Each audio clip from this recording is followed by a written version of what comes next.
pero no. Waiting for Hassan. He's on the line. It's me, I'm Kathy, I'm home. Waiting for Hassan. What's going on, everybody? I hope everyone's having a fantastic evening, fantastic afternoon, fantastic pre-noon, no matter where you are in the world. I'm Hasan Piker, and this is the Hasanabi broadcast coming to you live from sunny California, Los Angeles, folks. We're live and alive, and I hope all the boys, girls, and MBs are having a fantastic one because today is a beautiful day. Today's a wonderful day. Today is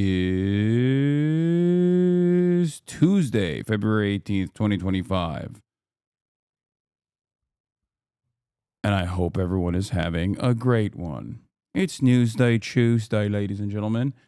Dudes Rock Tuesday. I like that. Camera is fixed. We're back at 1080p instead of me trying to aggressively hit the 4K line. So yeah, it's Tuesday in it. It's my little bro's birthday, Tadek. Shouts out to my little bro. Happy birthday to my little bro, Tadek. But yeah, we are live. We are live. The fit don't quite. I love the tea. I don't know what that means. Video of the shot. What? Okay. Anyway, this is the part of the broadcast where I tell you about my personal news about what's going on in the world of Hasanabi Piker. And no, I didn't download Kingdom Come Deliverance because I saw Punish Freda's take. Why is every woman in Kingdom Come built like Kim Kardashian? That's not the reason, okay? That's not the freaking reason. So calm down. Cool your jets.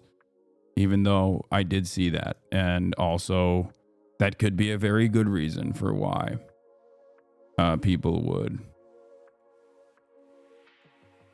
download the game. Anyway,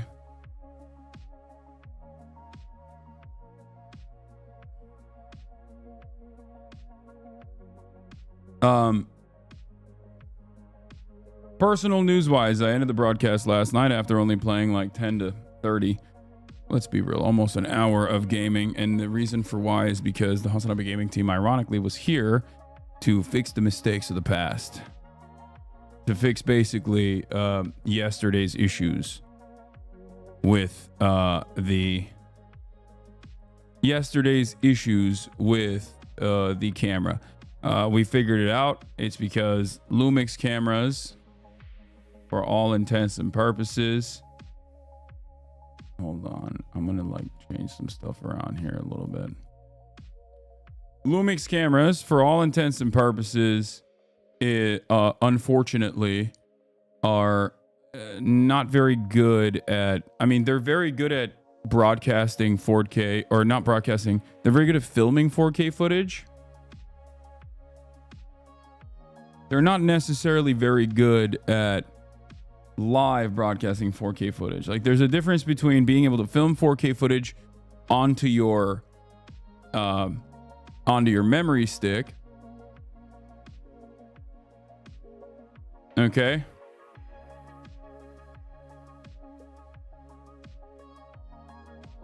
I'll wait, as I know you'll cover it, but how did you feel about the Slate article for your Hasan diehards?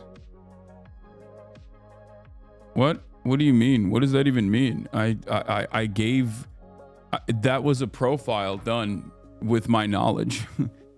So yeah, I liked it. I mean, there's a couple parts of it that I didn't fully agree with, but you know, there's always going to be some editorial control that I don't, you know. But yeah, it's a great article, and we'll take a look at it later. Curious, have you seen the video of the plane flipping yet? The actual crash itself? Yes. I also talked to my professional plane correspondent. Anyway, here's the thing. Here's the problem with the Lumix cameras. And it's the same problem with the Sony cameras as well. I have long been obsessed with the idea of being able to offer you like 4K footage. Okay. It's like one of the nerdiest parts of, I guess, my brain. Kaya, chill out.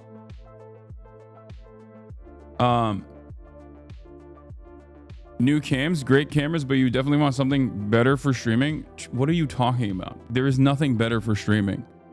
This image that you're seeing, the clarity of this image that you're getting is quite literally the highest level of clarity that you're going to get. I wanted to go beyond that. I wanted to, because if you stream here, I'm going to give you guys some nerd shit, okay?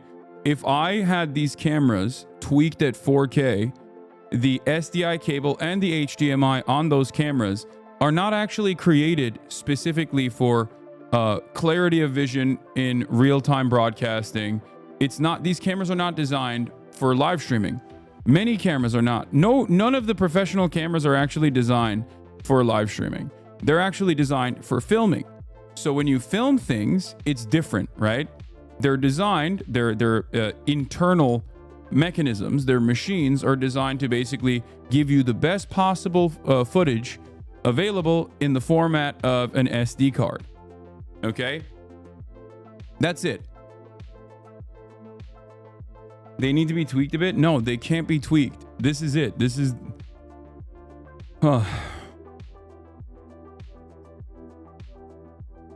Most of the cameras that streamers use, whether it be the Lumix cameras that I have here or whether it's the Sony FX that I use when I'm live streaming, those cameras are all still very much created with the purpose of filming things, not live broadcasting things. Because when you live broadcast things, the image quality suffers, or rather, there is a level of latency. Okay? There's latency because the SDI input or the HDMI and SDI outputs are specifically designed for like mini monitors that you can watch in real time. They're not designed for the final product. The final product is still going to be in the SD. It's going to be not choppy. It's going to give you the perfect vision, perfectly crisp. So my issue was I was trying to force the Lumix cameras to feed 4K footage, even though we can't technically broadcast in 4K anyway on Twitch. Even when you get exceptions, I think there's like exemptions that Twitch gives to people, but even then, most people don't broadcast in true 4K anyway. But it doesn't really matter, because if you're still streaming in 4K camera, if you're streaming with a 4K camera, okay, and the footage that you're feeding into a 1080p output is still 4K, it's still going to have higher quality, right? So basically, I just wanted to give you higher quality, even higher quality than this. Even if you downscale 4K from 1080p, it will look better than just straight up 1080p, yes. But that's what I did. I downscaled 4K from 1080p, and it was going to look better than 1080p, which it did. However, it basically didn't matter because the latency was too high, and therefore you were seeing a lot of lag. There was a lot of lag from the camera onto the broadcast by the time we got to the broadcast. That's it. It's just nerd shit. I just wanted to make it not just so that the quality was high, but also the quality was high for my editors. Like for the Hasanabi Clips Industrial Complex editors, for the Hasanabi TikTok Industrial Complex editors, because when I go down to the corner of my screen, if it's at least like higher quality footage, you can still zoom in on it without suffering too much in terms of quality. That was my goal.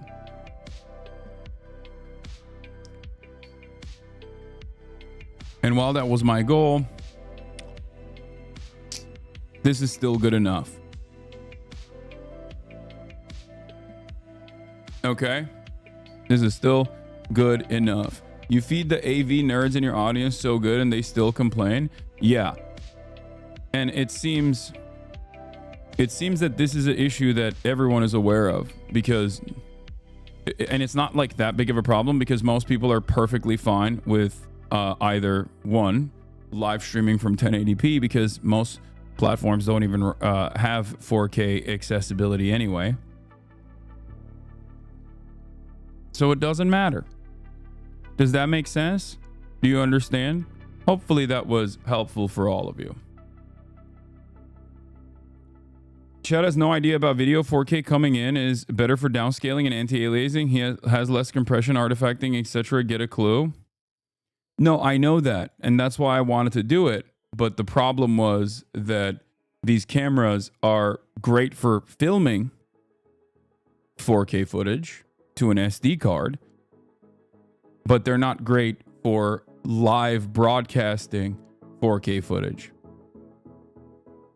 Okay? And that's the reason why you were watching the screen like experience frame drops and tears. It sometimes basically felt like I was question for research. Which stream did this come from? I don't know. Hold on. Bro, the quality is great. Can you please stop explaining the stream and stop pandering? No, I will not. I will continue pandering. I guess it's considered pandering now. But the reason why I'm explaining this is because this is what I did. You asked me what the personal news is. This is what I did last night. This is what the Hasanabi gaming team did last night. Okay? Working on that. But I also have another announcement. Ladies and gentlemen, and I say this with absolute sincerity, I'm here to apologize. I'm here to apologize once again to a specific anime fandom. I know a lot of people, I upset a lot of different anime fandoms all the time. This time, I'm apologizing to the Solo Leveling anime fandom. Why am I apologizing to the Solo Leveling anime fandom? Because I didn't know you had knowledge of Ball like that. I didn't know you knew Ball like that. I didn't know it was like that. Okay? I suspect that eventually I'm going to feel the same way about Frieren too, because everyone's constantly up my ass to watch Frieren. Now, the reason why I'm saying this is because I watched Solo Leveling, the first episode, and I think because of my distaste for what I consider to be far too long of an arc, the Chimera Ant arc from Hunter x Hunter, as soon as I saw the ants, I was out. Okay? As soon as I saw the ants, I watched like 7 minutes of the first episode, and I was like, I'm good. I'm done. I'm not interested. Now, I was wrong. I was wrong to do that. Okay? I don't think I'm wrong on the Hunter x Hunter Chimera Ant arc being way too long. I think it could have been condensed, even though it was, even though there was like a lot of great stuff in it and it was a great payoff at the end, I still think it was too long. Having said that, I was wrong for dropping. I was wrong for dropping Solo Leveling because of the first 5 minutes, because I didn't even actually learn the technology. Like, I didn't even learn what the power scaling looked like, or if there was any power scaling whatsoever. I just kind of dropped it. I didn't give it enough time. Last night, I watched the first episode to completion, and I realized, boy, was I wrong. Okay? It is great. It's great. Because so many people who I respect, whose opinions I respect, have told me that Solo Leveling is incredible. Okay? And so I was like, they can't all be wrong. Okay? So I went back into it, and it's fantastic. I watched it all the way. I watched it all the way till the freaking 7th episode last night, all the way until 2 a.m. Went to sleep late, woke up early. Okay.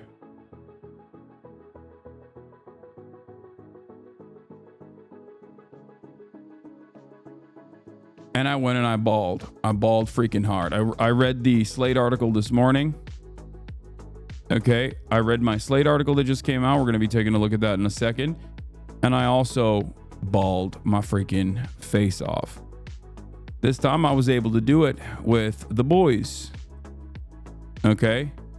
And that's what I did. I balled with the boys. This is from yesterday. Oops. I was watching a little bit of Don Don last night as well. Here it is. Absolutely destroyed Nice Wig there. Not a big deal. No, actually. 8.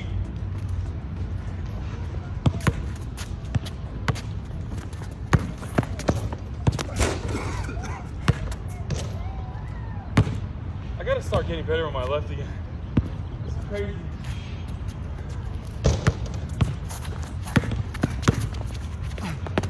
And he blocked my ass. Woo! Good block. Anyway, yeah, he blocked my shit up. He blocked it. Crazy style. But anyway, I still defeated Nice Wig. Okay, still defeated him. Still won that King of the Hill and also played one-on-one with him afterwards. But honestly, you know, your first step is very close to a travel. Quit traveling.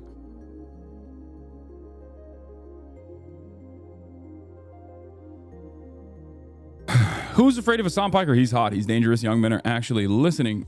Young men actually listen to him. Is he what the Democrats are looking for? Ooh, mysterious. But yeah, also here's a little fit pic for those of you who are always asking for the fit pic. Here it is. Full fit.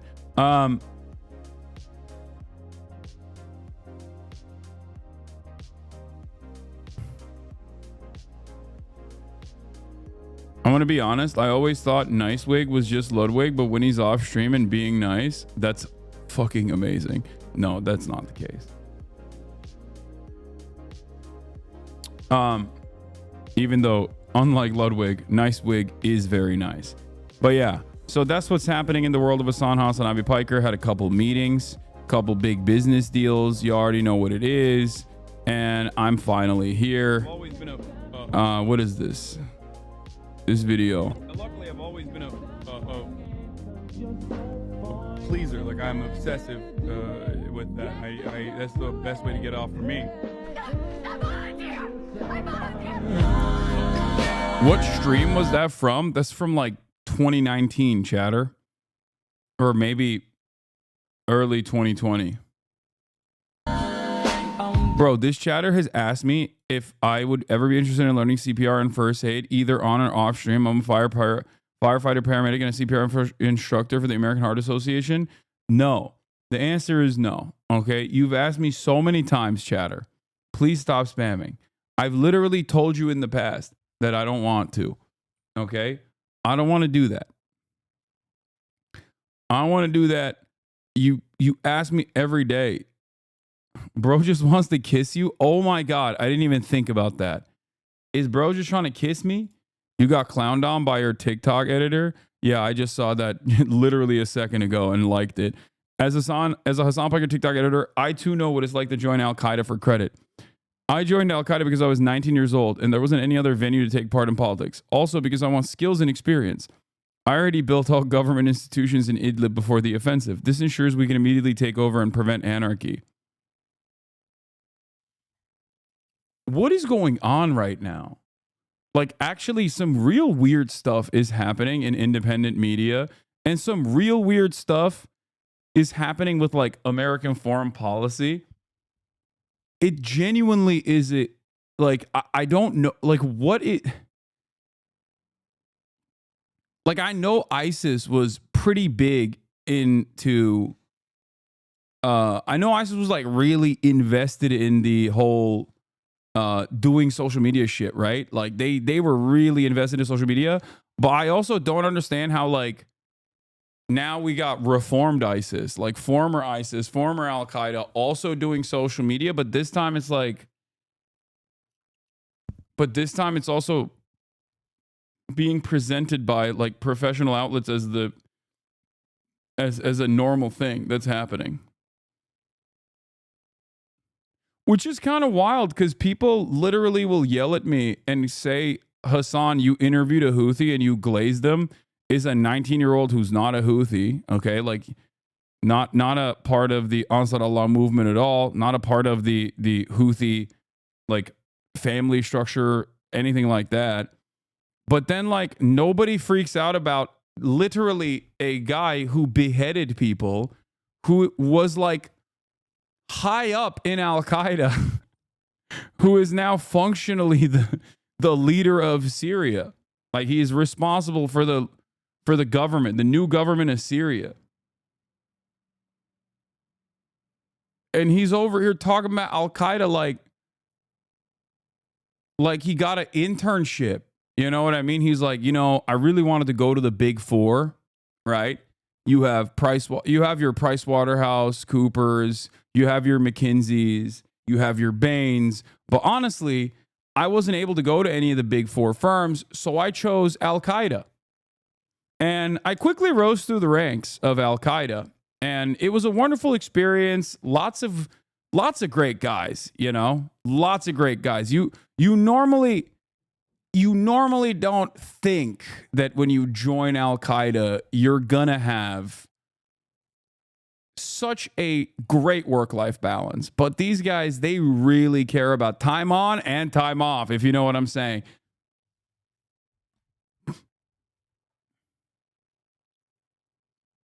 It's crazy.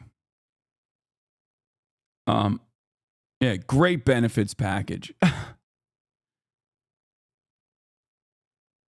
Are they hiring? I know a lot of government workers who just got laid off. Yeah. Oh no, they're hiring. Don't worry.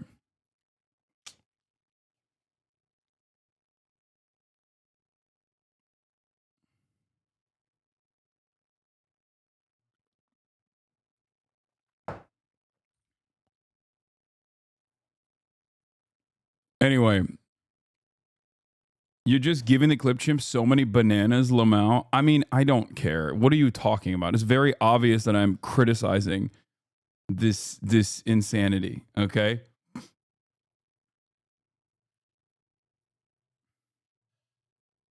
Amazing moment from yesterday. One of your 2024 predictions came true just a year later.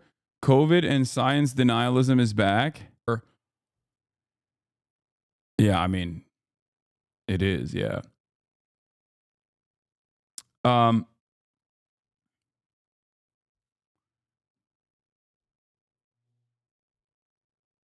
Chat crying about Clippers getting more annoying than the Clips. Yeah, it's just like very common meta to be like, oh, Clippers.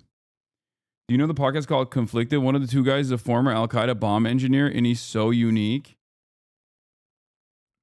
Wait, there is a podcast with a former Al-Qaeda bomb engineer? What?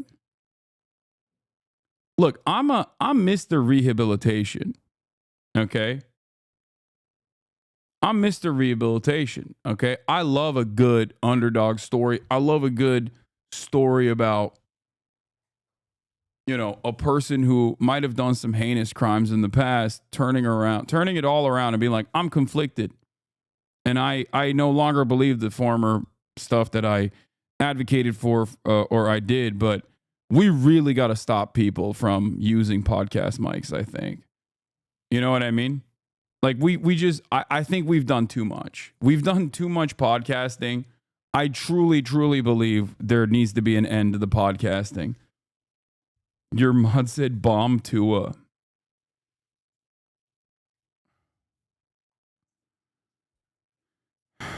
We need more welders. Yeah, we need electricians, dog. We need plumbers. What is this? Not everybody needs to do a podcast, bro. Not everybody needs to do a podcast. I say this as a podcast guy myself. Okay. A stone. Let me give you a little context. Yeah. This one went crazy on Twitter. I didn't realize. And then I saw Wendy's edit on it. And I, maybe I should wear crop tops more often. I didn't realize that it was like that. I didn't realize y'all were feral.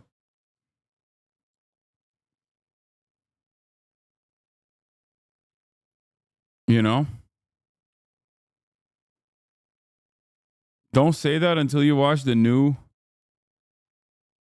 CoffeeZilla interview. Really? Anyway, look. That's all I got on that front for personal news. Let's get into it. Let's get into the real stuff. Okay, let's get into the good stuff. Let's blast off. All right, because we got a big day. We got a big day. We got a big day. What do you mean? We were feral? Your TikTok edits go crazy? Sure.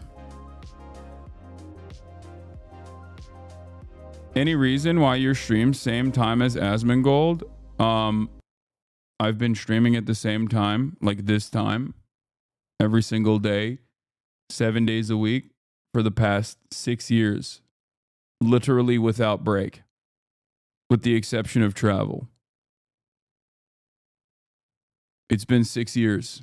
You are 6 years too late to ask me why I have been streaming at this time every single day. Other content creators and their streaming schedule is completely irrelevant to me.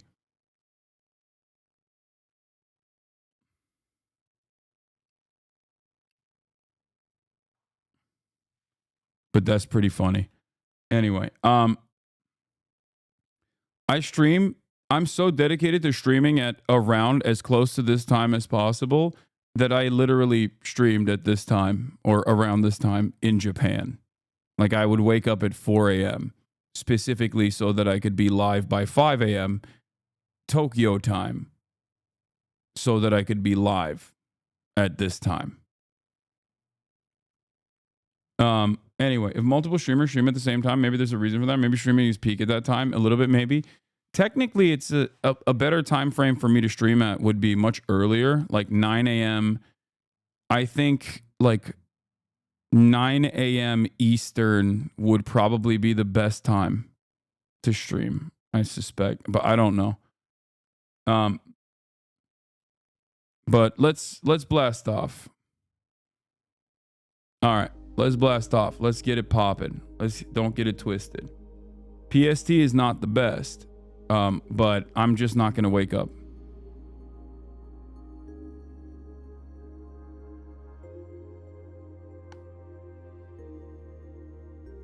I'm just not gonna wake up.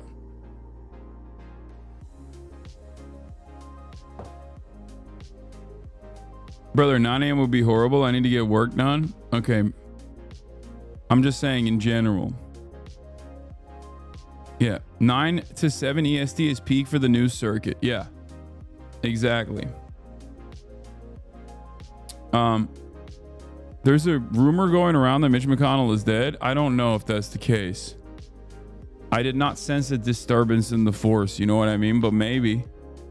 I just don't want to believe good things until I truly see it. You know what I mean?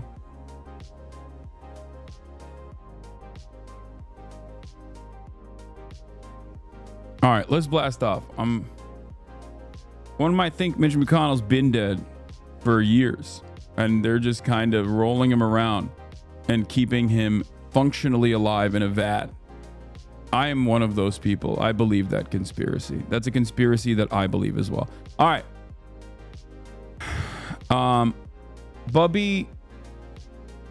Buddy Bjorn Savant. Thank you for the 5. Get the subs. All right. Let me blast off. I keep saying I'm gonna blast off and I keep forgetting. All right. Elon is coming after Social Security. In parentheses, with lies. So we're obviously going to be talking about that. My nan died in a fit that was almost identical to what you're rocking right now. Your nan's got good taste, lad. Your nan. Marvel Rivals Seattle studio layout. Why is everybody fucking talking about this Marvel Rivals studio thing? I don't know anything about this. When have I ever been a guy who covers like the latest and greatest in like gaming news? They cooked you, not gonna lie. I think this fit is very cozy. It's husbando, cozy husbando vibes. Okay. Gaming plus labor. Yeah, everybody thinks I'm like the leftist Asmongold now or something. Like I cover gaming, but from a leftist perspective or something. They made 200 million in 1 quarter and fire people. I don't even know what happened. But I have a lot of other stuff to cover before we get to that. Like I'll get to that as well. But before that, we got Elon's coming after Social Security. I feel like that's a big deal, you know? Also, Trump team meets with Russia in Saudi Arabia. That's a big deal. You know what I mean? Don't you think? I feel like that's that should take precedent over everything else that's going on, I think. We'll talk about, obviously, like, planes keep falling due to no DEI. You know, that's another one. That's a good story. I like that. We should talk about that a little bit more. Why you have to be mad? I'm not mad. I'm not mad at all. I'm in a great mood. Yeah, the Marvel stuff is literally something you'd cover on a Sunday fun day. Yeah, I think that is like, it's kind of like that. Yeah.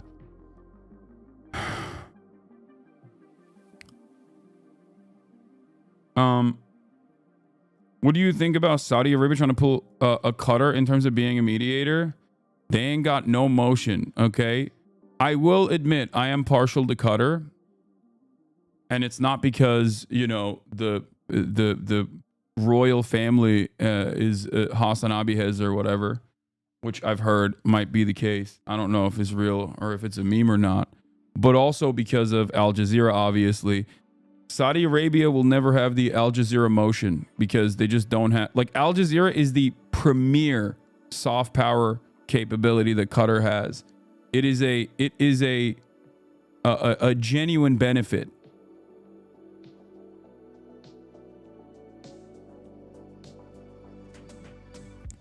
It's taken them years and years to develop like a really solid reporting outlet, like that conducts investigative journalism with regular frequency. That in and of itself, I think is way more. That in and of itself, I think is like way more important than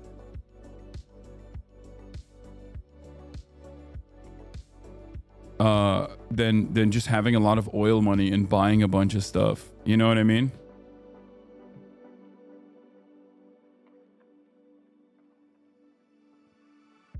Qatar also has like a lot of labor issues in terms of, obviously, you know, slave labor and things like that.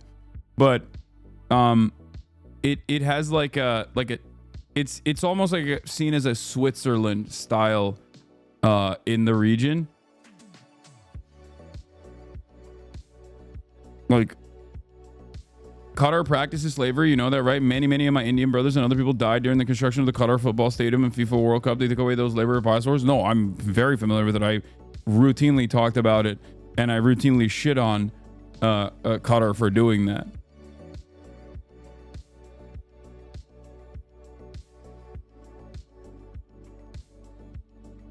So no, every one of these countries has a litany of issues. The point I was making rather is that I'm partial to them, or at least I feel more fondness to them because they do the least amount of awful nonsense in comparison to other Gulf nations.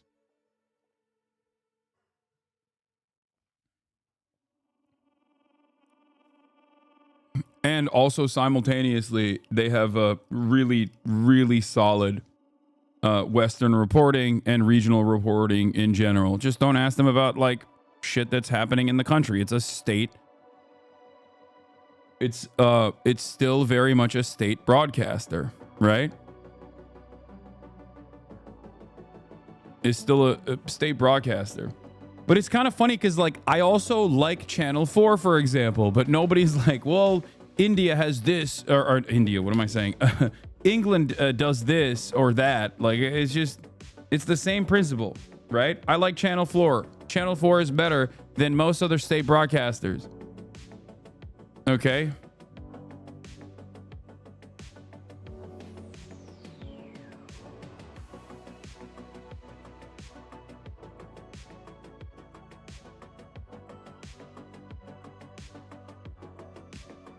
I guess Channel 4 is, it gets state funding, but it's not a state broadcaster, right? It's private. You like Russia Today too? No, I don't. That's ridiculous. the last time you could have said I like Russia today would have probably been like a decade ago. Back when they weren't, I mean, back when they were still obviously doing propaganda, but they're at least their like Western news coverage was like, no, it's public broadcasting. Yeah, Russia today is dog shit, dude.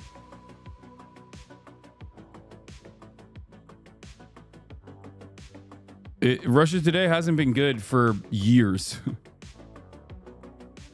I still haven't blasted off. It's 43 minutes and I'm talking about Russia today. What is wrong with me? All right. Elon's coming after Social Security with lies. Trump team meets with Russia in Saudi Arabia. I almost said South Africa. What the hell? Planes keep falling due to no DEI. Not woke game. Kingdom come later? Question mark. Get in now. You're Bidening? I am Bidening. It's over. It's Jover for me. It's Jover for me. I'm done. Everything is done. You know the Kingdom Come guys at Gamergator, right? Well, if he makes me come, then I don't care. Do you think I care? What do you mean? I genuinely don't care. I don't think I've stressed this enough as of late, even though I ironically talk about all the time. I think people personally think like I care about the politics of the people that make stuff, that make art. I think it can be a factor in, and it certainly is usually a factor in the way that people make art. But if you personally think that that is going to stop me from playing a video game or whatever, you're wrong. And the same goes for any other artistic medium as well. That was your opinion of Hogwarts. What was your opinion of Hogwarts Legacy? Look, no disrespect. I thought it was very mid. I thought the IP itself and the nostalgia factor was what carried it into the massive amounts of popularity it garnered. I played it a little bit. It just didn't do it for me. And part of the reason why it didn't do it for me is because it was just like a regular ass open world clone that has been made a million times over. Right? But I completely understand why nostalgia, the nostalgia factor plays a massive role for a lot of millennials with a lot of disposable income who are very excited to play inside of the world of Harry Potter. Brother, Casey D2 needs no Gamergate speech. It's woke as fuck. Yeah, that's why it's funny, because Kingdom Come Deliverance, from what I understand, was also panned critically by the anti-woke mob, because despite the fact that the guy who made it is like constantly hyping up Gamergate style morons, he actually had a gay character and people were very upset. It was a lot of people's only video game they've ever played. Yo, for sure.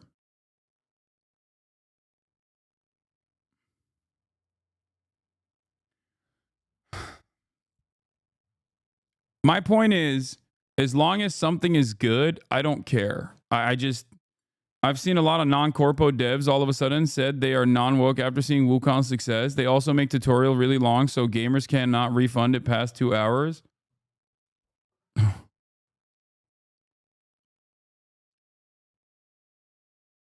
How likely is the government to cut Social Security for mental health disabilities? Nothing is off the table. Okay? Do not worry. MHUD sent me this. It's Monday. Doge is the laziest, most overpaid bunch of incompetent, unelected bureaucrats we've ever seen. I'm starting to think Doge employees don't work 120-hour weeks. They receive $7 million to have ChatGPT build them a website, embedding a single Twitter feed and nothing else. Is this guy just like a Doge hater? But he hates on Doge from the perspective of efficiency, because I love that. I think it's very funny to shit on Doge by being like, I wish they were doing what they claimed they were doing. I want to destroy the federal government. These guys are not doing it well enough. Yes, and he knows his shit. So I, of course, also did a little bit of reading into the Doge stuff. Not necessarily the broader scopes, but the broader scope of the Doge stuff or the incompetence. But, of course, whenever Elon Musk or any Republican administrator comes out and says some insane shit, you have to, unfortunately, go and do a little bit of reading to figure out what's actually going on. It is truly frustrating. On a totally different note, it is insanely frustrating that when a government employee now says anything, I immediately am like, that's definitely wrong. It's annoying, okay? No, don't say, wow, now it's good to do your own research. Like, yes, it should not be that way, okay? Yes, when a federal government employee says something, it should be at least kind of true, okay? Maybe I'm crazy, call me woke, or call me a liberal, maybe, okay? But with like the exception of, I don't know, the State Department or whatever, okay? Even with the State Department, the expectation from me is, just say things that are at least kind of true, okay? Really, seriously. Like, they don't even, like, at least back in the day, they had some skin in the game. They wanted to do some semblance of, like, institutional preservation. So they basically would at least, like, massage the truth, right? Now they just straight up will just be like, yeah, there are 700 million people on Social Security, and every single one of them is 180 years old. And it's like, okay, well, that's not true. Like, that's literally just not, like, I know that that's not true. And it's not 180, it's 150. And the number is actually 400 million, according to Elon Musk. But I'm just giving you an exaggerated example. And it's very frustrating. It's very frustrating that, like, every fucking day they come out. Maybe this is a super dumb thing to get annoyed by. Maybe I'm silly, okay? But it makes me so mad that virtually everything that this government says is not only just a lie, but it's also the stupidest kind of lie. And also, every single fucking person that is a supporter of this administration, this regime, immediately believes it and starts repeating it over and over and over again. Obviously intentional. I don't think it's that intentional. I don't think Ezra Klein, they're doing a media blitz to, like, keep you paying attention to, like, silly things to make you feel tired and scared. I don't think that's correct. I don't think that it's a strategy. I think they're just fucking stupid. I think we're giving them too much credit. No, they realized lying is awesome and it works because there is no apparatus to successfully combat this kind of stuff because nobody trusts mainstream media anymore.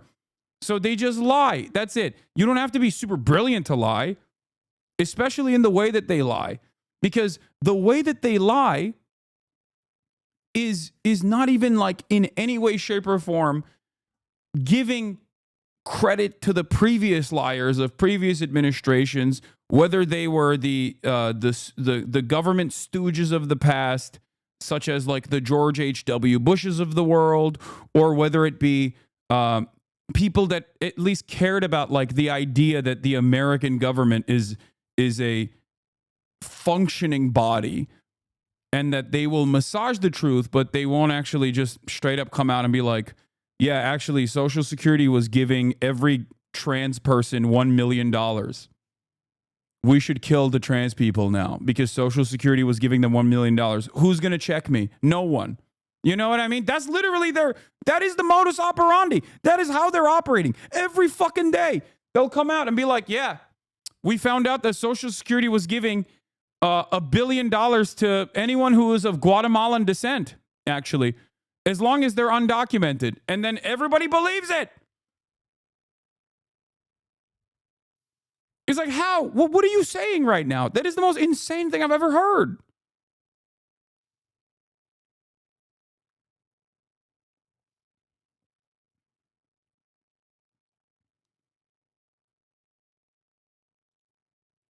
But I said, once again, I repeat this. It is not like some brilliant thing, okay? I don't think this is a brilliant strategy to like flood the market. I don't think that they have like a coherent, well-established worldview. I don't even think that they're in allegiance with one another.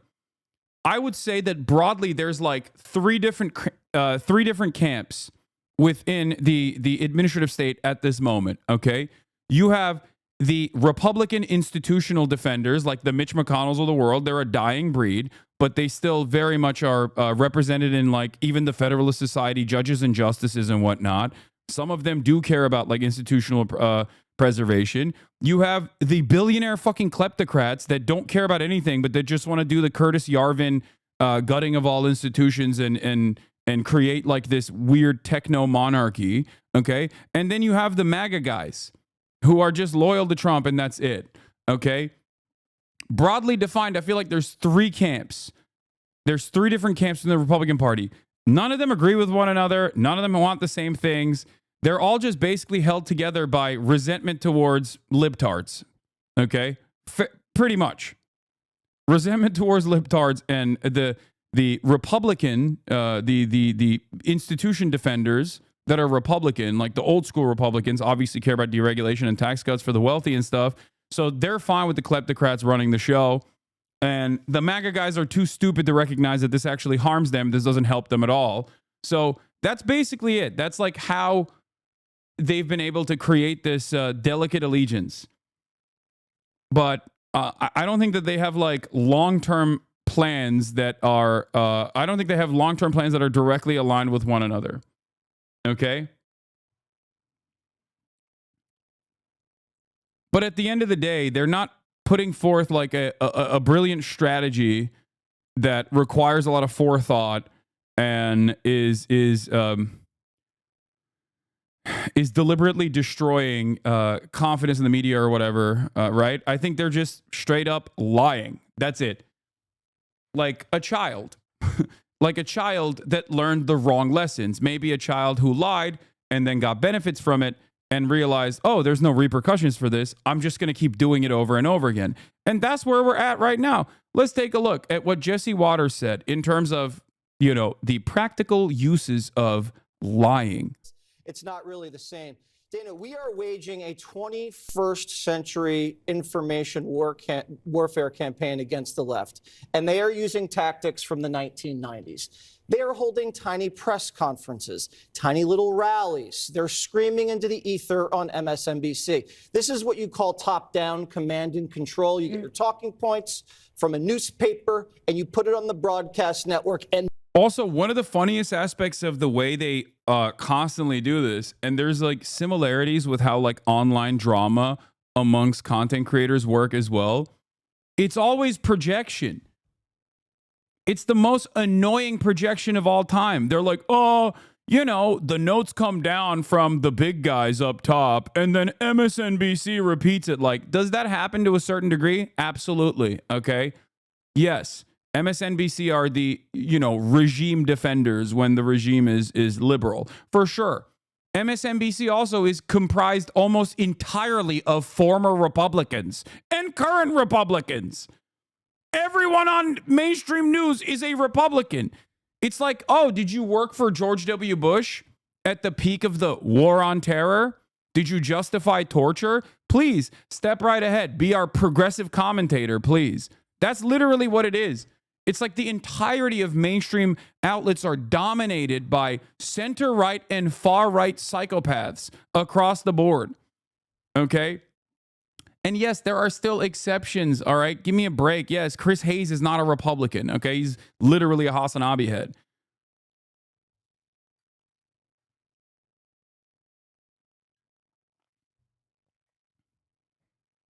I love when people just like actively choose to misunderstand the point I'm making. Not every single person on MSNBC is a Republican, okay?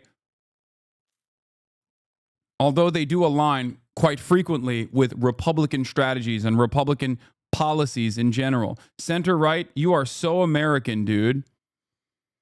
Oh.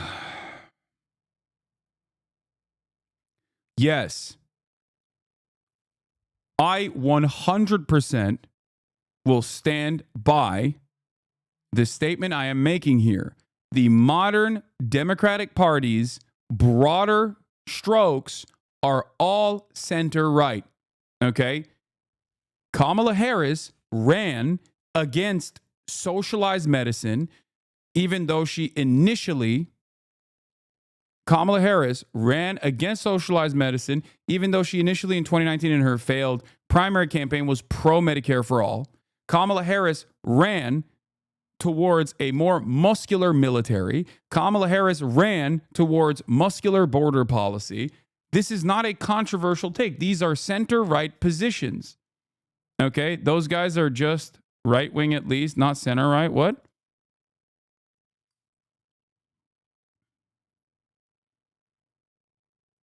I'm confused as to what your perspective is here. Okay? And they were full tilt on the complete destruction of Palestinian statehood and Palestinian lives in general. Okay? I think maybe you're saying that the Democrats are just like right wing and then the Republicans are far right, which fine, I agree. Okay. If that's what you're saying, I agree with you.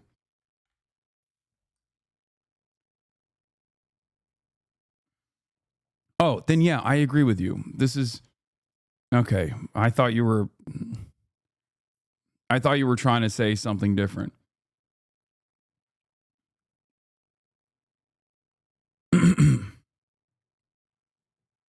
There's this sentiment amongst the left that the center left doesn't exist.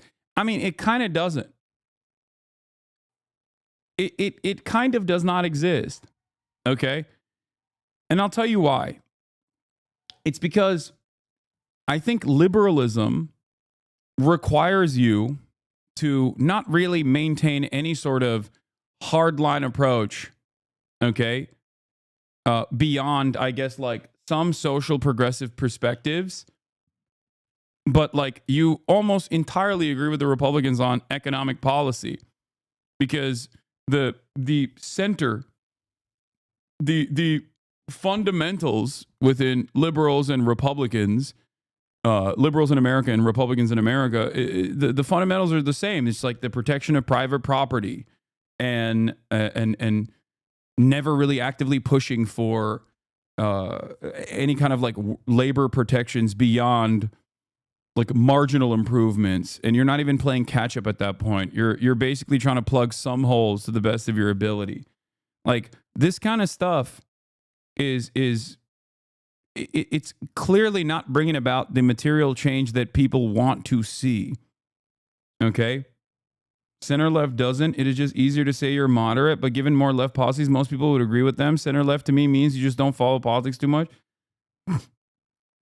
Yeah. Anyway, but let's get back to the right wing, okay? Actively projecting and claiming that all the notes are coming down the top.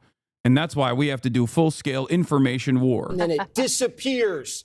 What you're seeing on the right is asymmetrical. It's like grassroots guerrilla warfare. Someone says something on social media, Musk retweets it, Rogan podcasts it, Fox broadcasts it, and by the time it reaches everybody, millions of people have seen it. It's free money.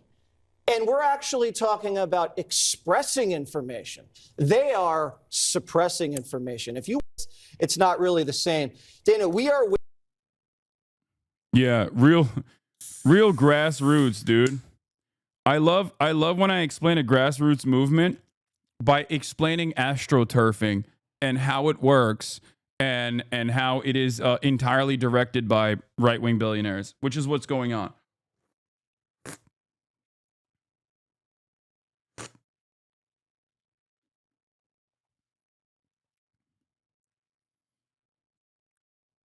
Is every Fox News commentator just Tim Pool now? They always were. Anyway, Grassroots is the richest man on the planet, boosting his own posts on his own media platform for all of his sycophants. Yeah, I know. That words have no meaning. But that's what I mean. The truth doesn't matter. If misinformation, if narrative overcomes the truth, okay? If narrative is more important than the actual, the actual truth, then the truth doesn't matter. There is no such thing as the truth at that point. If everybody believes it, then it might as well be the case. And that's where we're at currently.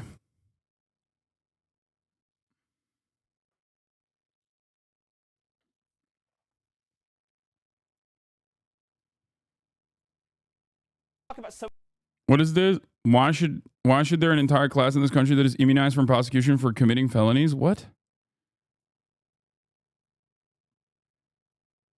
Ay, ay, ay. You seem to be talking about collective insanity. Yes, I am talking about that because that's precisely where we are. In many respects, that is precisely where we are.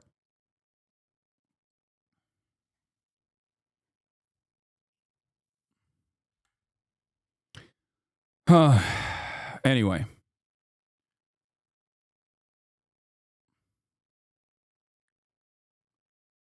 And I do think that as America is bouldering towards collective psychosis and also undermining quite a good deal of decent government programs and gutting their funding, engaging in mass layoffs, other competent countries are not going to engage in that. The only countries that are going to engage in that are countries that are going to be forced to engage in that sort of thing. Okay? Western European nations, for example. This is why I covered the problem with the whole like Europe has to build its own standing army now narrative.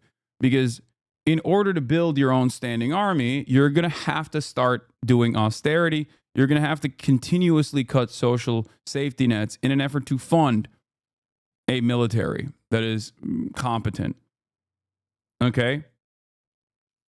And it will be beneficial for a lot of European leaders in the same way that it was beneficial for our American leaders who are in the pocket of the military industrial complex. Europe is going to go through its own version of this this industrial military Keynesianism policies that America has been going through for decades now.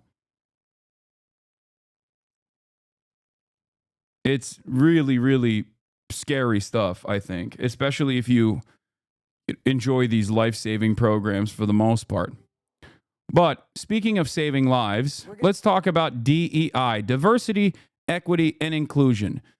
Once again, another plane has flipped yesterday, arriving at the Toronto airport. Many people will say it's actually icy conditions. I say it's DEI. Turns out it is DEI or die, okay? Not the other way around. Planes are flipping left and right. Planes are falling out of the sky, folks. And if you're wondering why that's happening, let me tell you, okay? Turns out it was not just a buzzword. Turns out it was holding everything together, okay? It was holding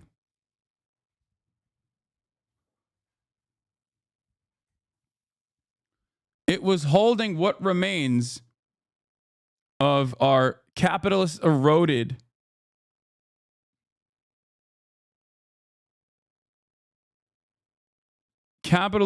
institutions together. Okay. It was the tape that held everything.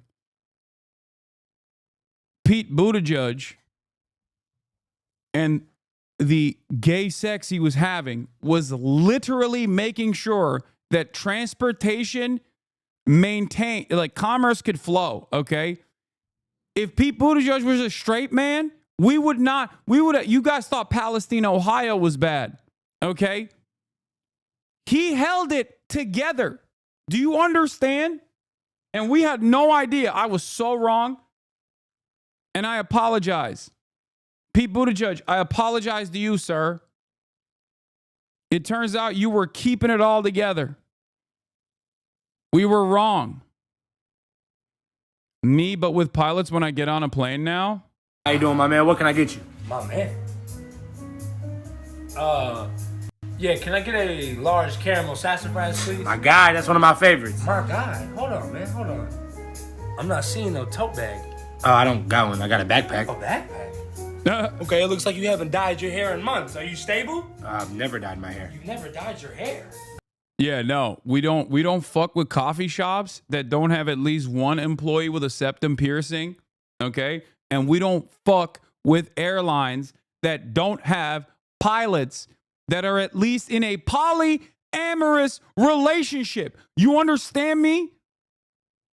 I want, at the very least, for my pilot to say he, she, or they, or zim, zer, fuck it, whatever you want, neo pronouns, I don't give a shit, to tell me that they are ace aromantic. I'm not getting on no plane until the pilot tells me that they're ace aromantic, okay? And they got bipolar disorder or DID, fuck it, I don't even care. Something, okay? We gotta have pronouns in the cockpit. We need more pronouns in the motherfucking cockpit. I'll say it. I'm sick and tired of it. We need it. If you are a straight white man, okay? If you're a straight white man, I want nothing to do with you.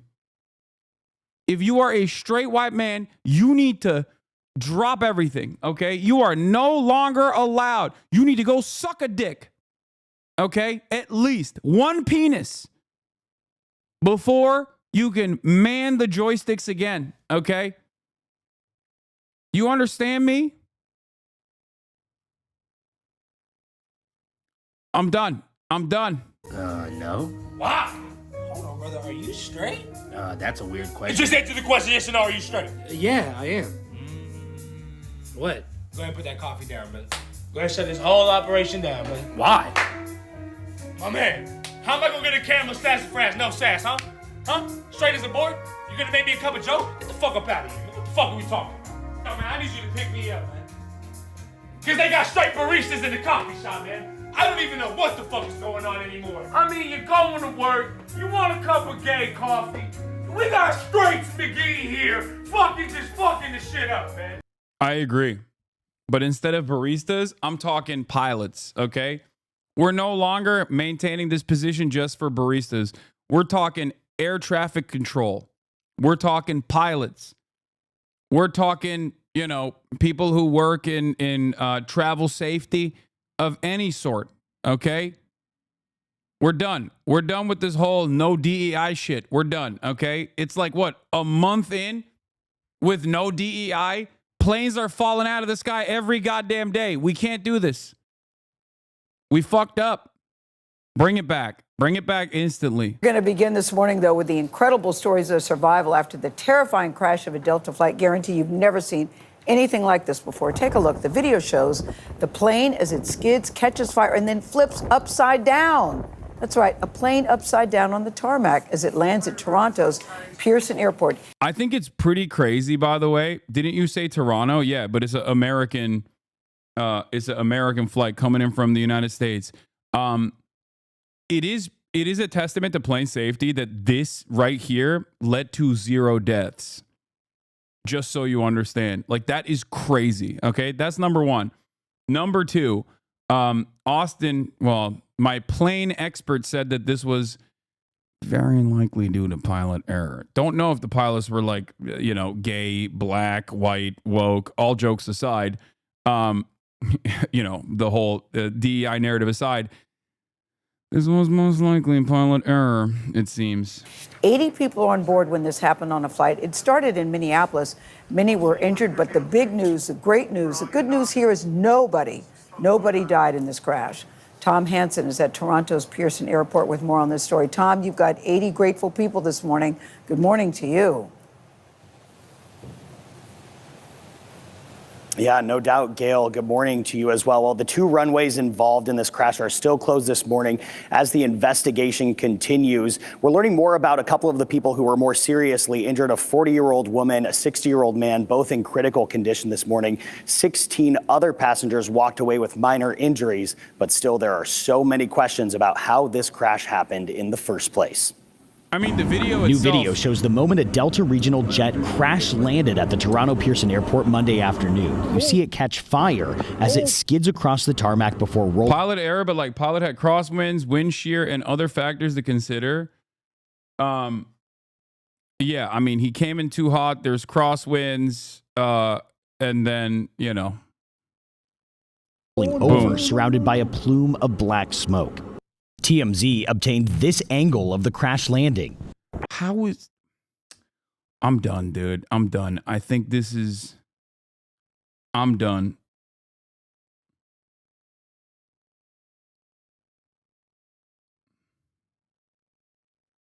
I'm done. Like, there's. How is it TMZ that is like always doing just peak journalism? What the fuck is going on, man?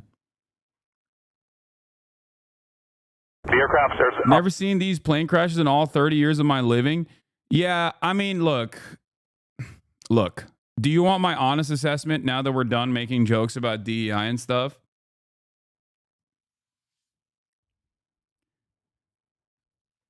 Everything in Western society, okay, virtually everything is getting marginally worse and worse due to the profit motive. Okay, this didn't magically happen overnight once Trump became president. Okay, that is precisely the reason why it's not gay or black people that are at fault for all of these plane crashes. Just like it wasn't gay or black people at fault when Boeing planes were having their fucking doors explode mid-flight. Okay, and this is, by the way, yet another Boeing plane for the record. So there is. I mean, it could possibly be that there was some sort of error on the landing gear side too. But the reality of the matter is, it's just end-shitification. Okay? That's it. No, it's not. It's not a Boeing plane. Oh, it's a Bombardier. It's a Mitsubishi CRJ. Okay, regardless, every single type of plane,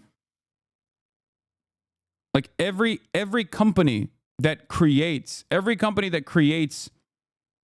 products that are supposed to have 700 different types of redundancies have been cutting corners nonstop. The other side of the story, the other side of the issue is also, ironically, labor related. Because there are a million different hands that are supposed to touch everything that we take for granted that we assume is just safe to either consume or services that we take advantage of. Okay, all the way from the luggage handlers to flight attendants to actual pilots to air traffic control. Every aspect of this is hit by constant efficiency-seeking, profit-seeking corporate overlords that basically cut the existing labor force to the best of their ability. Okay, and it's happening. It was happening under the Biden administration. It's happening under the Trump administration at an alarming rate as well. Okay, are you afraid of flying? No. I'm still not afraid of flying. But the reality of the matter is, it's not just flight. It's not just air travel. Every aspect of America, every aspect of American society, every aspect of the Western world has these exact same issues. And slowly but surely, deregulation and mass layoffs at the behest of efficiency, making a smaller workforce do the job of a much larger workforce, like overworking a reduced workforce over and over again, is inevitably going to lead to more issues like this.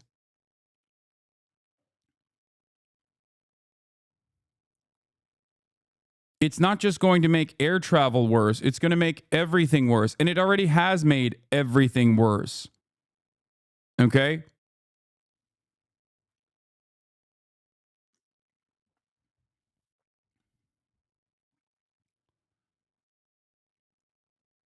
That's it. How many weeks out do you think we are from Trump and Elon privatizing the interstate highway system? Yeah, I don't know.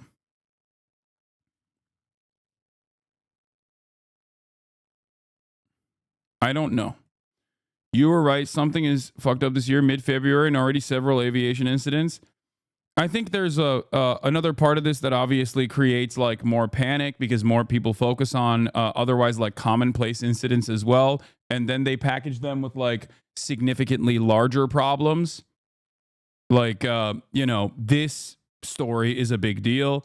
Luckily, there was no fatalities, and it's packaged alongside a much larger story with the mid-air collision, and it's packaged alongside like the Japanese the pilots in Seattle, Tacoma, experiencing like a minor bump after landing, while during when they're basically taxiing, right? Like that's not as significant, but in your mind, you just see like so many plane incidents over and over again, and you basically start assuming that it's just planes are falling out of the sky nonstop. Okay, this one would have always made the news. Yeah, no, absolutely. I'm just talking about like two planes colliding after, like briefly colliding after, during taxi is that's commonplace. It's not like that significant, but it becomes a significant story because there's a lot of aviation incidents that are in the news. I reported on this after the East Palestine, Ohio train derailment. People hyper-focused on train derailments, not realizing that there were more than 1,000 train derailments, both large and small, every single year. Okay?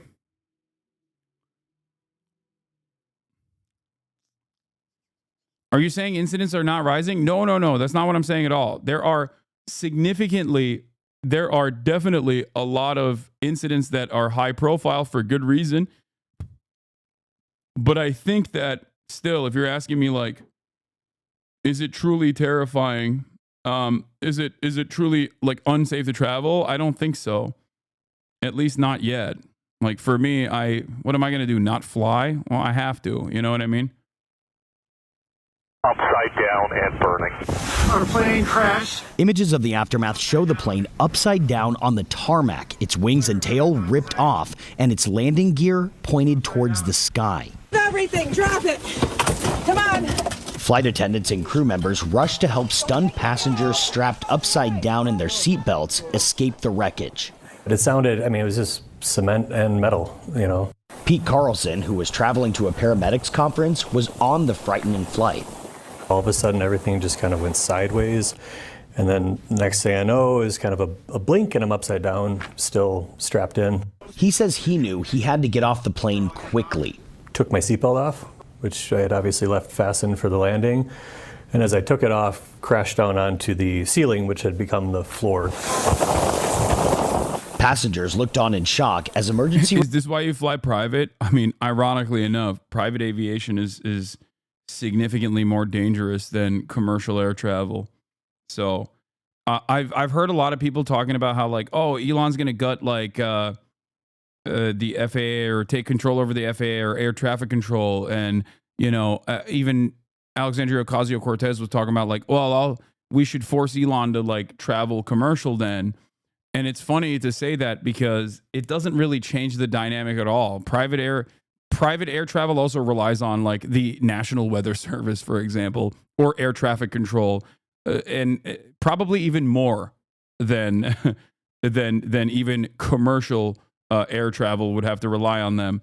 So the idea that like you can avoid if you fly private, you can avoid like air incidents due to limited funding for air traffic control is false.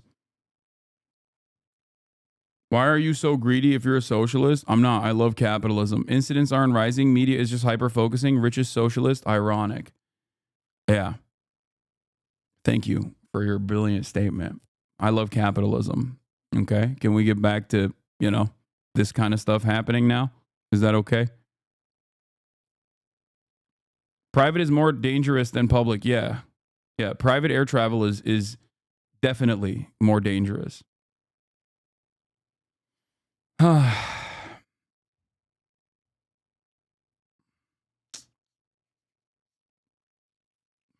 Responders immediately began spraying down the plane's charred fuselage.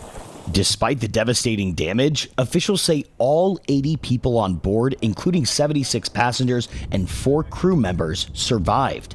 It's really important that we do not speculate. What we can say is the runway was dry and there was no crosswind conditions. At the time of the incident, visibility was down to 6 miles, and there were wind gusts up to 37 miles per hour. Air traffic control was heard warning the pilots. Might get a slight bump in the glide path. There'll be an aircraft in front of it. Billy Nolan, former acting FAA administrator, calls it a remarkable escape. A bit miraculous to wind upside down, and yet we've got 80 folks who walk off this plane and with no fatality. So I'll mark that as a win for us. Yeah, it's true. And I want to read it's you a testament to the safety, if anything. Like, even in a situation like that, that's wild. It's wild that there was 0 fatalities in that. I'm sorry. That's just insane. to a statement from Delta Airlines that they were. That's not a win. That's a tie. No, that's a win for sure. That's absolutely a win. Released, they say the hearts of the entire global Delta family are with those affected by today's incident. Tony, nothing short of a miracle. Yeah, it really is, Tom. Thank you very much. Let's talk more about it with Chris Van Cleve. He's going to talk about the investigation and how this all could have happened. Chris, good morning to you. Yeah, someone actually just pointed this out. How many people die if a Greyhound bus flips? A Greyhound bus is flipping at much slower speeds, and it will still kill so many more people. Okay? 0? Are you kidding me? Do you know how many fatalities occur in traffic incidents on a daily basis? Are you out of your mind? Bro, driving around in your car, not to be the actually guy, but like, the reality of the matter is driving around in your car is infinitely less safe than commercial air travel, okay? Like, not to be the annoying nerd, but that is the truth, okay? You're a veteran of... Car isn't a bus. No, just any kind of vehicle, okay? Any kind of vehicle. Moving the goalposts, how many on buses? Wait, what? Of covering aviation in general, transportation. Like per capita. It's You've still seen the less videos safe. as we have. What do you make of what you're looking at? Well, I think what you can see from the TMZ video looking behind as it's coming into land, this appears to be a very hard landing, followed by a collapse of one of the rear landing gear, perhaps, because you see the plane sort of shift down to the side right before that engine starts to flame. That'll be a good starting point for investigators. You know, did the impact, the hardness of that landing result in the gear collapsing? Did the gear collapse because of other reasons? That's not going to be told by the video, but certainly these new images give us a sense of what appeared to be a very hard landing. You don't see the typical kind of flare up that you would see as a plane would come into land, where you bring the nose up just a little bit right at landing to sort of smooth it out. This one looks like they came in almost like a carrier landing, straight in. A hard landing. They were dealing likely with winds at that time. We had heard gusts up to 40 miles an hour when they were coming in. So all of that will be significant. This video does give investigators a pretty good starting point as they make their list of what they want to know and what they need to find out. Tom Hansen described it as a miracle. I certainly believe in miracles. Yeah, well, when you look at this. I mean, this is also a good point, okay? Ain't no miracle. Credit a top-notch union cabin crew from AFA-CWA and layers of science-backed FAA safety guidelines about everything from airframe design to seatbelt strength to evacuation speed. No passengers died in part because the government workers did their job. Yeah. And the more you undermine each aspect of this, as our private corporations desperately try to do on a daily basis, the more you make sure that these quote-unquote miracles don't happen. Okay? It is no more a miracle than the concept of flight to begin with. Okay?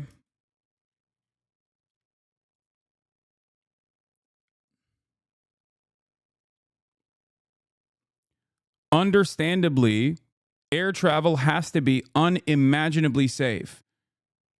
Understandably, it is an affront to God that you're up in the fucking sky flying around, okay? It is ridiculous.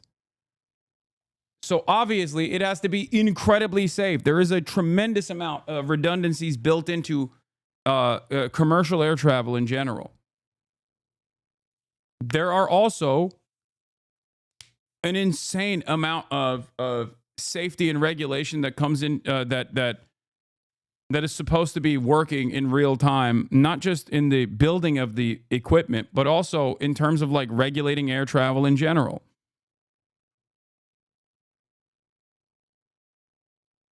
Context for us, if you could, Chris. One of the passengers said that they were upside down like bats in a cave, just hanging there with their seatbelts on. How unusual is it in any kind of airline incident for the plane to be upside down at the end?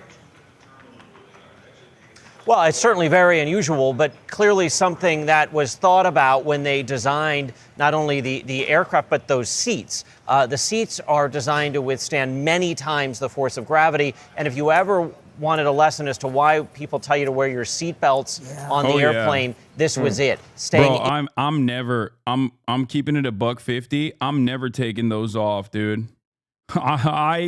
I was Mr. Oh, I'm taking the seatbelt off instantly as soon as the rubber hits the road. Okay. I'm Mr. Efficiency. I'm Mr. Min-maxing. I always take the seatbelt off immediately. Okay. As soon as the light turns off, as soon as the seatbelt light turns off, I'm like, pfft. Okay. Or as soon as the plane lands, the moment that the plane lands, phone's on, off of airplane mode, seatbelts off. Never again. Okay? Never again.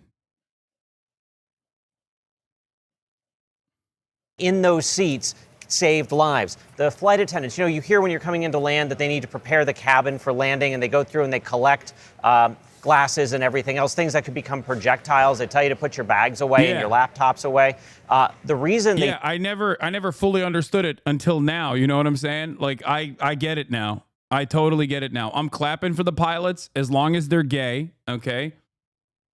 I'm not clapping for no white male pilots, let me tell you, okay? Or if I'm clapping for a white male heterosexual pilot, I'm assuming that they're in a polyamorous relationship in my headcanon to make sure. Like,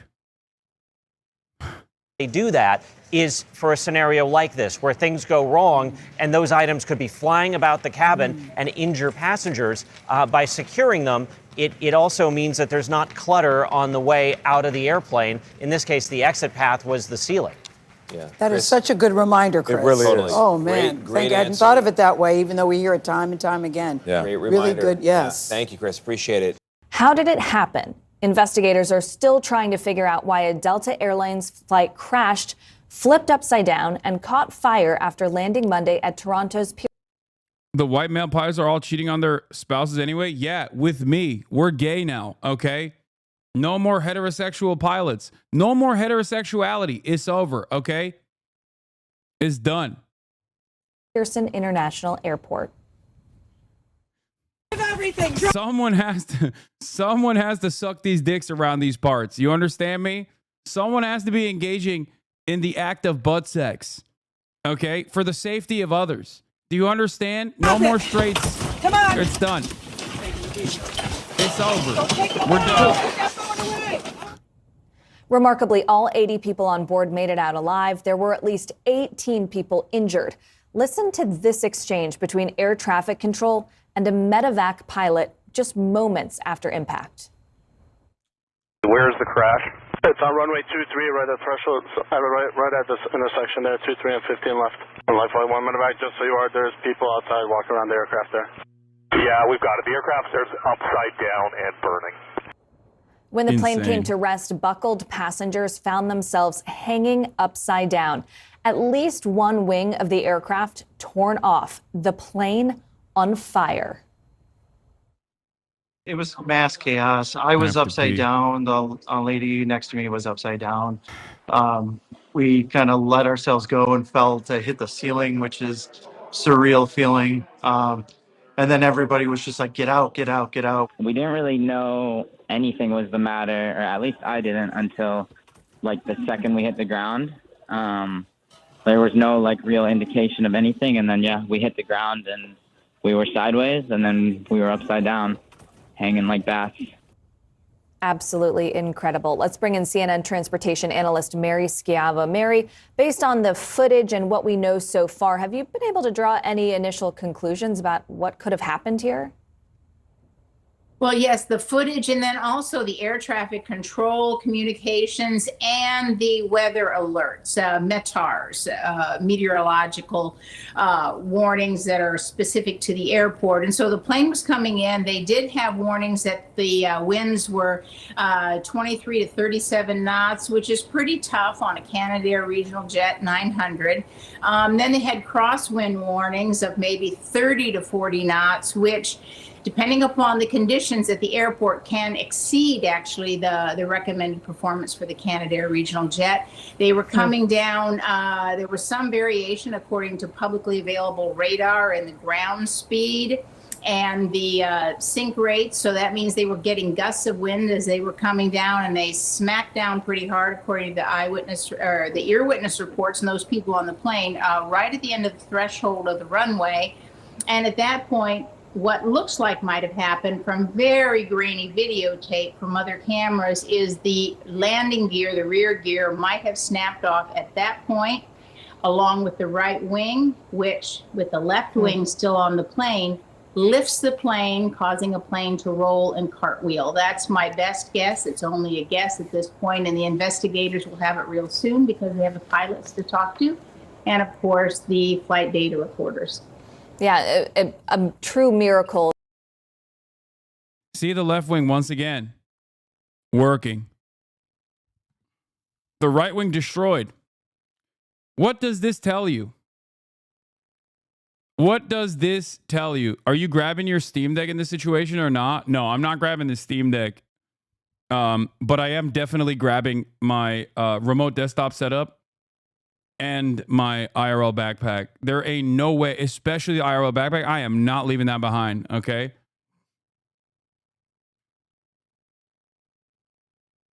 That is not happening. You down for some Jube King? No. No. What are you saying? Why would I ever watch Michael Knowles debate 25 LGBTQ plus activists? That's a crazy question. My man said Jube too. Like he's like that's ban worthy, dude.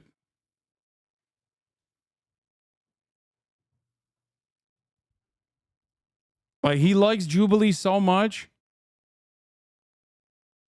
He likes Jubilee so much that he calls it the Jube.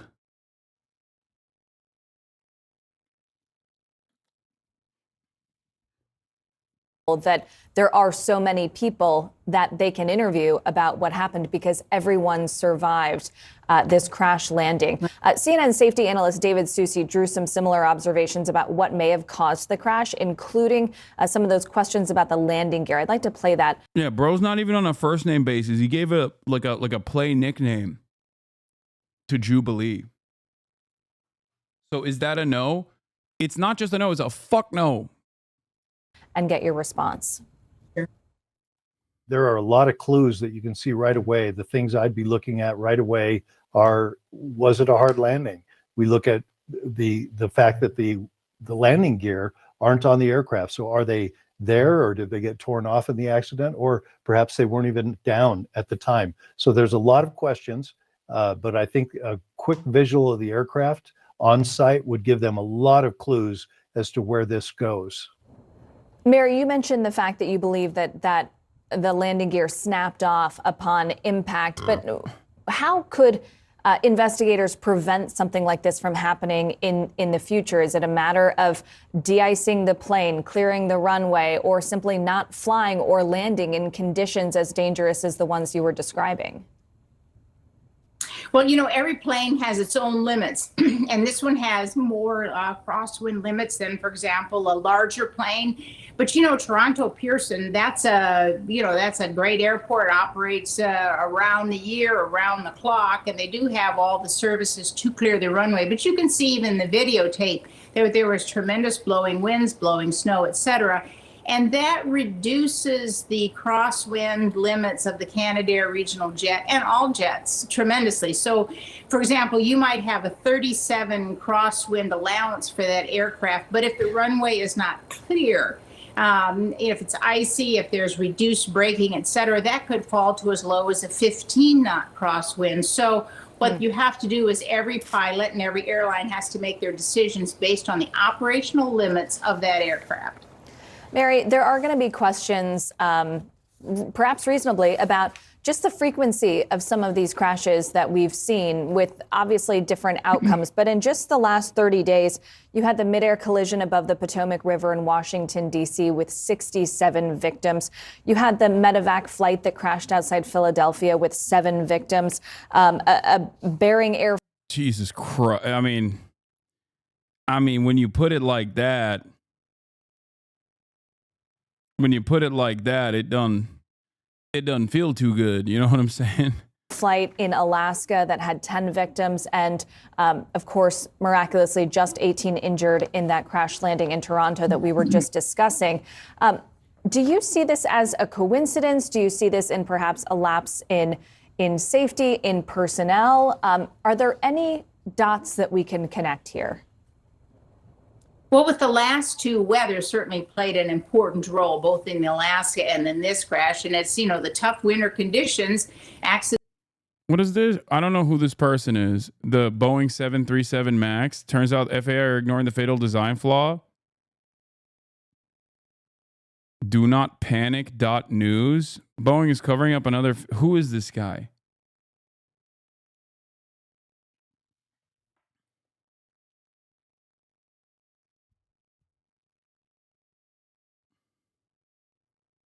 Nate Bear is reputable. I don't know who this person is. It's just a Substack, so I don't know.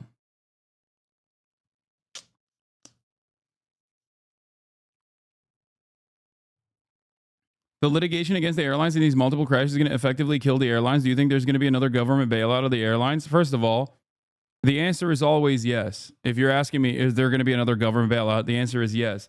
Secondly, I'm not so certain these airlines are going to be buried under mass amounts of litigation. Part of the reason why I'm not so certain is because things are getting worse and worse at an alarming rate in a way that favors corporations regardless. So I just don't see, like, they kind of bake this they bake this legal framework or this kind of like litigation into their profit margins. It's not completely correct, obviously, when they do suffer, when they do end up causing a bunch of serious incidents like this in a row. There will be more litigation than before, more so than what they've like actually baked into their profit margins. But I do think that they, they have very powerful lawyers. No, I haven't seen Stephen A. Smith on Last Pod on the Left, Coffee Pillar. I'm not going to watch that, most likely. Okay.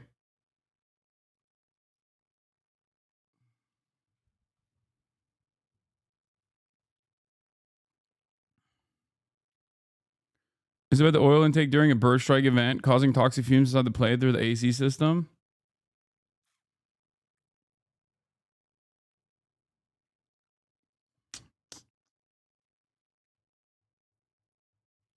All right. Anyway, this seems too complicated for me. The Incidents can fatal increase. flaw in the Boeing 737 Maxes. And it depends on the operational limits of your aircraft and sometimes just freak winds and other issues. But for the other two, there's no commonality. And what we always looked for, when I was with the Department of Transportation, you look for patterns, you look for trends, you look for data that you can connect. Now, of course, in the Washington, D.C. flight, they had.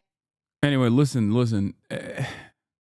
As I've said, if we're going to be super serious about this, okay, this is an obvious byproduct of reducing the workforce, okay?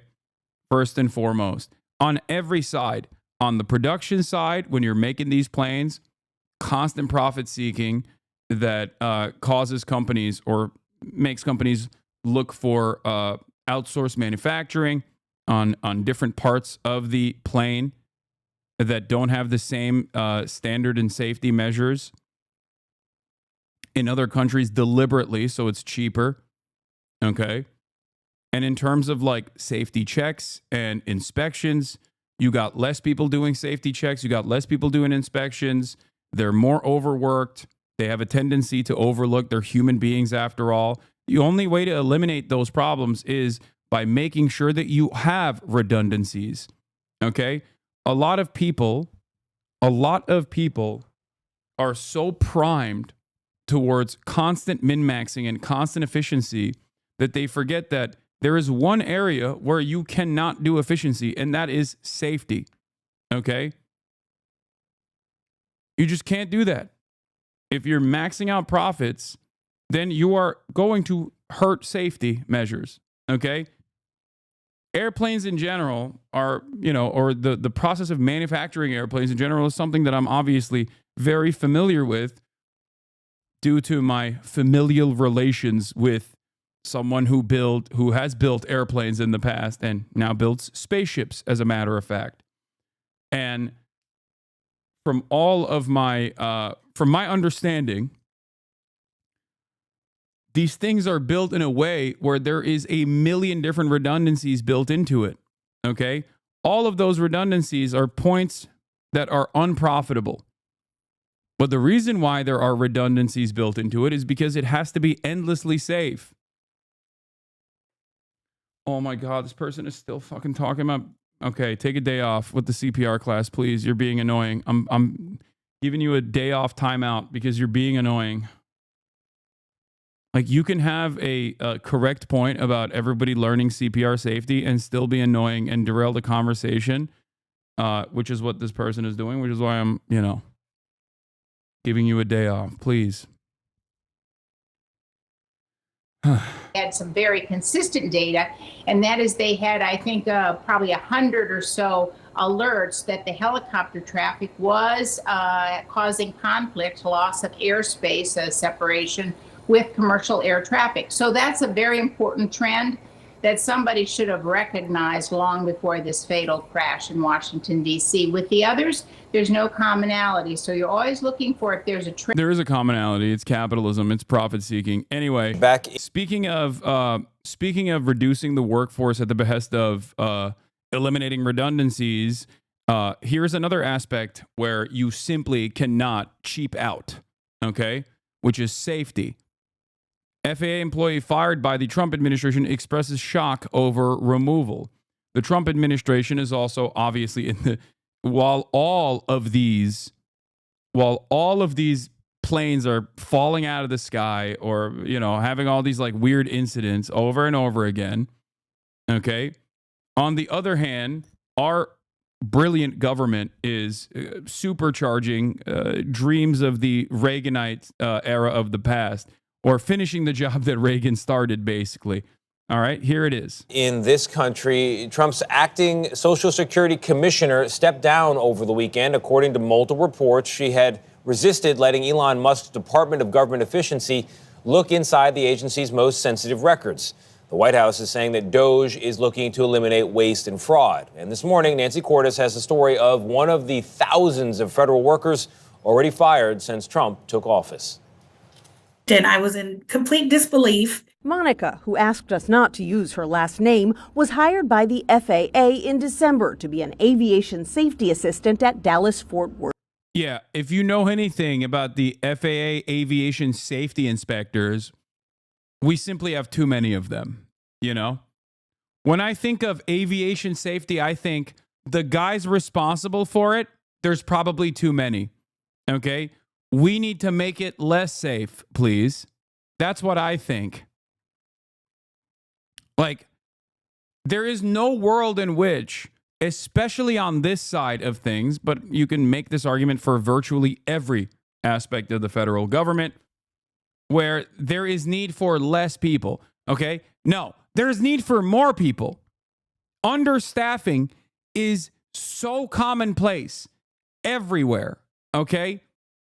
There is a problem with understaffing in virtually all aspects of the regulatory agencies, virtually all aspects of all the goods and services that you consume in general, okay? There's understaffing issues at hospitals with nurses. There's understaffing issues everywhere, okay? The notion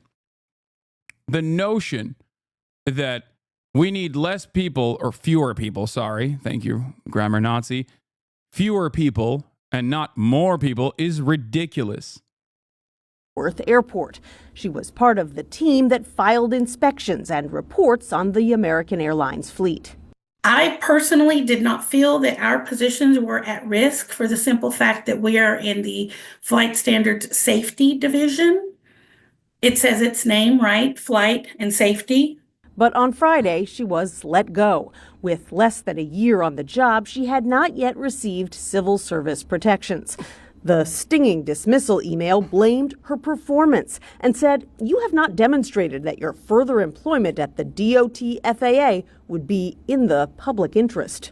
There have been no negative comments or feedback until I got this letter about performance. What this really does appear to be is just a purely false stated reason. Employment lawyer Michal Shinar says the reason Trump's team has been citing performance in firings is because by law, probationary federal workers can only be removed for performance or misconduct. We don't let an agency get around these congressional directives by just terminating our probationary employees and mass claiming it's performance when it's not. They're firing every probationary worker with rare exceptions. They're saying that performance is below standards and firing probies, so they can't file for reinstatement via the MSPB. She says the situation is ripe for class action lawsuits, while Trump officials insist these cuts are just a drop in the bucket. Transportation Secretary Sean Duffy posting last night, quote, "The FAA alone has a staggering 45,000 employees. Less than 400 were let go." Oh my We're still God. waiting for the exact numbers of cuts at most other agencies like the CDC and NIH. Nate? We will stay tuned. Nancy, thank you. Isn't there already a shortage at the FAA? Why do this now?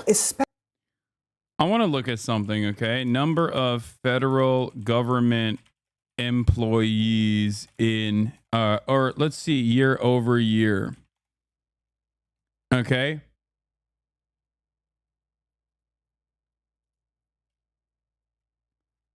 The size of the federal workforce has grown from 1.8 million in 2019 to 2 million in 2023. Okay?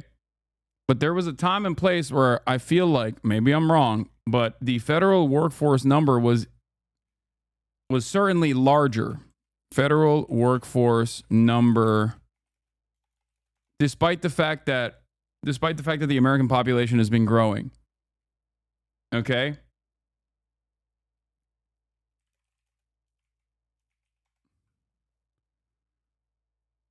Executive branch civilian employment. How many federal employees were there?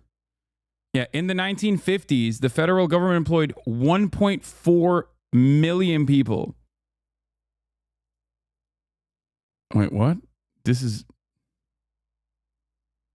an AI overview. What the fuck? Oh, God, why is there so much? In the 1960s, that's incorrect. God damn it, AI overview. What the fuck is this number, bro? Look at this, AI overview. Thank you, Google. In the 1950s, the federal government employed 1.4. Like, what is this number, dude? It's not even 1.4 million. It's 1,433,756.485 people. I fucking hate AI so much. Okay, yes, thank you. The number of federal employees peaked in the 1990s at 3.4 million. Okay.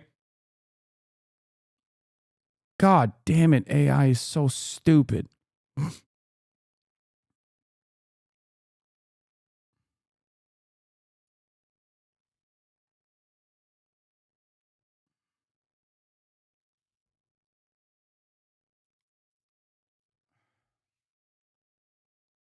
You did say lying is OP, so Google is just on top of the meta. Like, what use does this have? How could this be useful for anyone? You have to be truly a fucking dumbass, dude. Like, what would it, how, oh God, it's so stupid. It's so unimaginably stupid.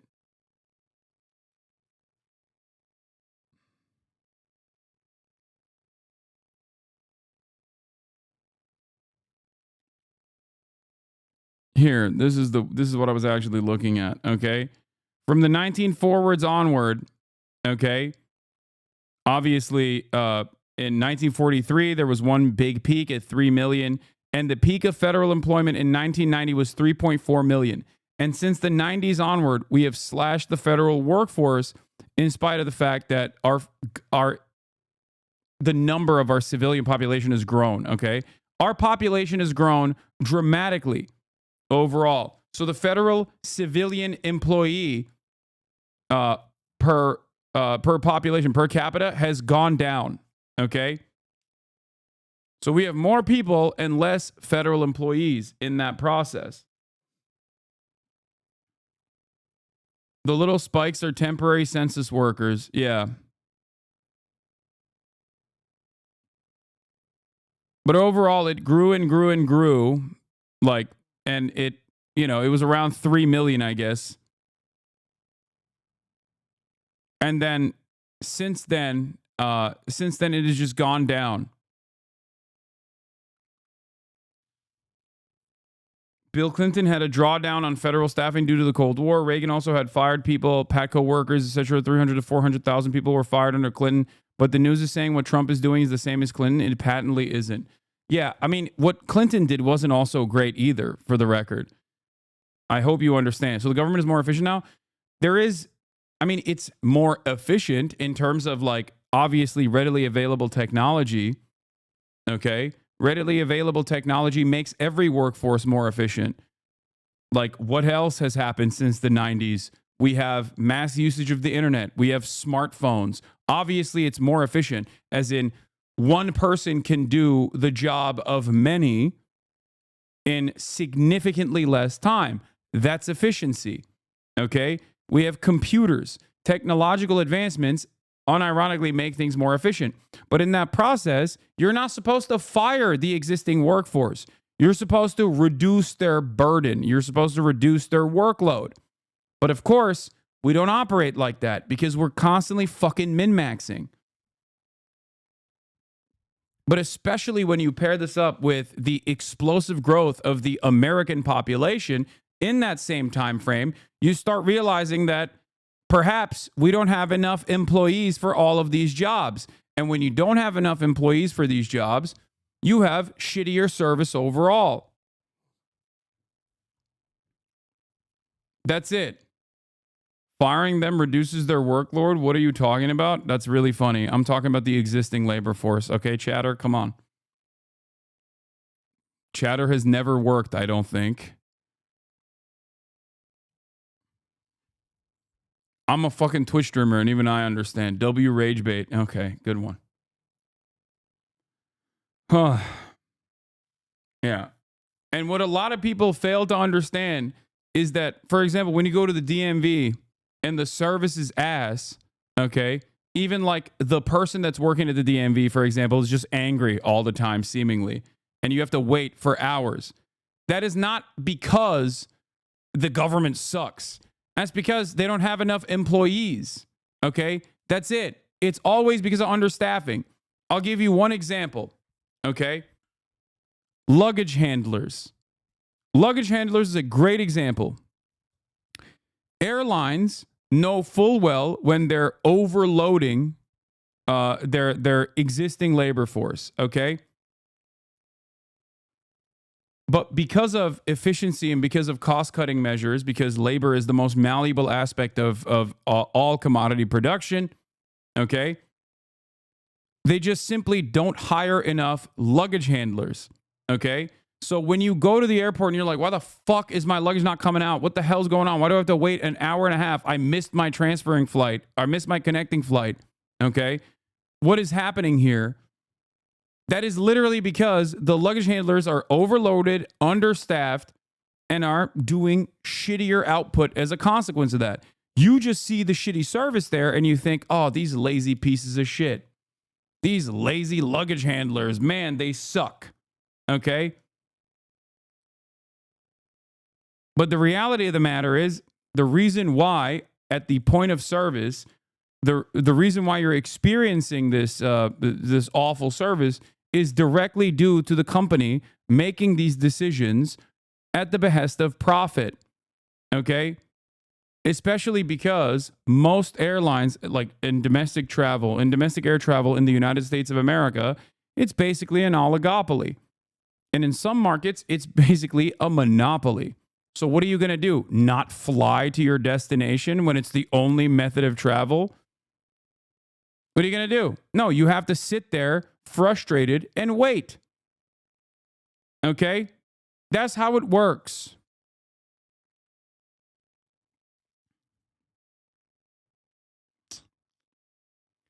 But because we are so primed into thinking that it's actually our fellow workers that are responsible for these issues individually because of their ineptitude, incompetence, lack of care, lack of interest, laziness, or whatever, we never truly understand who is at fault. And it's a very frustrating process.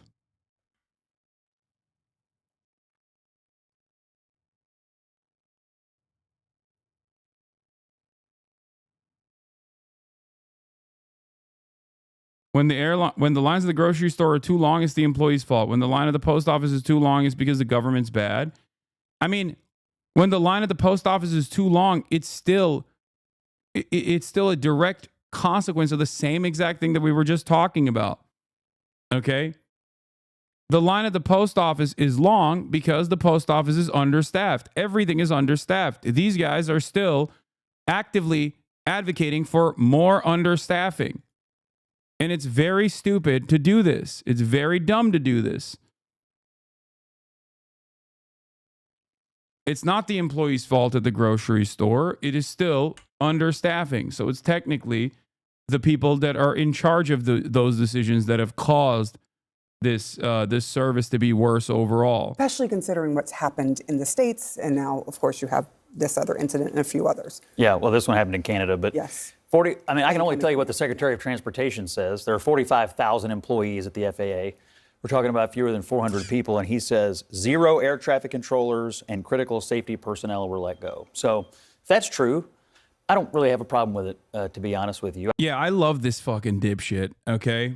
I remember reading somewhere, I think it was like, it might have been like Felix or maybe Edinger Mentum, who was like, Scott Jennings is the perfect person for this administration because he's such a shameless, slimy asshole who will just sit there and be like, well, the marginal victory that the Trump administration had at a time of like historic inflation against a historically unpopular cadaver seemingly gives Donald Trump the heavens mandate, the popular mandate to do all of these like staff cuts.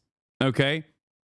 It's so annoying. Like, no, you do not have momentum. You do not have motion. You do not have popular mobilization, especially for cutting Social Security, okay? No. I do like the idea of keeping the people who are in the direct chain of command of safety and the air traffic control system and so on and so forth. But I have a hard time believing that there is a single government. Yeah. I had this exact, nice bathroom, you're 100% correct. We had this exact same conversation with Twitter, okay? Remember when Twitter employees were laid off? The conversation is the same. They were lazy and not innovating anyway, so what's the loss? Exactly. Twitter as a product is legitimately worse. Like, I don't know how you can't recognize that, right? And I told you, like, Twitter is a perfect example of the government, okay? It's like one for one. Twitter, when it was run by woke liberals or whatever, right? It still sucked. There were still plenty of issues, but at least it was a more competent product that you could consume, okay? And then Elon Musk came in and gutted the entirety of the staff. Look where we're at now.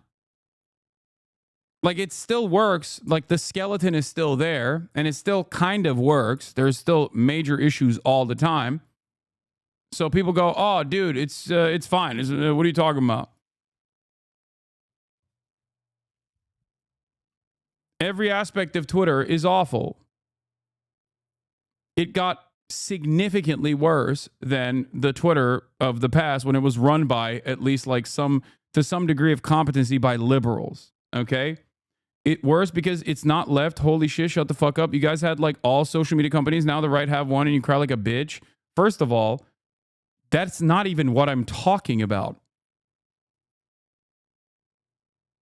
Twitter is not just worse because it's all Nazis. Also, I like that you admit that it's just, Nazis are right wing. So I'm glad that you at least come to that recognition because it's not just right wingers. It's quite literally Nazis. Okay. Like Adolf Hitler ads and stuff. Okay. So on that front, it's qualitatively worse. Yes. But that's not even what I was talking about. When I said Twitter is actually worse now, I'm talking about like the trending tab. Yeah, Nazis. Really, dude? Really? Yeah, Nazis in air quotes. Like, what does a dude have to say? They Sig Heil regularly on there, man. What are you talking about? Like, if those guys aren't Nazis, who's a fucking Nazi? Nobody's a Nazi. Adolf Hitler is not a Nazi, is what you're basically arriving at this point. What the hell? There is no way you are this stupid. Yeah, hundreds of millions of Nazis. Twitter is not used by hundreds of millions of Americans, you dumbass. It doesn't even have 20% of the entire, like, no.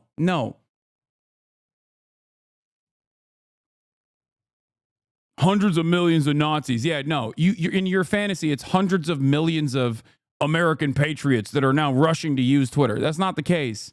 Okay? Its user base has actually diminished since the Elon Musk takeover. Okay?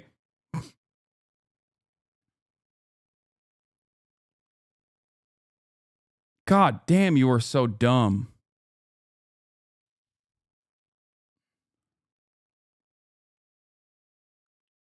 Yeah. The only extra motion on Twitter is now just bots. Okay?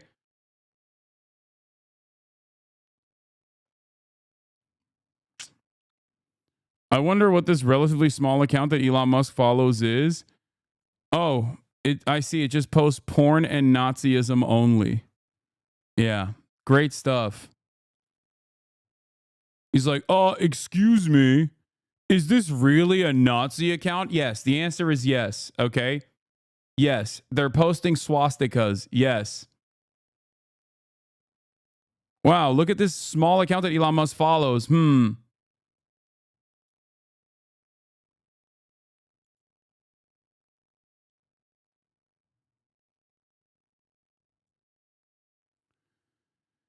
It's not subtle. This account tweets and retweets constantly about things like not wanting to hear R-worded blacks and their R-worded opinions, the need to make America blonde again, how America should be a white nation and celebrates Trump as the second coming of Hitler.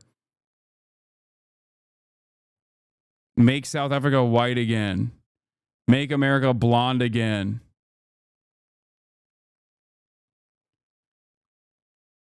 Really cool stuff.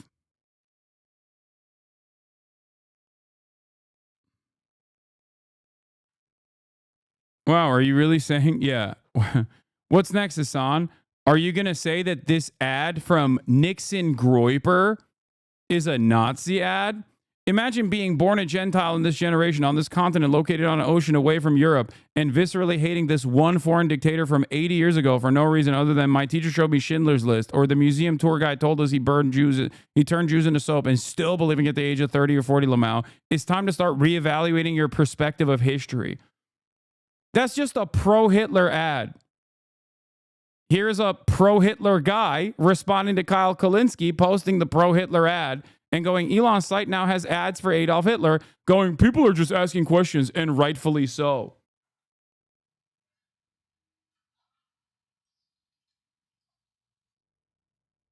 Nixon Groiper. I don't understand. What's Nazi about that? Just curious. Just asking questions. Dumbass. Anyway, let's watch this other dumbass talk about his new executive orders before I get back to all of the government incompetence. Here, I guess we can take a couple of quick questions. Go ahead, please. Please. Mr. President, have you decided specifically what the auto tariff rate should be? Yeah, I probably will tell you that on April 2nd, but it'll be in the neighborhood of 25%. And pharmaceuticals? It'll be 25% and higher, and it'll go very substantially higher over a course of a year. But we want to give them time to come in because, as you know, when they come into the United States and they have their plan here, there is no tariff. So we want to give them a little bit of a chance. Yes, thank you. The EU, I'm sorry, Andrea Shalal, the EU representative is going to be here in Washington next week. I'm sorry, tomorrow. He's going to be meeting with Hasan and Greer and Letnick. What can the EU do to sort of avoid the reciprocal tariffs that you've talked about? And, you know, you've talked a lot about the VAT. Do you expect them to reduce that? Well, they did already, as I understand it, reduce their car tariff all the way down to what we have. And a lot of that will take place, and I think some won't do it and some will do it. But the EU had a 10% tax on cars, and now they have a 2.5% tax, which is the Please exact a little same louder. as us. I can't believe you guys want to hear already Trump. We've saved a tremendous But you got amount. it. That would be great. If everybody would do that, then we'd all be on the same playing field. Because essentially what we're doing with the tariffs is, you know, they charge us, we charge them, same amount. And it's called reciprocal, actually. And whatever they charge us, we're charging them. And so the EU is, you know, I appreciate that they did this, but, you know, the EU has been very unfair to us. We have a deficit of $350 billion. They don't take our cars. They don't take our farm products. They don't take almost anything. They take very little. And we're going to have to straighten that out. And we will. I have no doubt about it. Yeah, go ahead, please. Thank you, Mr. President. Could you tell us a little bit more about the Russia talks, your impression of how they went today, and if you're perhaps more confident or less confident of a deal after what happened today? Well, much more confident. They were very good. Russia wants to do something. They want to stop the savage barbarianism. I mean, what's going on over there? It's soldiers are being killed by the thousands on a weekly basis. It's ridiculous. And they're not American soldiers. They're Russian soldiers, and they're Ukrainian soldiers largely, although a lot of Koreans have been killed, as you know. Quite a bit of them have been killed. They came over to fight, and a large portion have been wiped out. But we want to end it. It's a senseless war. It should have never happened, would have never happened if I was president, and it's a shame to see it. And I see pictures that you don't see, but I see pictures of fields that look just horrible. It looks like Gettysburg. If you see the old pictures of Gettysburg, it's soldiers lying all over the field, body parts all over the field. They're all dead. And this is going on a daily basis. It's a horrible thing. Both Russia and Ukraine, they're losing thousands and thousands of soldiers, and a lot of people have been killed too. I think that's one of the things that you'll see historically, and you'll see later on as it goes along. I think people are going to be surprised at how many people, not only soldiers, have been killed in Ukraine. A lot more people than you think. Yeah, please. President Trump, as part of a peace deal with Putin, would you be willing to consider removing all American troops from Europe? Well, nobody's asked me to do that, so I don't think we'd have to do that. I wouldn't want to do that. But that question's never really come up. Yeah. Please. Sir, do you support stationing European peacekeeping troops in Ukraine as part of this peace deal? If they want to do that, that's great. I'm all for it. If they want to do that, I think that'd be fine. I mean, I know France has mentioned it. Others have mentioned it. UK has mentioned it. But yeah, if we have a peace deal, I think having troops over there from the standpoint of Europe, we won't have to put any over there because, we're very far away. But having troops over there would be fine. I would not object to it at all. We're talking about this now, peace. We have either a ceasefire or a peace itself, and we're looking to do both. We'd start off with the ceasefire, and if they want to do that. I know France was willing to do that, and I thought that was a beautiful gesture. Yeah, please. Do you have any message for Ukrainians who, after 3 years of fighting, might feel betrayed or disappointed at not having a seat at these initial talks in Saudi Arabia? Well, I think I'm really disappointed in what's happened. I've been watching this for 3 years. It's a war that would have never happened if I was president, and I've been watching these people being killed at levels that you've rarely seen, not even close, since the Second World War. And I'm very disappointed. I hear that, they're upset about not having a seat. Well, they've had a seat for 3 years and a long time before that. This could have been settled very easily. Just a half-baked negotiator could have settled this years ago without the loss of much land, very little land, without the loss of any lives, and without the loss of cities that are just laying on their sides. You have those magnificent golden domes that are shattered, will never be replaced. You can't replace them. 1,000-year-old domes that are so beautiful, you can't replace that. A whole civilization has changed because of what. So when they're worried about not being seated, you mean somebody that should have gone in and made a deal a long time ago? You could have made a deal. This is one that could have made a deal. There was no talk of this during the Trump administration. Putin would have never, ever done it. And by the way, we wouldn't have had October 7th. You know that. We wouldn't have had October 7th. Another great Israel, deal for Trump. And we wouldn't have had that mess that's going on He's over there. It's Mr. Deal Maker. We have great fire people here. We're putting out fires. All over the world we're putting out fires. So that wouldn't have happened. And you know what else wouldn't have happened? Inflation. Because it was caused really by the cost of energy going through the roof because of their bad energy policies and also their spending, their terrible spending, wasteful spending on the Green New scam. It's a scam. It's a whole big scam. Yeah, that's where the wasteful spending was. Once again, I want to ask you a little closer to home. What would it take for you to reconsider the restrictions on the Associated Press? And secondly, some of your advisors are concerned with the Associated Press's style guide, using language and giving guidance to not use words like illegal immigrant or to use phrases like gender affirming care. And they're concerned about that being an encroaching amount of liberalism in the way in which the press writes about things. Do you share those concerns? Well, I do think that some of the phrases that they want to use are ridiculous, and I think, frankly, they become obsolete, especially in the last 3 weeks, because many things have happened in the last 3 weeks. And I didn't know about that, but I would say that if they want to use certain phrases like that, and I guess some are okay, but many aren't, but the Associated Press just refuses to go with what the law is and what is taking place. It's called the Gulf of America now. It's not called the Gulf of Mexico any longer. I have the right to do it, just like we have the right to do Mount McKinley, and nobody's even challenging that. But only essentially it's primarily the Associated Press, and I don't know what they're doing, but I just say that we're going to keep them out until such time as they agree. Insane. It's the Gulf of America. We're very proud of this country. It is one of the dumbest, it is one of the stupidest ways to do government censorship, by the way. Just truly one of the stupidest things that has happened in an otherwise incredibly stupid administration, for the record. And the very fact that other members of the media are not freaking out over this, or the very fact that the Mr. Free Speech defenders on the right are not freaking out over this is very telling. Okay? Russia wants to force Ukraine to hold new elections in order to sign any kind of a peace deal. Is that something that the U.S. would ever support? Well, we have a situation where we haven't had elections in Ukraine, where we have martial law, essentially martial law in Ukraine. Yeah, I wonder where why. the Come leader on, in dude. Ukraine- Like, I mean, I hate to say as it, critical as I am, like, come on. I wonder why they didn't have elections in country's been Ukraine. blown to smithereens. You got most of the cities are laying on their sides. The buildings are collapsed. It looks like a massive demolition site. Wow, I can't. No way. They had. I mean, so many of the No way. They had martial law in Ukraine. What happened? Rockets in there. They've done it 20%. What happened? 100% if they want. I wonder what happened in Ukraine that caused them to have martial law. That are absolutely decimated. Okay.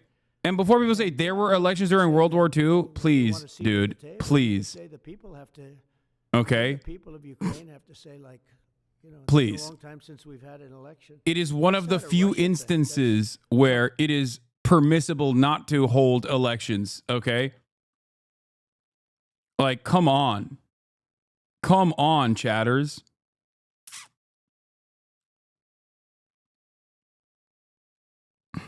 I mean, it's literally, these cities look like Gaza.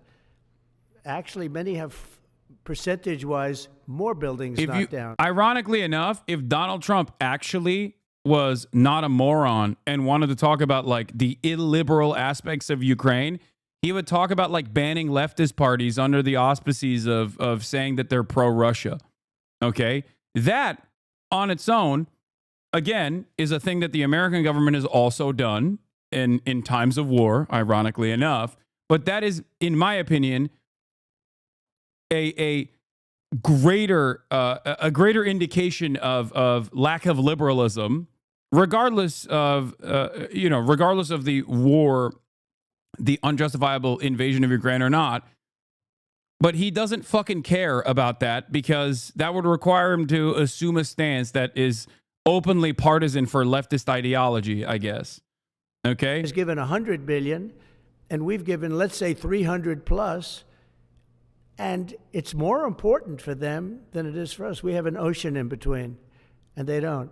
But where is all the money that's been given? Where is it going? And nobody, I've never seen an accounting of it. We give hundreds of billions of dollars. I don't see any accounting. So he's talking about Ukraine like he talks about Hamas. Yeah. You know why I want? Because I don't want all these he is brutally honest about American foreign policy. American foreign policy literally discards most of our allies, okay? Where they're from on the whole planet. And I think I have the power to end this war. And I think it's going very well. But today I heard, oh, well, we weren't invited. Well, you've been there for 3 years. You should have ended it 3 years. You should have never started it. You could have made a deal. I could have made a deal for Ukraine that would have given them almost all of the land. Everything, almost all of the land, and no people would have been killed, and no city would have been demolished, and not one dome would have been knocked down. But they chose not to do it that way. And President Biden, in all Did he fairness, just say Ukraine started the war? He was so bad for this. It was so bad, so pathetic. Did I misunderstand So what he was sad. saying? Hold on, I got to But run it with- back. That are being killed, and they're running of it. We give hundreds of billions of dollars. I don't see any accounting. So I want to see peace. Look, you know why I want? Because I don't want all these people killed anymore. I'm looking at people that are being killed, and they're Russian and Ukrainian people, but they're people. Doesn't matter where they're from on the whole planet. And I think I have the power to end this war. And I think it's going very well. But today I heard, oh, well, we weren't invited. Well, you've been there for 3 years. You should have ended it 3 years. You should have never started it. You could have made a deal.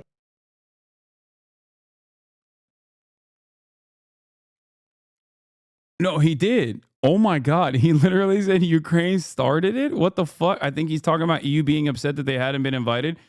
I mean, he's literally saying you should have never started it. Is he talking about the EU or is he talking about, which by the way, I don't even know if this is like, okay, this is crazy. Oh my God. Oh my God.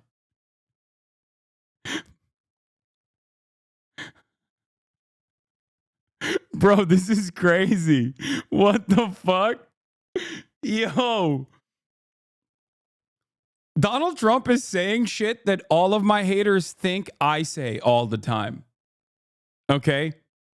Like that is the president of the United States of America saying shit that most people online, most liberals online assume is my position on Ukraine. This is an insane thing to state, especially as the president of the United States of America. Like, Ukraine in this circumstance is the least responsible party for being invaded. I would go so far as to say that even American interference probably played more of a role than Ukraine in terms of who started it. Okay? The number one responsible party is Russia. Okay? Obviously, they fucking invaded the country. And Ukraine is not even remotely responsible for this. Sorry, that's ridiculous. I could have made a deal for... And neither is Europe. Europe just literally listens to the United States of America. What the fuck is this take? That is crazy. For Ukraine, that would have given them almost all of the land, everything, almost all of the land, and no people would have been killed, and no city would have been demolished, and not one dome would have been knocked down. But they chose not to do it that way. And President Biden, in all fairness, he doesn't have a clue. What he was so bad for this. He was so bad, so pathetic, so sad. But with all of that being said, look, it is what it is. When I left, there was no chance that this could have happened, but it happened because we had incompetent leadership at many different levels. But when you see what's taken place in Ukraine with millions of people killed, including the soldiers, millions of people killed, a big percentage of their cities knocked down to the ground. I don't know how anybody even lives there. You know, when they say they took a poll and Zelensky's at 4%, who's living there? You know, I mean, people are... It's hard to believe. This chat is so funny. If China was working with Mexico to encroach on our borders, we wouldn't invade. Dog, you're saying that right now. Donald Trump is unironically saying that. Like, he hasn't gotten to that part of the equation yet. He just says, oh, he has to tackle the cartel or whatever. But like, yeah, this administration has a lot of appetite for bombing Mexico. Okay? And my answer is no, we shouldn't bomb Mexico, let alone fucking invade it. Are you insane? Hello? What are you saying? That is a psychotic. Why would you come up with a psychotic position that basically is the Trump administration's position and then bring it in here and be like, huh, you think insert psychotic position to the Trump administration? You think you wouldn't be in favor of that? Yeah, no, I wouldn't. I wouldn't be in favor of that, actually. What are you saying?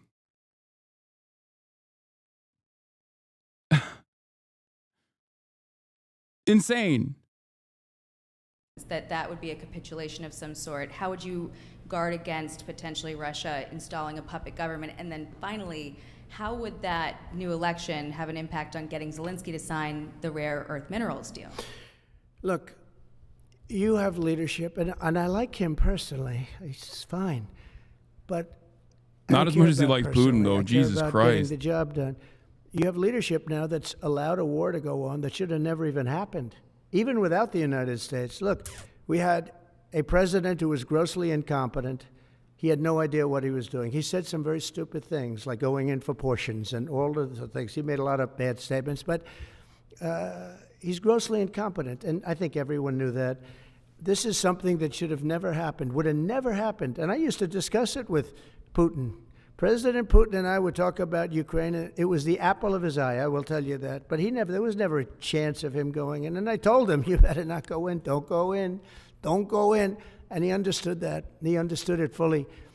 But I'm only interested, I want to see if I can save maybe millions of lives. This could even end up in a World War III. I mean, to be honest with you, you've been hearing now Europe is saying, well, I think we're going to go in and we're going to go. All of a sudden, you're going to end up in World War III over something that should have never happened. And, you know, it's a very sad situation. Yeah, please.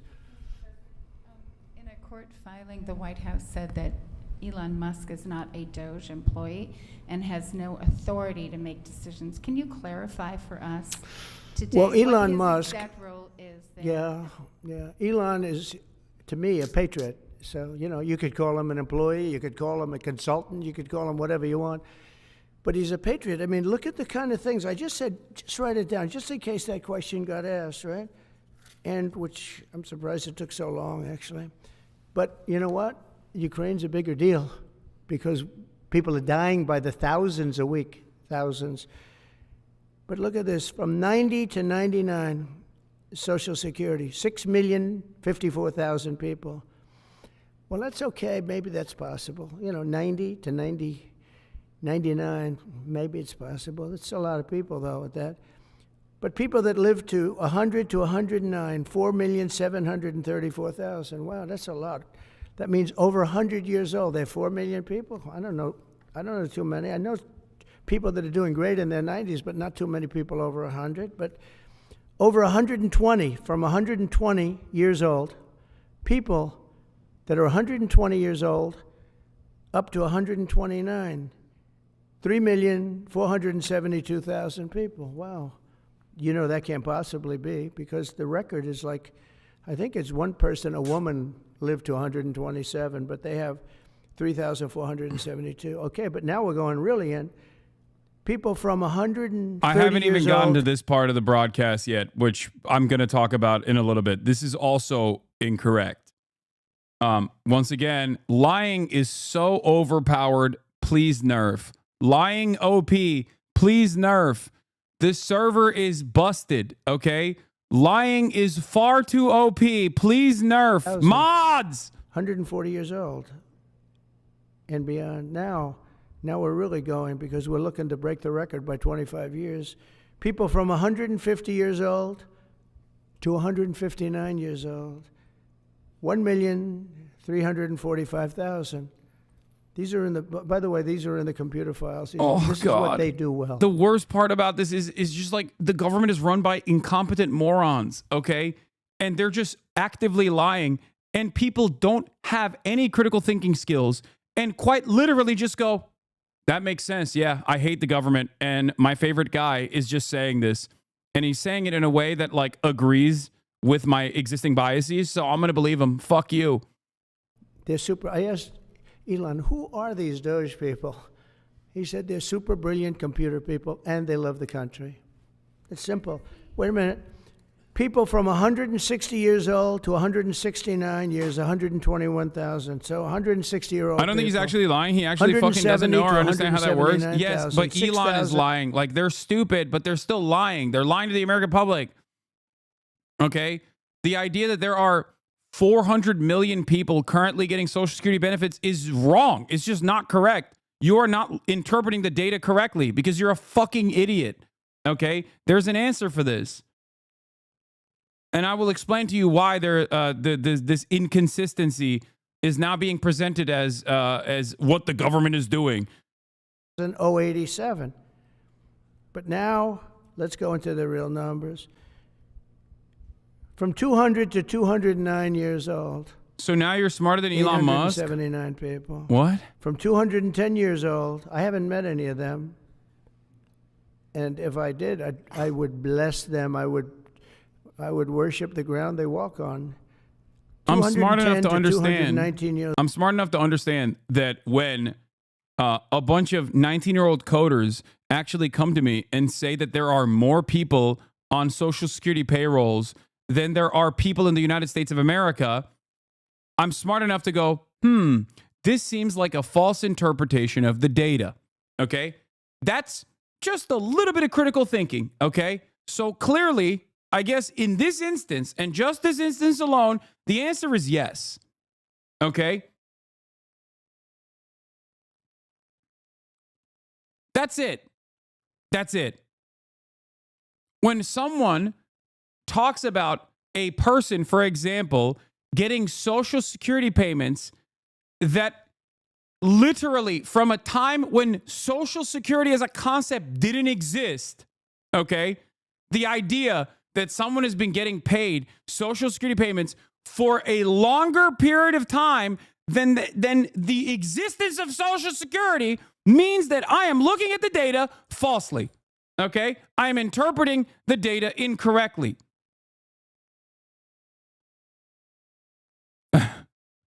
That's it. Yes, I know it's the programming language. I haven't gotten there yet. The 160-plus-year-old stuff is because the programming language they used, COBOL, which is super old, apparently. The defaults to January 1st, 1950 or something if a date is missing. Yes.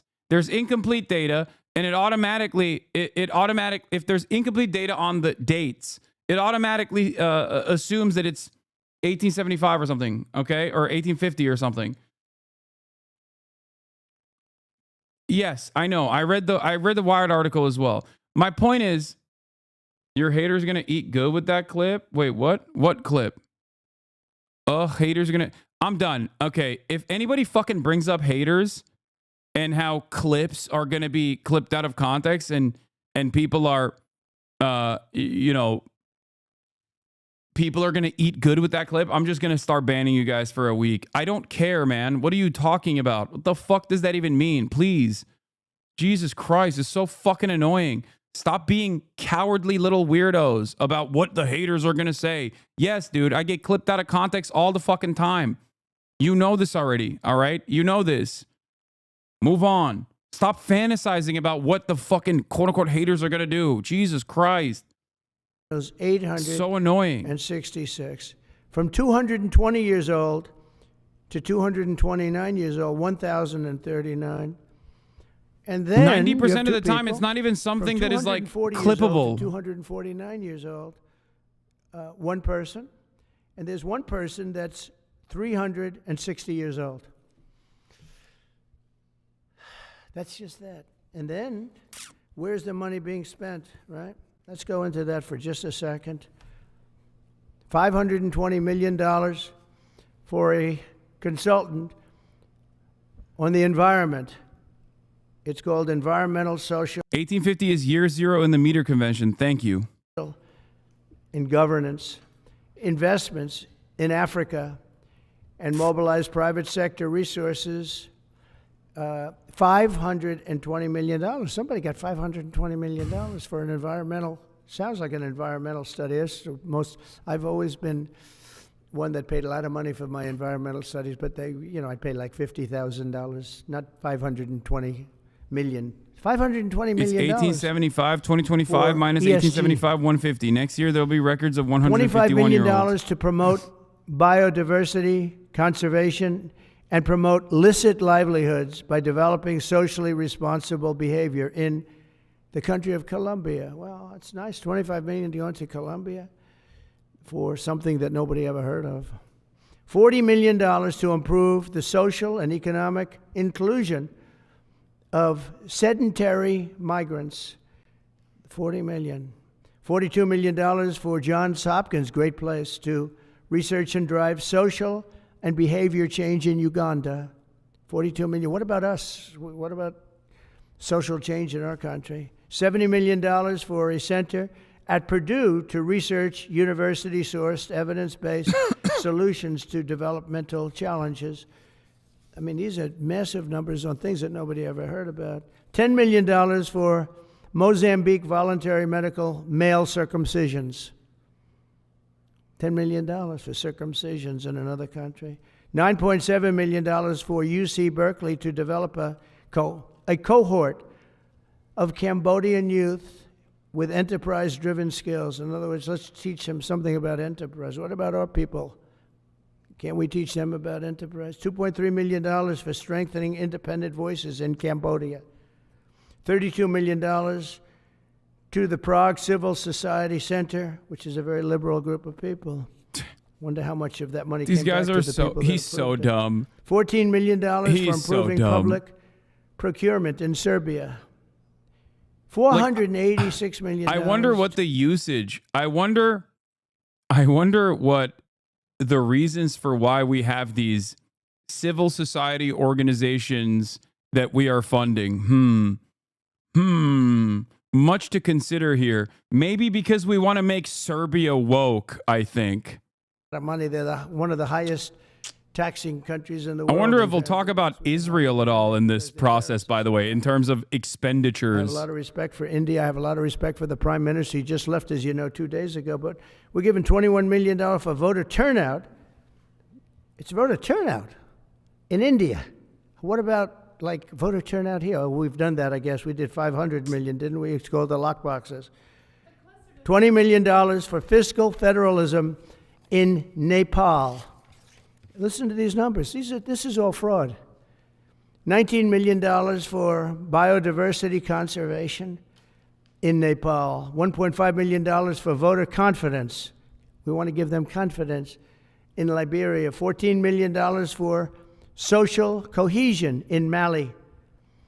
$2.5 million for inclusive democracies in South Africa. $47 million for improving learning outcomes in Asia. Asia's doing very well. They're doing a lot better than we do in the schools, aren't they? $2 million to develop sustainable recycling models to increase socioeconomic cohesion among marginalized communities in Kosovo and Eskali and in Egypt. We're talking about hundreds of billions of dollars. I could, by the way, I could read this all day long. I could go on all day long, and you'll see hundreds of billions of dollars, and we're doing it. But when I saw the Social Security numbers, I said, wow, that's really something. So we have, let's just go above 100 years old. We have millions and millions of people over 100 years old. Everybody knows that's not so. We have a very corrupt country, and it's a sad thing to say, but we're figuring it out. Now, the good thing about Social Security and what I read is if you take all of those numbers off, because they're obviously fraudulent or incompetent, but if you take all of those millions of people off Social Security, all of a sudden we have a very powerful Social Security with people that are 80 and 70 and 90, but not 200 years old. You know, so it's a very positive thing. How about over here? Yeah, please. Your reaction to Michelle had resigning after the news. Who resigned? I don't know. I mean, I resigned or got fired. I think got fired.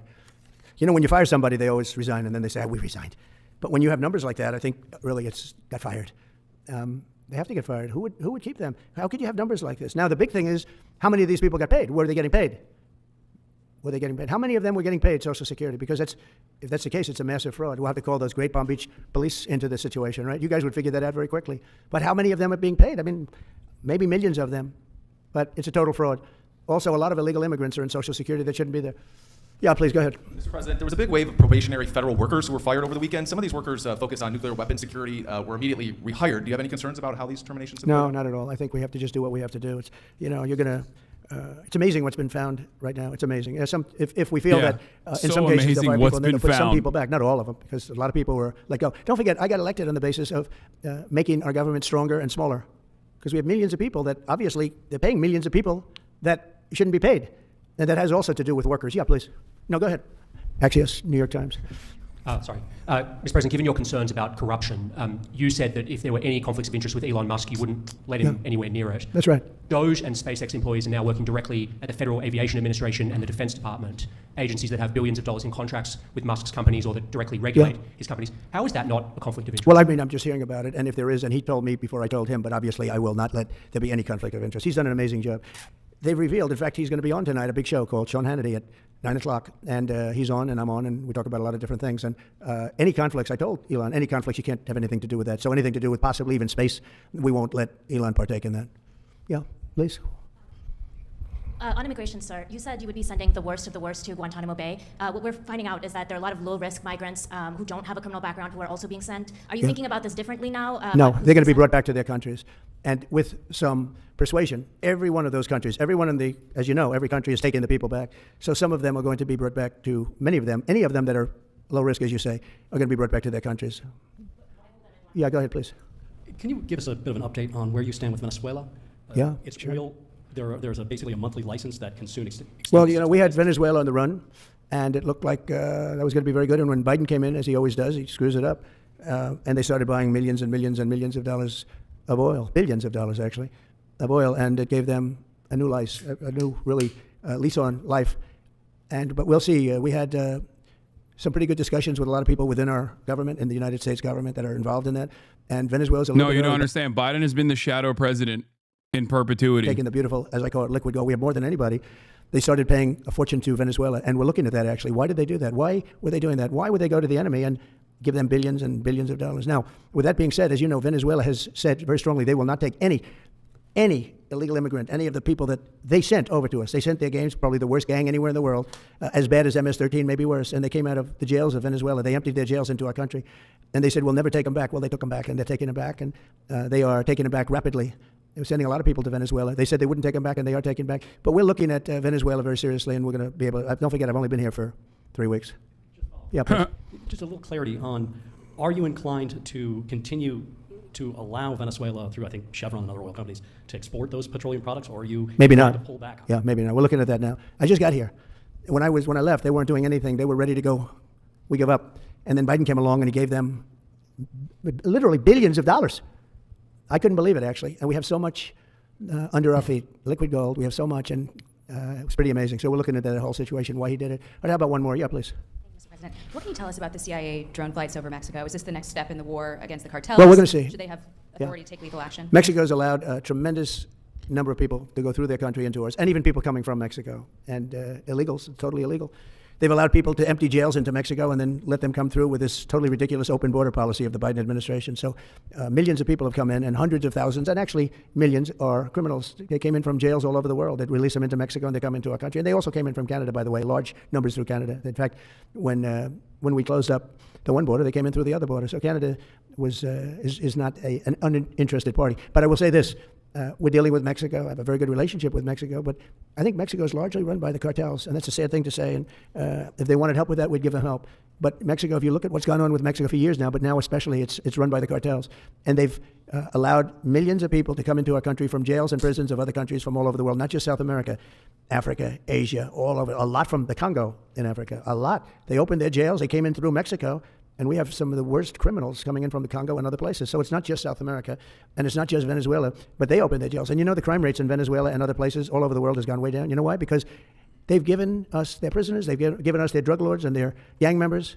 And it's hard to believe that we accepted this. It's hard to believe that we allowed open borders, and we're taking in, hundreds of thousands and millions of people coming in from all over the world. They're absolute stone cold. It's pretty crazy that all of these violent criminals from all around the world are coming to America. And yet, instead of doing crimes, they're actually, unironically, through their presence and their proclivity to do less crime, as opposed to the existing natural-born U.S. population, lowering the crime rate in the United States of America across the board. It's crazy. I guess, like, when they come to America, they just no longer want to do crimes. Magically. They're like, oh, yeah, well, we got jobs here, so no reason to do crimes. I guess that's what it is. America, truly the nation of rehabilitation. Wonderful stuff.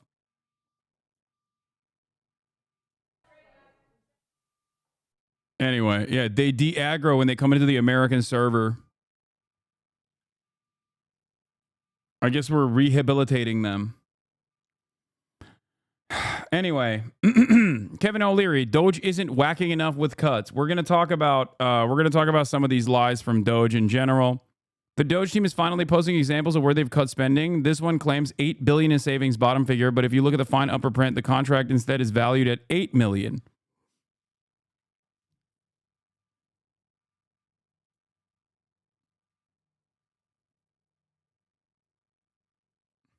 What did they even cut? They cut U.S. Immigration and Customs Enforcement, Investigations and Operation Support Dallas, U.S. Immigration and Customs Enforcement, Equal Employment Opportunity Funding Office.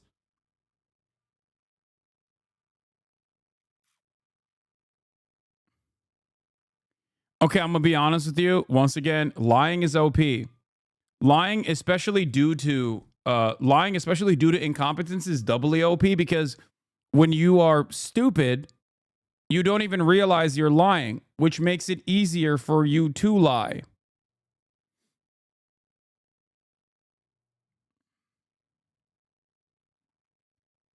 Okay?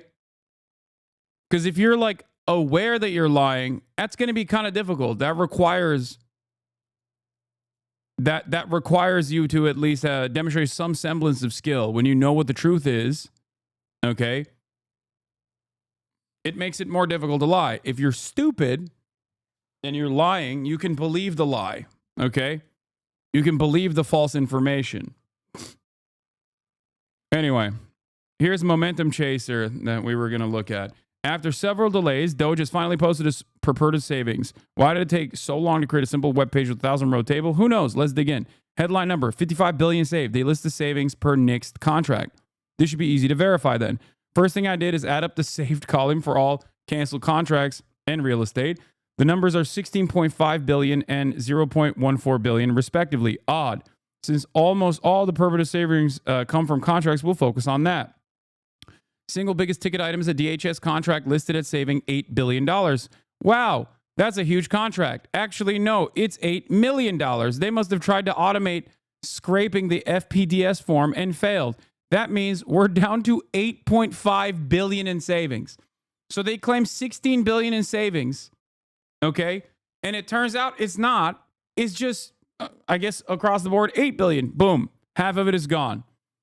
The next three biggest ticket items are all USAID contracts listed at $655 million each, so $2 billion total. Wow, pretty big. Wait, these are IDVs, not contracts. $655 million is the entire set aside, being triple counted. In the first 5 years, only $73 million was awarded. Only 2 years remain. That's the other side of the story. They were like, oh, the CFPB. The CFPB's entire budget allocation is $1 billion.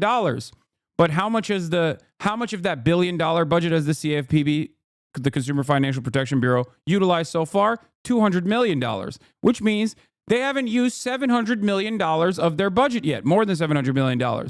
When you cut the CFPB, the saving is not $1 billion in that regard. It's also really stupid because the CFPB obviously has returned more than $20 billion back to the consumers with a mere $200 million of expenditure. Okay? Claim 55 billion, show 16 billion, actually 8 billion if you lose your eyes on the biggest thing. No, it's going to get worse than that. So we're down to 6.5 billion in savings, and an alarming trend emerges. Doge does not seem to understand how the government contracts they are canceling work. The savings they are claiming are not annual savings, but rather hypothetical savings if we spend every unobligated penny. And more importantly, they are just getting it wrong.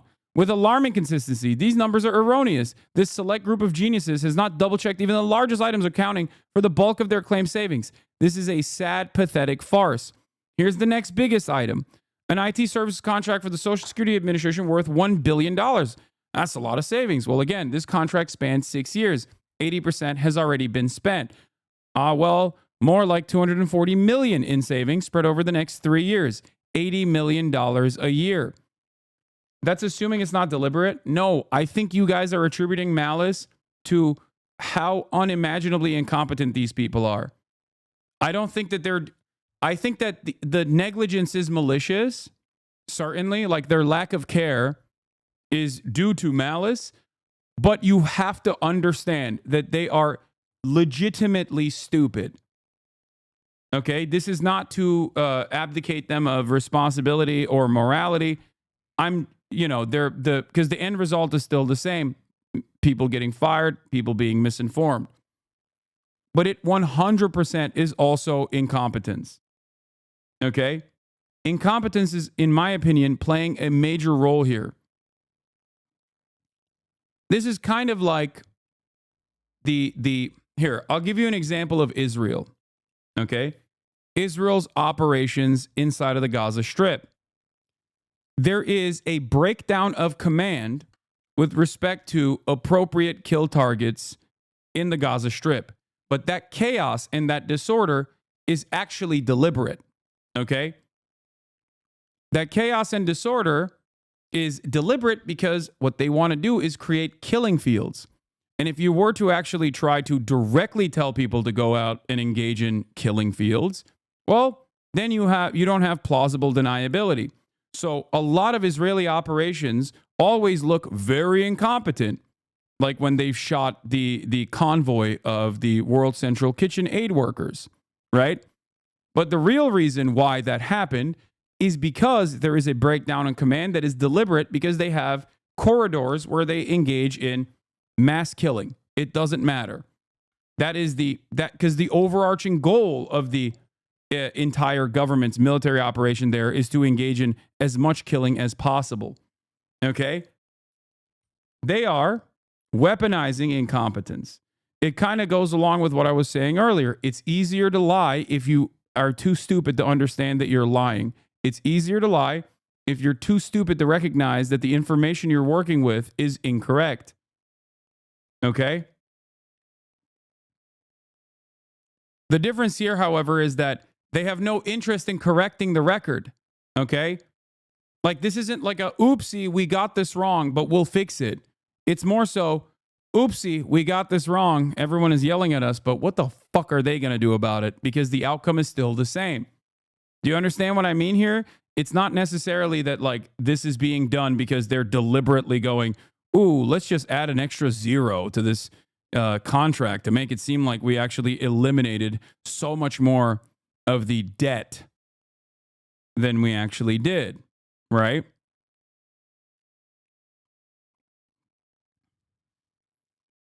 They're not doing this in that vein, I guess. And so many less people will hear about the mistake portion of it. Yeah, partially because of how information echo chambers work nowadays online, especially with like the blossoming revolution of independent media. There are a million different outlets where you can get opinions that you want to hear masquerading as the truth.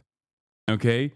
It creates additional permission cycles for false information to present itself as the reality. It creates an environment where people turn around and go, well, these guys are independent content creators. This guy's not even a political commentator at all. And he's also saying how great it is that the government is actually reducing so much of this like ridiculous expenditure that they were spending on, I don't know, gay autism research or whatever, or gay autism vaccination initiatives or whatever. And then every single day, we just move further and further away from the truth. In 2023, this contract funded 1,000 FTEs working $100 an hour. Did we need 1,000 SWEs working on SSA infrastructure? Probably not. These could be valid savings. Disclaimer, no idea what they actually did. But worth noting that these cuts will impact many private sector jobs as well. SWEs, not SVEs. And if anyone is curious, there are currently 17 lines that say CFPDS rather than the savings amount. I guess because their automated scraping failed. I did it manually and it took roughly 10 minutes, but that's too much of an ask for super geniuses working 120 hours a week.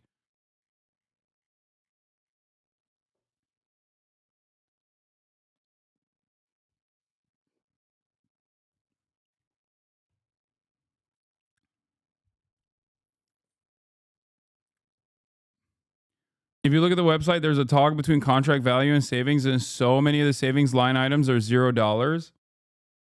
A quote tweet in regard to the employee at Social Security. I went and looked at the publicly available contractual documents, probably closer to 2K employees in various roles. The contract sounds like it's the entire information technology department for the Social Security Administration. This will absolutely be a lawsuit. Motherfuckers are too dumb to understand government fund accounting. There's a reason it's a special topic in the accounting field, much like medical and construction accounting are. Yes. This is yet another instance where, like, there is a very deliberate, very real reason why there's highly specialized fields here. Because most people don't understand the data that they're looking at. Now, this person is not a government accountant, as far as I understand. You know, he's just some random guy, right? And even some random guy can call out a bunch of these inconsistencies. Why are we pretending they care to be accurate? They're not. That's my point. They're not pretending to be accurate. They don't care. They're not even trying to pretend to be accurate. They're just throwing numbers out, knowing full well that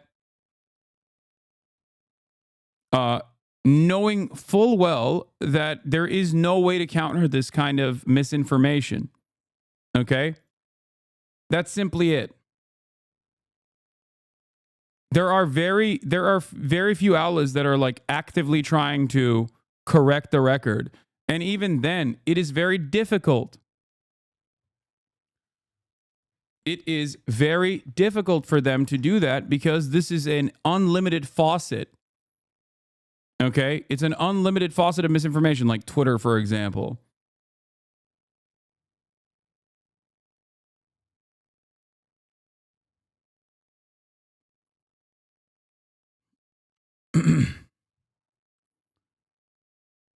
What's weird about the situation is that, yes, of course, is there a lot of bloat in the federal government? Obviously. I mean, look at the fucking DOD. Jesus Christ. Having said that, however,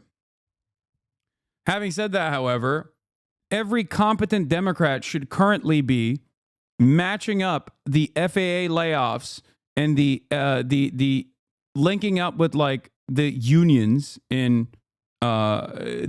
involved in every part of air travel to constantly say, look at all the planes that are falling out of the sky. Do you really want less people working on your safety? Every Democrat should be saying this. Okay? Every Democrat should be saying this and constantly pairing up the Republican agenda of austerity with death and destruction. Okay? They should be doing that. This would be effective communication. Okay? This would be effective communication. I'm banning this guy that said this guy is just unbelievable and the press just lets him lie. Partially because I don't even know if he's talking about Elon Musk, even though the account was created 26 minutes ago and he's been following since 14 minutes ago. So it's most likely a bot account and he's talking about me. But it's pretty funny for him to say this. So I look forward to more. Brilliant takes from that guy.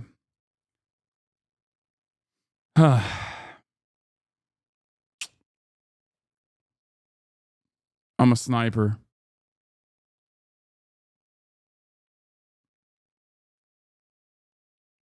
Looking from Eastern Europe, while I know what is happening in the US, but here in the East, this was all the talk. Austerity, pulling ourselves from our bootstraps, etc.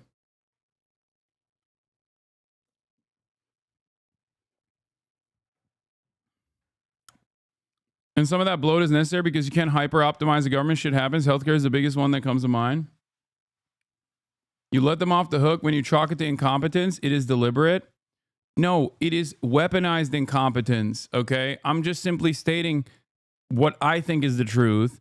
And the reason why I'm saying that is because they're not particularly brilliant, okay? They're not. These guys aren't like brilliant geniuses who are like, ooh, let's just lie deliberately. No, I think a lot of this can be explained with them trying to scrape the data and doing a piss poor job at it, okay?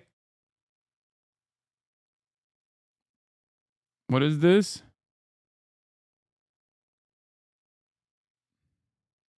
Oh, Polygon.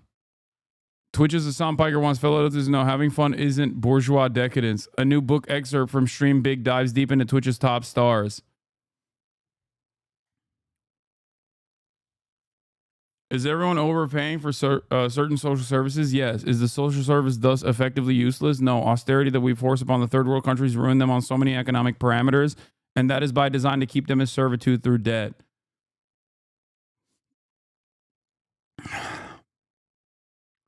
Nathan Grayson's new book is coming out, and there's an excerpt of me in the book.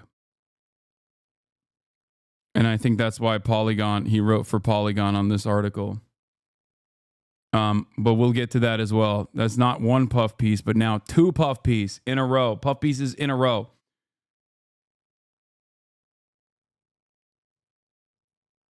Courts are not going to save us. For some reason, it went to the judge who saved Trump too.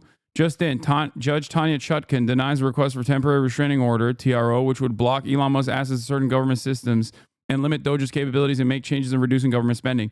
Chutkan writes, plaintiffs have not carried their burden of showing that they will suffer imminent irreparable harm absent a temporary restraining order. Therefore, plaintiff's motion is denied. 14 states represented by their attorney general have filed an emergency motion for a temporary restraining order against Elon Musk, the U.S. Department of Government Efficiency Doge Service, U.S. Doge Service Temporary Organization, and President Trump. The emergency motion, based on the parties' briefing, oral argument, and the current record, the court finds the plaintiffs have not carried their burden of showing they will suffer imminent irreparable harm absent a temporary restraining order. Judge Chutkan goes on to say that the possibility that defendants may take action that irreparably harm plaintiffs is not enough. What is imminent irreparable harm if not losing your job? It goes even beyond that. It's imminent irreparable harm that people will lose their jobs for no reason. Okay, so there is plenty of imminent irreparable harm. But of course, it doesn't matter at the end of the day. Because guess what? Judge decided, nobody cares. On the record before the court cannot conclude that plaintiffs satisfy the high standard for irreparable injury. By the way, there was no standing for the court case that made its way all the way to the Supreme Court when the conversation was around Joe Biden abolishing student loan debt. There was no standing for that, okay?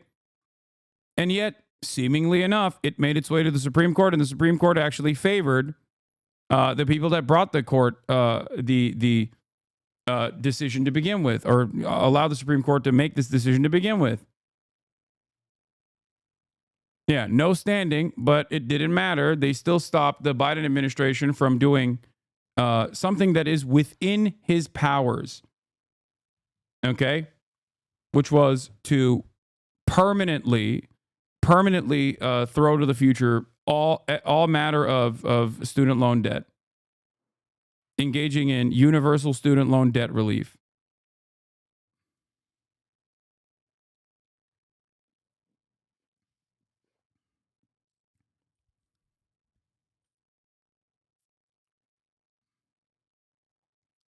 Do you love the Supreme Court? No, I do not.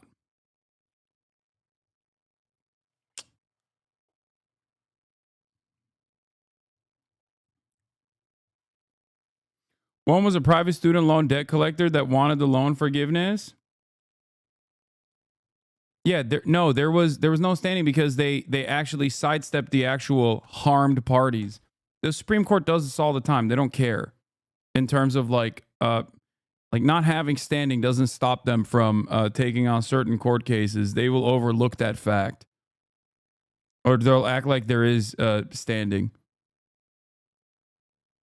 It's ultimately a political decision, is my point. It's never a decision truly born out of a real legal disagreement.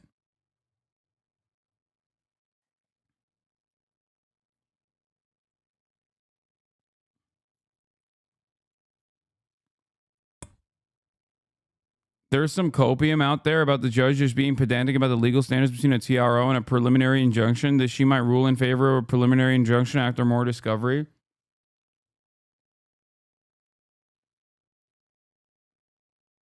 Yeah.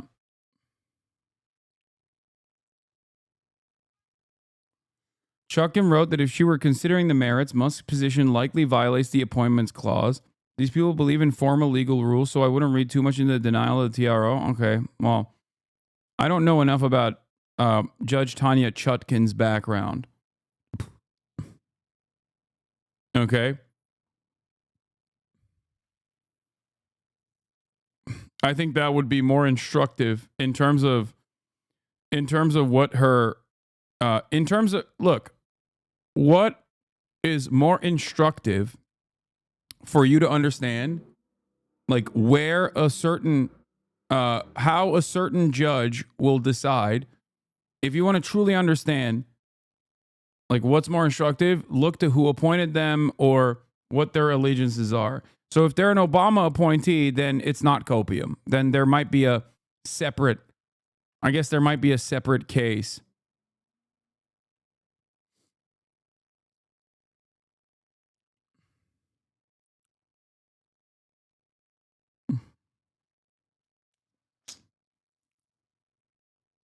If they are even a Trump appointee, sometimes they still think certain Trump administration decisions are a bridge too far.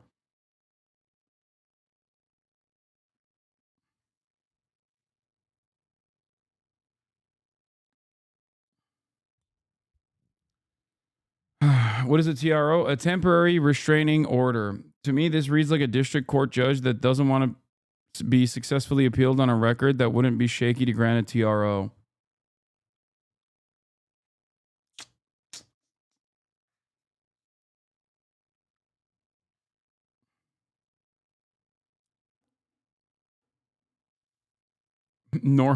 Nominative determination. Her name is Chudkin. R.I.P. Okay, fair. The court in the past 3 years literally said the situation you brought forth didn't actually happen, but just in case it did, we rule in the favor of the Republicans. It was insane. Yeah. There are instances like with the abortion, with the contraceptive ban, like the contraceptive trafficking ban that literally had no standing because there were no victims. Okay? It was a hypothetical victimhood that allowed them to take on this case. It's fucking ridiculous. Okay? Like, that's ridiculous. They just made it up. And they've done it before too. But it's extra crazy because, like, this instance does have immediate harm. Yeah, the 303 creative wedding website case. That was another one that's famous as well for that.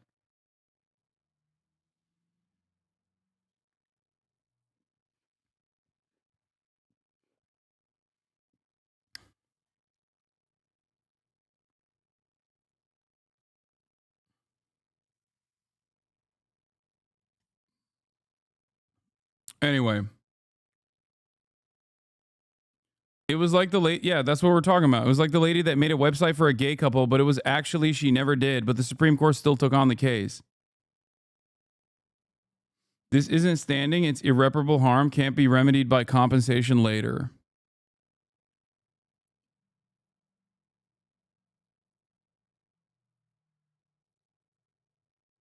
No, doesn't this mean that there's no maybe I'm misunderstanding it. I'm not the best at.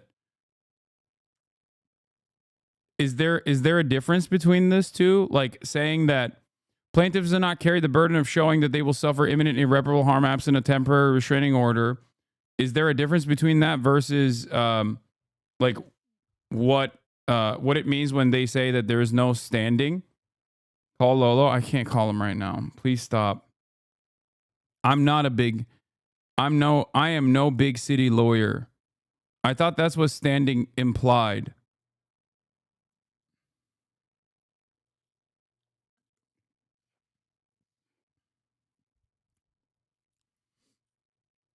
Standing is different. I'm a lawyer. Okay, thank you for all of the...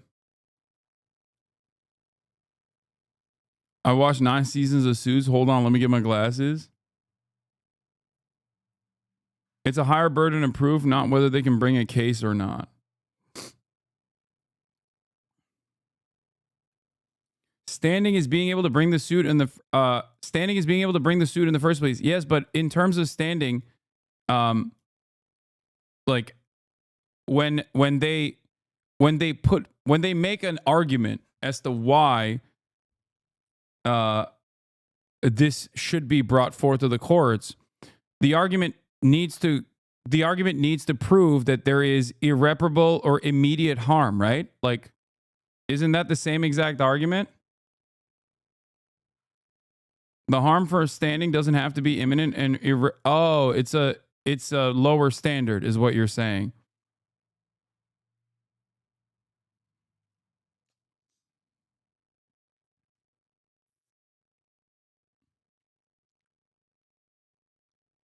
Or not a lower standard, just a different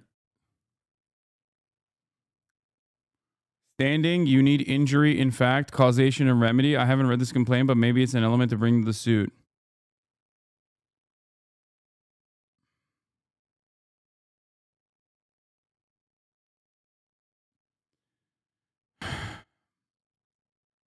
Temporary restraining order has a higher standard.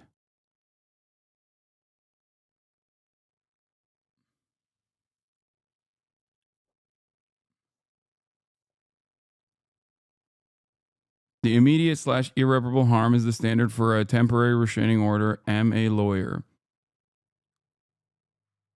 No, it's different. A TRO would stop the offending action. Judges saying that anything done without the TRO would be able to be fixed afterwards. They aren't in danger of permanent harm. But wouldn't there be enough if people are about to get fired unjustly? Wouldn't that be permanent harm?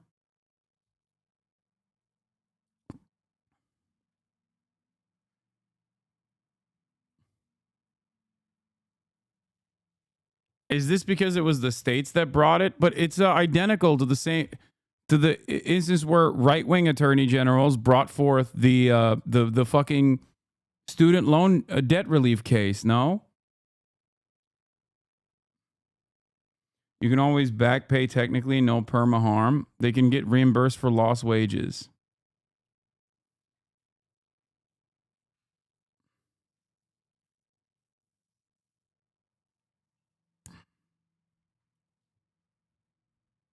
The imminency, irreparability of the harm is what makes it more technically. It's not the same as bringing the case to trial, but instead enjoining them from acting.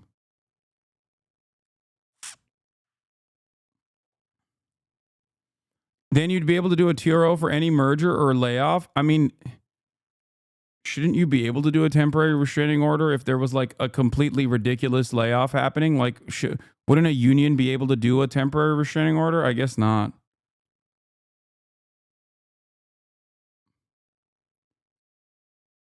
Monetary harm is usually the standard, except in criminal cases.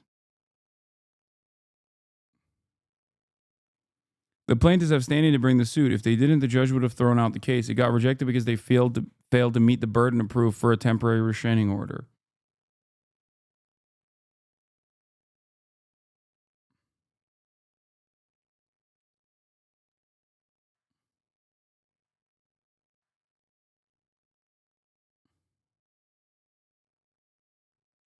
These are all pretrial motions that are asking for court action before the case has been heard, so the burden of proving irreparable harm is very high. Oh, got it. Okay. Okay. All right. We're moving on from this. We're getting back to areas that are within the realm of my knowledge. Okay. We're going to talk about Russia and Ukraine as well. But before we get to Russia and Ukraine, there's a couple other things I wanted to talk about with this Doge shit. But so we're going, unfortunately for all of you, back to Scott Jennings. An agency that doesn't have a bloat of administrative personnel that we could probably do without. And I think that's why a lot of voters are happy that Donald Trump and Elon Musk are finally going through the federal government and trying to take out some of this bureaucracy that we probably just don't need. So I'm reading to you what Sean Duffy says. He's the Secretary of the Transportation. I have no reason to doubt his numbers. Karen, when you hear this, I mean, yeah, he knows best. Scientists, woke and gay, they don't know best when they're talking about their specific field of research. Sean Duffy, television personality, well, he's the transportation secretary, so he knows best. Okay? Yeah. Pete Hegseth, well, guess what? He's leading the DOD. I don't see you leading the DOD. He's not a DEI candidate. He's a DUI candidate. Okay? That's right. He knows best. Look, Americans are concerned about bloat in the federal government. They have been for a very long time. What do you make of how it's been meted out? So the concern that I think a lot of Americans have, we can all agree there's bloat. We can all agree that we need to deal with that. At the same time, what we're seeing is speed for the sake of creating momentum, to create a sense of things are happening. At the same time, look what happened Friday.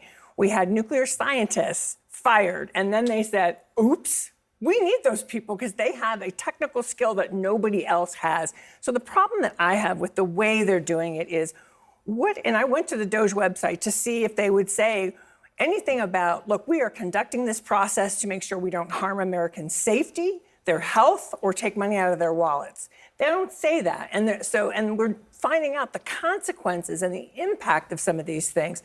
If you're a doctor for the VA in the Midwest and you're told you're going to be This is a problem born out of not having any principled leftists on any number of different mainstream outlets. Okay? Understand, the automatic position of the most quote unquote like anti-Trump liberal on the panel should not be that it's definitely for the greater good that we're engaging in mass layoffs in the federal government. Okay? You shouldn't be playing catch up. Your first position should be that there is no reason to engage in layoffs at a time when we should probably be hiring more people. Okay? But because their underlying worldview is unfortunately so similar to the Republican worldview in terms of maximizing efficiency, okay? They start the position by saying, no, there is actually reason to like fire a bunch of government employees. They're just not doing it right, and they're firing the wrong people. No, that's not what you're supposed to say. You're supposed to say, what the fuck are you doing? We need more people working, not less. Okay? That should be your starting position. And then you work your way up to that argument, which is that, and here is why it's really stupid when you engage in these sorts of idiotic layoffs, because obviously you're eliminating a bunch of positions that were, or eliminating the positions of a bunch of government employees that were working on really important things. Okay? That's why it was so frustrating for me when I saw Ro Khanna start off by being like, well, Bill Clinton did a fantastic job eliminating 400,000 federal government employees, but he did it by working with Congress. It's like, that's not, like, why are you presenting that as a good thing? Don't you realize that the underlying ideology there, the underlying premise that you're operating off of is that it is a good thing to fire government employees? How is this in any way, shape, or form an adequate counterbalance to the Republican neoliberalism? This is why I say, and many others say correctly, that the Democrats are also neoliberal. Be fired, or you're waiting for this, court to play out. What are you supposed to do with your client who is the veteran who's got PTSD? Are you trying to find them someone else to go see because you're not sure if you're going to be there in 2 weeks, or are you assuming you'll be spared because someone will figure out that it's probably not smart to get rid of doctors who are at the VA who may be working on a critical function? So that's the concern. I think this could have been done with a lot more thoughtfulness about how do we protect people's safety. Even if you said, look, we're going to take 2 weeks at each agency and try to do some kind of rubric to make an assessment, not putting it into an AI system, by the way, which is some of what we've read that they've done. And I think what we're going to find is a number of these oops moments that could be dangerous. I just think they need to read the... Don't you only fire government employees when your economy's in the shit and you're producing as much as you should? Sure, it will work in Argentina, but why is it being done in the U.S. with very competent workers? First of all, it's also not good in Argentina either. I don't think it's good in Argentina either. I don't think austerity is a good thing. It's definitely not a good thing. If it was a good thing, we wouldn't enforce it upon the entirety of the global south. It's just wild because now we're accelerating it to our and doing it to ourselves. We've always, one might say, Republicans have always engaged in this sort of thing, but never to this degree. Room. I mean, there have been 3 major plane crashes in just, less than a month. One of them was just a few blocks from the high school I went to in Northeast Philadelphia. And, tell that to the little boy with the metal in his head, trying to protect his sister during that plane crash. I think that not only do you have to protect the safety of Americans physically, but I think you have to protect our safety mentally. We see you laying off people from the FAA. At this point, nobody at the FAA is dispensable. I think you have to keep everybody there at least, for the time being, because we've had these major plane crashes that you haven't seen in 16 years. Kevin, the optics of this is what you're referring to. I think the issue is they're not whacking enough. There's this concept in private equity when you get a bankrupt. God, I mean, how can people look at this guy and not see him as anything but a fucking villain, dude?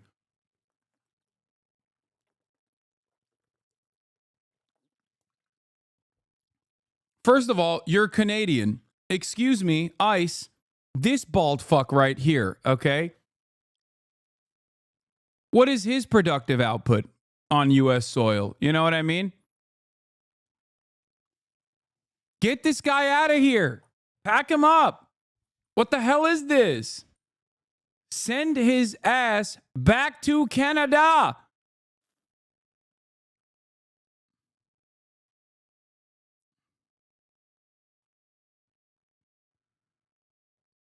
Ugh. Yeah, I'm going to Lake and Riley act his ass. I'm going to be like, I saw him stealing a bag of Skittles. Deport him, please. Yeah. I saw him getting in a boat again. Arrest him, officers. You know what he has done in boats in the past. And this time his wife wasn't even in the boat. So he got no one else to blame this time, okay?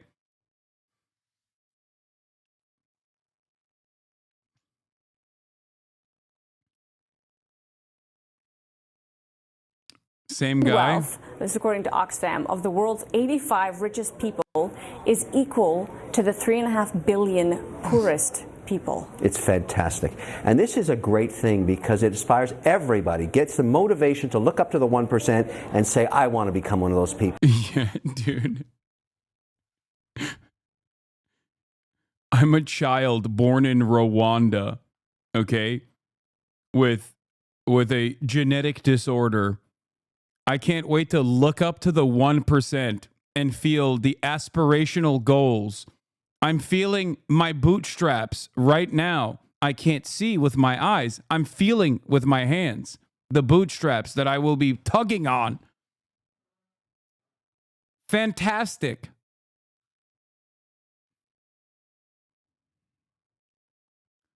Psychopath, dude. Well, I'm going to fight hard to get up to the top. This is fantastic news. Yeah, low key, think he's helping with the cause with shit like this. Let him cook. No, dude. You want to know why? I used to think that too. But these past couple of years, like especially with Elon Musk getting a prominent position in the government, has caused me to realize that no, actually, people don't realize how fucking stupid these dudes are. They don't realize how evil these dudes are. They just genuinely think it's God ordained, and they deserve the position that they have in society. I'm not even kidding. Like poor hogs love this shit, dude. They love this shit. Americans are incredibly servile. Absolutely. Absolutely, dude. Oh my God. They cannot imagine looking at a guy like this and thinking that's a villain. That's an evil villain. He's doing evil villain talk right now.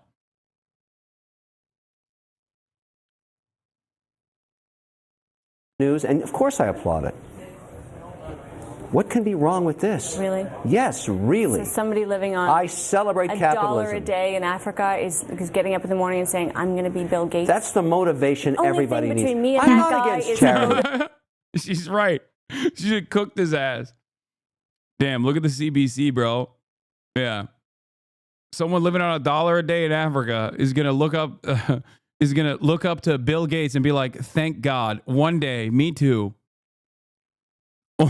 Only thing, you hear that? Hey guys, if you live in the global south and your government has been destabilized actively or propped up by the Western forces, okay, and you're working in horrifying conditions every day, you just didn't aspire hard enough. You don't have that Sigma grind set, dude. Motivation. I just need to pull up my socks. I am not. Wait, I don't have socks. Look, don't tell me that you want to redistribute wealth again. That's never going to happen. Okay? You know what? You take a simple stat like this, which is neither good nor bad. It's just a fact. It's a celebratory stat. I'm very excited about it. I'm wonderful to see it happen. I tell kids every day, bro, this is literally like, if we did not have an entirely captive, entirely servile population, this is basically the same as the let them eat cake. Okay, this is a let them eat cake statement, straight up. And don't come in here and tell me, actually that quote is incorrect or whatever, okay? It serves the same purpose, okay? It serves the same goddamn purpose. He literally said, by the way, the 3.5 billion people living in poverty, like the top however many people have as much wealth as the bottom 3.5 billion, that number has worsened. Or if you're Kevin O'Leary, it's gotten way more fantastic, okay? Mr. Fantastic. Just so you understand, wealth has consolidated in the hands of even less people now. I think the last Oxfam number is something like the top 3 people have as much money as the bottom 50%. It's no longer even 85 people. It's now like 3.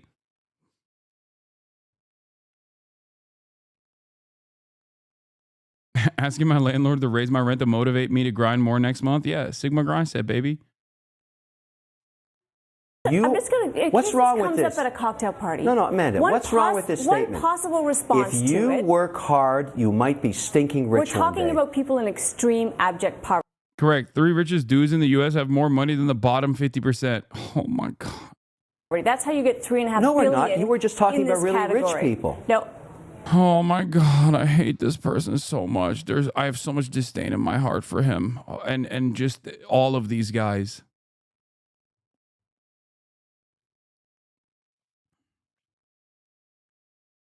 Company, and you go in there, you cut 20% more than your initial read. And then you find like a pool of mercury, the organization gels back together again. You hear stuff like this. You don't, be honest. You hear this fucking douchebag, okay, say stuff like that, and you don't even for a moment think imagine if there was a competent government that just sent him to the countryside for a little bit to toil the land. Really? You don't think that? You're lying if you don't think that, okay? Now, I'm not saying that's the best possible way to go about it, okay? Many different methods exist.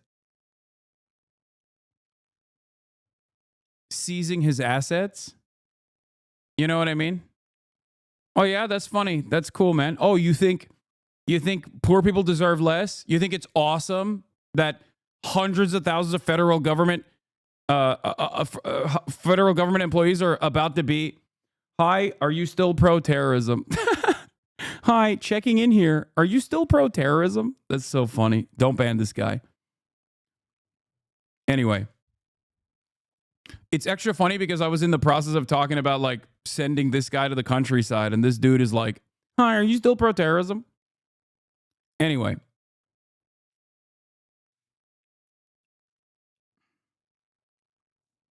It's rehabilitation, okay? It's rehabilitation. That's what I'm an advocate for.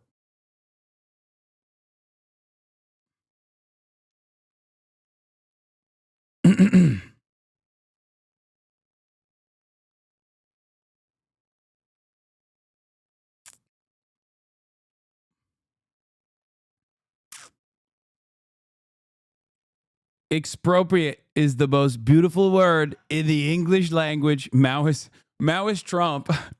JD Pondon. Tariffs are no longer the most beautiful word in the English language. Believe me, it's expropriation. There can be no end to exploitation of the American working class without expropriation.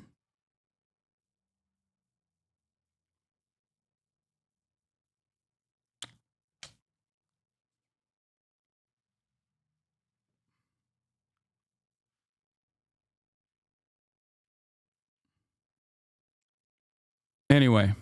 Always cut deeper, harder when there's fat and waste. If that's the case, why don't we take away all your wealth and then make you start from square one again? I mean, after all, you've done it once, you can do it again, right? And also, it's super simple, right? It'll make you grind harder, Kevin. I think that's what we should do. We should hit a reset real quick, you know? Dude, think about how much motivation he will have if he has nothing, okay? The less you have, the more aspirational you are. Get back in the grind, dog. You should be excited.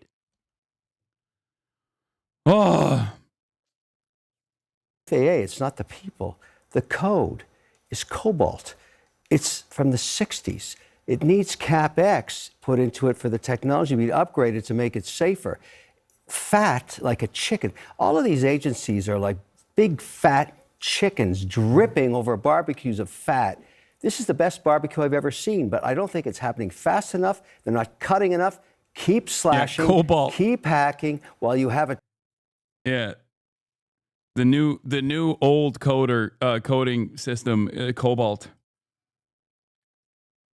24-month mandate before the At least he got close enough, dude. I don't even think Elon knows what that is, okay? For the record. At least he got close enough to saying sounding it out almost correctly. Close enough, okay? I know it's cobalt. All I'm stating is Elon doesn't even know what that is. That's how low the fucking standards are. Terms. Cut, more cutting. Believe me, it's going to work out just great. Everybody should be happy Even people with the nuclear codes, cut them too? Cut everything. Because if you don't see what they're doing and they can't show you that they're adding value, you whack. But it's not clear that they're even asking people to show us what you're doing. Again, this was a story Friday, and literally Elon said, oops, we gotta rehire them because nobody knows how to do what these people know how to do. Yeah, the nuclear thing, okay, gets it wrong once in a while, big deal, so what? I agree with that. That's 10% of the time. It's okay. I actually think it's okay if they run into a stumble here or there because the project is so massive. The need to cut is so massive.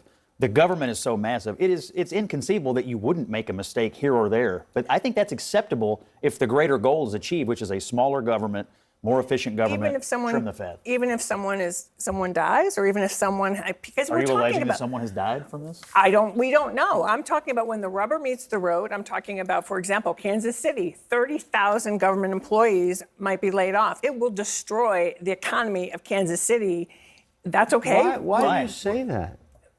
Because I'm reading what the individuals from Kansas City have been saying, that they're very concerned. What do you think they're going to say when they're going to get whacked? Of course they're going to say that. But my point is, do we think that's smart to live in an American city just go under? How many American cities need a massively oversized federal government to stay afloat? I mean, isn't that said more about the city than the government? But when did we get to the point where presidents are measuring themselves by how many people they put out of work instead of how many people they get jobs Not a moment too soon. Yeah, this is crazy. This is because the government only ever gets bigger.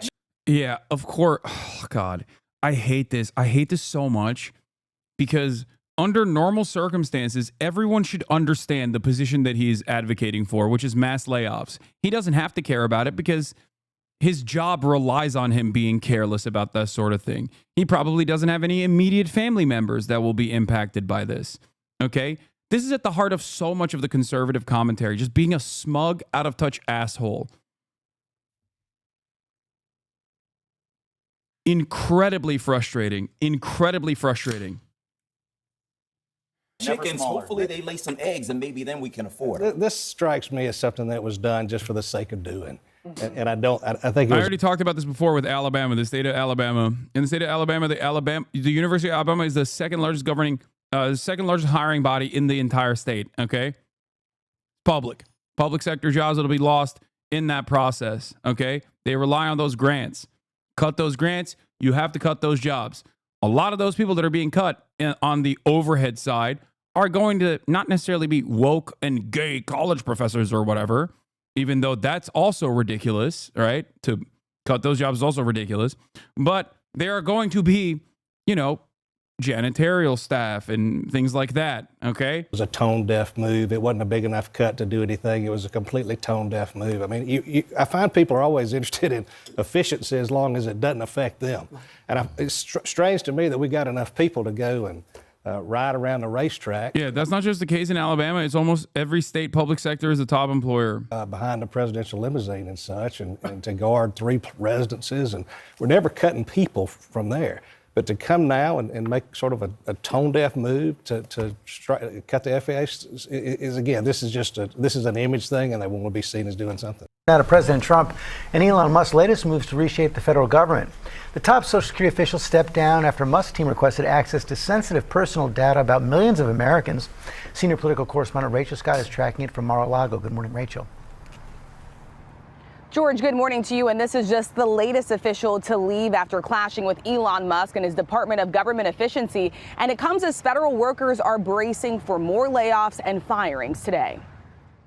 Elon Musk has got to go. Overnight, protests popping up in cities across the country. Where is Congress? Hundreds demonstrating against President Trump and Elon Musk as they push forward with changes to shrink the size of the federal government. ABC News learning the top Social Security official has stepped down after clashing with the Department of Government Efficiency over access to the sensitive personal information of millions of Americans, including financial data. I can't. What I'm about to say, I mean with all sincerity, okay? I would rather have foreign adversaries have access to my sensitive information than this guy, okay? Like, I'd rather have the CCP have access to this information than Elon Musk.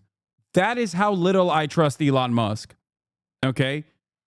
The fact that he is going to have access to, like, Social Security data and information, like Social Security numbers, is so insane.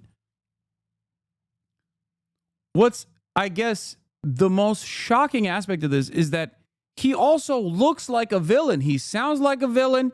He is a billionaire who engages in space travel and also has a brain chipping operation. And so many people are just like, nah, that's my king. That's my God king. It's great. I want him to have access to all matter of information. I would love to use his credit card payment system that he will inevitably create off of all of this data that he probably will keep certainly secure. Like, he unironically does everything that people think Bill Gates is doing and hate Bill Gates for. There are plenty of good reasons to hate Bill Gates. People hate Bill Gates because of the things that they think Bill Gates is doing that Elon Musk is actually doing. But those very same people love Elon Musk. Make this make sense.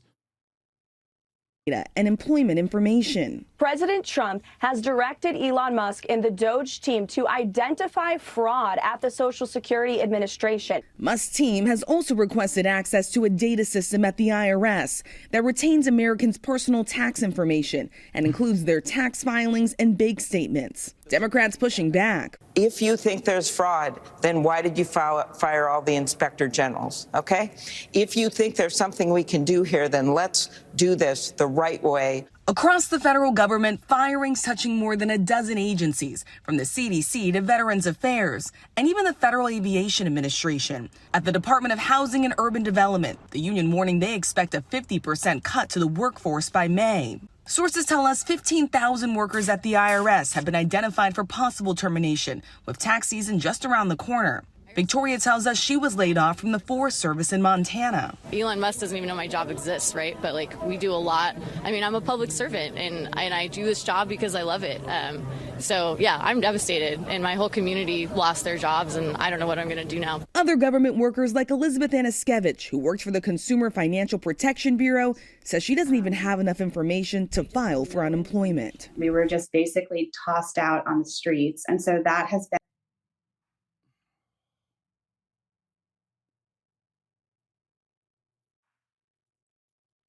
I'm calling it. Joe Rogan is going to say that he'd love for Elon to have access to his bank account because he knows money. Oh God. We are progressively getting dumber and dumber, dude. Been angering and heartbreaking. And our pay stopped the day we got the termination letter. So we're all without a paycheck as of Tuesday. I really did not think that people would be like this open to, you know how like everyone was angry about AI possibly cutting jobs and stuff? Like there was a decent amount of people. You know, that's why Andrew Yang got any motion whatsoever. Okay, so the difference is like instead of AI, it's a bot cutting the jobs. A South African bot cutting the jobs. But as long as he says the right things, you're like, hell yeah, brother, that's good. So when does the economy crash after firing all these workers? Because that's kind of inevitable to firing hundreds of thousands from the well-paying public sector work. We already have a massive underemployment crisis in this country where everyone basically has to do gig economy work and barely make ends meet, or even do gig economy work on top of the existing jobs that they have. Okay.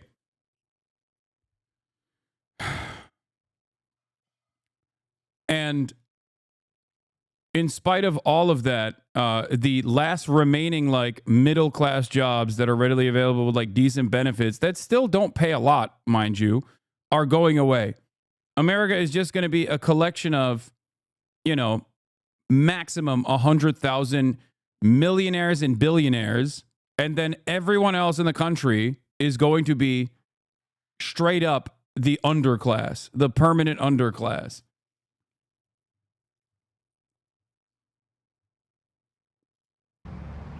So the administration has not provided any clarity on just how many federal workers have been let go, but they did give every single federal agency a deadline of today to let go of any probationary workers. George. And Rachel, the president has made a controversial pick to be the top federal prosecutor in Washington, D.C. Yeah, this is an important role, and the president has nominated Ed Martin. Martin has pushed false claims about the 2020 election. He defended January 6 rioters in court, and then he ultimately, in his interim role, helped dismiss those cases and fire the prosecutors who brought those charges. He will have to be confirmed by the U.S. Senate to keep that role permanently, George. Hey, Rachel, thanks very much. It wasn't long ago. Top Democrats, people that you know. Yeah, this was Caroline Leavitt. Here, this is the summary of it. Trying to do damage control because as soon as Elon Musk started talking about Social Security, which we covered extensively earlier, right? Saying that he's going to engage in some cuts. Obviously, Fox News, which is an audience comprised of, 800-year-old people who obviously don't want their Social Security to be cut, freaked out. So immediately Trump had to send Caroline Leavitt on there to be like, no, we're not touching Social Security, I promise. So let's take a look at what this brown noser has to say. We're advocating for Donald Trump's very plan. Take a listen. This report tells us how to cut waste, cut red tape, streamline the bureaucracy, change procurement rules. Oh, God, I hate this so much. Oh, my God. Hey, what now? What now, liberals? You understand? This is what happens when you engage in any sort of right-wing initiative. Okay? This is what you get. This is what you get. They use the shit that you did back in the day against you. Change the personnel rules and create a government that works better and costs less. By paying for these plans first with cuts in government waste and efficiency, second, with cuts, not gimmicks, in government spending. We'll prove that we can spend the money we have in an appropriate way and stop wasting so much of it. But over the next several months, we will be looking at every other agency and program, asking the direct question, do we really need this agency? Do we really need this program? 20 years into a period in our history where most American wage earners are working longer work weeks for stagnant wages. It is outrageous for the government to have rules and regulations which take those people's money from them and spend it on things that cannot be justified. One of the commitments that I made to the American people was that we... Wow. I love this. Clip Farm from 1993. It's not even a clip farm. They did do this, and they did advocate for this. It almost feels like neoliberalism and austerity is bipartisan. Oh my God. It almost feels like exactly what I say all the time in terms of what I hate about liberals is true.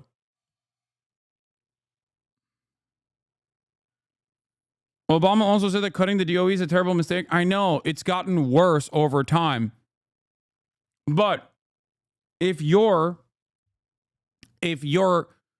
fundamental principles are aligned with the opposing party, then you still take initiatives in that same vein, in the same direction. What does austerity mean, streamer man? Austerity is belt tightening, okay? fiscal responsibility, cutting social safety nets, cutting expenditures, cutting government spending.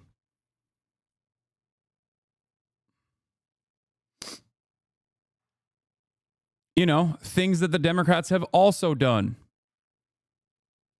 A theory stream. Wait, austerity has nothing to do with theory. It's a pretty basic it's a word in the English language and a pretty basic concept.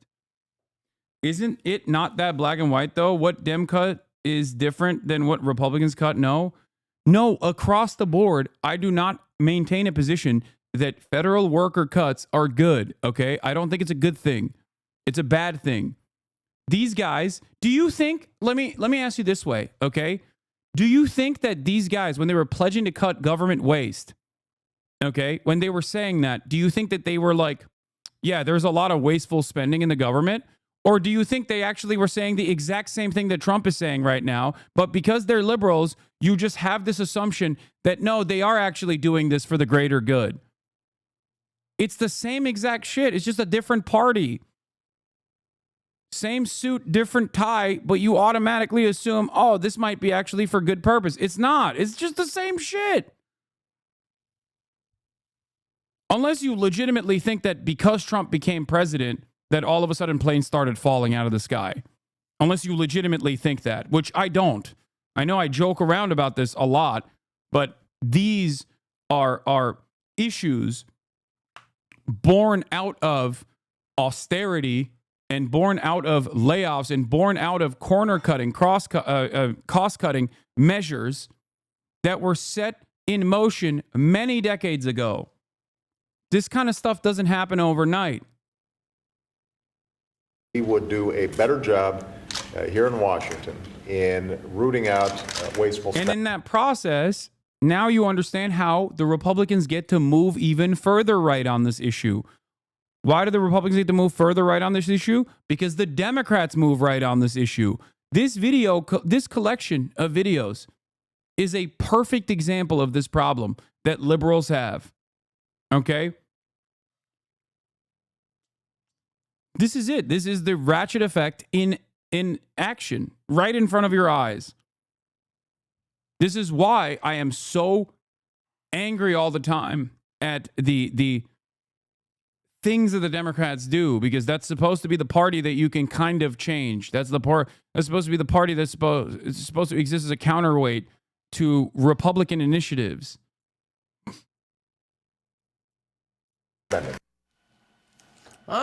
Amazing. They sound like Donald Trump, except they never got the job done.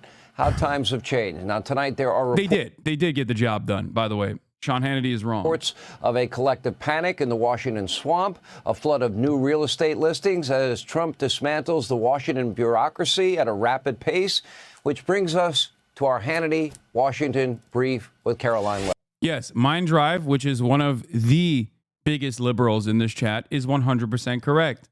See, in 2 decades, Republicans will use footage of Dems supporting the immigration bill and saying, see, it won't take 2 decades. It'll happen now. If the Democrats actually were to actively start talking about these mass deportations as a negative, which they haven't, by the way, suspiciously, have you noticed that they haven't done that? They would do that. And joining us with more, White House Press Secretary, the one and only Caroline Leavitt. I got these clips today, and I looked at them, and I said, oh, wow, they wanted to be Donald Trump, but they weren't able to pull it off. What's your reaction? That's exactly right, Sean. If you just watched that video, but shut your eyes and listened to the words from those Democrat politicians, you would think you are listening to President Trump, Elon Musk, and our entire administration, who are saying the exact same things that Democrat politicians promised the American people they would do for decades. President Trump is just the first president in our lifetimes to actually do it. And now you see the Democrat Party and the mainstream media spiraling out of control about a very simple promise: rooting out waste, fraud, and abuse from our federal bureaucracy. This is a promise President Trump campaigned on. He is now delivering on it. And I've been fighting fake news reporters all day long here in the Washington, D.C. swamp, who are trying to fearmonger the American people into believing that this administration is going after their hard-earned tax dollars and their hard-earned Social Security checks. So I want to set the record straight on your show tonight, Sean, and I'm very grateful for the opportunity to do so. President Trump. Yeah. No. We're not coming after your hard-earned Social Security dollars. I promise. We're just looking for waste, fraud, and abuse. She has to say that because everyone that watches Fox News is 800 years old.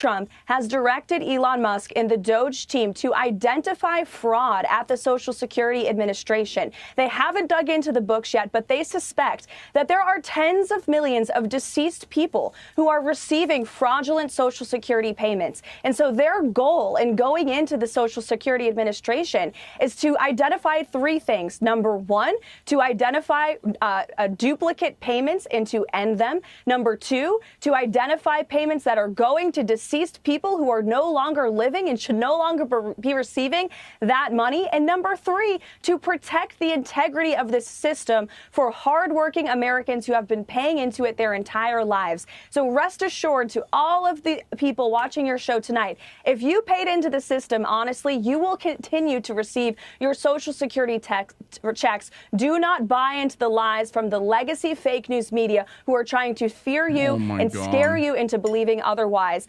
This is what we've seen them do about President Trump for years with every promise that he has made. And he's going in there to protect your hard-earned money. That is the ultimate goal. Okay, now they have apparently found 8.7 million Americans who are listed. Now, that doesn't mean that we don't know if they're being paid, but they're listed and they're on the Social Security roll. Their names are there that are over 130 years old. 8.7 million Americans listed, and as Elon said, far more eligible Social Security numbers than there are actual citizens in the U.S. But we don't know. Yeah. I wonder what this inconsistency represents. Does this mean that we are interpreting the data falsely? Interpreting the data that we're looking at incorrectly because we're a bunch of incompetent morons with no actual experience in this field? Or maybe it's actually that there is mass waste, fraud, and abuse occurring. Now, let me explain something to you. And this is something that will most likely happen. There will be real instances of waste, fraud, and abuse. Okay? Just like there's instances of waste in USAID or whatever the fuck, right? Obviously, of course there is. Just so you understand. It's just not what they're talking about, and that's not what they're going after.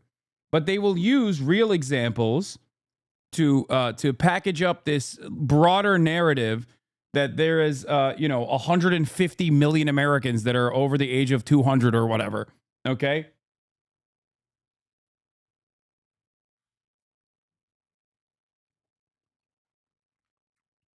Yet if checks are being sent to either individuals that are dead or maybe family members that are receiving them. We just know their names are still on the list, right? Mm-hmm.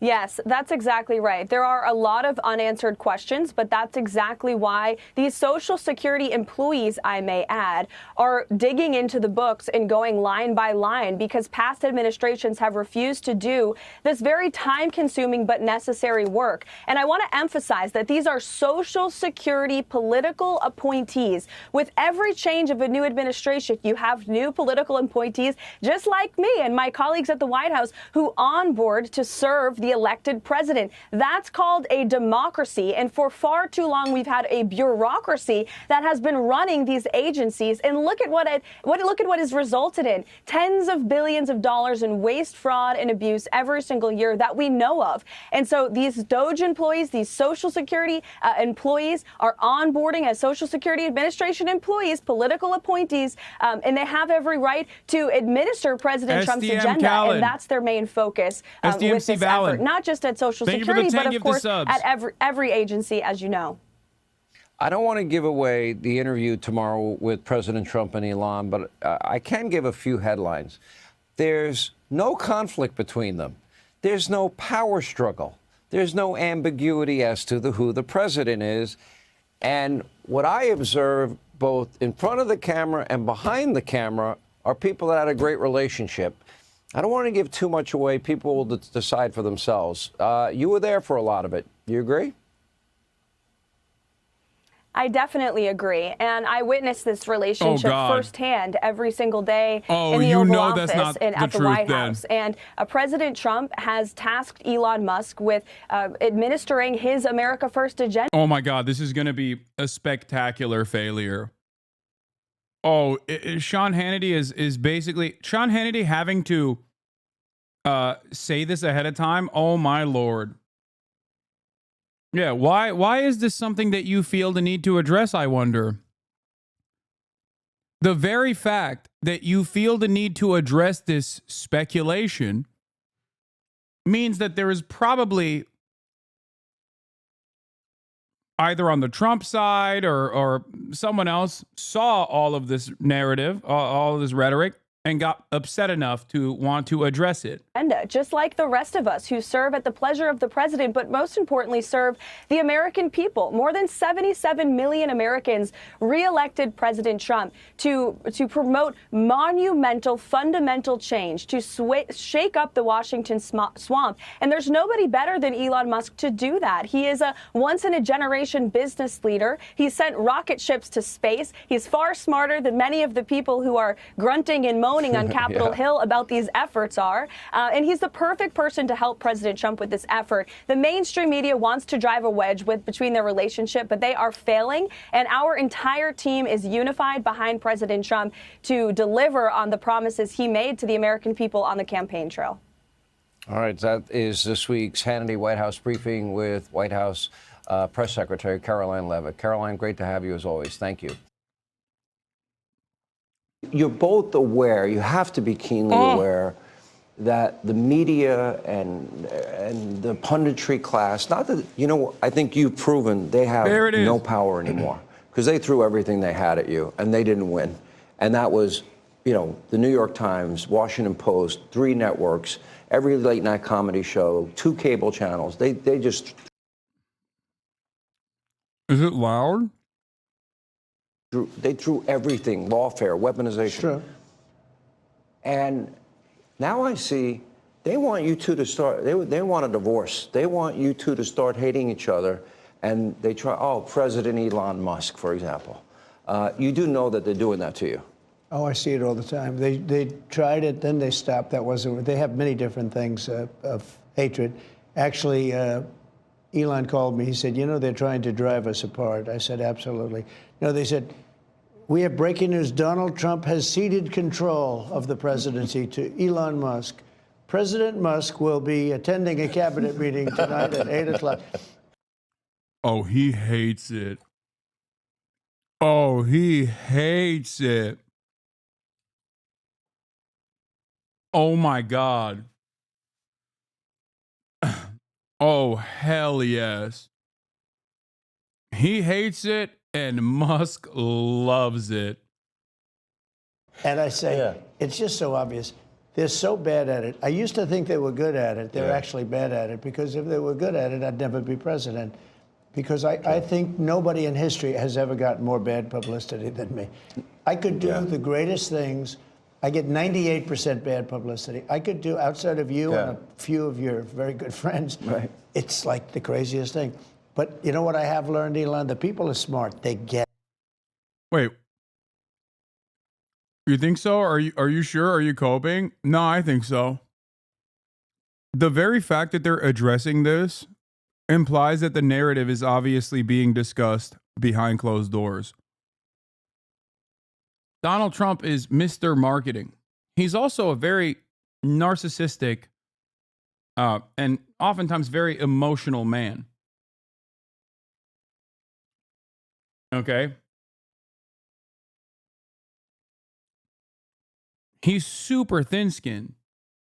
So when people attribute like all of his agency's accomplishments, all of his government's accomplishments to Elon Musk, he will inevitably get mad.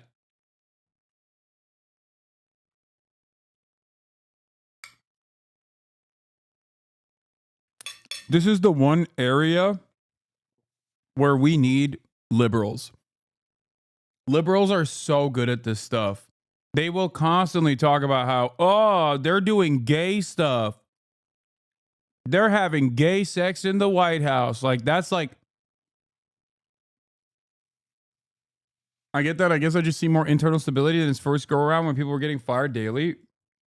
You see more internal stability. Oh, yes, Donald Trump, outside of Elon Musk, has strengthened his ranks with loyalists. Like, that's number one. That's what they care about more than anything else. Loyal to Trump, loyal to the MAGA agenda, whatever that might be. That obviously means whatever Trump wants. That much is true. Having said that, it's only been a month, chatter. Give it some breathing room. They already had a Trump-appointed Federalist Society prosecutor drop out because of the Eric Adams case.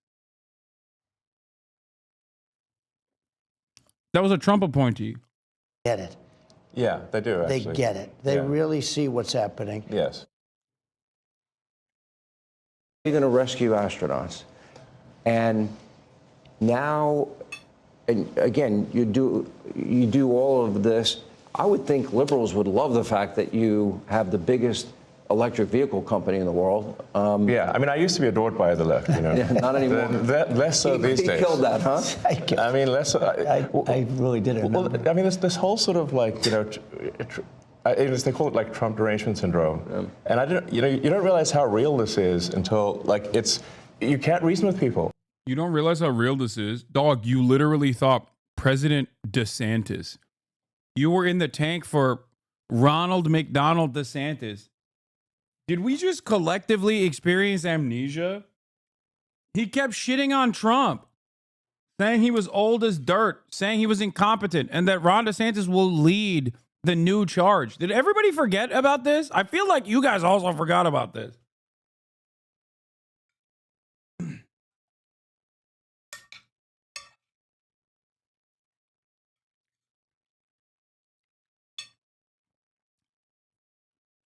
It wasn't that long ago, man. Look at Trump's face. So, like, I was at a friend's birthday party in LA, just a birthday dinner, and it was like a nice, quiet dinner, and everyone was behaving normally. And then I happened to mention, this is before the election, like a month or two before, I happened to mention the president's name.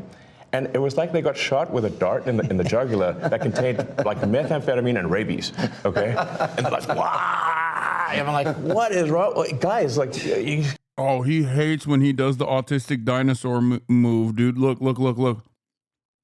Look at Trump's face. I mean, and rabies. Okay, and they're like, "Wow!" And I'm like, "What is?" Look at Trump's face.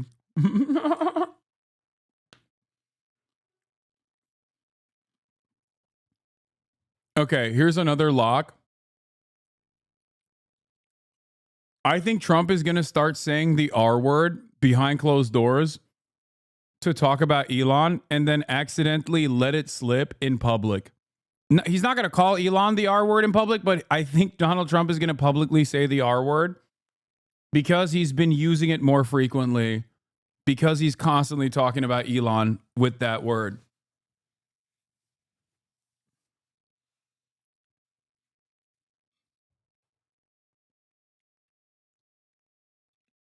Trump hates nerds. He's old school. He still sees nerds as evil guys. Like in the 80s and 90s. Yeah, Donald Trump hated, much like me, the Big Bang Theory.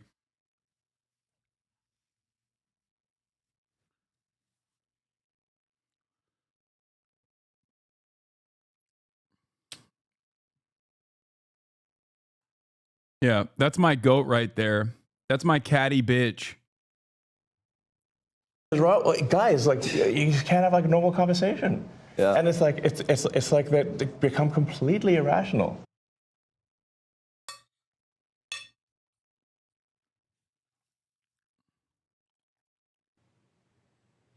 It's too soon to tell how serious President Trump is in defiance of the Constitution. In his first 28 days, he signed an order to nullify birthright citizenship for some, a right guaranteed by the 14th Amendment, and he has closed agencies and frozen spending that Congress mandated by law. Lower courts are holding up many of the president's priorities, but nothing has risen to the Supreme Court, where these battles over presidential power could rewrite history. Presidents often push limits, FDR's New Deal, for example, and voters in this last election Yeah, Trump is just like FDR. I mean, technically it's not true. I mean, technically it's for power correct. May be unprecedented. One example is a 63-year-old But in the opposite direction. agency created by Congress, codified in law, and eviscerated by Trump in a matter of days. No, Trump is like FDR. He is. He just reverse FDR.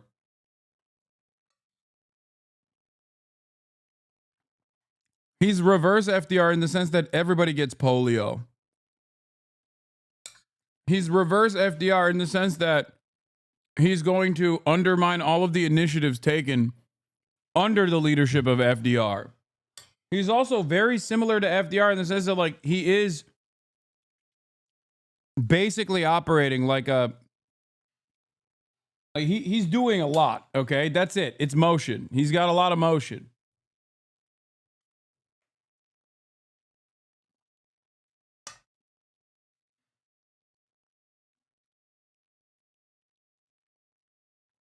Are you going to react to the A$AP Rocky verdict? Trump will free him.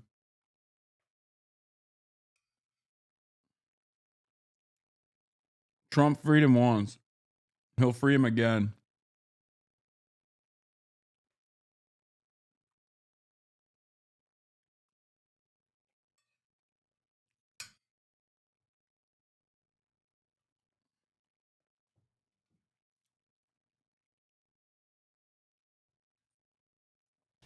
The story will continue in a moment.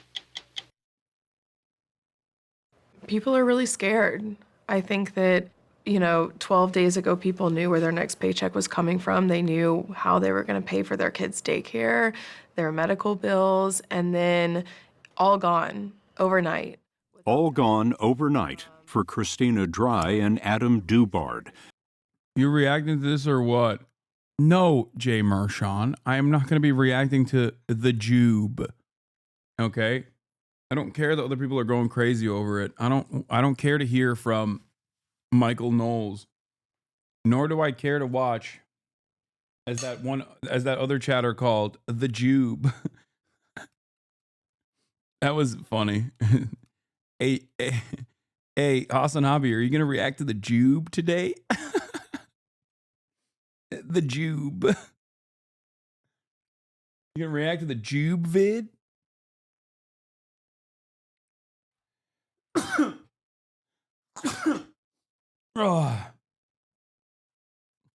Fired this month in the chaotic shutdown of foreign aid distributed by the U.S. Agency for International Development, USAID.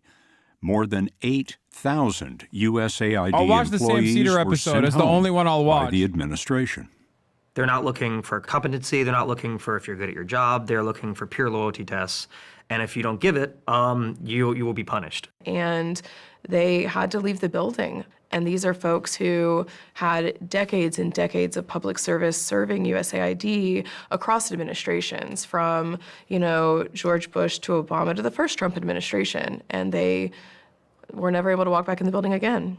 There was no process. No one explained to them why they were being relieved. To my knowledge, they received an email, and then if they didn't leave the building, they were escorted out of the building. USAID was dismantled on Trump's order, even though it was mandated by Congress and its funding was required by law. The president says he has the authority to shut down an independent agency like USAID. He most definitely does not. Andrew Natsios is a former member of the Republican National Committee. He's a professor of government at Texas A&M University, and in the Bush White House, he was administrator of USAID. He cannot rescind federal law by executive order, and AID is a statutory agency. The Foreign Assistance Act, I believe, is 300 or 400 pages long. You can't rescind that without an act of the Congress, and the Congress has not acted. Acting on his own, the president started by destroying USAID's image. In online posts, the administration smeared USAID as... It's so funny. It's like, here's a former Bush administration official saying Trump can't do that. And then fast cut that Trump just did that thing that he said you couldn't do. Incredible. As, quote, a criminal organization, and called employees worms. USAID, it's a disaster. What the people, radical left lunatics. About USAID, President Trump has said, quote, billions of dollars have been stolen. The whole thing is a fraud. It's utter nonsense. The most accountable aid agency in the world is USAID. I've written actually widely on this subject. 40% of the staff are accountants and lawyers and people trying to make sure no money is stolen. We've created systems to monitor that. What they did was they went back 20 years. That seems inefficient. Fire them all. Accountants and lawyers, 40% of the staff, fire them. You wouldn't need them if you were not doing woke nonsense.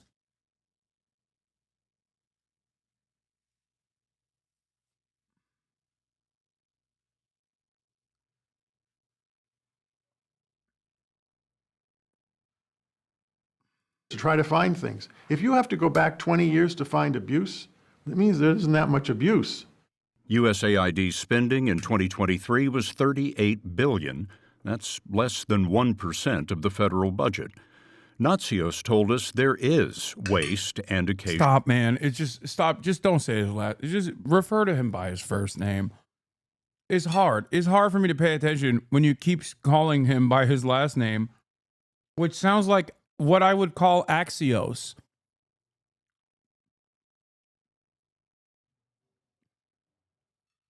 Like that's a nickname I would give to Axios. Like, oh, look at Natsios doing the thing again. Fraud like any big agency, think of the Pentagon, but the money, he says, is watched by officials including those in the OMB, the Office of Management and Budget. The question is, why did the Congress approve all these contracts and grants and programs all these years? Why did OMB approve them? Why did the State Department, F office? What do you mean? Because they're all woke, dog. What? Answered. Asked and answered, bro.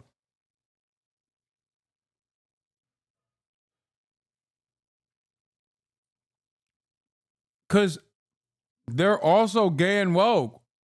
Hello? What do you mean? The F office controls all foreign aid spending. Every line item in the USAID budget is approved by 3 different bodies: the F office, OMB, and the Congressional Oversight Committees, of which there are 4. No one caught all these horrible abuses? That's just not believable. Instead of asking Congress to change the law, Trump handed the budget axe to billionaire Elon Musk. Musk is racing through the government, cutting jobs and budgets with his own newly created organization he calls Doge. Axios leans left. Why does Hasan think they're right? Why do people think Axios is a left-wing publication?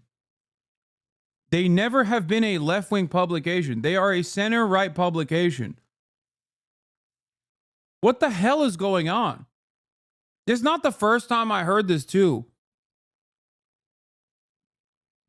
Axios is a right-wing publication that is a center-right publication.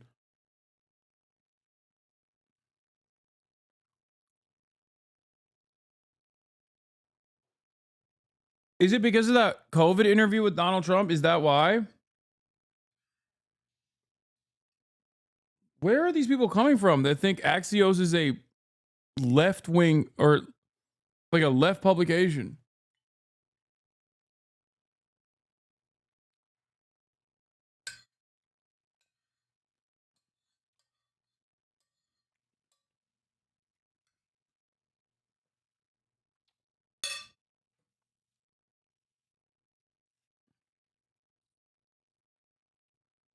A guy on YouTube called Asmongold center left today.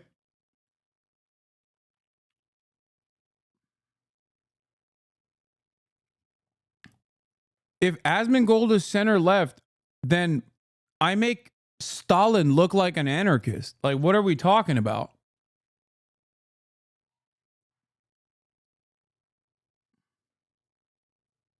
Like, I'm so hyper left that I'm operating on a different plane of existence, I guess.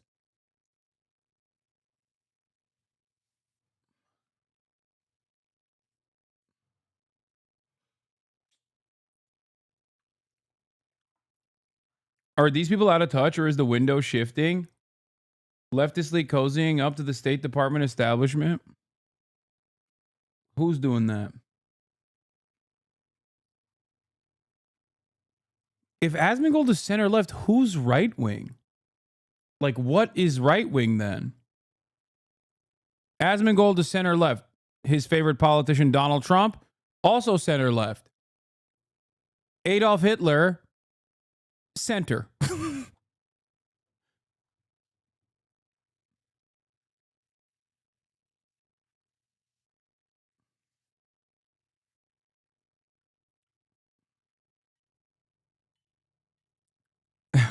Adolf Hitler was a centrist because, you know, he was a vegetarian, I guess.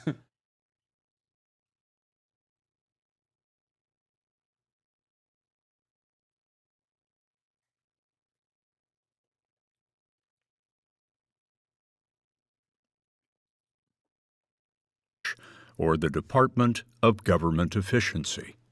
The people voted for major government reform. There should be no doubt about that. DOGE was authorized by Trump, and beginning in January, DOGE engineers rapidly gained wide access to the computer networks of the U.S. Treasury. A longtime Treasury official who tried to stop them was put on leave. Now, DOGE has accessed at least 19 other agencies. You're principally reporting on what's happened to USAID. It's a dress rehearsal. Chris Coons is a Democratic senator from Delaware, a member of the Committees on Appropriations and Foreign Relations. Next up is the Department of Education. They're going to take it down next. They're already talking about getting into and going after the Department of Labor, the Veterans Administration, the Department. He told his in charge chat yesterday he would have voted for Bernie and would do it again if he ran. He told him he is for UBI, and they turned on him so fast, Lamau. Yeah. I don't even... I'm not even going to go ahead and say that, like, I disbelieve him when he says that, but it doesn't matter. When you're doing, 6 hours of pro-Trump glazing talking about how he's making America great, it doesn't fucking matter if you say you'd vote for Bernie Sanders. You know?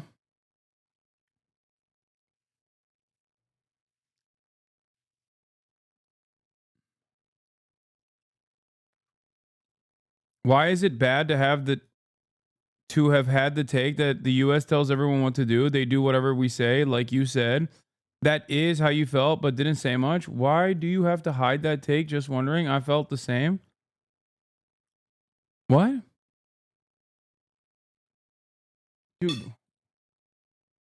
I'm so confused. When have I don't think I've ever hidden that thing that I say all the time that you're admitting that I say all the time.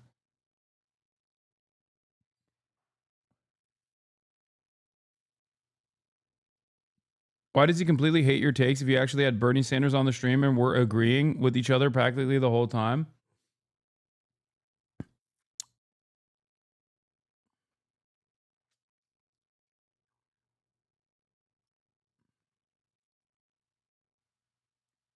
Department of Defense, the Social Security Administration. Why? Yeah, this was another oopsie. USDA says it accidentally fired officials working on the bird flu and is trying to rehire them. In a statement, the Agricultural Department spokesperson told NBC News that officials are working to swiftly rectify the situation.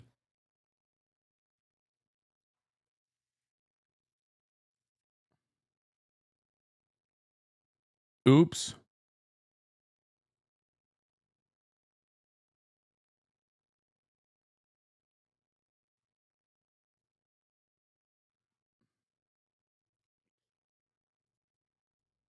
Theo Vaughn told Bernie to his face that he would want him to run alongside Trump. It's a normal position. Yes, Asmongold is smarter than Theo Vaughn. I 100% will stand on this.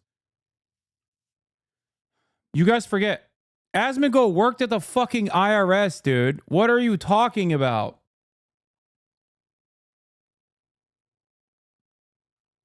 I'm not sure about that. Yes.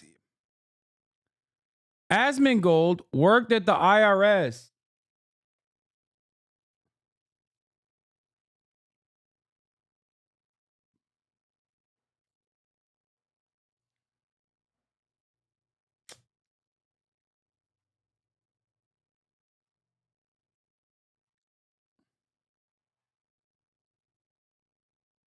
Do you believe you have a sense of what Doge is doing? No, I think Doge is an unelected, unofficial, small group of young tech bros who are charging into different federal agencies, getting into their core computer systems, doing things with them that at least I don't know the full details of, copying and downloading reams of data.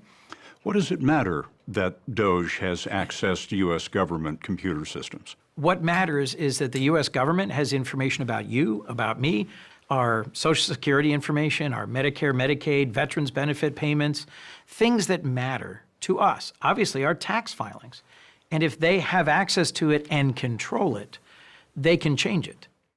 Doge demanded and received total control of USAID. Elon Musk works at SpaceX and Tesla. Is he smart because of that also? Or are you only smart if you work at the IRS? Okay. Let me ask you a question. What do you think Elon Musk does at SpaceX and at Tesla?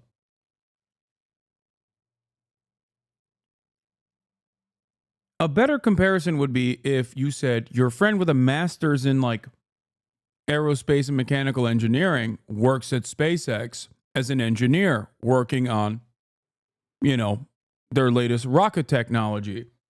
Would you say that he's smart just because he worked at SpaceX? I would say yes, he is probably smart. Elon Musk doesn't need to have those qualifications or be smart. Elon Musk has money. Do you think the IRS hires random people with no information whatsoever and no competency whatsoever? Like, no. I think it is indicative, and that's why it's shocking for many people when they find this out, because it is very different than the way Asmongold presents himself now.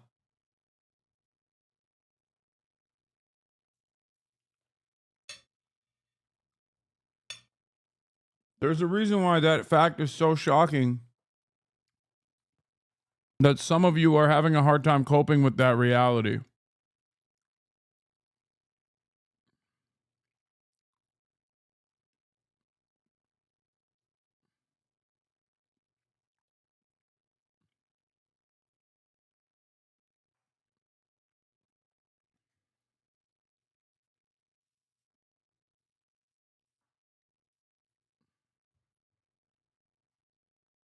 Anyway, yeah, he looked a lot more normal.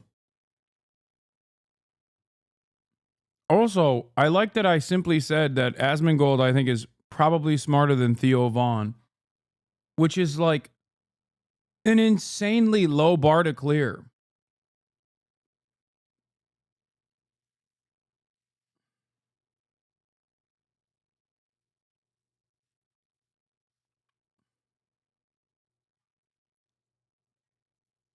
Unclassified computer network, including all financial and personnel files. One USAID employee told us that a DOJ engineer used the computer to give himself access to classified spaces in the building. That USAID employee told us they didn't know if the DOJ engineer entered those spaces, but the employee said that is the problem with all of this. We don't know what's been compromised. What are they going to do with the information? Are they, we don't know who these people are. We don't know what controls have been placed on the information. Randy Chester has worked for USAID 21 years under 4 presidents, 2 Democrats, 2 Republicans. He represents the agency workforce for the American Foreign Service Association. DOJ arrived at USAID January 27th, and that same day, USAID's top 58 managers were given 45 minutes to get out. The 58 senior managers, how would you describe them? They're the best professionals I've had the privilege to work with or work under. Their integrity is without question. I think to a person, they believe in the mission of USAID and they believe in the ideals of public service. USAID's signage was hastily covered in what employees saw as a gleeful put-down. But this past week, there was a partial reprieve. A judge temporarily restored funds to USAID's partners working overseas. Already, at least 67 lawsuits have been filed against the new administration. In the Oval Office with Musk, Trump said, quote, "I always abide by the courts." But he also said this. We want to weed out the corruption, and it seems hard to believe that a judge could say, we don't want you to do that. Well, so maybe we have to look at the judges, because that's very... Wow, I can't believe Donald Trump is not consistent with a thing that he said in the past. Wow. How shocking. Wow. Let me tell you how surprised I am that Donald Trump lied.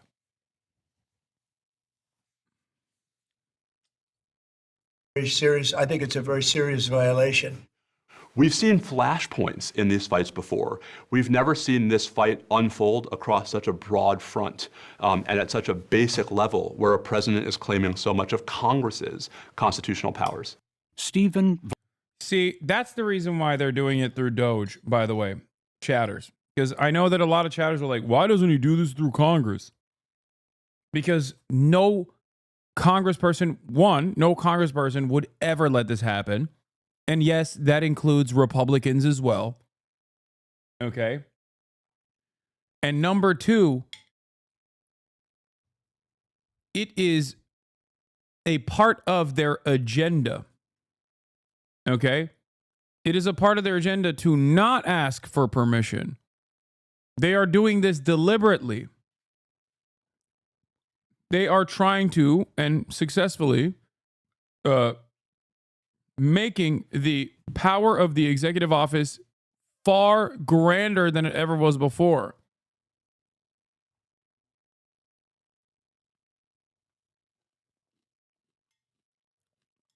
And as is the case,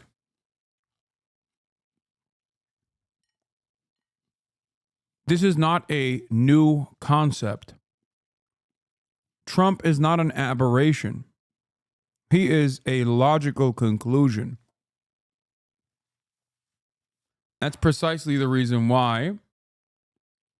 That is precisely the reason why the unitary executive theory was set in motion and even applied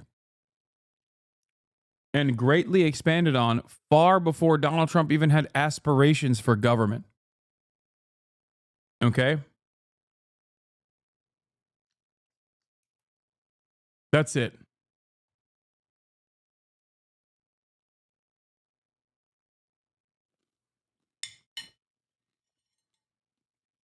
Vladeck is a professor of constitutional law at Georgetown University Law Center. Fraud doesn't negate statutes that Congress has enacted. Fraud just provides an excuse for revisiting them.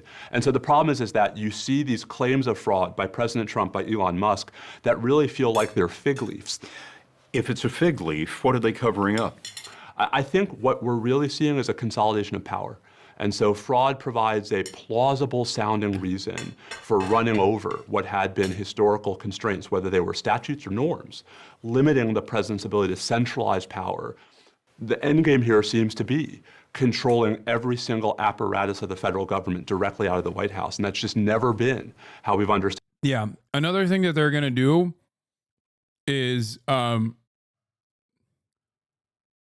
another thing that they're going to have to tackle eventually, and they're kind of doing this with USAID, is undermine congressionally approved spending in all areas, not just like areas that pertain to foreign policy or immigration or whatever, but like actively intercept and refuse when there is pre-existing government legislation that dictates that money be spent a certain way.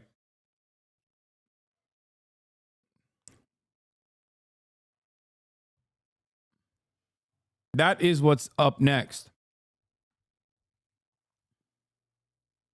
Let the 400 plus agencies do what they want. Yeah, no, literally that. Exactly. What? Yeah, that's how it's supposed to work. Yeah. The fuck?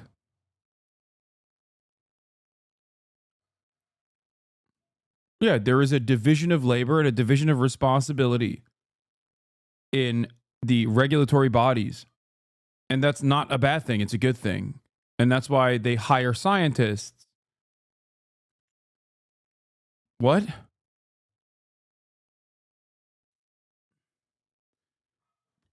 Yeah, this chatter brings up a good point.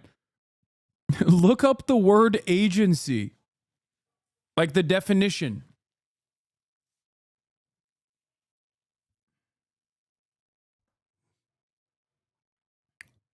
Also, I don't know if you know this, but like, while the agency appointments to a certain degree are dictated by the government, dictated by the executive, after an election, you win and you change the structure a little bit. The agencies didn't materialize out of nowhere. They were created by Congress. Like, that is the legislative body that created the agencies and tasked them to take on certain roles. And the reason for why, as I was saying earlier, educate yourself. Don't always ask Hasan. Yeah.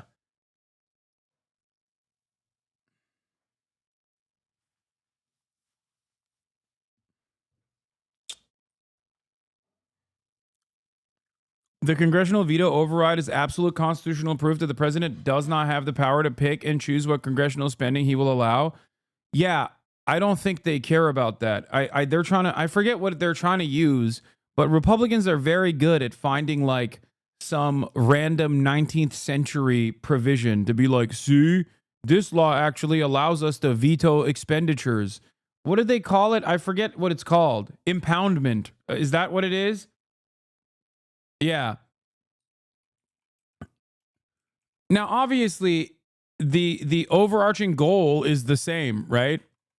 The goal there is obviously to override congressional authority in terms of how much power it has how much power it has over the purse, which is like the one thing that Congress has power over. Okay? But they are claiming, just like Nixon did in the past, to use presidential impoundment. Okay? Most Americans have never heard the term impoundment, a process through which the president withholds federal money that Congress has already appropriated for a specific purpose. It is entirely unconstitutional, for the record. Not that that word even means anything. Okay? I hope you understand. This word unconstitutional is meaningless. Okay?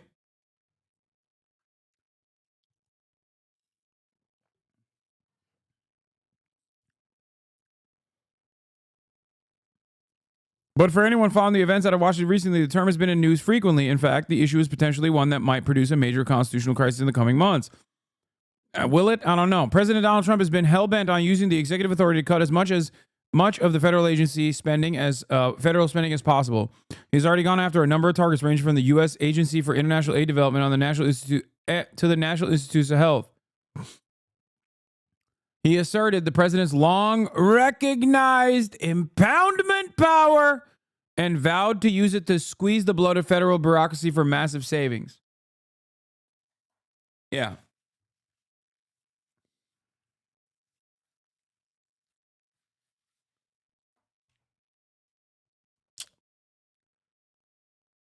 I just wish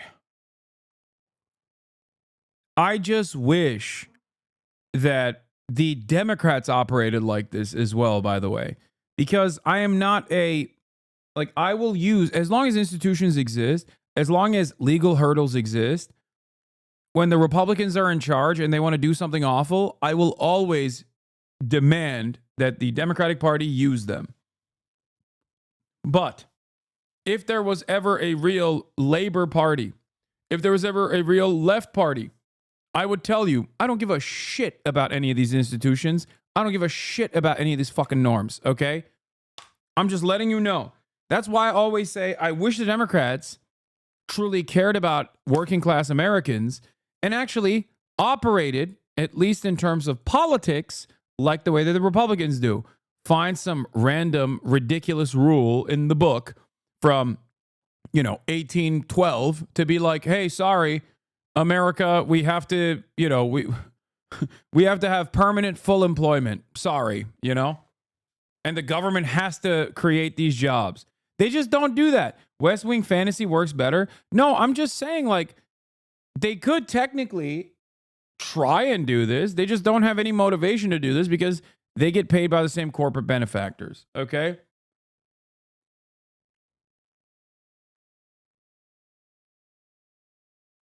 Midas Touch just dethroned Joe Rogan as the #1 podcast? What? Oh my God. My libs. My big, beautiful libs.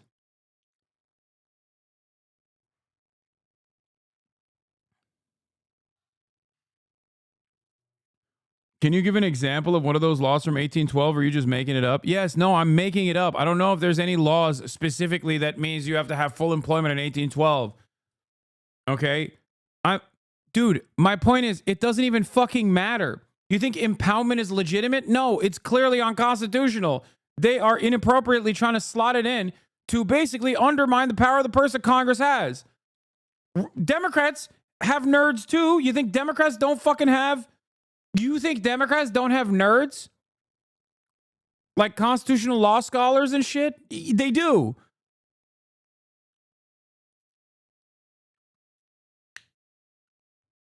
I'm saying there is something in the rule books that you can absolutely task your nerds to go and find to suit your agenda. Okay? But the problem is their agenda is not all that different than the Republicans. You know who does this really well? David Dayen does this shit really well. He is my #1 nerd at the American Prospect. I rely greatly on David Dayen's work, and I love the American Prospect for this particular reason, among many others. But this is a huge part of it, right? He constantly is poring over old precedent, legal precedent, agency powers, things that the American government has done in the past to basically say, this is what the Democrats could be doing. They don't do any of it, though. And he does this shit for free, basically. He does it for his own readers.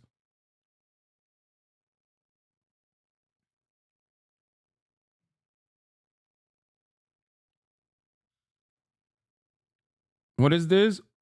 Why are you people defending them? You see Asmongold's shock reaction at Trump lying about Zelensky's 4% approval rating. I think the most shocking part about this is that The only thing that Asmongold seemingly is very liberal on, or very like Democratic Party adjacent on, is the Ukraine stuff. Why is that the one thing that he's like, why is it the one thing that he is like super libbed up on? Stop giving us Asmon updates for fuck's sake. I mean, I agree, but I do think it's funny. What is it?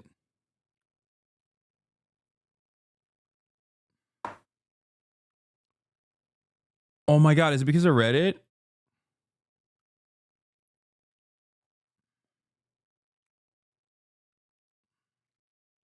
He gets all of his points from Reddit. So maybe because Reddit is pro-Ukraine, is that what it is?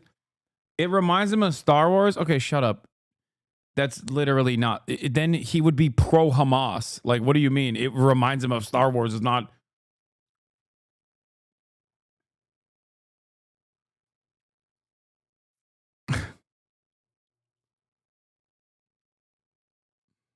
Who was the writer you just mentioned? His name is David Dayen, and the publication is The American Prospect. Asman has twice the large an audience, so someone should pay attention to what he's saying, unfortunately. Well, I don't need to necessarily pay attention to exactly what Asmongold is saying, because we are watching the same shit. And he is predictably on the opposing side of most of these issues. So I already, when I react to any random Republican commentator, I'm reacting to the more fully flushed out take that Asmongold is regurgitating that he gets from his chat that he spits back out at them. So it doesn't really, you know, more viewers equals correct. No, that's not the point that chatter was making. The point that chatter was making is that Asmongold is obviously impactful in the space of political commentary now, whether you agree to it or not. You both agreed on Germany, at least? I don't think so, but let's continue. That executive power. In your view, what would the founders think of where we are today? I mean, the founders were a they, not an it. Even James Madison changed his mind about. If the Republicans don't have the power to push this agenda in Congress, why isn't there enough momentum in the other direction to impeach Trump and make him accountable to the law? The reason why I said the Republicans don't have the power to push this in Congress is because there aren't enough Republicans that would be on board. I didn't say that the overwhelming majority care about it all that much. It actually gives them plausible deniability when Trump is doing this through the power of the executive. Therefore, they don't have to associate their name with like significant layoffs. Do you understand? So it's actually beneficial for the Republicans. They don't give a shit one way or the other. They're actually, terrified of Trump and the constituency.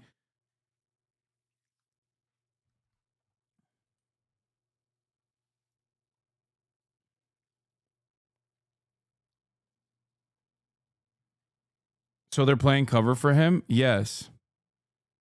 Of course, the Republican Party is playing cover for Donald Trump. They're not even playing cover. They're just in agreement. They just don't give a shit for the most part.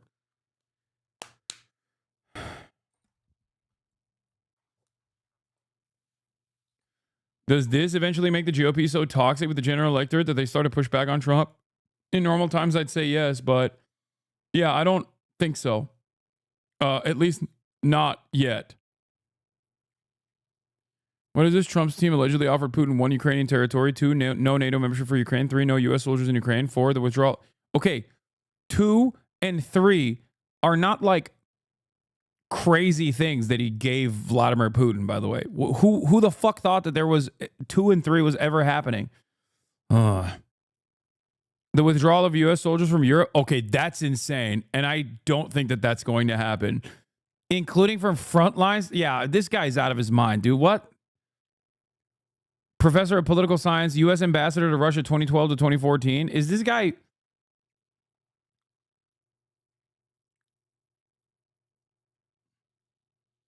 There ain't no way. This guy's literally posting. This lady, is posting the Twitter post that I am currently reading. Look on the screen, Meredike. We are reading the tweet that you posted in the chat.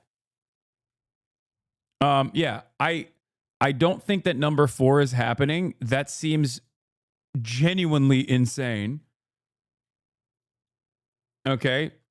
I don't think that, but like, yeah, number 2 and number 3 were already always happening and would always happen. And number 5 is definitely going to happen. And number 1 is most likely going to happen as well. So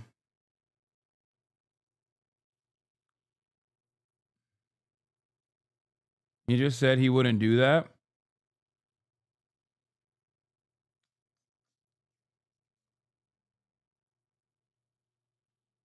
I heard he offered Russia the entirety of California too. Return for 1 ruble. Yeah.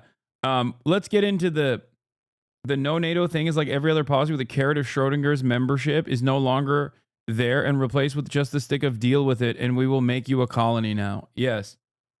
Careful with predicting irrational actors. True.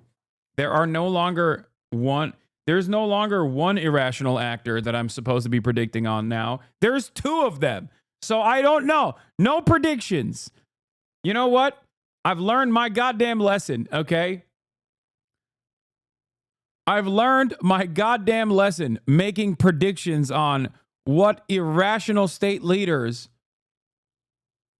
choose to do and choose not to do, regardless of the repercussions. Okay? Anyway.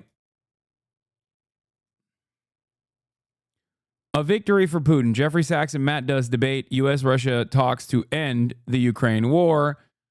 This is Democracy Now! With my goat, Amy Goodman. Democracy depends on a free press. Please support our independent journalism at democracynow.org/give. This is Democracy Now!, democracynow.org, the War and Peace Report. I'm Amy Goodman. I also want to, I don't know, I have no way of contacting him, but I would love to have Jeffrey Sachs or Mersheimer on as well on my broadcast. If you, in the chat, any one of you 32,000, 33,000 people in here, if any one of you have any way of reaching out to Jeffrey Sachs or Mersheimer, I would love to have them on the broadcast. Goodman in New York, joined by Democracy Now!'s Juan Gonzalez in Chicago. Also Hi, my Juan. goat. Hi, Amy, and welcome to all of our listeners and viewers across the country and around the world. We begin today's show with the high-level talks between Russian and U.S. officials in Saudi Arabia, where they're meeting to discuss a possible end to the war in Ukraine and ways to improve ties between Washington and Moscow. The talks include U.S. Secretary of State Marco Rubio and Russian Foreign Minister Sergei Lavrov and might pave the way for a possible meeting between President Trump and Russian Prime Minister Vladimir Putin. Today's talks come less than a week after Trump held a 90-minute call with Putin. Ukrainian President Volodymyr Zelensky, who will be in Saudi Arabia on Wednesday on a separate state visit, was not invited to attend the U.S.-Russian talks. Zelensky spoke to reporters Monday. Ukraine will not take part in the talks in Saudi Arabia. Ukraine did not know anything about them. Ukraine regards any negotiations on Ukraine without Ukraine as ones that have no result, and we cannot recognize any agreements about us made without us, and will not recognize such agreements. Zelensky also rejected a demand by the Trump administration for Ukraine to give the United States ownership of half of Ukraine's rare earth minerals as compensation for past and future aid to Ukraine. He called for stronger American security guarantees as part of any minerals deal. Meanwhile, at an emergency European summit on Ukraine held in Paris Monday, European leaders were divided on proposals for European troops to be deployed inside Ukraine in the event of a peace deal. While German Chancellor Olaf Scholz said it was highly inappropriate to be discussing sending troops before a peace deal is reached, British Prime Minister Keir Starmer offered to send British troops to Ukraine. At stake is not just the future of Ukraine, it is an existential question for Europe as a whole, and therefore vital for Britain's national interest. Europe must play its role, and I'm prepared to consider committing British forces on the ground alongside others if there is a lasting peace agreement. Commenting on the meeting, Denmark's Prime Minister, Mette Frederiksen, said she was concerned about what she called Russia's imperial dreams. I am very concerned about making a fast ceasefire because it can actually give Putin and Russia a better possibility to go back to Russia and to re-ramp and to mobilize again, attack Ukraine or another country in Europe. For more on all of this, we're joined by two guests. From Washington, D.C., Matt Duss is with us, Executive Vice President at the Center for International Policy. Former foreign policy advisor for Senator Bernie Sanders. His latest piece for The Guardian. Remember when I told you guys that I was cautiously optimistic about the ceasefire that Donald Trump pushed for? And I told you that there is still a capacity for Israel to violate the terms and conditions of said ceasefire. But more importantly, Israel will also most likely use this as an opportunity to revamp and then go in and most likely permanently annex the West Bank. Okay? And they have already violated the ceasefire, but it still is, holding on. Now on that front, my predictions are pretty accurate. Having said that, I still maintain the position that the ceasefire was good. Because it's always good to do a ceasefire. Okay? The reason why I'm prefacing this with my Israel-Palestine statements is because I have the exact same position on Ukraine and Russia. Okay?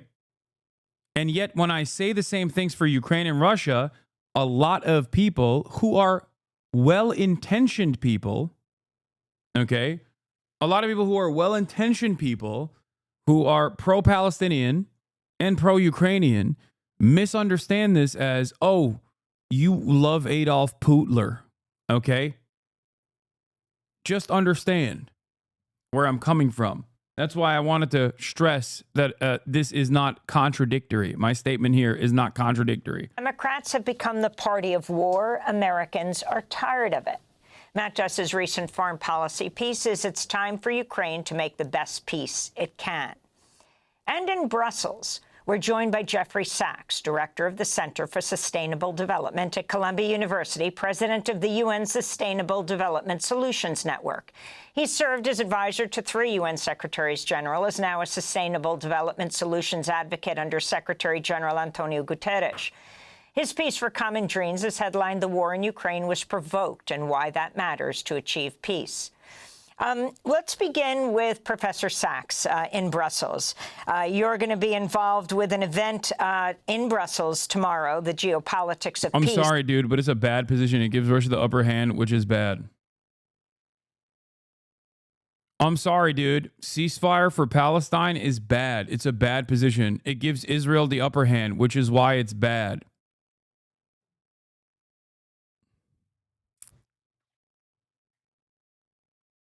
Like, what more upper hand does Russia need to have in this situation? Notice how the territories that Russia has forcibly conquered and annexed have grown since the last time ceasefire was even on the table.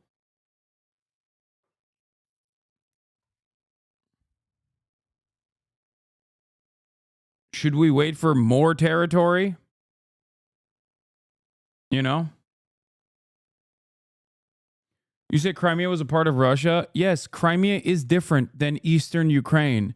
And I've explained it a million times over, but for some weird reason, nobody gives a fuck about all of the reasons as to why it was an entirely different set of circumstances for Russia in terms of overtaking Crimea as opposed to overtaking Eastern Ukraine. Because you're a fucking dumbass, Hasan. Yes, I'm a dumbass. I know. We can just have a disagreement on this issue and you can say I'm a fucking dumbass all day, every day. Your attitude towards Russian expansion is suspicious. I'm not going to lie.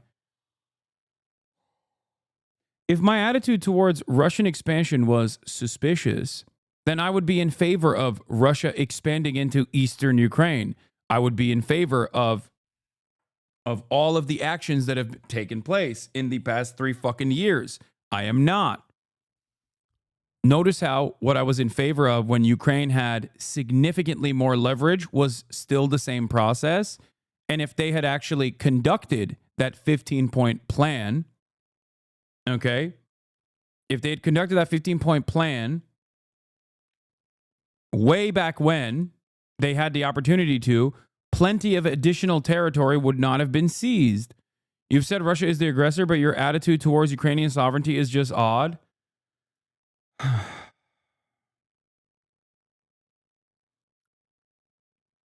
Let's just keep going. Can you talk about what's happening right now in Saudi Arabia? You have the representatives of President Trump and President Putin who have just been involved with 4 hours of negotiations. You have Zelensky meeting with the Turkish president and now headed to Saudi Arabia for different meetings. And he said nothing about us without us. But can you talk about what's happening now in Saudi Arabia and the possibility of peace?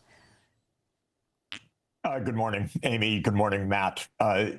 What's happening in Saudi Arabia is potentially very good news. It could mean the end of a war in which perhaps a million Ukrainians have died or been wounded gravely up until now.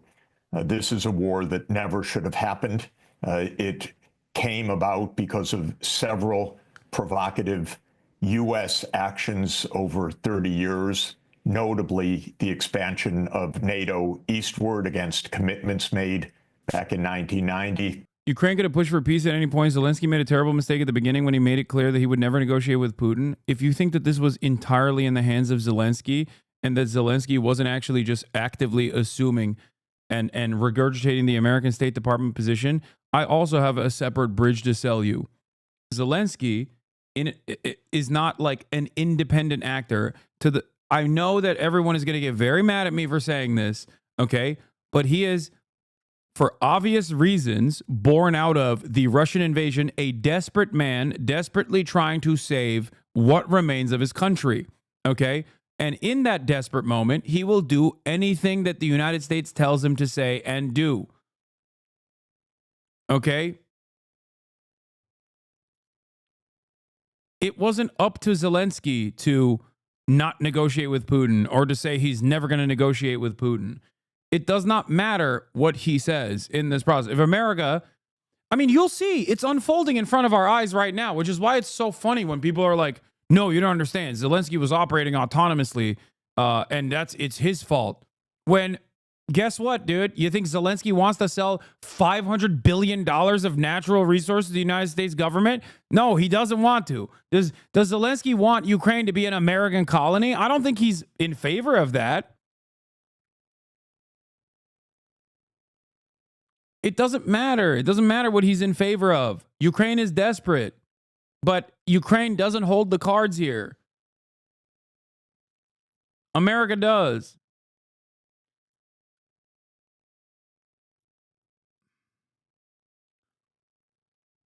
This was naive because Zelensky was never in a position to demand regime change in Russia. In order to preserve Ukrainian lives, you have to negotiate with Putin. Zelensky learned this lesson in the most terrible way imaginable, so we can blame him for much of this. No, none of this was up to Zelensky. It's crazy. Zelensky is simply just the person. Zelensky is simply just the person who is tasked with being the Ukrainian voice, okay? Putting a Ukrainian voice to what America's interests are. People who chirp about your Ukraine takes aren't actually criticizing the takes, they're just upset with the vibes. I know, and the vibes have been primed by people making false assertions about my position on Ukraine for 3 fucking years. And just operating off of that false premise over and over again as they make newer content, which is why so many people unironically are both A, in denial about what is currently ongoing and what's currently happening with the Trump administration. They're just like, I don't get it. Ukraine was always winning the war. The West was always helping Ukraine win the war. Why won't the West just help Ukraine win the war even more than they have? It seems like Trump is really spoiling the deal. Like, yeah, if you believe that Ukraine was always dominating Russians and that Russians still somehow magically overtook more and more Ukrainian territory and forcibly annexed it, then yeah, you're going to be shocked at what is going on.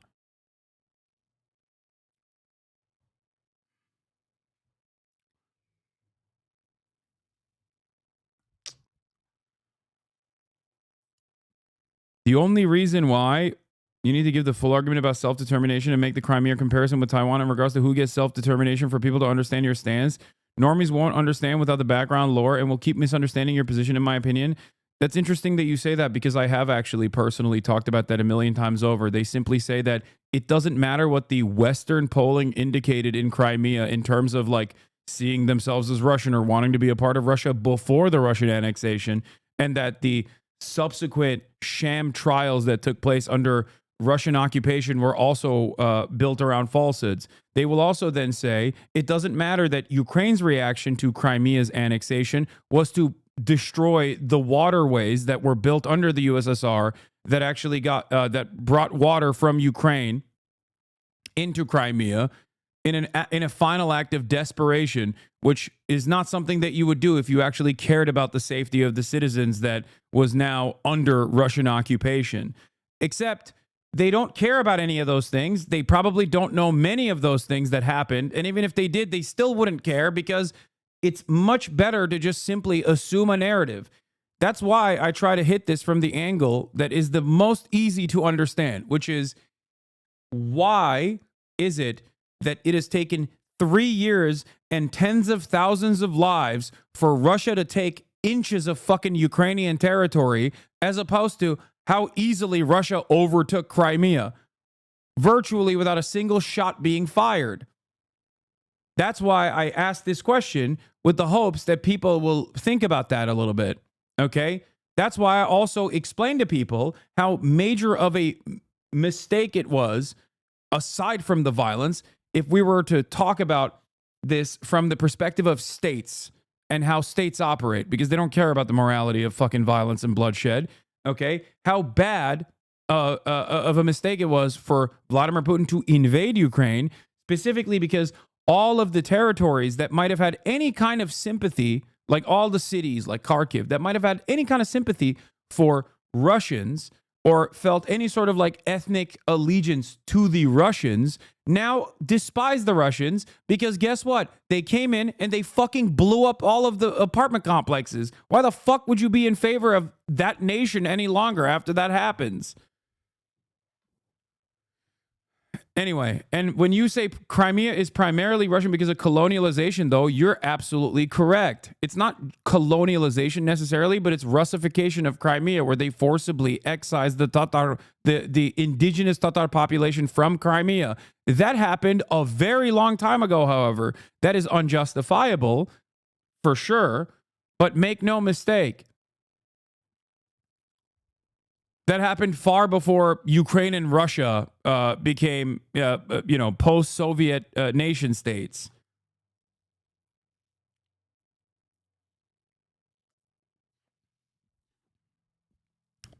That's why I also always say, give Crimea back to the Turks. You know what I mean? As a joke.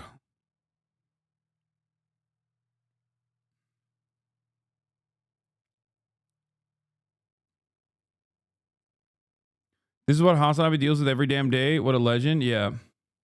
Tatars were also Genghisid colonizers, not indigenous. Okay, fair. But, like, come on. It's like saying Turks are also not indigenous to Anatolia. You're right, but holy fuck, how far back are we going? You know what I mean?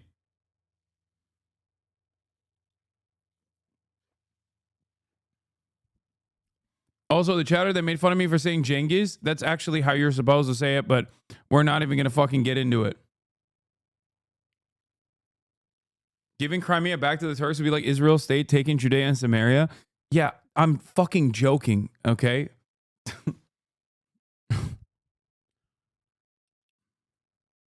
When I say that, I am joking, but the joke is in the direction of like who Crimea belongs to. Let's continue. The U.S. participation in a violent coup in Ukraine in February 2014, the U.S.-Ukraine agreement to discard a UN Security Council-backed Minsk II. You have to understand that Crimea situation is mostly because of its importance for military purposes. Your lore you're talking sounds weirdly Russian. No, the lore I'm talking about is just simply the truth. But you're right. It is for military purposes. You're absolutely fucking correct, which is precisely the reason why even under Ukrainian rule, Crimea still had a very important a very important naval base for Russia, Sevastopol. So yeah, that is correct. Crimea is the entry point of the Black Sea for the Russian Navy.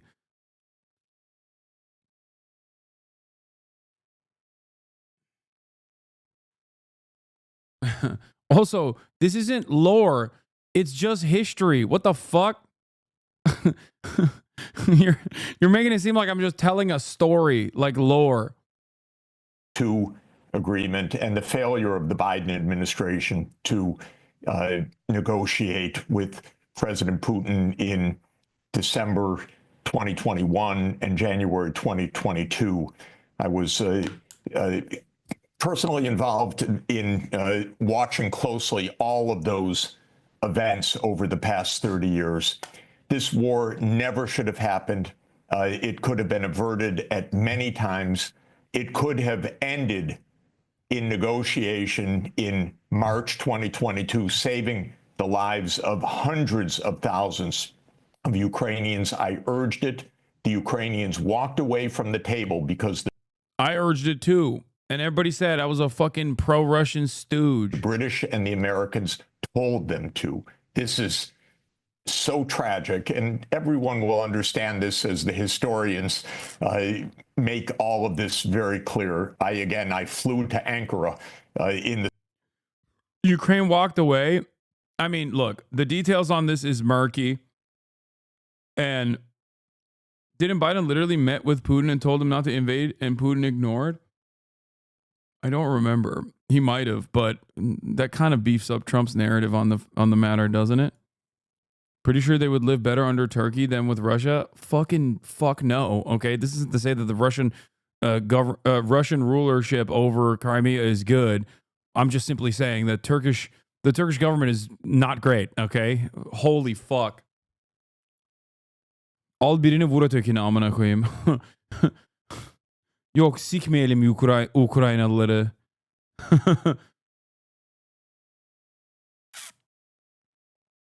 Your history sounds like Putin's, one in parts where Ukraine seemingly have not existed prior to dissolution of the USSR or its creation. No, what are you talking about? I am not saying that Ukraine as a nation state has no established national boundaries or is a part of Russia or some shit. I'm not saying that at all. What the fuck? The spring of 2022 to understanding. Give Ukraine the Crimea, problem solved. Give Crimea, or give Ukraine and Crimea to China. Sorry. Give Ukraine and Crimea to China. Problem solved. Okay. They will have fantastic infrastructure in a matter of months. A lot of confusion. Please clarify your stance on what? Who are Tatards? What is Tatards, chat? A lot of confusion. Please clarify your stance. Bro, just Google it, please. I mean, come on. Like, you're like, hey, can you please give me more information so I can, like, cynically dunk on your position further is crazy. Okay? Come on. Just Google it. Google it on your own. Exactly how these negotiations had broken down. And the United States and Britain were behind it because, as Keith Starmer said in the clip that you played, this is about Europe's security. They're using Ukraine. This is the bottom line. So what's happening, in short, in Saudi Arabia is the most positive news for Ukrainians that there has been in years. President Trump understands, and unfortunately, previous presidents did not, that the U.S. provocations need to stop so this war stops. So I don't even believe that. Dude, that's crazy. That's giving Trump way too much credit. I think he is I don't know. I love how libs think Russia will invade even further west for some reason. Dude, I'm not making any predictions, okay? I'm not going to say there's no way Vladimir Putin invades further west, okay? I'm not saying nothing. You understand me? You take that take and you shove it in your pocket. Okay? That's not going to come from my mouth. I will never say that. I've learned my lesson. Okay? Sachs is too multipolar pilled. Yeah. I don't think Donald Trump is making brilliant brilliant decisions in terms of foreign policy.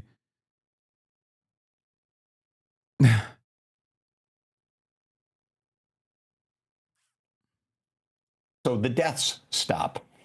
That is the bottom line. I think it's important for everybody to understand also that on October 5th, 2022, Zelensky ruled out any negotiations. He said it's illegal. This was a declaration of the Ukrainian government. So the government of Ukraine, sadly, really unwisely. Not the oarfish. The appearance of oarfish is long been linked to folklore where they're considered harbingers of natural calamities like earthquakes and tsunamis. In particular, Japanese mythology views the oarfish as a messenger from the Sea of Dragons god's palace, signaling impending doom. Despite these legends, no scientific evidence supports the myth that oarfish predict disasters. However, their rare appearances on shore have historically coincided with significant seismic events. For instance, numerous oarfishes were seen before the devastating 2011 Tohoku earthquake and tsunami in Japan. Similarly, one was last sighted in California just before a 7-magnitude earthquake last year. Nonetheless, these correlations are merely anecdotal. Oarfish inhabit deep waters worldwide, and their appearances on land might simply be due to sickness or the end of their life cycle rather than prophetic messages of natural disasters. This week, 3 doomsday fish were spotted along the coast of Baja California, Sur Mexico. Known scientifically as the oarfish, these creatures can grow up to 36 feet long and weigh over 440 멕시코 해변에서 일명 종말의 날 물고기로 불리는 대형 산깔치가 발견되었습니다. Oh my God, you think it's because... Oh my God, it's because we eliminated woke. Oh my God, the big one might be coming because we eliminated woke. That is literally what... That's it.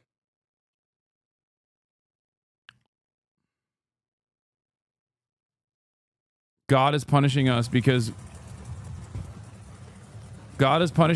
we're eradicating trans active duty service members. It's finally happening.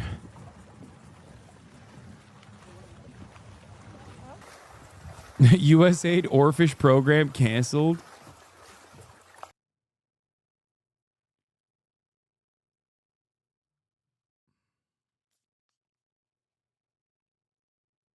This earthquake or tsunami is about to destroy so many airplanes.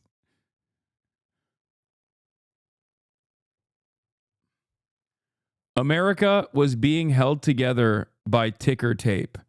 And by that I mean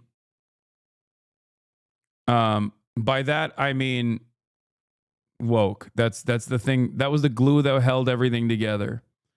Do you feel like you have to soften your foreign policy views due to backlash? It feels like a lot of white Americans and Europeans in chat still have the supremacist mindset they can dictate whatever. When the elections come, Zelensky's going to be chilling in pen with other CIA assets. I mean, I do think that Zelensky's life, no matter what, is probably under serious threat. But yes, of course, I have to soften my foreign policy positions. I soften a lot of my positions. It's normal. It's a normal thing to do.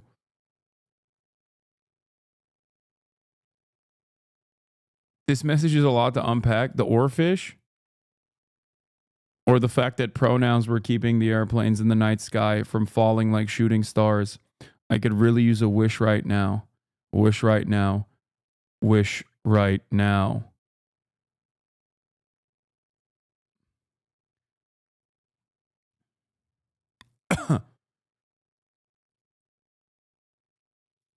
I've tried many, many times to explain to them. They ruled out negotiations.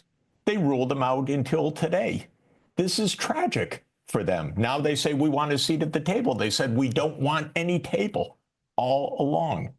And Zelensky rules by martial law, by decree, when the... Bro, you were wrong like 3 years ago, not even 2, and people don't let it go. Imagine if you were wrong more often. Yeah, if I was wrong more often, maybe they would just focus on what I'm wrong on instead of making random shit up about me. So maybe I should just say wrong takes every now and then. just kidding. All of the other shit that they make up about me, they make up because they can always go back and point to Hasan predicted that Russia would never invade Ukraine.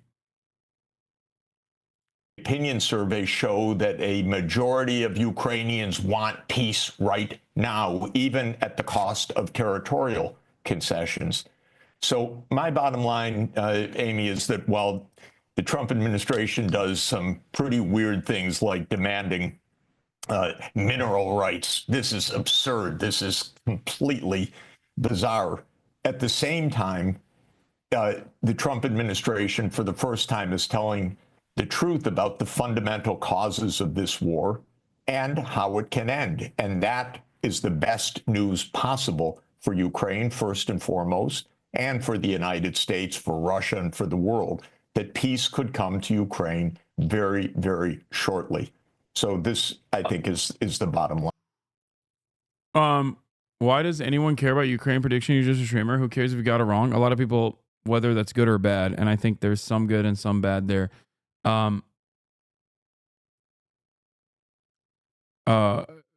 Rely on me for understanding the world. So they felt betrayed. I'd like to bring in Matt Dussin to the conversation. Matt, your reaction to the events and the Trump administration's complete reversal of the previous administration's policy, and this whole issue of whether there could have been peace earlier on, but that the Biden administration and the British scuttled the developing peace plan back 2 years ago. Well, I mean, first off, and again, great to be with you and great to be here with Professor Sachs. I mean, I think, you know, the story that Professor Sachs just told, there are elements of truth to it, but there are also, it's a great deal in there that's misleading and frankly completely one-sided, absolving Vladimir Putin of any responsibility. Vladimir Putin is the one who chose to invade Ukraine, let's remember. If you're wondering why Bernie Sanders' foreign policy takes are not, you know, not exactly aligned with mine, for example, this is Bernie Sanders' foreign policy advisor. Remember, it's important to understand the history. And I'm not even talking about like Ukraine in general. I'm, you know. Understand that the role that NATO expansion has played as being seen as a threat to Russia, that is real. That, however, does not explain. He doesn't work for Bernie Sanders anymore. He's at the center of international politics. But understand that he is still far more progressive than like 99% of think tank heads in the NatSec side of things. Okay, just understand. Matt Does is like infinitely more progressive and infinitely better than virtually every other person. He's just, you know.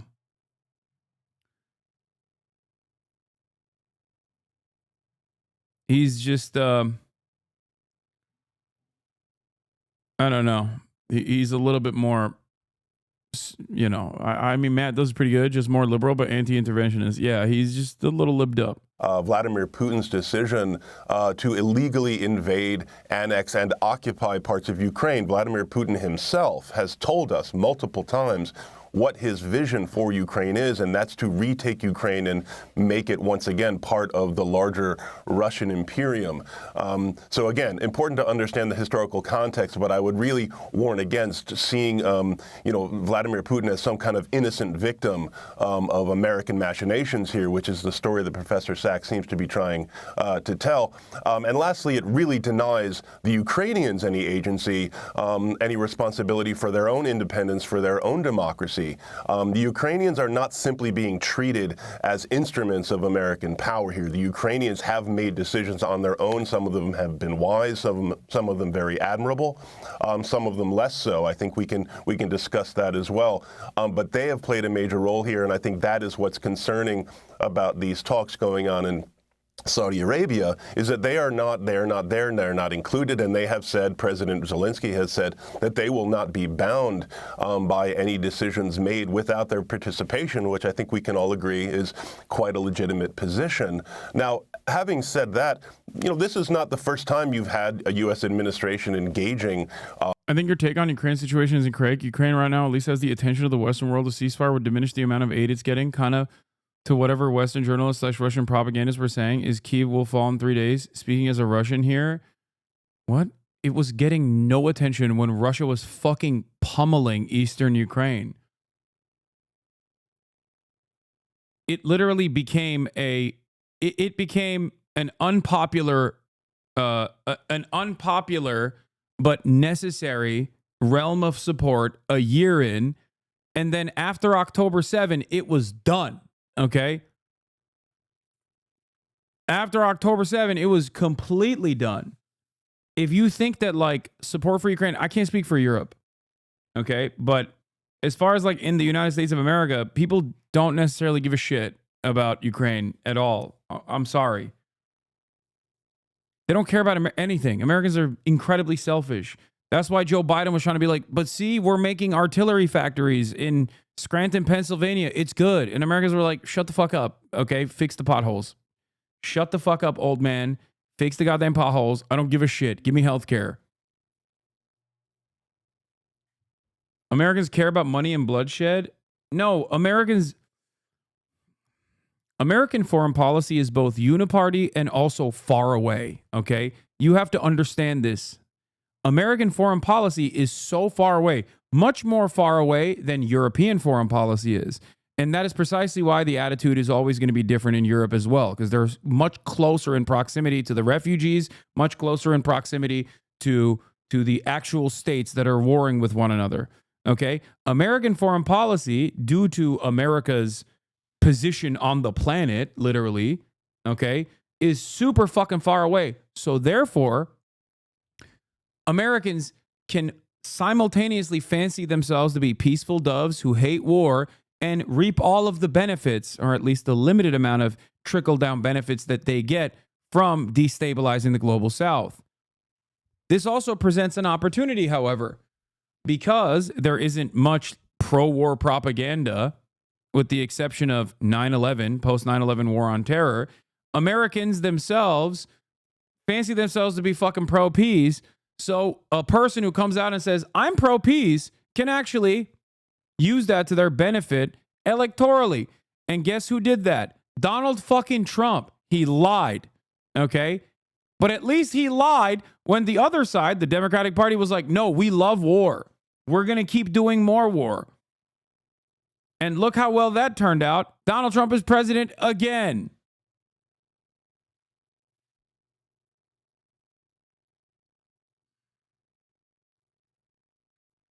Israel is far too. Where is pro-peace in Palestine? Yes. While Israel is, by proximity, Israel's even further away from Ukraine. Israel's actually much closer to America because it's an American state, okay? Functionally, it is a literal American state. That pisses off a lot of Americans too. Once again, that pisses off Americans. They're like, what the fuck are we doing? Why do you think there is a significant popular mobilization, a significant popular attitude surrounding pushing for a ceasefire in fucking Gaza? Anyway. With the government of Vladimir Putin, of course, President Biden met with Putin in June 2021. Holy Toledo. American support for Ukraine has plummeted since Russia's invasion of Ukraine in 2022. The percentage who say U.S. is doing too much is up sixfold from 7% to 41%. Among the GOP, it's north of 60%. U.S. confidence in Zelensky dropped from 72% to under 50%. That the U.S. support for Ukraine is... I've talked about this so many times.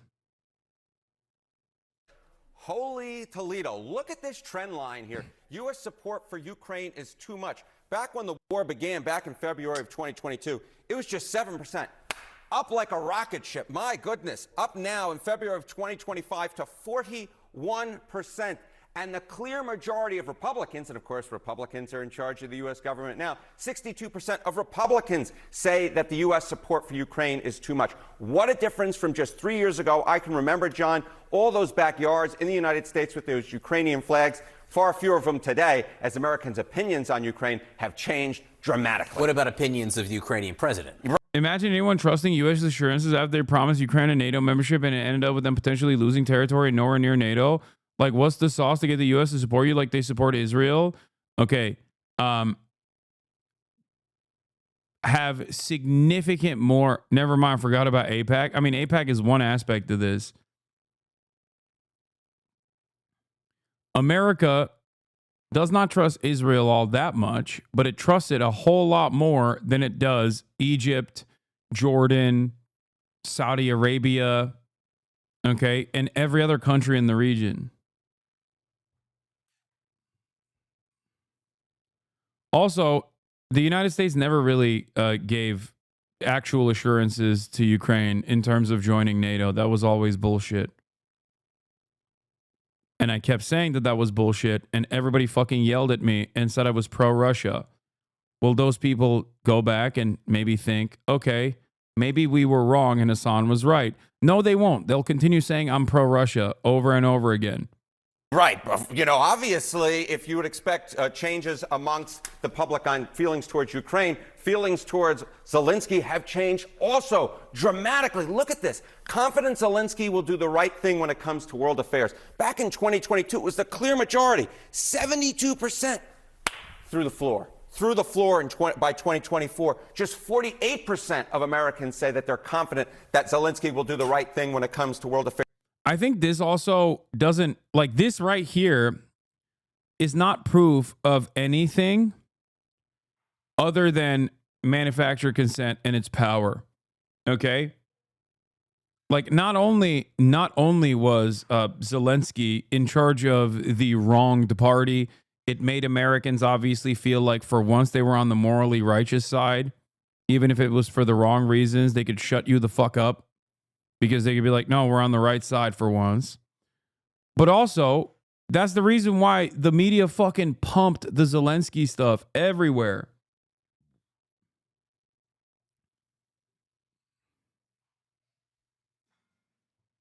It's also partially because the situation, as far as the battlefield goes, became impossible to propagandize over. You can't be like, Ukraine is actually fucking winning this war over and over again when Russia is seizing more territory. Americans also fucking hate losers, okay? And by that I mean our own military as well. They don't have endless appetite for death and destruction, partially because it's always happening on the other side of the world, okay? Why do you think we had to pull out of Afghanistan? Why do you think that we had to diminish our military in Iraq? Why do you think we pulled out of Vietnam? They keep it going for as long as they can, but inevitably they have to pull out because they're like, everyone's like, come on, why are we still doing this?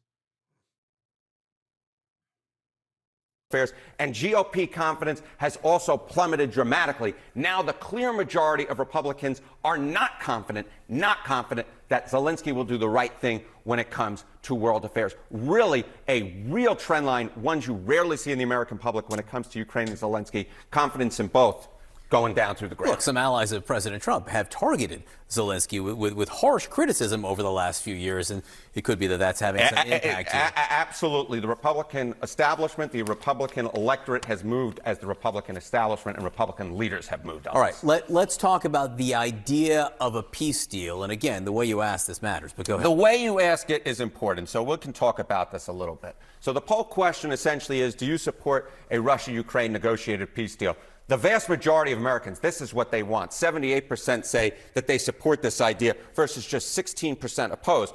Of course, as we were... I don't get it. What matters? Why does it matter what the American public thinks? They don't give a shit about this stuff when it comes to Palestinians. Who gives a fuck, right? That is the truth of it, by the way. It doesn't matter what the American public thinks, but you can always point to this to be like, this is why Donald Trump is doing it. Talking about, does this question actually get at what's going on right now? I think you would say that it probably does not necessarily get what's going on right now. No, the question asked, do you support a Russia-Ukraine negotiated peace deal? Ukraine's not there at the negotiations in Saudi Arabia this week, so the people were not asked this. And I do think, in general, if you ask anyone in any poll, do you support peace, peace tends to rate pretty highly. Peace tends to win. You rarely get 78% of the country agreeing on anything. Yeah, that's crazy. Yeah, there was another thing that 78% of the country agreed on.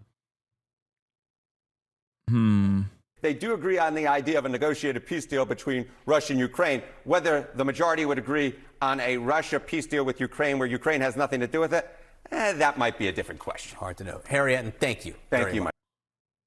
Peace talks isn't a betrayal, though. Biden would have kept the war going. That's a bigger betrayal. What? What betrayal, man? Betray Ukraine for giving them more weapons, for keeping them losing? This poll serves no purpose other than to legitimize our betrayal of Ukraine.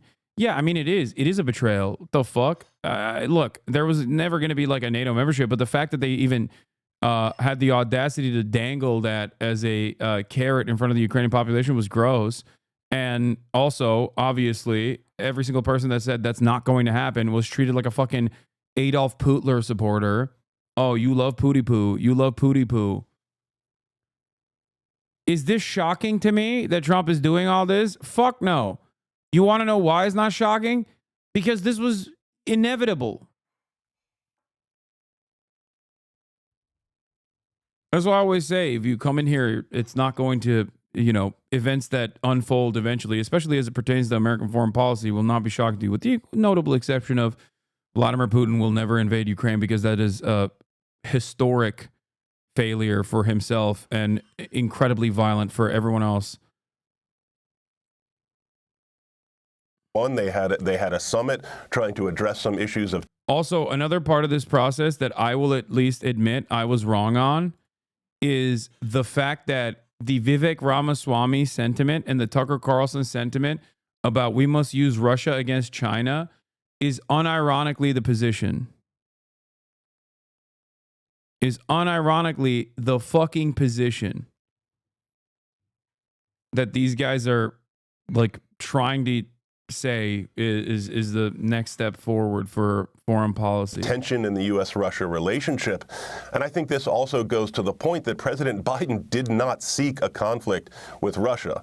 There were efforts made to avert the invasion. There was You support Vivek? No, I don't fucking support a war against China, chat. What are you talking about? Intensive diplomacy between the U.S. and Russia, also between the U.S.'s allies, Germany, France, UK, and Russia, leading up to the February 2022 invasion. And I think it's worth taking that into account. Now, should more have been done? Perhaps. We can't know, but I think Vladimir Putin has told us repeatedly about his very expansive goals and what he really hopes to achieve in Ukraine. And it's not just about NATO. I mean, this should not be news to anyone here. Again, getting back to the talks in Saudi Arabia, if there is a workable peace agreement to be had, that's good. But I do think even the fact that these talks are happening between the United States and Russia, that is a victory for Putin. We have to understand that. Putin's vision for Russia's role and for the, you know, the eventual dispensation for Ukraine. I hate this. I don't like this narrative. Like, oh, we're rewarding Putin. We're rewarding Putin. No, man. Like, there's no, like, this is the same shit that, like, Israel says. We're rewarding Hamas if we, you know, do a ceasefire. Or I guess, like, I guess if from the pro-Palestinian perspective, it would be like, oh, we're rewarding Israel if we do a ceasefire. Like, no, just stop. Just stop the conflict, please. Holy shit. What do you mean rewarding a person? Okay? You can't use morality to change the field of battle. It literally doesn't work. I want it to work, but it doesn't work that way.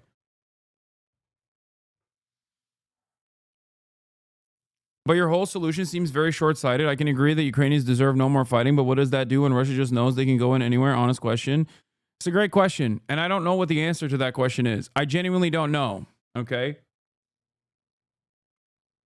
Russia invading Ukraine has already justified the existence of NATO for many other regional partners, including the two nations that now joined NATO. Okay?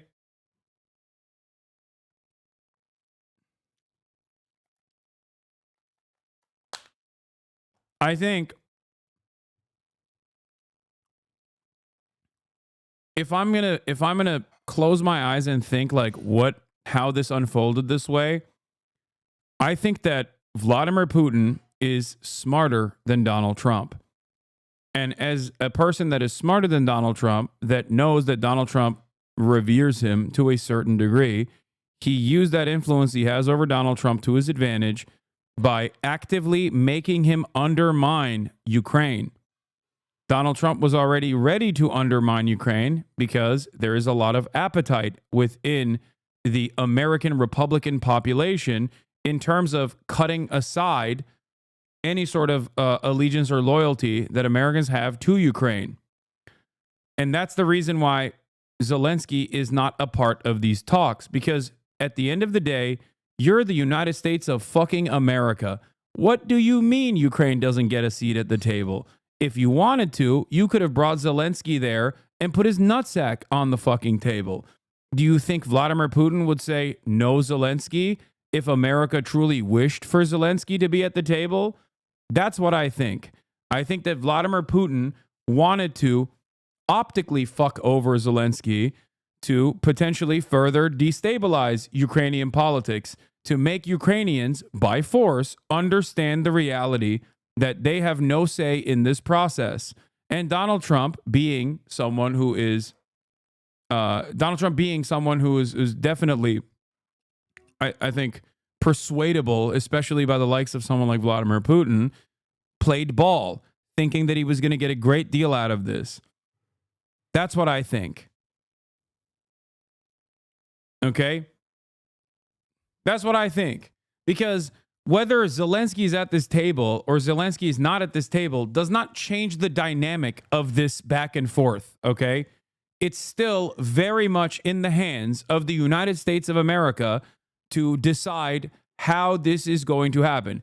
Russia and the United States are the primary parties here, okay? Because no matter how much liberals yell at me for saying this, it is still very much a proxy war, okay?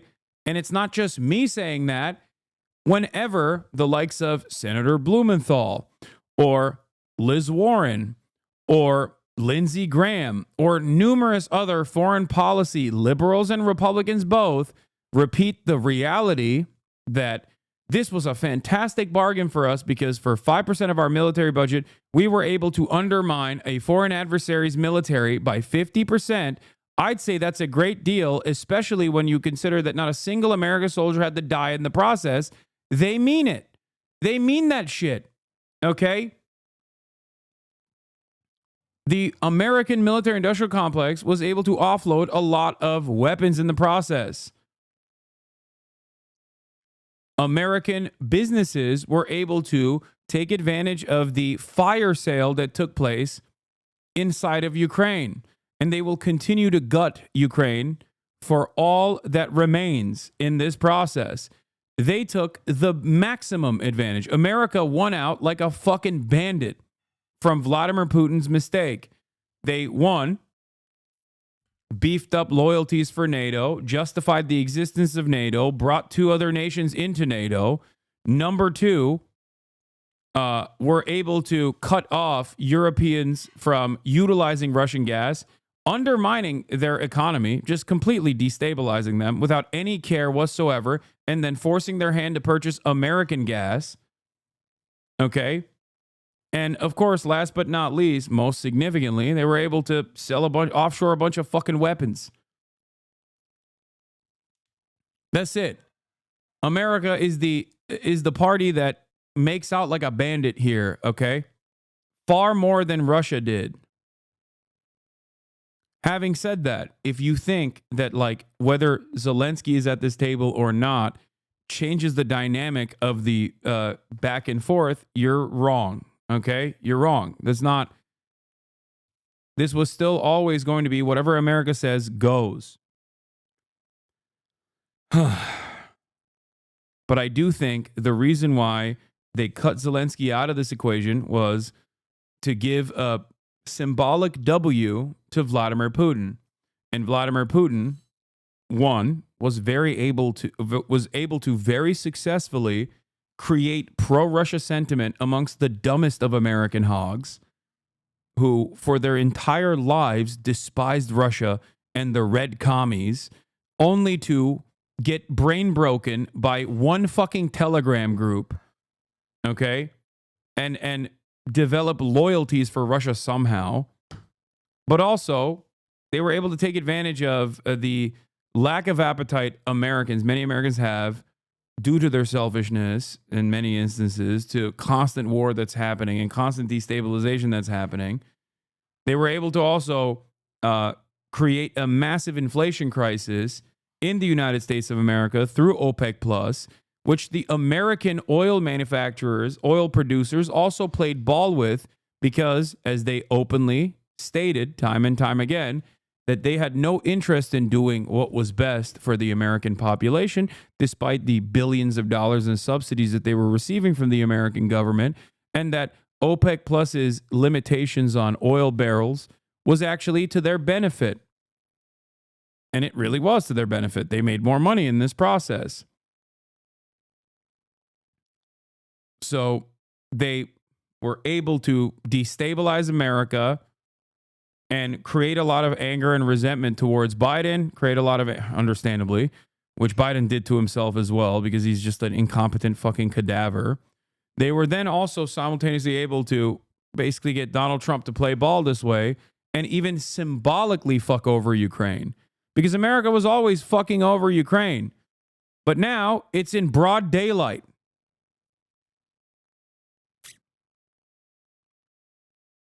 Bro, the Russian diplomat team is stacked and the American one is a real estate developer. That's fucking Steve Witkoff. Put some respect on his goddamn name. He is the great peacekeeper, okay? Are you kidding me? That's Steve fucking Witkoff, Donald Trump's golfing partner, okay? Do you understand who you're talking about? That's my goat right there. Yeah, the Witkoff factor, as they're calling it. Yeah, Vladimir Putin's probably never been so scared and also turned on at the same time until he sat across the table from American real estate developer and Donald Trump golfing buddy Steve Witkoff. Look at Lavrov. He's shaking in his boots.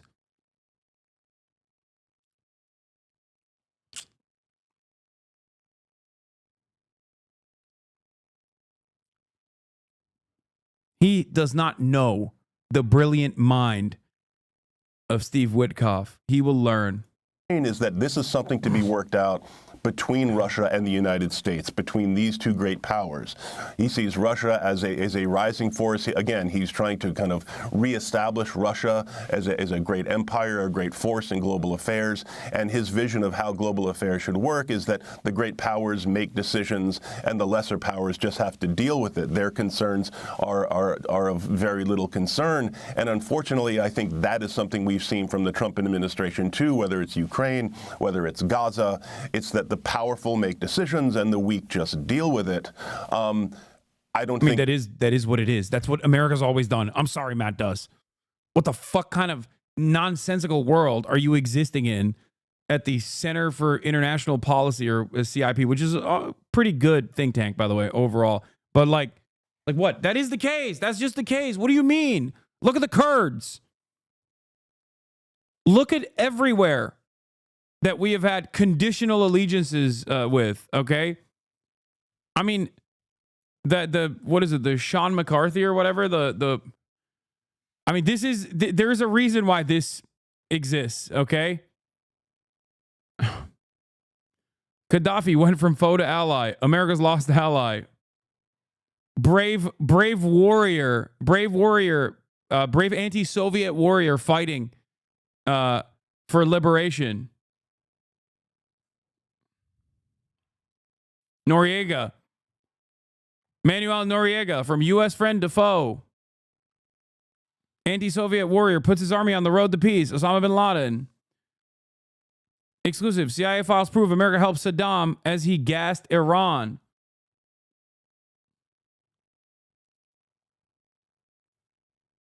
When haven't we done this? How many fucking times have we done this? And people still go, oh, I don't understand.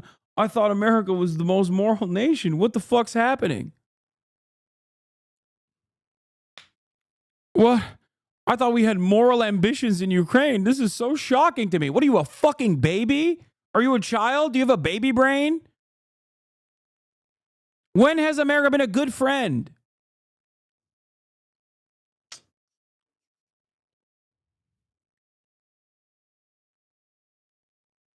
Wait 10 more years to see what happens to the Zelensky of Syria, okay? Just wait. Just fucking wait. If we make it out alive of the first Trump regime, okay? Wait till you see what they got in store for Mr. Former Al-Qaeda.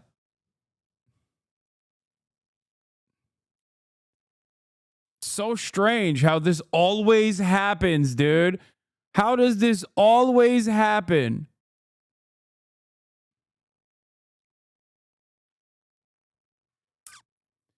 The worst aspect of this is that the worse conditions get for American empire, the more like economic allies we're gonna fucking lash out at as we just die out, you know. But the death of an empire doesn't happen overnight, and it certainly doesn't happen quietly.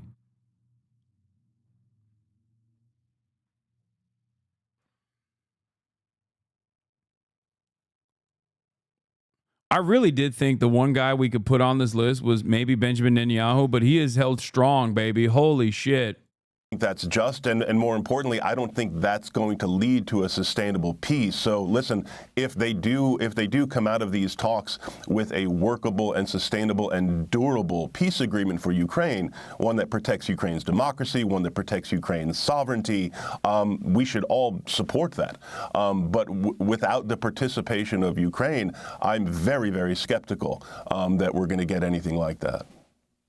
And Jeff Sachs, what about that? It is the Ukrainians who are actually fighting against Russia, and yet the Trump administration seems to feel that it can negotiate without Ukrainians present. And in addition to that, I wanted to ask you another issue. There's been a lot of emphasis on these rare earth minerals that Trump raised, but there has been, according to many reports, massive buying of Ukrainian land by American agribusiness companies. Can you tell us anything about that, the validity of these claims?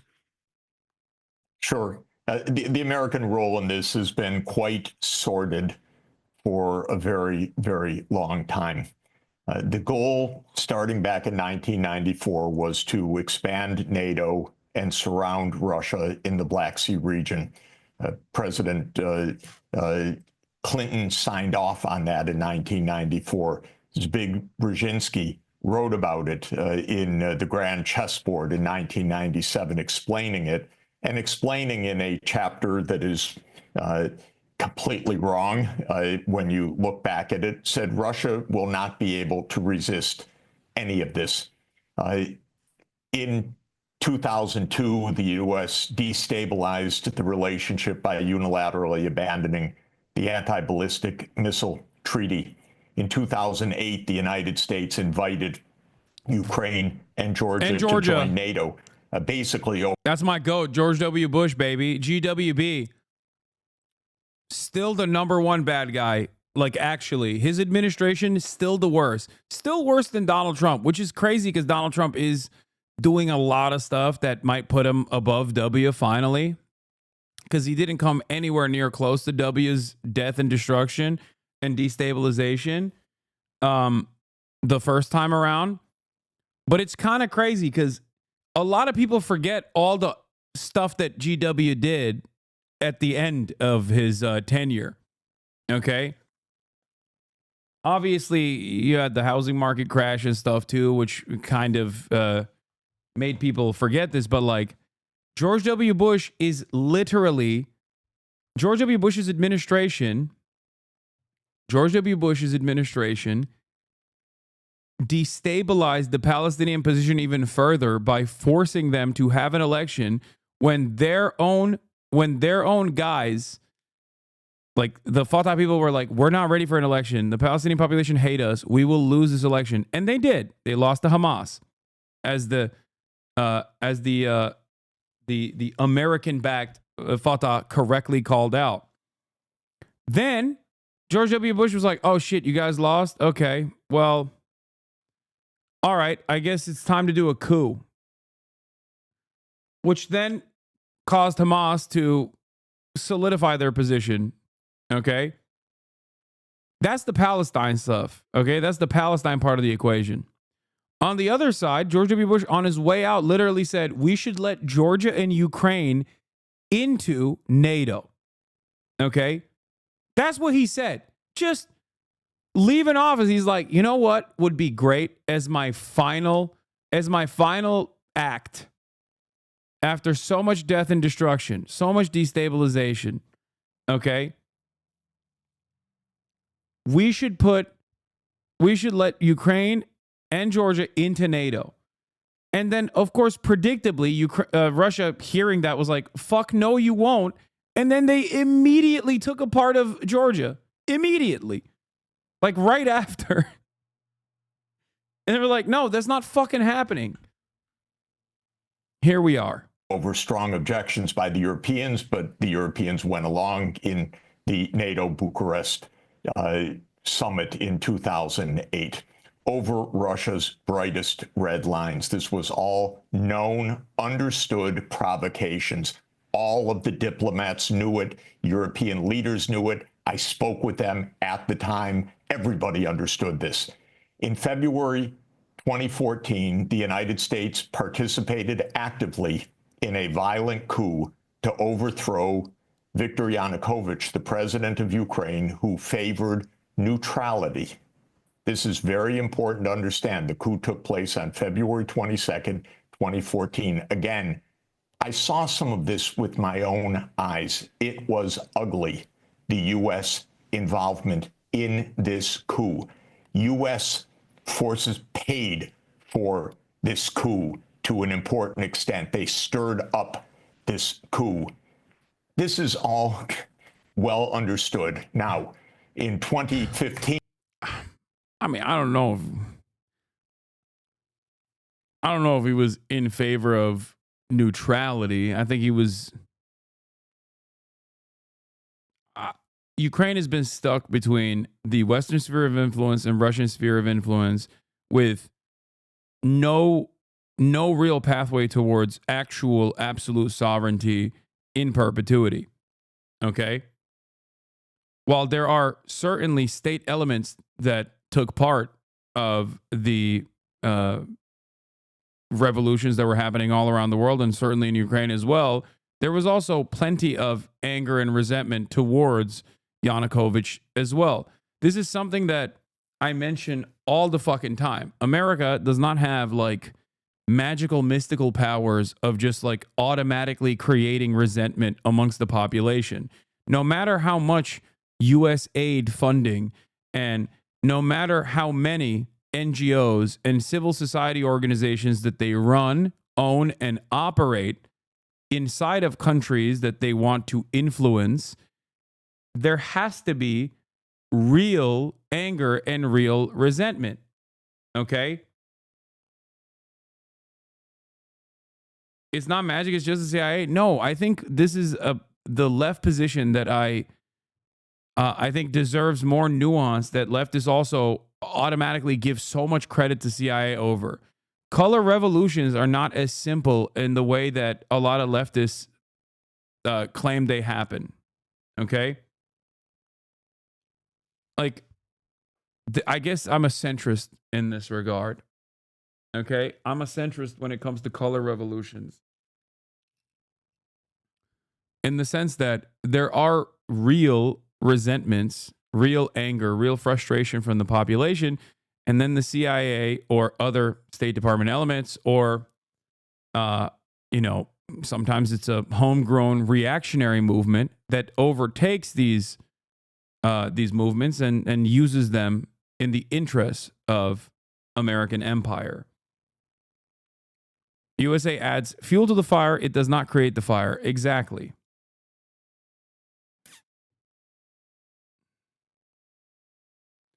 Clinton was caught on tape talking about designing the coup government. It was definitely a CIA op. There was a basis of support for the coup, especially in the more cosmopolitan section of the western part of Ukraine, but it was a coup even if the coup government had lots of support. Yeah, but you still can't. I wouldn't say that Yanukovych was favoring neutrality. And you also still can't say that there wasn't real resentment towards the existing form of governance. Now, the irony, of course, is that Ukraine has never really had a non-corrupt government, okay? The Zelensky government was also very corrupt.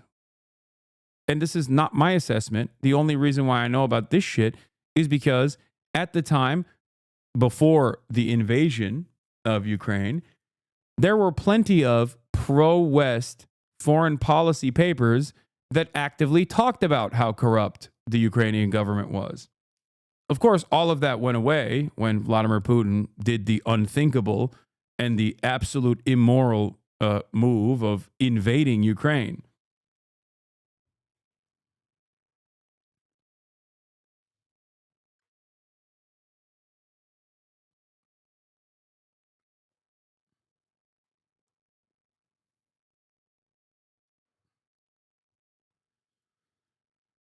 He was favoring the better deal. The Russian loans have better terms than the IMF loans being pushed by the U.S. and the EU. The IMF and U.S. wanted privatizations of state-owned enterprise and cost the heating assistance. Well, they got it.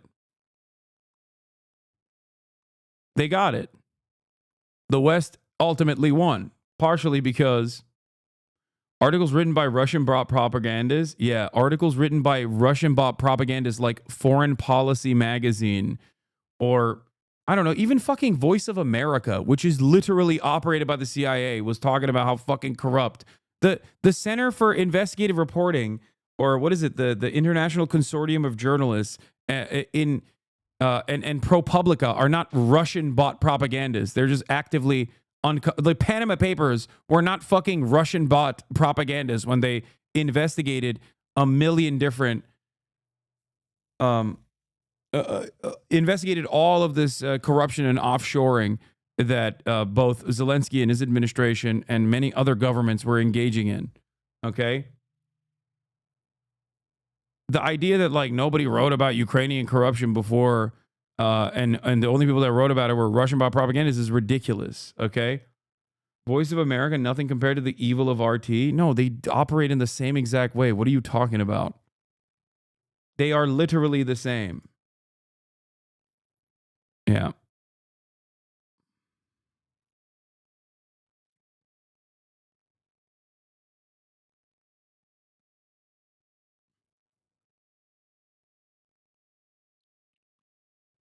Anyway. Even if it was in the U.S. interest for the coup, you can't say there wasn't overwhelming grassroots sentiment. No, that is what I'm saying. That's precisely my point. I'm saying that there was definitely real support on the ground for change. I think that saying that there wasn't is ridiculous. But once again, especially with the case of Ukraine, America's involvement in these countries is rarely for real, moral, ultimately good reasons. It's never for the good reasons. It's for this reason. Because this means you have to privatize all of your state-owned enterprise. You have to sell it to foreign capital. Okay? That's it. Which, you know, things that Trump is doing right now, by the way. Things that Trump is doing right now that is the reason why I say America is the one that won the most out of Russia's invasion of Ukraine. The war could have ended with the Minsk II agreements, but the United States and Ukraine, despite the UN Security Council backing, said, no, you don't have to do that. That was not a territorial claim on the Donbass by Russia. It was a claim for autonomy that the UN Security Council unanimously supported, and the U.S. and the governments in Ukraine at the U.S. behest to an important extent. Yeah, not for good reasons, but why is Trump suddenly bending the knee to Russia instead of continuing the war? Wait, what? No. America's interest in Ukraine isn't just to like undermine Russian Russian influence in the country. Russia already gave them that massive W, gave America that massive W. America's interest is money. Donald Trump, when he says we're going to take all your natural resources, is basically trying to take whatever remains of the whatever remains of Ukraine's resources, whatever remains as a sector of profit from Ukraine. That's it. And it's not like he's hiding it. He doesn't have the capacity to fucking he doesn't have the capacity to engage in any sort of song and dance. He just like very openly says what he's thinking at any given moment.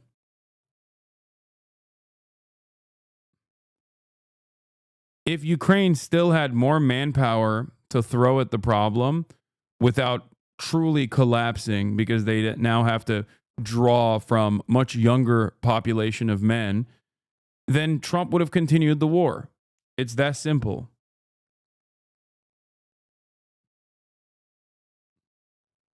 He'll take the resources whether Ukrainians fight or not. Ukraine simply doesn't have the manpower. This is something that I've been talking about for the past fucking year at this point.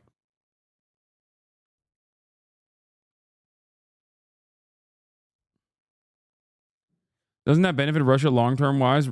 You destroy Ukraine past the Americans to pick it apart even more, then the population will fall back into Russian arms? Not really. And also, America's never been exactly... America's never had foresight capabilities, I think, when it comes to its foreign policy. We don't give a shit about the long term. We care about the short term. Completely dissed. And then it's true that Biden and Putin met in 2021. But in December 2021, President Putin put on the table a draft U.S.-Russia security agreement. It was a completely negotiable document. I spent quite a bit of time speaking with the White House about that document.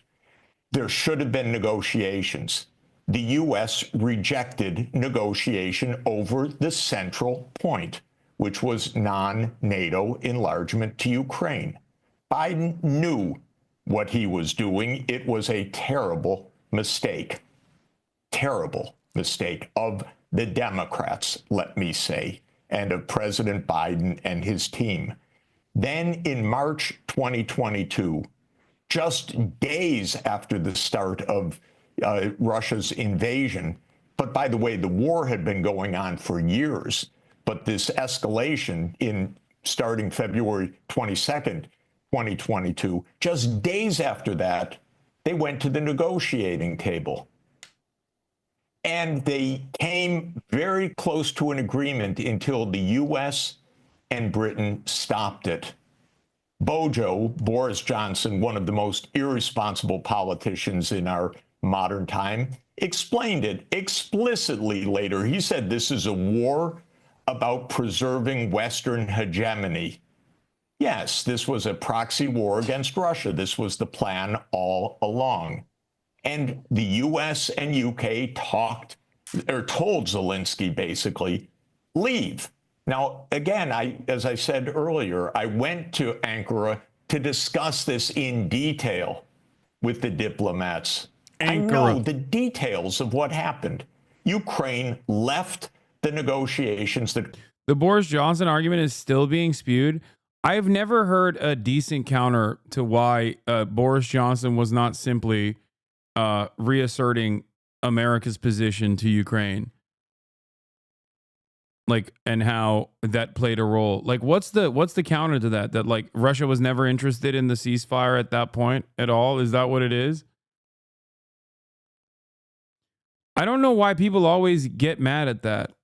Like, people got mad at me for saying that when it was happening at the time. Because the conditions the Russians set out were fucking insane. Were they? Because they had less territory back then. Now they're taking more territory. But also simultaneously, like, there were plenty of there was assurances from the Zelensky side that I thought was a pretty good deal. If Donald, I'm going to tell you something right now. If Donald Trump were to be able to take the negotiations back to that 15-point plan, okay, even liberals would be like, wow, I can't believe how much territory he gave back to Ukraine, how much territory he captured for Ukraine. That's what they would say, because that was objectively a better time to do a deal. Okay? This is the take you lose me on.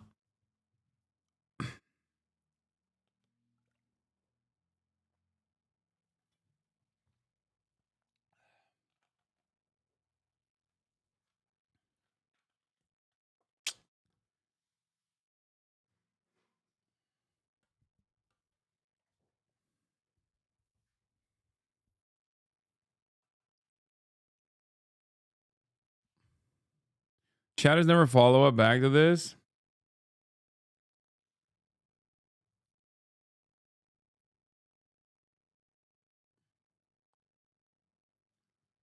The only absurd term Russia had was giving complete disarmament. Yeah, that's never going to happen. I will also say they were asking for land they did not control, which is a non-starter for Ukraine. Yeah, they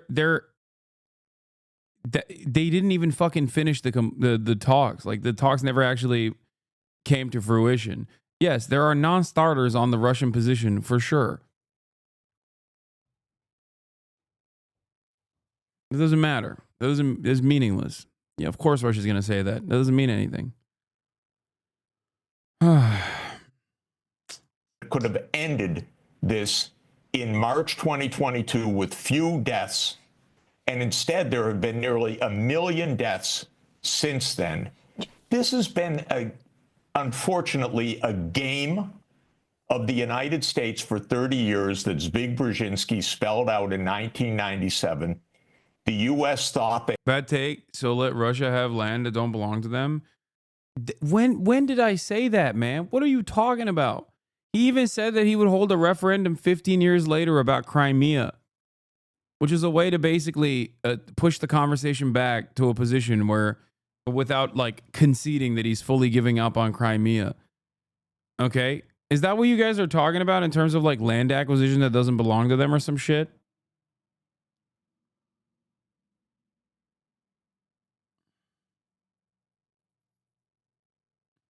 Jeff Sachs sounds like a Russian apologist. He really said nothing critical about them. It's all the West. Yeah, you should have seen what this man used to. You should have heard Jeffrey Sachs in the 90s, okay?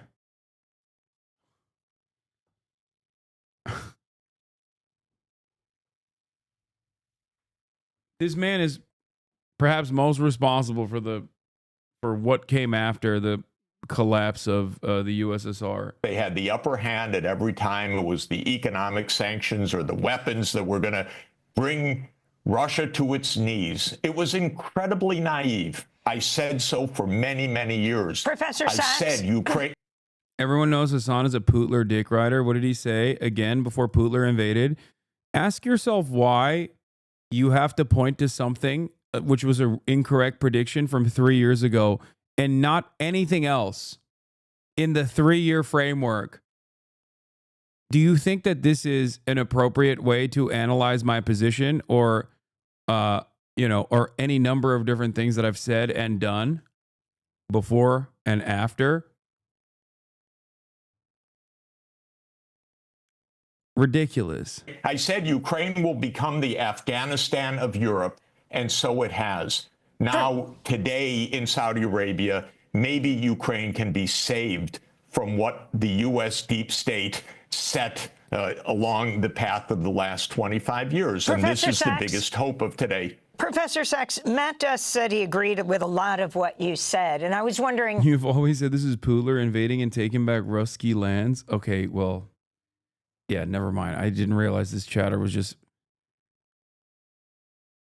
I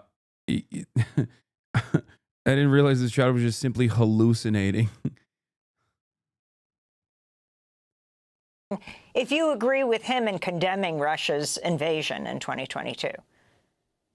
Of course I condemn Russia's invasion, and of course I condemn the reasons for the provocation. I condemn the destabilization of the nuclear framework, which was the most important element of all in this. The United States walked out of the ABM Treaty and the Intermediate Nuclear Force Treaty unilaterally and would not negotiate with the Remember when he said Putler opened the oldest vault? Okay, that is true. He did open it.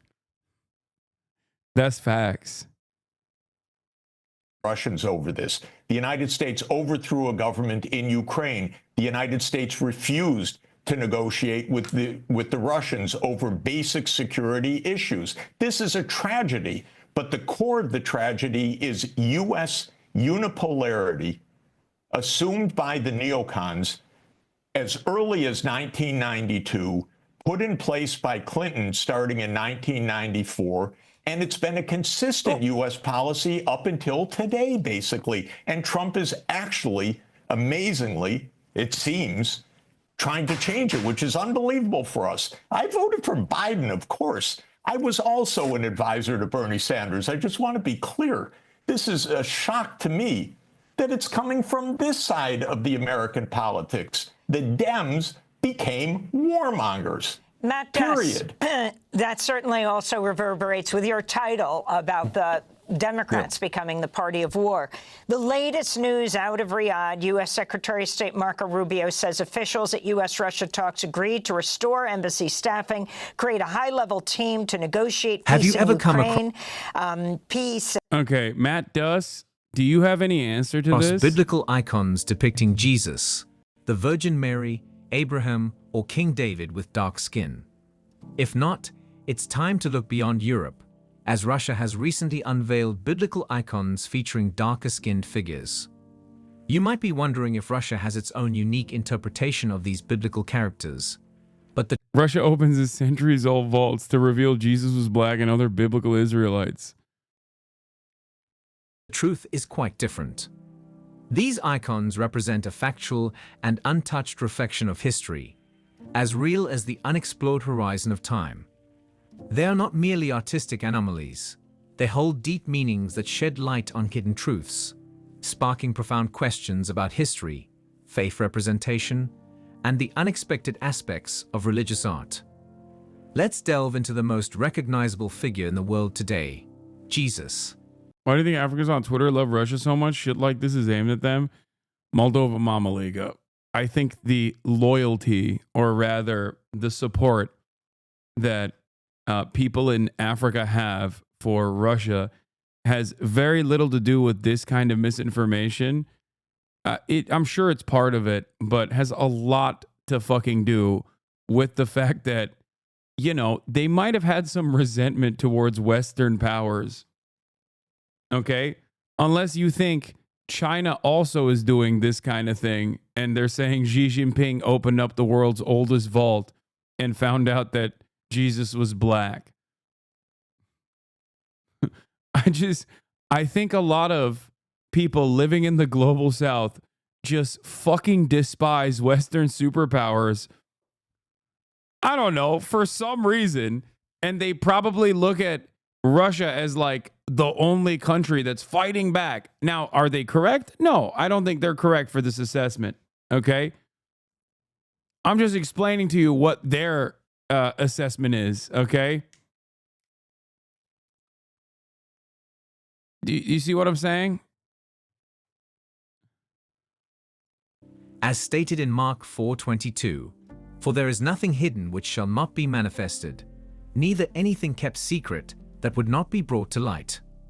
For centuries, the prevalent image of Jesus Christ, particularly in Western cultures, has portrayed him as a fair-skinned, bearded man with long wavy light brown or blonde hair, often depicted with blue eyes. However, the Bible provides limited descriptions of Jesus' physical appearance.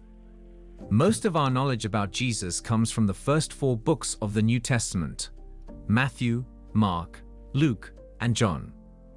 According to the Gospels, Jesus was a Jewish man, born in Bethlehem and raised... This is 20 minutes long. Oh my God. Oh wait, let's watch this part. Hold on. Moscow Cathedral. This arises a debate. Society and has sparked widespread conversations and a sense of wonderment surrounding this subject.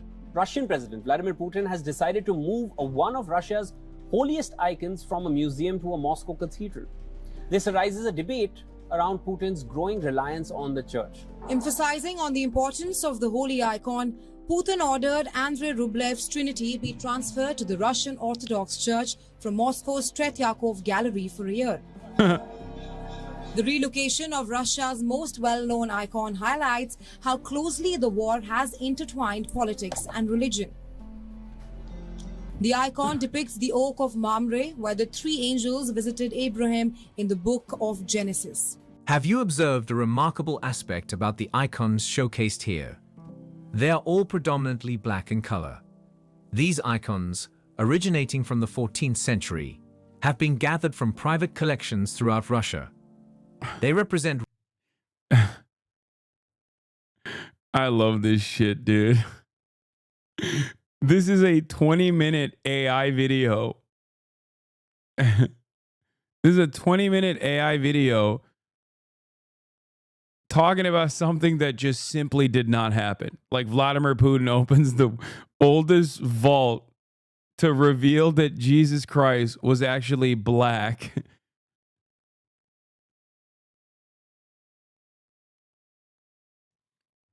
I fucking love that, dude. I mean, this is my shit. All right, let's get back to these liberals now, okay? Discussing silly things. They are afraid of discussing the truth that Vladimir Putin opened the world's oldest vault and revealed the truth that Jesus was a black Israelite. And promote economic cooperation. Your thoughts on this and where this history goes from there? Yeah, I mean, I read that readout. I think it's interesting. I would also note that in that one of those points is not just economic cooperation, but, quote, investment opportunities.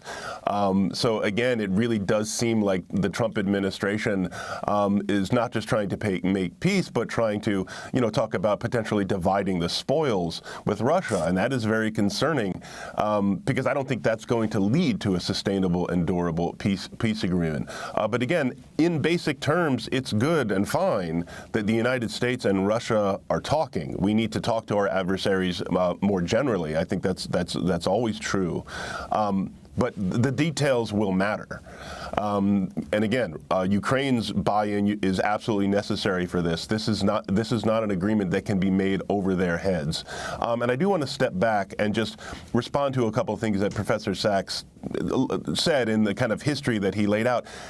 It is very interesting to me that the Ukrainians themselves play little, if any, role in the history that Professor Sachs just lays out. This idea that 2014 was just a U.S.-backed coup is false.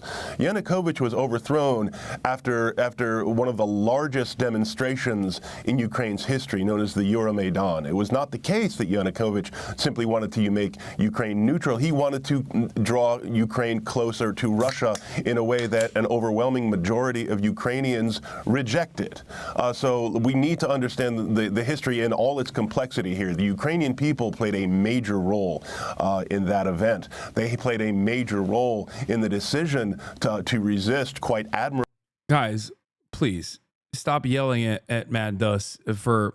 No, it's ridiculous. Yes, there is a State Department involvement in it, but it doesn't change the reality that Yanukovych was, he was going closer and closer to the Russian sphere of interest and influence. And also simultaneously, people absolutely were angry. Like, he was not popular, man. The fuck? How many times does this have to happen globally for you guys to recognize that, like, yes, America takes advantage of real popular sentiment on the ground? And courageously the Russian invasion of their own country. Now, going back to the negotiations in March of 2022, I think to treat the talks that took place in Turkey as if they would have simply ended the war, again, is not accurate. Now, there were interesting possibilities in those talks. There's little evidence that Putin himself was completely bought in. I'm very skeptical that having launched a major invasion a month before, he would have been willing simply to end that invasion. But again, this story that Professor Sachs is telling of the United States as the major manipulator and the key problem, and everyone else is simply reacting to what the United States does, I think does not really reckon with reality. I'm certainly a critic of U.S. foreign policy. I'm a strong critic of the Biden administration's foreign policy. But I do think if we want to have a real and honest discussion about where U.S. foreign policy has failed and where it needs to go, we need to reckon with the actual complex history of these events. And it's not just a story of unending U.S. villainy. And Matt, just briefly, because we're running out of time for this segment, the Trump administration has also been pushing for increased military expenditures by the NATO countries. From 2% now, he wants 5% of their GDP in terms of military spending. What's your response? Because obviously the United States, as the main producer of weapons in the world, would benefit from such increased military spending by the various countries of Europe. Right. I mean, this is a point that Trump has made repeatedly, and not just Trump. And I mean, if you remember, Barack Obama was also someone who was pushing NATO member countries to meet their commitments. By raising that commitment is something very interesting from Trump if he expects that they'll be buying these weapons from the United States. But I think one potentially interesting positive consequence of Trump's approach here is that if it really does force the Europeans to finally, at long last, start taking more serious steps to see to their own security. I mean, some of the comments that were played earlier from Keir Starmer, I'm not so sure about the idea of UK troops patrolling Ukraine, but just the fact. Bro, Keir Starmer walked that back at the end of his statement. He couldn't even hold on to a security commitment without recognizing that this security commitment is completely and utterly meaningless if America's not on board with it. He literally was like, yes, we're going to send troops into Ukraine to defend the Ukraine. And if America is not a part of the bargain, then we won't do it because that would be silly. That you see European governments now stepping up and looking with a bit more urgency about their own responsibilities. Like, I think it's funny to think that Europe, in all of this madness and chaos, okay, especially with like America being like, yeah, fuck you, all right, we do what we want and there's nothing you can say about it, are going to turn around and be like, well, I guess it's time to defend Ukraine. Like, maybe, okay, I just think it's unlikely. All right. Maybe I'm wrong. I'm not making any predictions on this issue. Okay. It's like, I feel like you got a lot more problems to worry about internally right now in every single one of those countries, especially with the insane growth of fascist politics in every single one of these countries. Where are they going to get those weapons from? Yeah, that's the other side of the bargain, which is like they're still using American weapons to do this. So, hey, we get to make money. Don't worry. That was not a prediction that came out of my mouth. I would never make a prediction about Russia-Ukraine affairs, except I have for the past 3 years. And with the exception of that one that everybody yells about, every other thing has basically come to fruition in front of our eyes, unfolding, and people are still mad at me for some reason.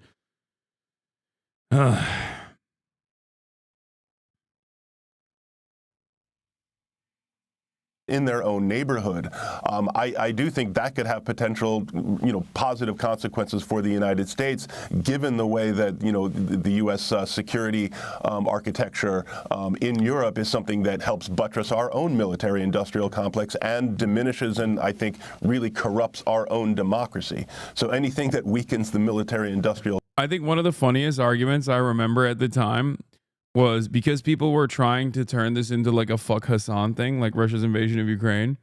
One of the things that people tried to say in terms of like what kind of material harm I've individually caused was Hasan's Ukrainian fans probably trusted him and didn't evacuate in time and died. Yeah, my Ukrainian fans were listening to me and trusting me more than they were trusting their own fucking state, which was saying the exact same thing I was saying. Yeah, they tried to say I have blood on my hands.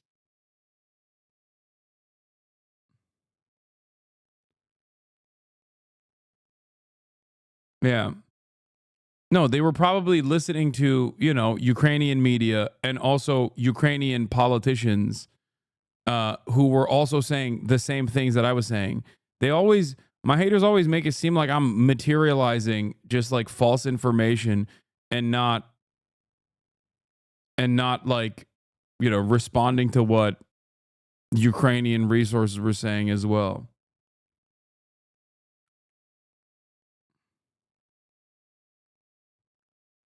Complex, I would say, is all to the good. Matt Duss, we want to thank you for being with us. Center for International Policy, former foreign policy advisor to Bernie Sanders, the independent senator from Vermont, and economist Jeffrey Sachs, speaking to us from Brussels at the Center for Sustainable Development at Columbia University. We'll link to all of your articles, both Matt and Jeffrey.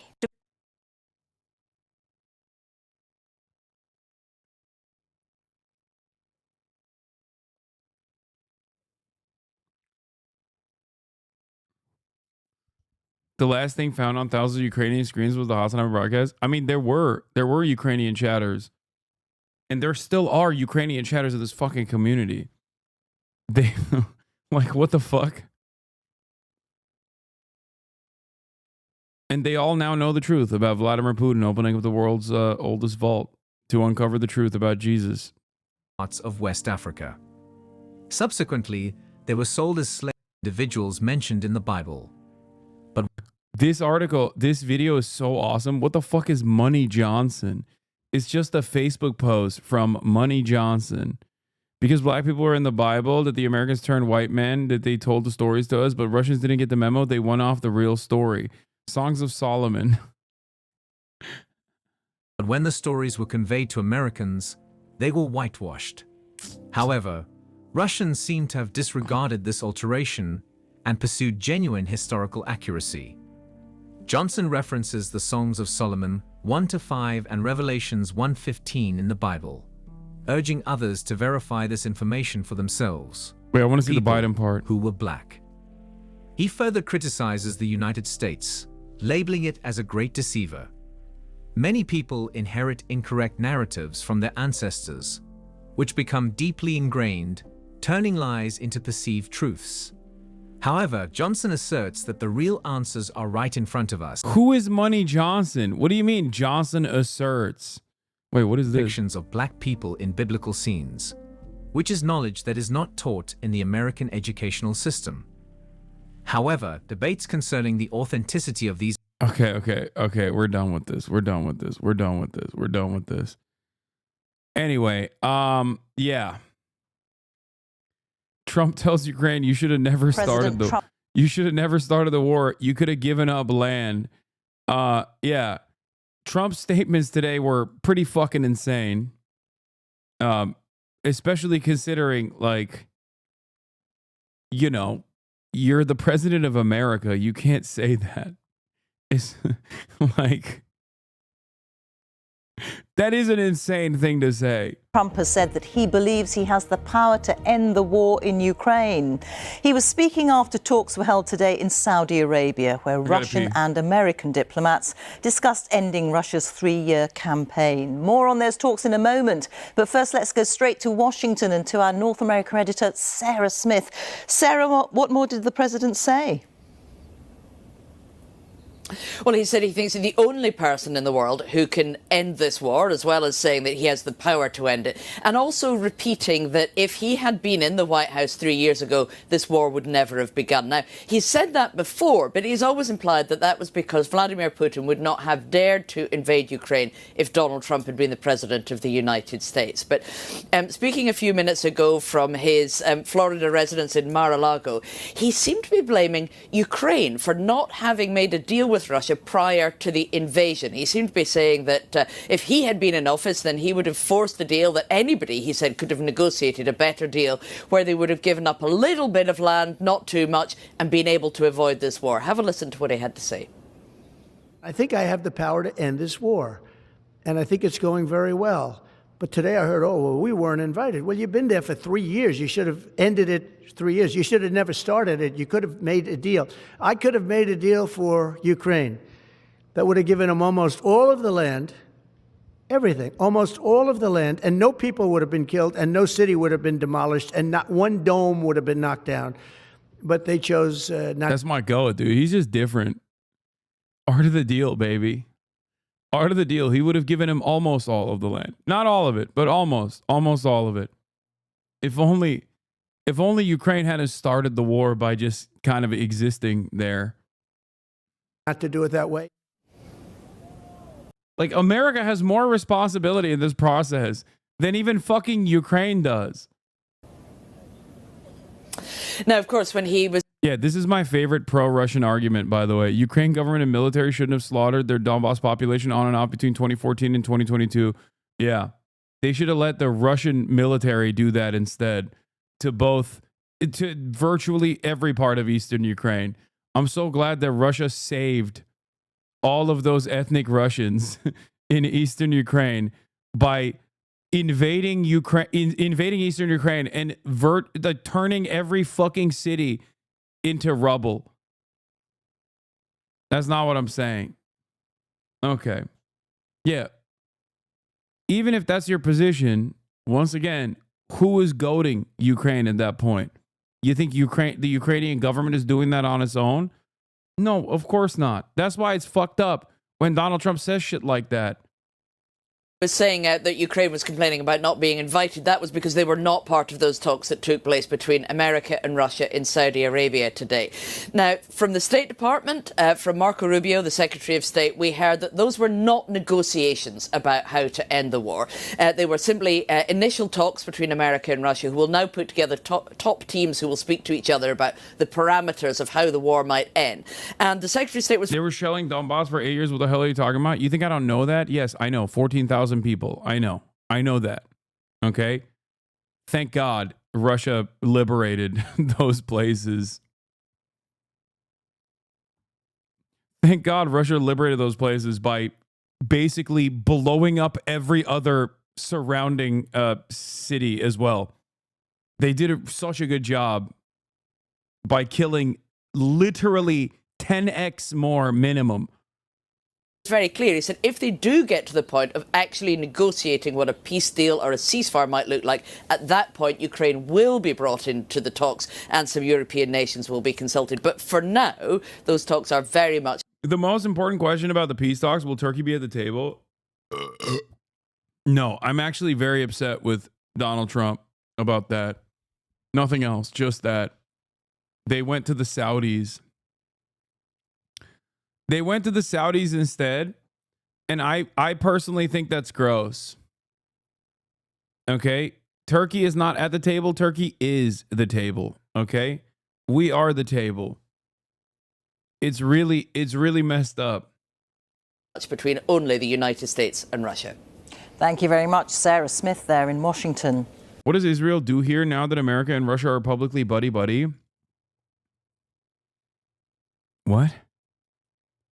Do you know how much Israel loves Russia? What are you talking about?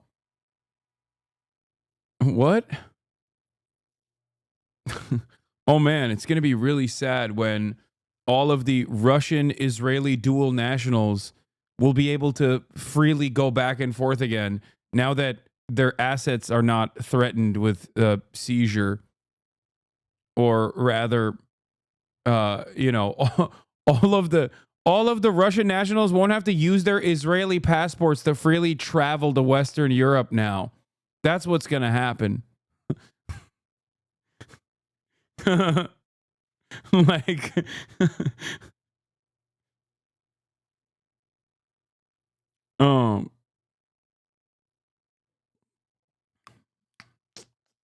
Israel aids Ukraine versus Iran and Russia in Ukraine. Yeah. Israel is Russia too. It's kind of funny because I had a conversation with Sam Cedar a while back, if you remember, and he literally said Israel is so violent because of all the ethnic Russians that came to Israel once. And I was like, I don't know about that, Sam. I mean, there are a lot of Russians in Israel. That is true. This part is correct. But I don't think it was the ethnic Russians that made Israel more aggressive towards Palestinians. Well, there were extraordinary scenes in Saudi Arabia where Russian and American diplomats on opposite sides for so many years held 4 hours of talks aimed at ending the war in Ukraine. One of those at the table, the Russian foreign minister, is even under US sanctions for the part he's played in the war. The two countries agreed to press ahead with negotiations. The talks are part of a flurry of diplomacy focused on Ukraine this week. Crucially, as you heard, neither Ukraine nor Europe were invited to the talks with US and Russian officials, which took place in Riyadh this morning. Instead, the US envoy Keith Kellogg is being dispatched to meet Ukrainian officials separately in Kyiv. And while Russia and the US were talking, Ukraine's President Zelensky was in Turkey with President Erdogan. We're at the table. We're still at the table. Let's go. That's really fucked up. That is really fucked up that they just basically sent Zelensky to Turkey. Like, Saudi Arabia gets to be the table where you're talking to fucking Vladimir Putin, and then Turkey gets fucking Zelensky. What kind of shit is this?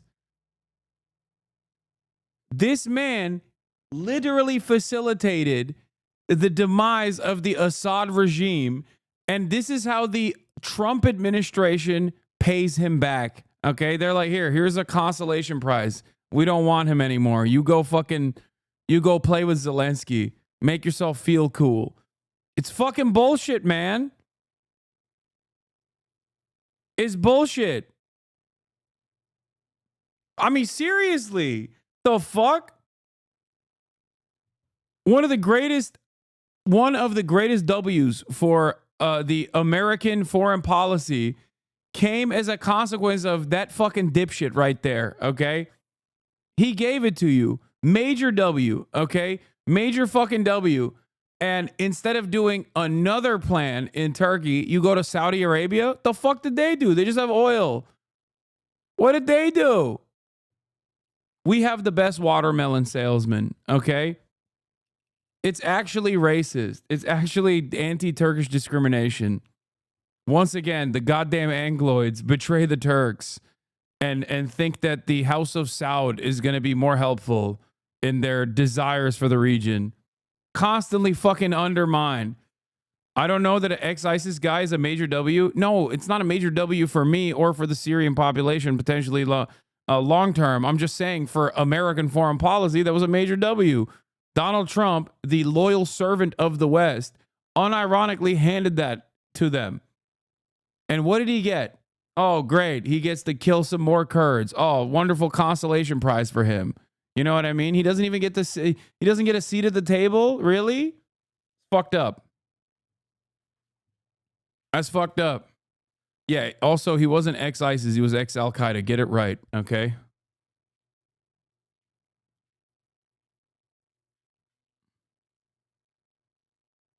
Donald Trump, you are undermining your most valuable asset in the region, sir. Let me tell you, Turkey is not simply a junior partner in this coalition. Turkey is not simply a man you demand a seat at the table, a man you simply invite to the table. Turkey is the table, okay? Oh, well, Erdogan supports Israel? Of course he does. What do you mean? Oh, so much. He literally does. It's so funny that everybody thinks he's like anti-Israel because he'll be like, oh, fuck you, Netanyahu, you are Satan. And then everyone's like, yeah, he's so brave. Thank God. Thank God for this brave boy speaking out against Israel. It's like his son literally is still sending like his own ships into Israel.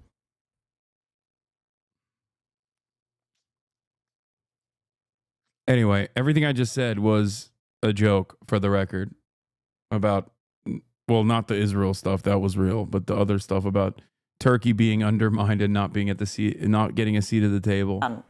Yesterday, European leaders held an emergency summit in Paris to discuss Ukraine and European security, underlining the unease being felt about President Trump's plans to resolve the war. Our State Department correspondent Tom Bateman is travelling with the American delegation and has been covering the meeting in Riyadh. Weren't you also in support of ISIS while the Kurds were fighting them off? What? No. What are you saying? No, I'm in support of the Kurds, you fucking idiot. What are you saying?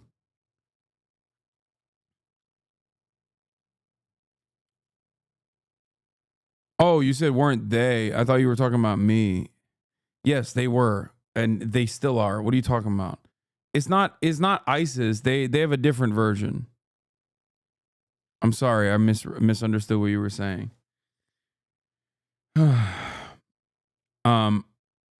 But no,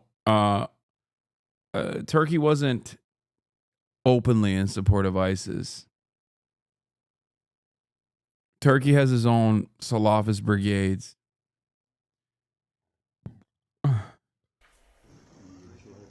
Even though they are in support of the reformed former Al-Qaeda guy. Face to face in a Saudi royal palace, a picture that makes history.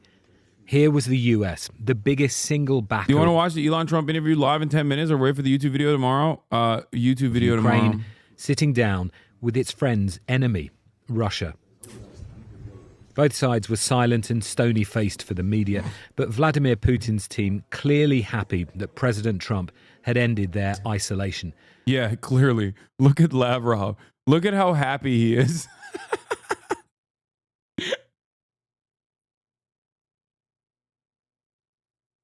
Yeah. This man hasn't laughed since 1987, okay? That's the last time he laughed on the record. The fuck do you mean he's happy?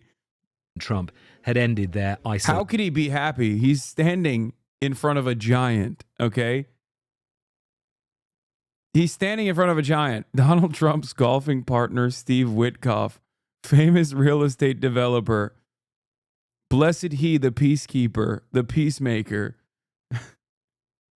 And the world was about to be shown it.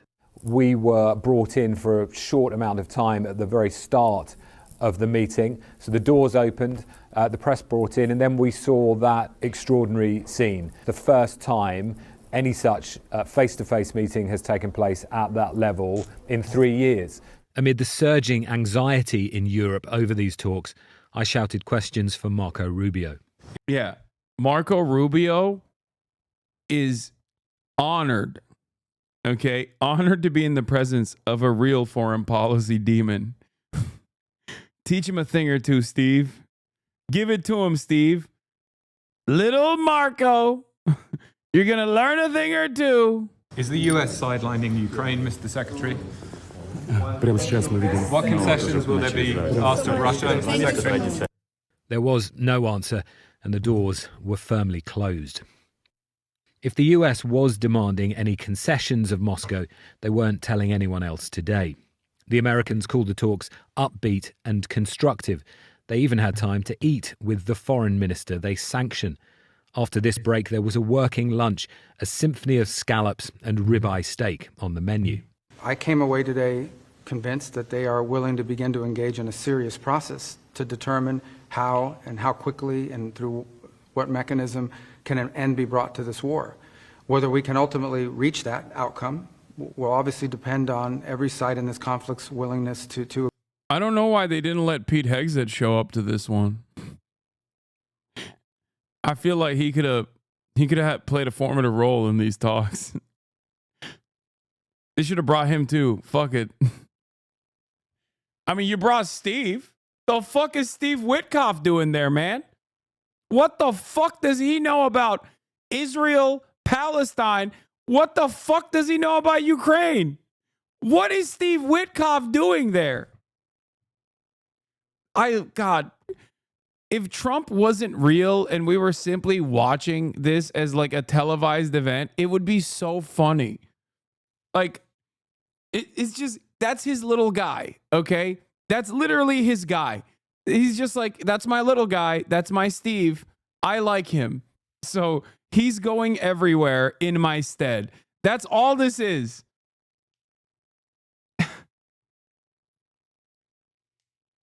That's it. That's what it is. He just trusts Steve because they play golf and he doesn't cheat, I think. I suspect. That's probably what it is. Yeah, he's just no longer sending Jared because Jared already fucking shellacked the Saudis for all of their sweet oil money. Jared milked them dry, so now he has to get a new guy in. That's it. That's him. He's the little guy, Steve. To agree to certain things. Russia's foreign minister said both sides had listened and heard each other, but gave no sign of conceding anything, demanding not only that Ukraine could never join NATO, but that Russia wouldn't tolerate any Western force there. We explained today the appearance of armed forces from NATO countries under a foreign flag, under the flag of the European Union, or under national flags does not change anything in this regard. This is, of course, unacceptable to us. So Russia moved from being pariah to partner, the US insisting no one.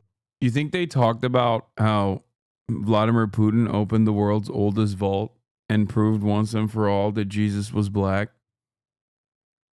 Like, even for a little. You think Lavrov brought it up? I think so. One is being sidelined, but the negotiating table was just as notable for who wasn't invited: no Ukrainians nor Europeans. President Zelensky was instead in Turkey. He's cancelled a planned trip to Saudi Arabia. I am convinced that for Ukraine and for our region, for Europe, that it is critical that any negotiations to end the war are not happening behind the backs of the key parties affected by the Russian aggression. A stark reminder of that before the talks as Russia launched another mass drone attack on Kyiv and elsewhere overnight. Today's events have so far done nothing to allay the biggest fears in Ukraine. That's crazy, dude. That's crazy. They made him sit at the kids' table. That's crazy. Ukraine of being forced to accept an end to war on Russia's terms, with the peace being carved up between Moscow and Washington. Tom Bateman, BBC News, Riyadh. Well, in a moment, we'll speak to our Russia editor, Steve Rosenberg. But first, let's go to our Ukraine correspondent, James Waterhouse, who's in Kyiv for us. And James, how are President Trump's latest comments likely to be received there? Well, to give you an idea, 3 years ago, it was very difficult for Ukrainians to hear Vladimir Putin announce that he was... Isn't it just USA and NATO losing, basically? Yeah. The United States lost so much, dude. It's crazy. They were able to shut off a massive competitor and its pipeline project to more efficiently deal energy into the European market and force the Europeans to either purchase it with an upmark from other countries in the region or directly get it from the United States of America. The American military-industrial complex was able to dump a shit ton of older weapons and equipment to Ukraine and is now going to basically pick apart Ukrainian natural resources, aside from, purchasing all of the other state-owned enterprises at pennies on the dollar for for Western capital. Is really, really devastating for America. No, America made out like a fucking bandit. It's new. Russia's military suffered 530,000 casualties in 2024, NATO officials said. That's nearly two-thirds of two-thirds of Russian troops killed or wounded in Ukraine since 2022. Russia's casualty count is now 837,000 killed or wounded, nearly 3 years since the Kremlin's full-scale invasion.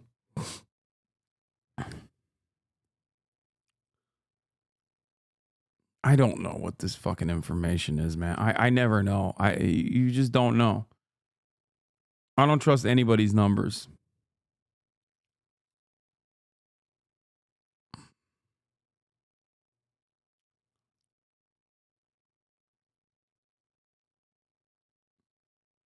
Does this mean that Biden was actually the go to the American military industrial petro complex? No, because he wouldn't have had any of this shit if Vladimir Putin wasn't a fucking dumbass who turned around and invaded Ukraine. Like, that's why I kept saying Vladimir Putin handed a fucking gift to America, like a major gift.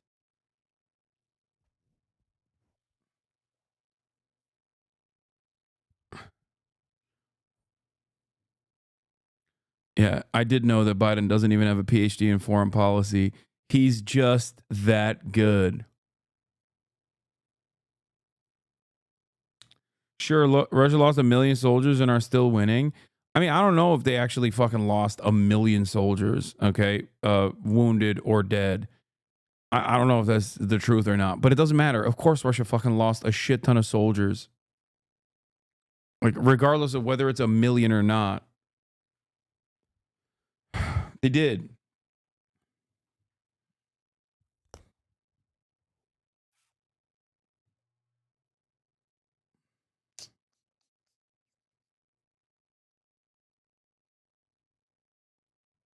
I'm not going to watch the Elon Donnie interview tonight. We'll watch it tomorrow. Going to denazify Ukraine by sending in 150,000 troops. They were words and actions that spread fear and anxiety across this country, fears that have endured with the full-scale invasion.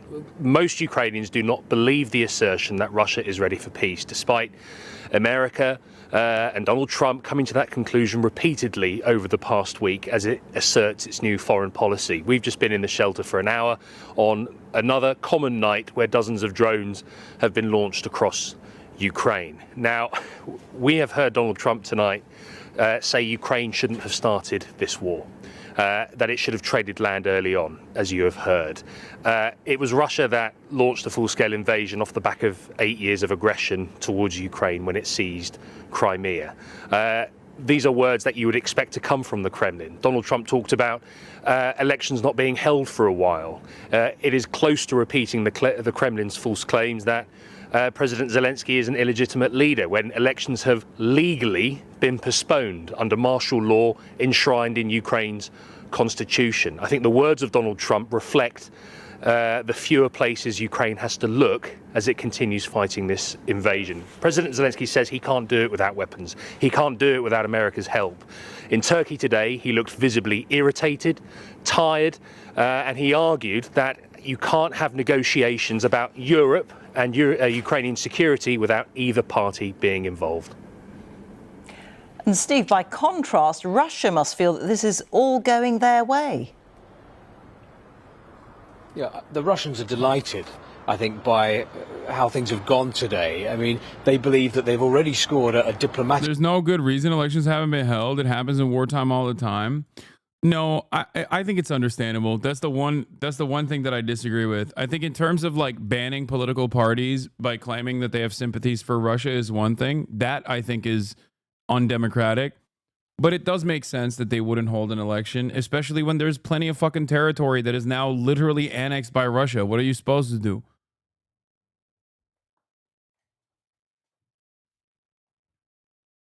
I don't think it's that.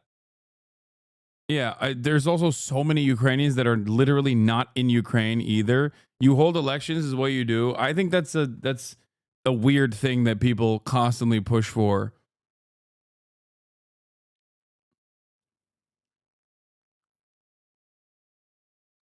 Iraq and Afghanistan held elections during occupation. Oh, wow. Yeah, those were definitely really good and very real elections. Like, what are you talking about? And I'm not saying this because I think like Zelensky is super popular or whatever, or that like elections, if they were held, would basically undermine Zelensky. I think it probably would. But regardless, like I do understand why they would maintain martial law. They're fucking invaded.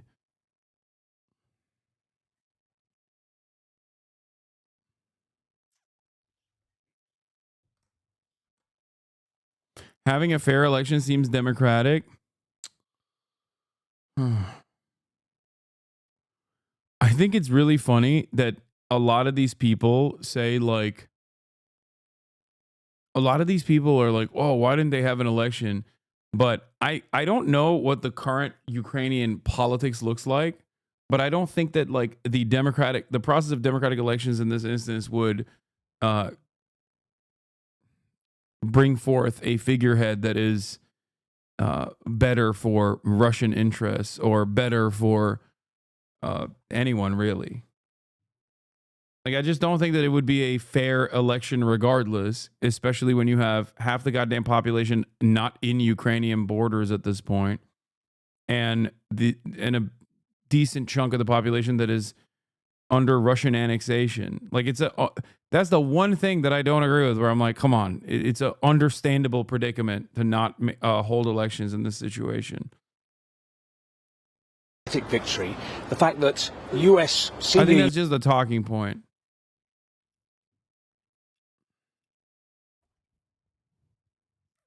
Latest development is that Ukraine sanctioned Poroshenko because he got the biggest percentage of potential voters in the next election survey, and Ukrainian government said it was because of his attachment to Russia.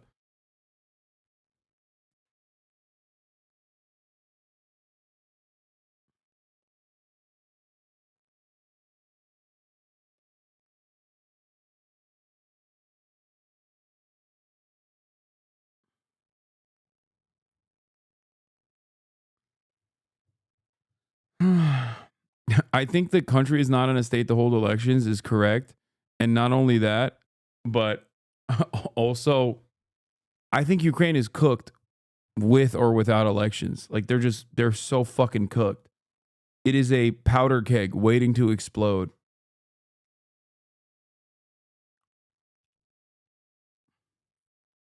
You're just against democracy? No, I'm not. US officials sat down with senior Russian officials while Russia was still waging a war against Ukraine. That is a sign that Western attempts to isolate Russia have failed, and that Russia has come back onto the global stage with its leader. I was watching one of the main political talk shows on Russian state television tonight, and one of the guests stood up and said this. He said, "The events in Riyadh are a triumph for Putin's foreign policy. I congratulate all Russians on having such a president." Well, it was state television. But what about the war in Ukraine? Russia continues to push for an end to the war on Russia's terms, and those terms basically amount to Ukraine giving everything up. And today, the day of the talks, Russia hardened its demands. So now, not only does Russia say no Ukraine in NATO, it's demanding that NATO disavow its promise from 2008 that Ukraine could one day join the NATO alliance. Steve in Moscow and James in Kiev. Thank you both very much. Well, the issue of how to keep the peace in Ukraine in the event of an agreement has been preoccupying European leaders. Sir Keir Starmer has said he would consider deploying UK troops to Ukraine, although, as you heard, Russia's foreign minister said his country wouldn't accept having peacekeeping forces from NATO countries in Ukraine under any peace deal. Our defence correspondent Jonathan Beale has been with British troops in Romania, which borders Ukraine, where they're training for all eventualities. These troops know they may be sent into danger. Part of Britain's High Readiness Force training with European NATO allies in Romania. The border with Ukraine is just 16 miles away. They're already learning the lessons, the return of trench warfare. But they also know they could be called on to help secure a peace in Ukraine. This brigade is absolutely ready. My brigade back in the UK is ready, but clearly what that force package would look like would be dependent upon what the Prime Minister and the Minister of Defence would like. But we are ready. But you couldn't do it on your own? Absolutely not. I think the Prime Minister has been very clear that the UK would contribute to efforts, but absolutely not doing it on our own. From training in trenches... What are you laughing about, Lamau? Dude, I'm looking at the brave and bold 75,000 men strong British forces. Okay.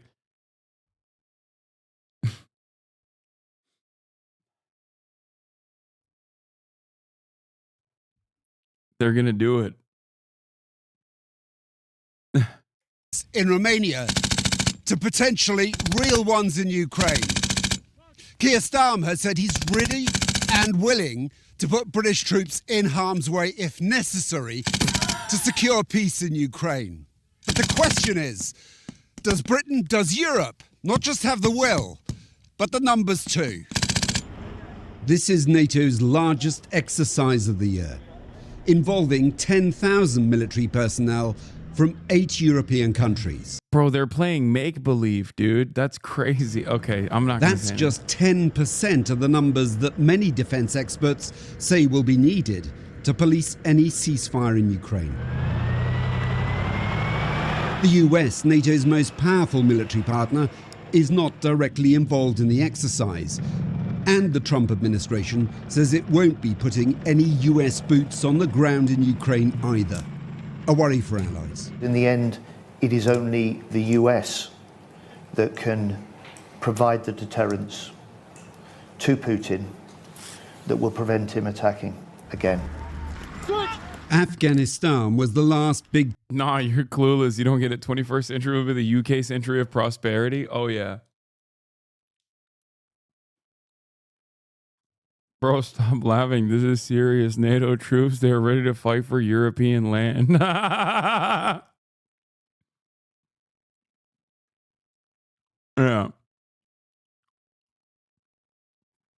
I'm going to be 100% for real with all of you. And I think many of you are going to get mad at me for saying this, especially the Europeans.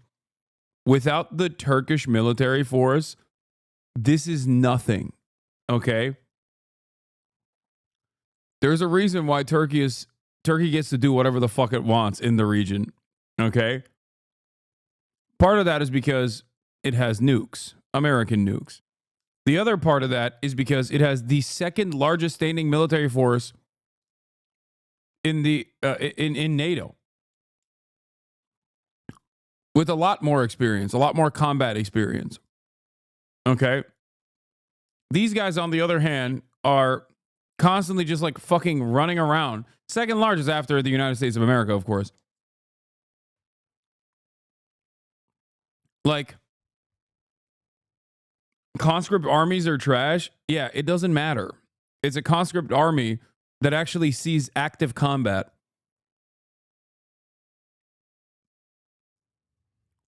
These guys literally fucking run around, do this kind of stuff, and then go and, you know, live their lives, okay? Bro, I love you, but you're coping hard, Omuk.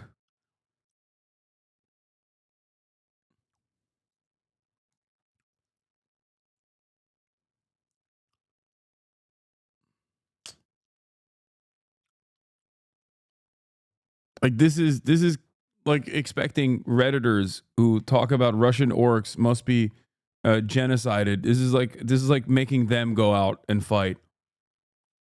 Test for the British Army. Even that stretched resources for a regular army that was then more than 100,000 strong. Now it's down to just over 70,000.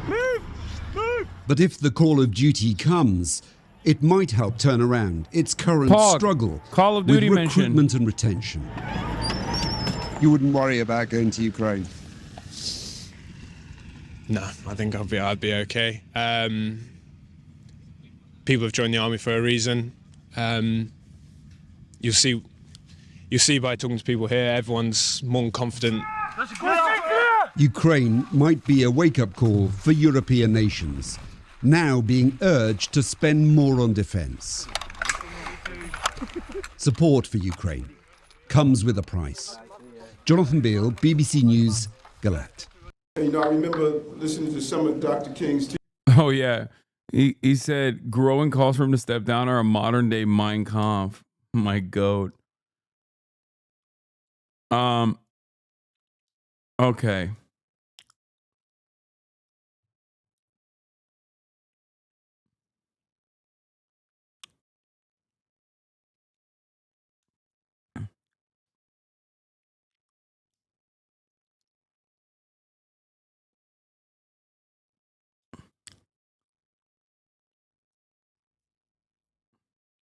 Is NATO weak? No, of course NATO's not weak. With America, NATO is not weak. Without America, NATO doesn't exist. That's simply it.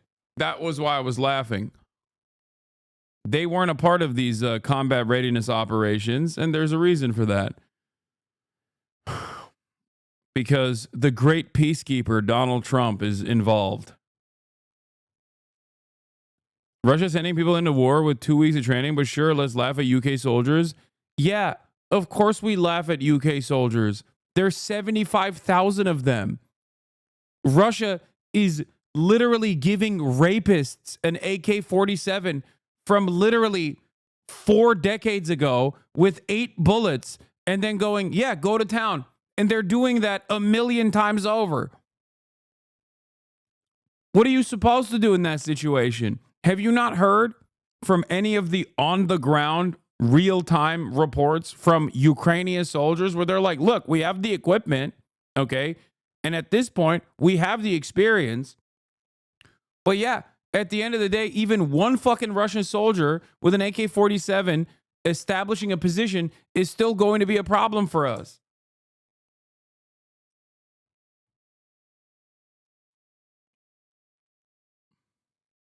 It doesn't matter how advanced your tech is. At the end of the day, it's clear that the side that has more fucking people to send, British Armed Services, 135,000 strong active persons. They literally just said it's 70,000 people.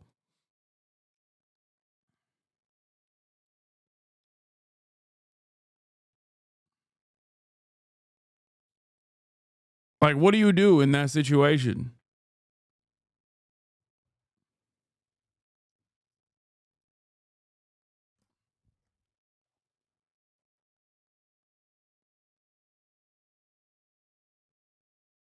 Oh, combat versus, okay. Combatants versus non-combatants. 135,000 with non-combat included.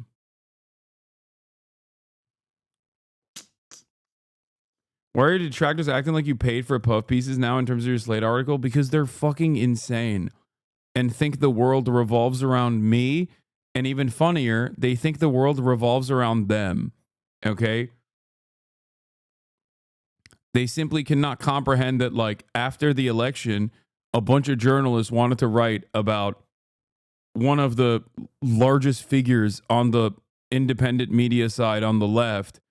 And only now are those pieces coming out. Only now are those profiles coming out because real journalism takes time.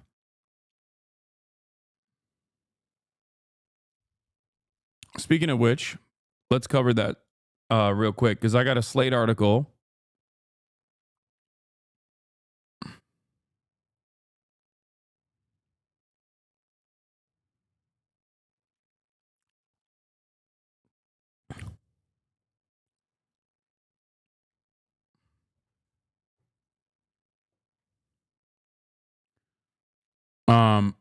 And also Nathan Grayson wrote an article on, well, Nathan Grayson's been writing a book for like 5 years. What is this? I'm against Piker working with the Democrats, but I'm strongly for Brianna Wu quitting whatever she does. Dilemma. Hey, just being honest, if our party works with this freak show, Jew-hating, terrorist-loving piece of shit, I will literally quit my job because the Democratic Party would be too lost to bother with.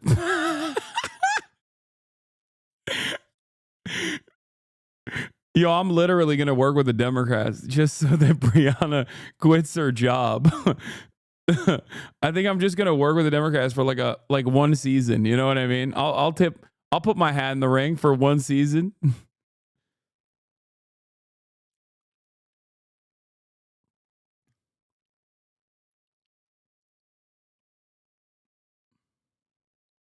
Here's the Slate article. Who's afraid of Hassan Piker? He's hot. He's dangerous. Young men actually listen to him. Is he what Democrats are looking for? This was written by Luke Winkie. Okay. Is January 19th, the last day of Joe Biden's presidency, and in the eve of a new one, no one can quite fathom yet. I think this photo was good, by the way. People said they didn't like it, but I think this is a good photo. And Hassan Piker is preparing for the end of the world. as he almost always is. Piker's live on Twitch. He's at his home in West Hollywood, and a secondary bedroom is turned into a broadcasting booth. The boiling overhead studio lights illuminate the scene. Piker's in the center of the frame, his peripheral vision swallowed up by 3 chunky computer monitors. Behind him is a clutter of socialist potpourri, Cuban and Gazan flags draped over a minifridge packed with Dr. Pepper Zero Sugar, a cardboard cutout of Bernie Sanders blocking sunlight from a window, and a plastic purple skull capped with a furry Soviet Ushanka. There's not much left to be said at the dawn of the second Trump administration. Wait, he's outing me from the jump as someone who is not simply a liberal. That's weird. It seems like there's a mention of socialist potpourri behind me. That's weird. Holy shit, that is a window back there? Yeah, it is. It's been blocked in perpetuity. There's not much left to be said at the dawn of the second Trump administration, so Piker ends his stream in relative silence, watching highlights of the weekend's Saturday Night Live. The thousands of viewers in his chat off to the screen on his right pump out more messages than one can possibly read. A few moments later, Piker bids them good night. I'll be suited up and booted up to cover the Trump inauguration, the first day of the apocalypse, Piker says. I love you all, and I'll see you tomorrow. For nearly a decade now, Piker, who streams under the name Hasanabi, has been one of the most famous political commentators in America. If you're a certain type of mainstream liberal, or a not very online moderate or conservative for that matter, you may not have heard of him. His precise class of celebrity is difficult to describe, but in some respects he has inherited the role of the agenda-setting television pundit for a generation that ditched the traditional medium long ago, if it ever knew it at all. Piker streams every day, weekends and holidays included. Outside of a few bathroom breaks, he's typically on camera by himself for 8 hours uninterrupted. Tens of thousands, sometimes many more, follow along.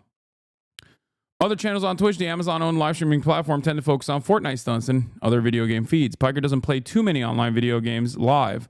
Instead, for the most part, his broadcast consists of him clicking around the huge number of tabs compressed at the top of his Chrome browser. Piker ping-pongs between them, offering mordant insights on irritating New York Times columns, Elon Musk tweets, and Jesse Waters' meltdowns. His style is open-ended and rich with digressions, nothing canned, no artifice. And regardless of what he's currently roasting, Piker is assertively unscripted. Like many of us, he reacts to the bamboozling deterioration of the 21st century life in real time. Unlike most of us, he does it in front of an enormous audience every day with a chronic exasperation perfectly tuned for the moment. It's been a winning formula, and Piker seems to conquer a new benchmark every year. In 2020, back when he was still getting his feet wet on the platform, his stream peaked at 230,000 concurrent live viewers while he covered Biden's slim victory over Donald Trump, making him the 6th most watched source of election coverage across YouTube and Twitch. 4 years later, Piker broke that record when 313,000 people watched him analyze the defeat of Kamala Harris.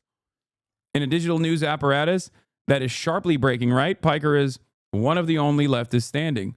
Of the 10 most watched pundits streaming on Election Day, he outpaced Tucker Carlson, notably Trump operative Charlie Kirk, who worked with the campaign to turn out millennial and Gen Z men. Many young male liberals, supposedly an endangered species, have determined that the more tempered and polite avenues of left-leaning media, the nightly slate at MSNBC, the edgeless punchlines of late night, leaving them cold. Instead, they found a common movement with this 33-year-old socialist dicking around on his computer. In that sense, Piker is in possession of the one thing that the Democrats desperately want now more than ever. Shortly after the presidential election, when it became clear that the party was hemorrhaging young men to the right, the commentariat bemoaned the absence of a liberal Joe Rogan, as in an alternative media figure who commands significant clout within a loose contingency of disengaged males and happens to be aligned with the overarching left-of-center project.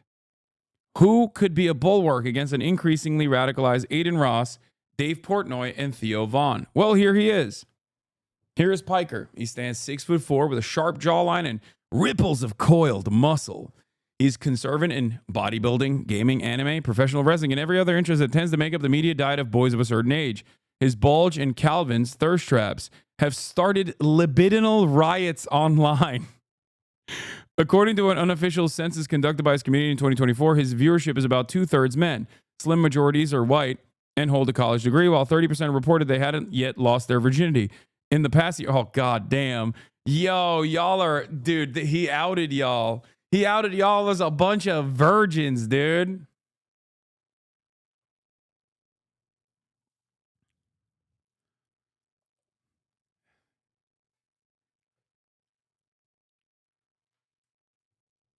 Libidinal rage is great. Libidinal riot is even better.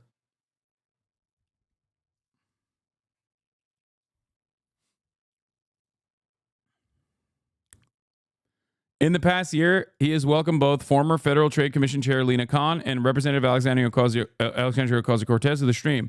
Sanders, 50 years Piker Sr., passed through a week before the inauguration and thanked him for his role in the revolution of media. Even the Pod Save America podcast, staffed by former Obama flacks who've long advocated for a more institutional brand of progressivism, hosted Piker and listened patiently while he ripped the party a new one. All this access has given Piker's show a sense of beltway authority that it never quite had during the Biden era. Evidence of a fledgling support to make him more central to the Democratic messaging. The Democrats, it seems, have found their man. Just one little problem with that. Piker didn't endorse Biden at the dawn of the 2024 cycle. Then he didn't endorse Kamala Harris either. Resting on the sheath samurai sword near the rear of his streaming setup is a MAGA hat. Piker wears it on rare occasions he approves of a Trump decision. On one recent occasion, he slipped it on when the incoming administration had a hand in brokering a ceasefire deal between Israel and Hamas. Piker is pro-Palestinian liberation, pro-immigrant, pro-trans, pro-choice, and unapologetically himself. Some of this has brought accusations of anti-Semitism and more, all of which he strongly denies, but has lately found Piker in an uncharacteristically defensive posture. His take-no-prisoners approach makes everyone, but especially Democrats, uneasy. For a while, a staffer for Ocasio-Cortez suggested the Congresswoman would give me a comment for this article on Piker and the Democrats' future. I followed up repeatedly, only to be told that someone more senior would have to sign off. The comment never came. Also, speaking of which, AOC literally directly messaged me after this article came out, being like, oops, we forgot to respond. But that's... yeah. This morning. It's fun. It's all good. As I watched Piker prepare for what was coming in January, an opening salvo from the new Trump administration that aims to redefine both the Constitution and the country. So the thing on that is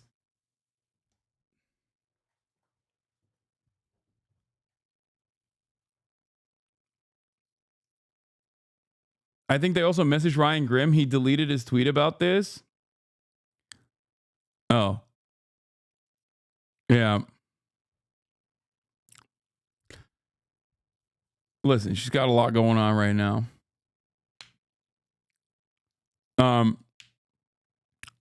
As I watch Piker prepare for what's coming in January, an opening salvo from the new Trump administration that aims to redefine both the Constitution and the country, I saw into the future most Democrats are too afraid to fully consider.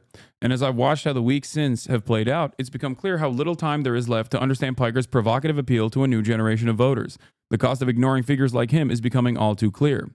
Hasan Piker loves America, or at least he can remember a time when he did. He's the scion of a Turkish family of some renown. Piker's father is one of the founding members of the country's upstart center-right Future Party, and an uncle, Cenk Uygur, is a veteran pundit best known for his progressive media company, The Young Turks. Piker himself was born in New Jersey but moved to Istanbul as a toddler. In his youth, he bristled at the chasteness of the country's customs, struggling, in his words, growing up horny in a repressed culture and plotted to return to his once and future homeland. At 18, he got his wish. Piker enrolled at the notoriously debauched University of Miami and chased his very own American dream. His education came second to intoxicating indulgences. A few weeks into his college career, Piker started working at a nightclub promoter, one of his first jobs in the U.S., hustling tourists in the strobing bacchanals of the city's nightlife district. Hasan knew exactly what was going on. He could get 100 to a club as a freshman, Uygur told me. Wherever he went, he instantly became the coolest person on campus. Like so many other millennials, Piker experienced his first brush with left-wing politics via The Daily Show and other Bush-era satire, but he does not exactly remember himself as civically engaged. I was a dumb college kid. I was just happy to be in America. He didn't declare a major in Miami, but after transferring to Rutgers at his parents' behest, Piker secured degrees in political science and communications in 2013. Nonetheless, Uygur remembers being surprised at his nephew inquiring about a job at The Young Turks, a publication that had already become associated with the spiky confrontational brand of populism a few shades outside the liberal mainstream. Uygur put Piker in ad sales, but as far removed from the partisan edges of the company as possible, and he hated the job. You just have to sit there cold calling and being nice to people, Piker said. It was a horrible experience. No, this is my brother put this up. This poster was sent to me in a P.O. box, and my brother, as a meme, blew it out, or basically stretched it across a canvas and then put it, and now I don't know what else to do with it. It's fan art, though. It's hand-painted, too. In 2016, Piker managed to secure dominion over the Young Turks Facebook page, which was technically a demotion from his position in the advertising department. He took a pay cut. He was tasked with cutting together the company's TV broadcast into bite-sized BuzzFeed-style clips designed to juice virality. Piker attended to those duties while simultaneously breaking ground on a rogue media brand of his own. He commandeered an empty supply closet in the Young Turks' office and converted it into a makeshift studio. He hung up a green screen and, after determining that he didn't yet have the broadcasting chops to rant on command, started writing scripts. The resulting videos melded perfectly with the Young Turks brand. Piker was scrappy, profane, horrified by Republicans, and annoyed at Democrats, auguring a burgeoning left-liberal schism that continues to color American politics today.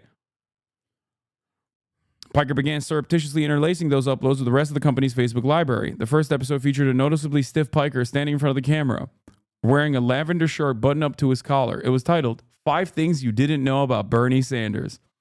Piker called the series The Breakdown, and it became a surprise hit on Facebook, with some videos scoring more than 100 million views.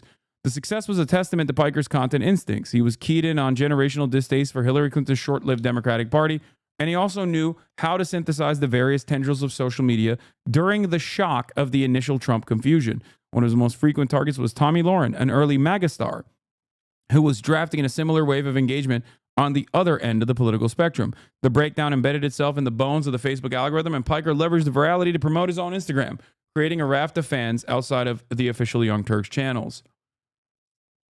The first time Piker ever felt famous was at a Buffalo Exchange store when he overheard 2 people talking about a particularly spicy episode of the show. I was like, oh my God, he told me. People are really watching this. The attention clarified something else about Piker. He was hot, classically handsome in a way that became fundamental to his mystique. Piker was a chubby kid in high school and continued to struggle with his way through college, but after pledging himself to the gym in his early 20s, his body rewarded him. He shed 85 pounds, his shoulders thickened, his waist cinched up, and his striking visage conquered a certain corner of the liberal internet. BuzzFeed compiled a slideshow of Piker's saucy Instagram selfies, bequeathing him the name Woke Bay. Piker pinned the article to the top of his Twitter page with pride. He seemed to inspire an endangered masculine fantasy in the fragile months of Trump's first ascent, a hunky progressive proclaiming the virtues of the Women's March, standing against alpha wave alt-right figures. One of the photos included in the BuzzFeed article featured Piker with a doe-eyed model stare, dressed in a gray hoodie that reads, I met God, she's black. Oh, God, so cringe. The glow-up provided him a blueprint for everything he's achieved since. Is this turning into fucking smut? Yeah, we got some smut in the slate, dude. The glow-up provided him a blueprint for everything he's achieved since. If Piker could become yoked, then anything was possible. It was life-changing in the sense that it was a task I set out for myself that I never was able to accomplish my whole life. It gave me so much confidence, not necessarily about how I look, but in my ability to overcome trials, he said. I'm not necessarily the most skilled person in anything. I don't have a ton of natural talent, but I'm super talented at working very hard. Piker was already streaming on Twitch while he was working at the Young Turks, but in 2020 he left the company to pursue the venture full-time. The breakup was amicable. I didn't try to talk him out of it, Uyghur said. If I wasn't sure he was going to be successful, I wouldn't let him out on his own. My mom was very excited that the shelves made it to the article.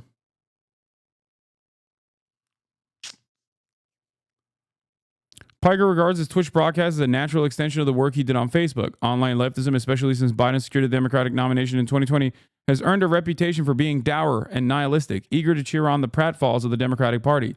But since his move 4 years ago, Piker has shown a willingness to be a team player. He has hosted voter registration drives with Alexandria Ocasio-Cortez and Ilhan Omar.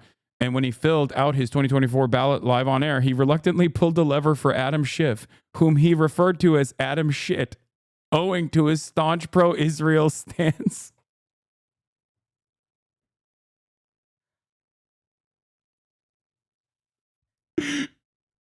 Wait, I thought I didn't vote and told my fans not to vote. What happened?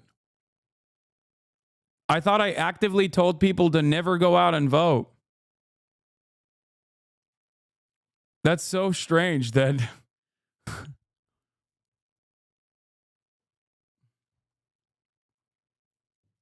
That's weird.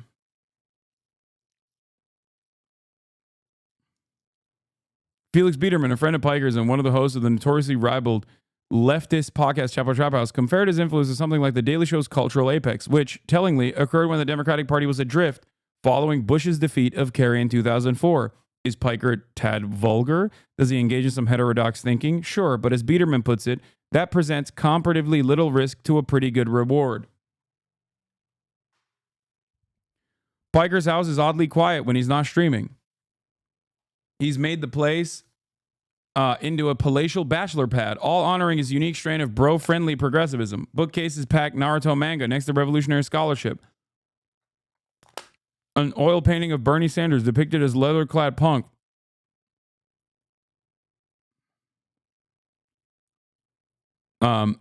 Singer gazes towards the mile-wide kitchen island. The refrigerator brims with protein shakes. Zinc canisters in every flavor are stacked in a pyramid. Most revealing of all might be a sticker plastered on the oven. It reads, "I love being mad on the internet."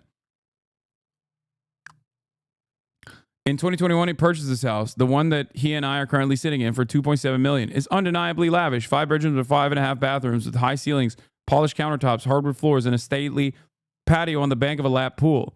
Piker has made no effort to conceal the good life while I'm around. I spot, on top of a pile of torn open envelopes splayed out in the kitchen, a letter from Porsche. There's parts recall for his car.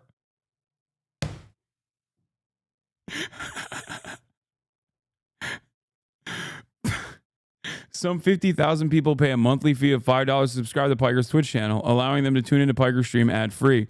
Extrapolate those numbers that NBC did last September. Piker's estimated to be raking $2 million annually, a significant upgrade from the $65,000 a year he was making at his uncle's company. He has taken full advantage of that sizable bounty, which has ruffled more than a few feathers on both sides of the aisle. Conservative media loves to fetishize the material discrepancies of progressivism, so when a vow socialist buying up prime California real estate was manna from heaven. When news broke of Piker's new abode, Fox News opined about the hypocrisy of a leftist living in upper-class luxury, while Ben Shapiro took Piker to task on YouTube. $2.7 million is a lot of money. I don't see you handing that out to all the immiserated workers in the Marxist social construct, he said. You can get yourself a tiny little shack and live yourself the Henry David Thoreau lifestyle for probably $30,000 somewhere. Isn't that funny that so many people make the Ben Shapiro argument? Liberals. They think this is a good argument. Anyway, Piker wasn't fazed. Months later, when he posted a video of himself at a car dealership purchasing a $200,000 Porsche, it was not $200,000. Goddamn. Wait till they find out that I'm never going to fucking drive it, he said, as a fresh wave of outraged MAGA acolytes filled his mentions. Does a socialist reveling in his abundance expose a political contradiction? Perhaps. But Piker has also correctly identified that in 2025, when Trump of the Manhattan penthouse can be twice enshrined as a working class hero, those contradictions are not nearly as relevant as they used to be. Also, I didn't purchase it. I leased it, but that's besides the point. Piker is a young man responding to his enormous windfall in a way that is extremely relatable to other young men. That, more than anything else, has proven to be invaluable to his cause. Hasan lives a super aspirational life. A lot of other men on the left don't have that same aspirational aesthetic to them. Taylor Lorenz, an author and journalist who covers internet culture, told me, there's a generation of young people who want to consume media from someone they look up to. They want to improve their lives. They want to imagine a better world for themselves. And a lot of people are selling that better future in a package that is hateful. I think Hasan sells them on a progressive future. Piker is happy to meet MAGA men where they are. I give a lot of leeway to people for having somewhat bigoted views, he said, without hesitation. It's a radically different strategy from liberal orthodoxy that, for years, balked at the idea of courting people who were too retrograde, too brain-rotted by conspiracy, simply too far gone to be marbled into a larger political project. It recalls an incident in early 2020 when Sanders was excoriated for accepting the endorsement of Rogan, someone who indeed has shown that he has held those bigoted views Piker speaks of. What did that liberal purity earn? Voters under 30 dramatically swung to the right in November's election. Young men in particular have been conquered by the Republican Party. 56% of them voted for Trump in 2024 compared with just 41% in 2020. Piker argues for a different approach.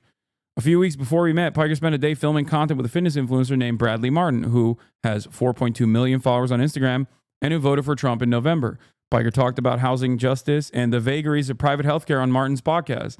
Then the two of them crushed 300-pound deadlifts at the gym. I think that's something a lot of political commentators lack in general, Piker said.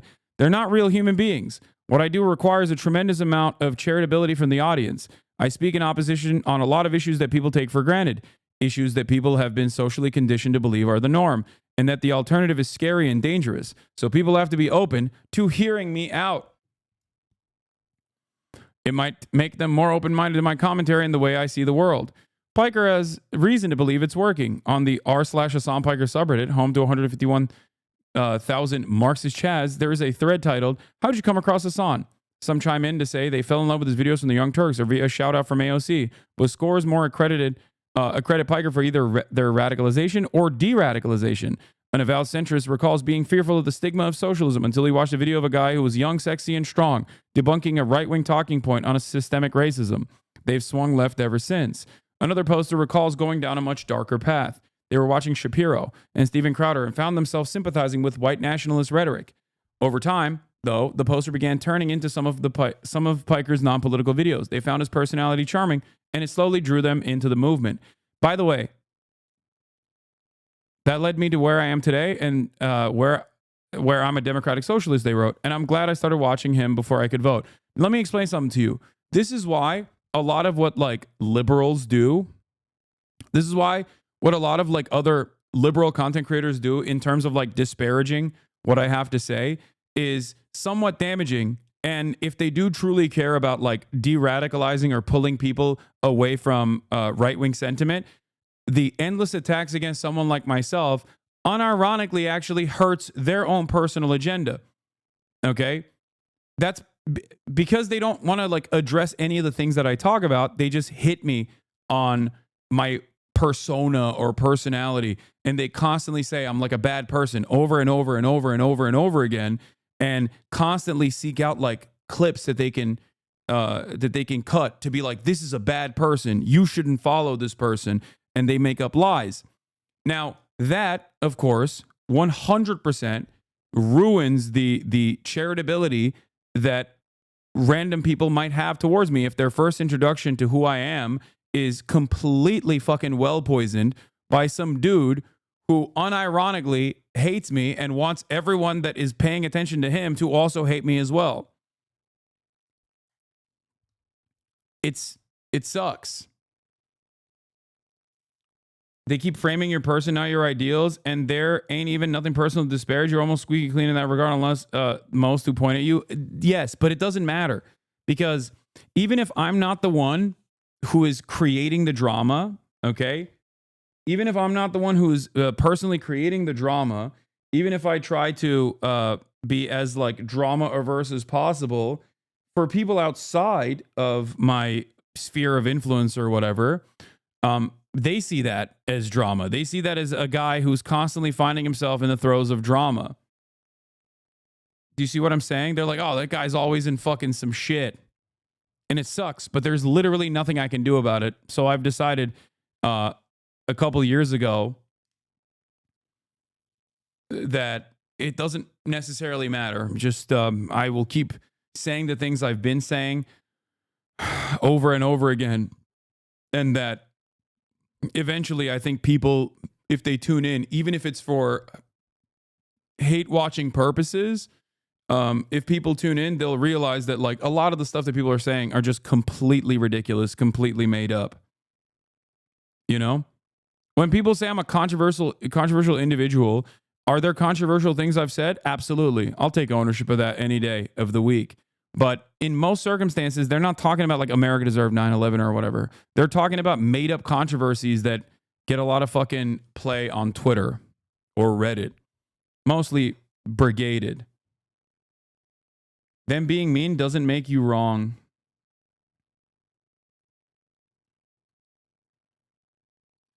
With the Democrats so thoroughly out of answers, the party's approval ratings are hovering in the low 30s. After ceding so much digital ground to the conservative movement, Piker offers an alternative. The only question left is if the establishment can accept the type of coalition Piker wants to create.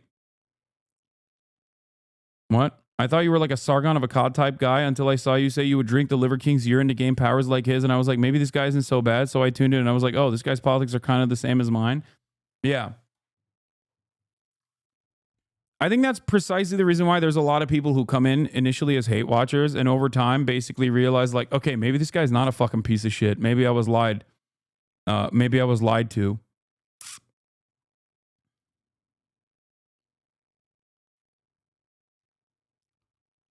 But I've rarely ever seen someone be like, I gave a shot and I started watching and I hated it.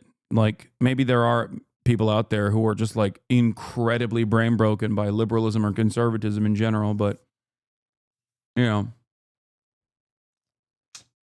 Piker likes seeing government employees lose jobs. Yes, Robert J. Christ, definitely. That's why I've spent the past month talking about how devastating and damaging and insane that is.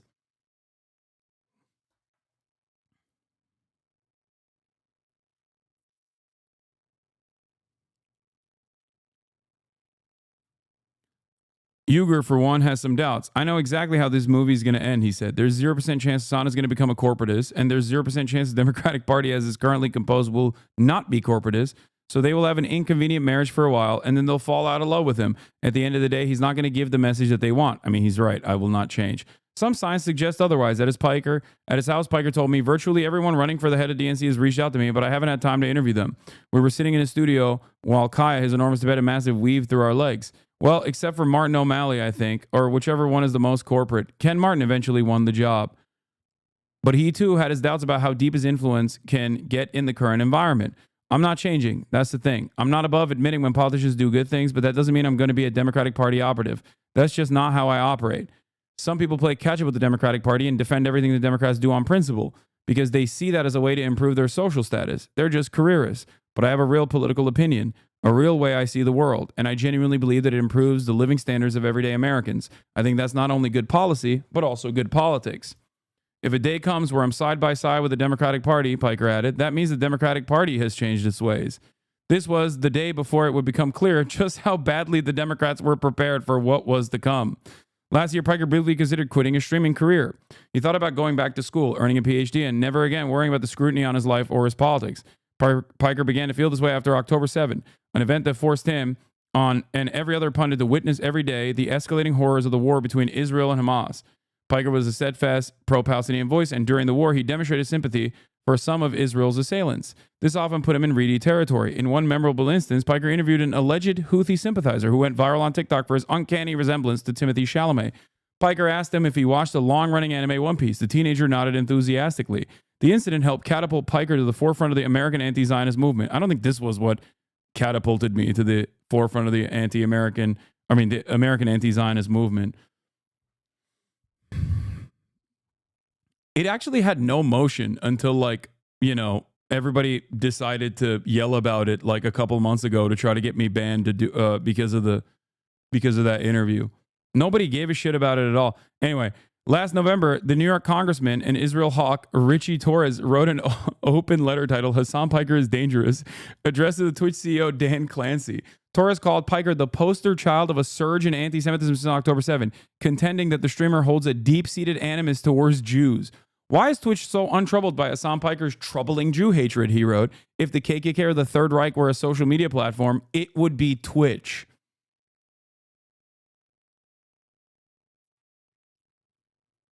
Piker was used to the routine drama of internet fame, but censure from an elected official was a different beast. Fox News, in a story published after the letter, outlined a lengthy taxonomy on Piker's takes on Gaza. Among them, that sexual violence that occurred on October 7 didn't change the dynamic of the conflict for him, that Hamas was a lesser evil than the Israeli military. Meanwhile, Jonathan Greenblatt, head of the Anti-Defamation League, took to X and claimed that Piker's toxic screeds against the Jewish state normalized bigotry and laundered terror, imploring media companies to deplatform him. The controversy has started to affect Twitch's bottom line. As Bloomberg reported in December, a smattering of online forums, all associated with the Zionist streamer and infamous internet troll Stephen Destiny Bunnell, who has gotten into hot water for his usage of various slurs, have canvassed companies to suspend their ad campaigns with Twitch. So far, JP Morgan, AT&T, and Dunkin' have acquiesced. So, for the first time in his career, Piker is under siege. Well, that's not the first time in my career. He maintains that the quotes circulated by Fox News are cherry-picked from the protracted monologues of his stream.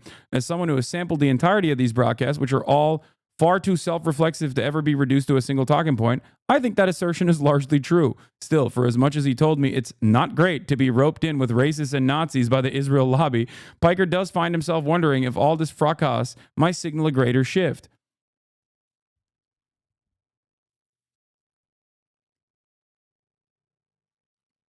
If his presence is being taken as a threat, then perhaps the right people are feeling the heat. There's no way Jonathan Greenblatt actually believes I'm an anti-Semitic person.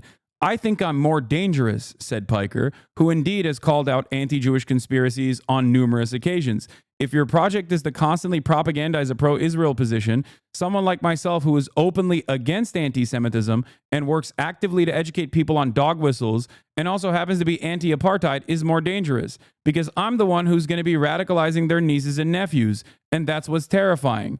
Greenblatt has in fact only stepped up the anti-Semitism accusations in 2025. So for now, this is all Piker wants to do. Asked if he has ever considered running for office, testing his influence against the nation as a whole, he demurred. He doesn't think he's cut out for the scrutiny of national politics, and he feels as he is most useful to his cause in front of a PC. In fact, Piker often speaks about his dream of becoming fully regime-pilled. If the Democratic Party did bend to his ideology, he'd happily morph into a cheerleading propaganda machine. Not a liberal Joe Rogan, but a leftist Joe Rogan. When I posed the same question to Biederman, he wasn't so sure. Could he imagine President Piker? The only logical conclusion when you acknowledge the immovability of the Democratic Party is that there has to be a party that replaces it, he said. I don't really see him ever wanting to do that, but I don't know. Life will always surprise you. It's a point that echoes something Piker has said earlier about his unwillingness to compromise with the Democrats. Maybe if his plan works, he won't have to. A common refrain among leftists is that the liberal coalition in its ossified state can evolve only if it's sufficiently defeated. How does one purge its conservative elements, or expunge its corporate donors, or concoct a more progressive foreign policy? Through opposition, through primaries, through a categorical refusal to accommodate half measures. It is a conception that previously isolated someone like Piker to the political Arctic, disqualified from any real influence. But with the party in free fall and a growing understanding that the old rules simply don't work anymore, his dissidence has been given a rare moment to shine. Do I think that there are people that have basically grown up watching me and then got into politics and started getting lower level campaign positions? Absolutely, he said. Will they be chewed up and spit out by the machine or become the same feckless institutionalists later down the line when they actually do get some semblance of power? Possibly. That's the reason why I want to grow my community, he added, so we can force the Democrats to do the right thing. The following morning is January 20th. The day has arrived. Piker returns to his desk in a button-down stitch with a Texas Lone Star to take in the dawn of the second Trump administration. Piker's in a sour mood. He grows steadily more agitated as the new president repeals LGBTQ protections and junks America's participation in the Paris Agreement. He can hardly believe his eyes when Elon Musk makes conspicuously Nazi-looking gesture towards a crowd of MAGA partisans. He watches Hulk Hogan rip off his blazer, revealing a shirt that reads Trumpomania. Piker waxes poetic on American decline, labor solidarity, and the wave of oligarchic Christian fascism that seems to be gobbling up every Western democracy. America sucks.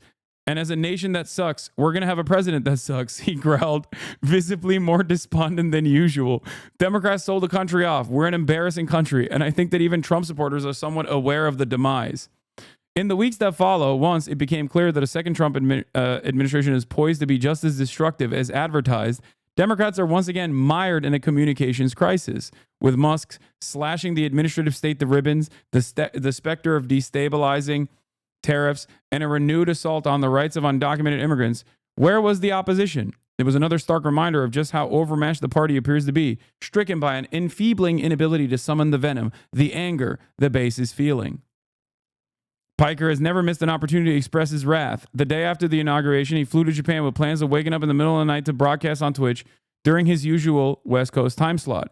If you recognize that Republicans are devastating to the country, to the globe, to the lives of Americans, and the lives of your neighbors, then you have to do everything in your power to fight back, he said on a recent stream, his face softened by the milky lens of a webcam.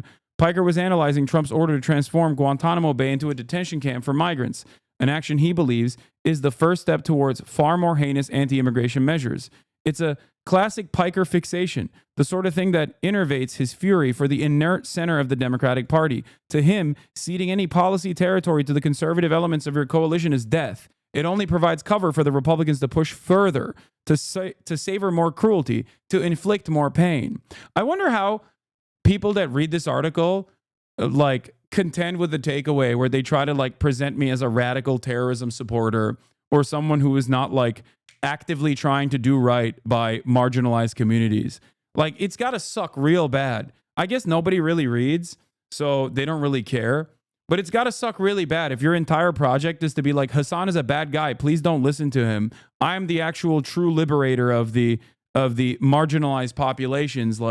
Please listen to me instead. I promise you. And what are my politics? Well, my politics are whatever the fuck Hasan isn't. If you read an article like this, you probably arrive at the exact opposite conclusion. So how does that work? Well, I'll tell you how that works. They don't fucking read the article, and I'm sure they'll say this was a puff piece that I paid for or something, which is insane. And once again, demonstrates an inability to understand how media works, but it doesn't really matter. Anyway.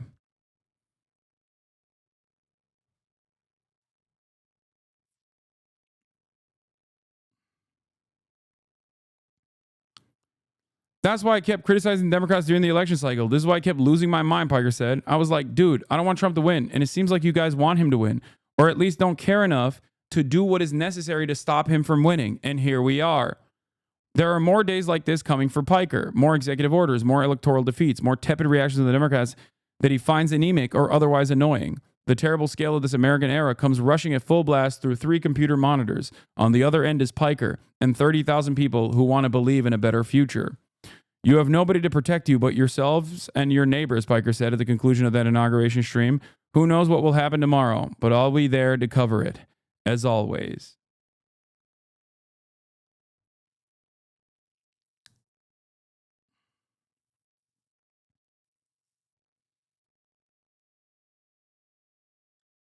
Anyway.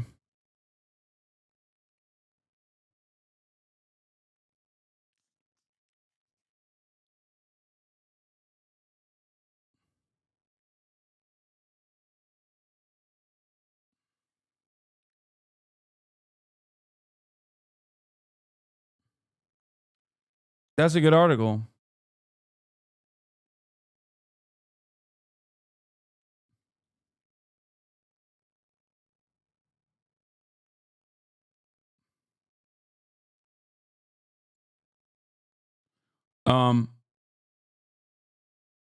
There was another one as well that I didn't even know was coming out. I didn't know this one was coming out either. But yeah, go show the article, go read it, go show the article some love, spread it around, show it to your friends and your family members. This is basically the written format of me whenever I do like podcast appearances. You know? And also, as expected, the fucking journalist that dare write that article is of course being harassed by all of my insane haters and their fans.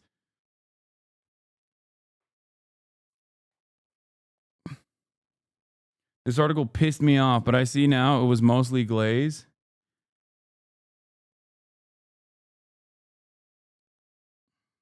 Yeah.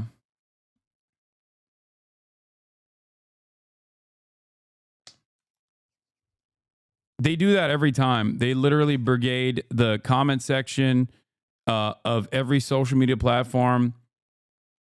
How do certain fans not realize that they're coming across as MAGA loyalists when they attack journos like that? I don't think they think.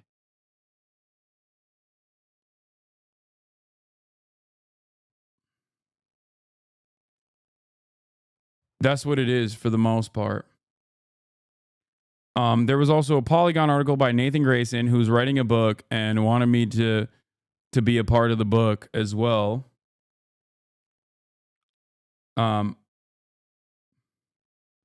This tweet is a minefield, Jesus. Give you a 5,000 profile of Hassan Piker, who's the only lefty media personality with any cultural salience among young men. Will Piker be marbled in the Democratic messaging machine for that to happen? One of the two entities, Piker or the party, would need to change.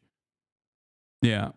It's like literally immediate brigading. Why label him a liberal? He hates liberals. What is this account that I muted? Glug, glug, glug. Yeah. When extremely online weirdos... I didn't realize you love anti-Semitism and terrorism. Are you going to call babies valid military targets too? He really hates America. And even the Young Turks avoid him. Really embarrassing puff piece. This is what I mean. Like, all of the weird, like, sex pestiny brigades come full throttle. Every time a single article is written about Hassan and Destiny, Ethan's fans swarm the replies after being told to brigade. Just some of the most pathetic behavior you're ever going to see. It is pretty crazy that...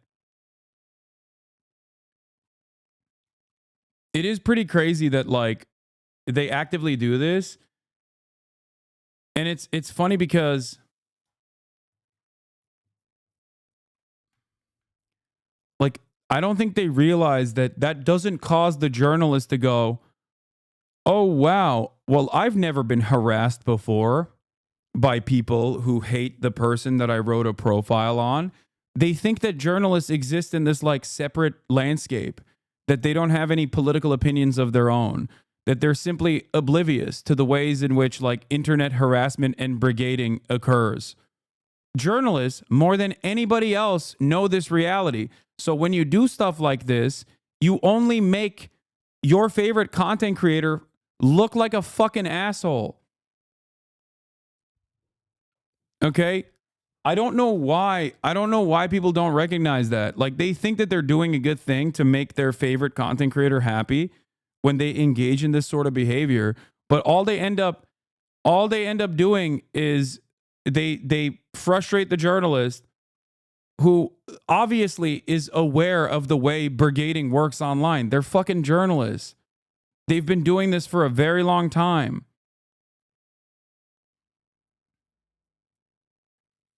Yeah. They still think they're holding you accountable. I think that's just a lie that they told themselves a long time ago, that they basically believe, or at least they must maintain believing. Yeah, Nathan got popped too, unfortunately, because the timing of his article. To be honest, when I saw the Slate ran a profile on Hasan today, I too was like, what are the odds? And then shit, this might hurt my book sales. This is the opposite of the kind of conspiracy Ethan seems to be suggesting. My book has been in the works for 5 years. It was completed last year. The release date today has been locked in since last year. All publicly available info. Jaeger08 Larson, thank you for the 20 gifted subs.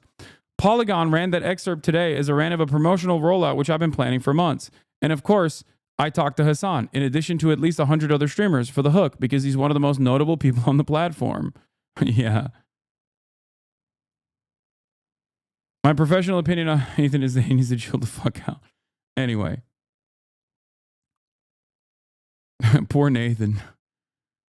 But yeah, Nathan's book came out today. Twitch's Hasan Piker wants fellow leftists to know having fun isn't bourgeois decadence. A new book excerpt from Stream Big dives deep on Twitch's top stars.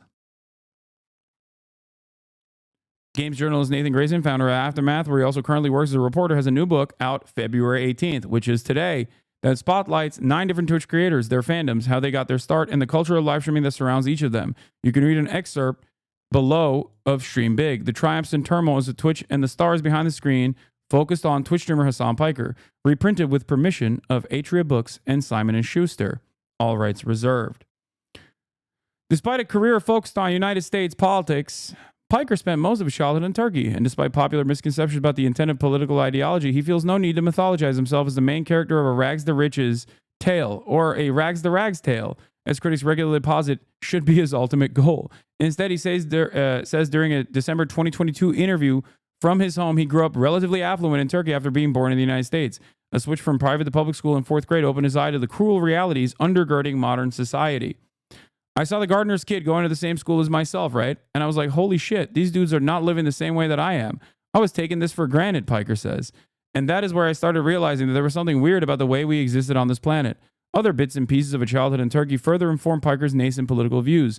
After former Turkish Prime Minister and current President Recep Tayyip Erdogan came to power, Piker found himself frustrated even by silly impacts of a socially conservative regime, like Erdogan suing his favorite political satire magazine because of the imagery he found objectionable.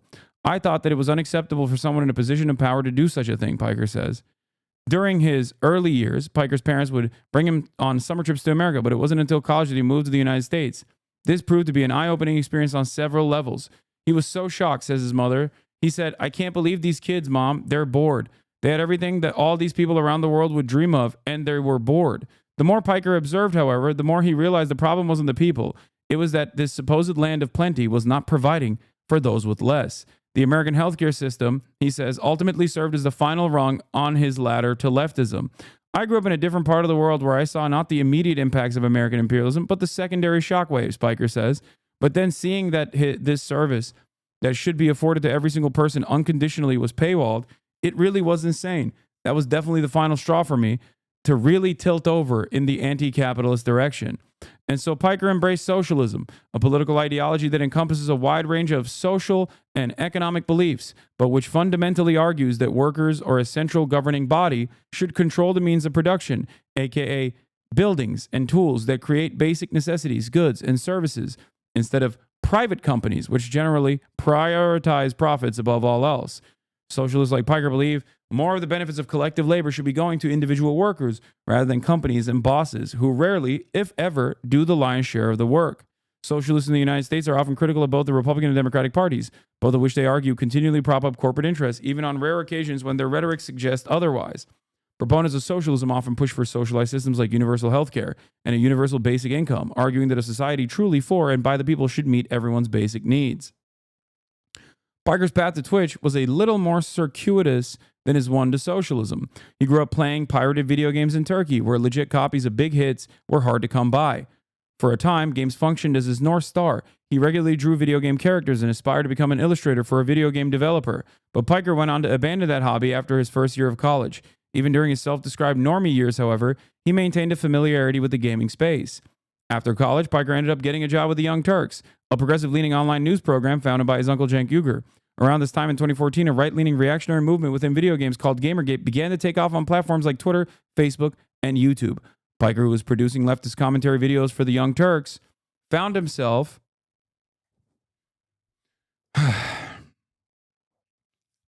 sharing online real estate with a movement that would go on, pioneer tactics, and produce stars for the alt-right. I saw the YouTube commentary space infested with these neck-bearded weirdos that were super right-wing, says Piker. I mean, they fucking hated me. They were not fond of me at all. They were not fond of the Young Turks. They were blowing up. They were gaining a lot of prominence. And a lot of gamers were being radicalized by these commentators that made themselves out to be centrist, but clearly weren't. You know what's really funny about that? It's happening again. The Biden administration brought it back in a big way, and now it's once again going through that same exact fucking cycle. Also, Jaeger Larson, thank you for the 50 gifted subs. When are they going to mention your sexist arc, which is, by the way, still ongoing? Yes. Yeah, they're not mentioning it because it's ongoing.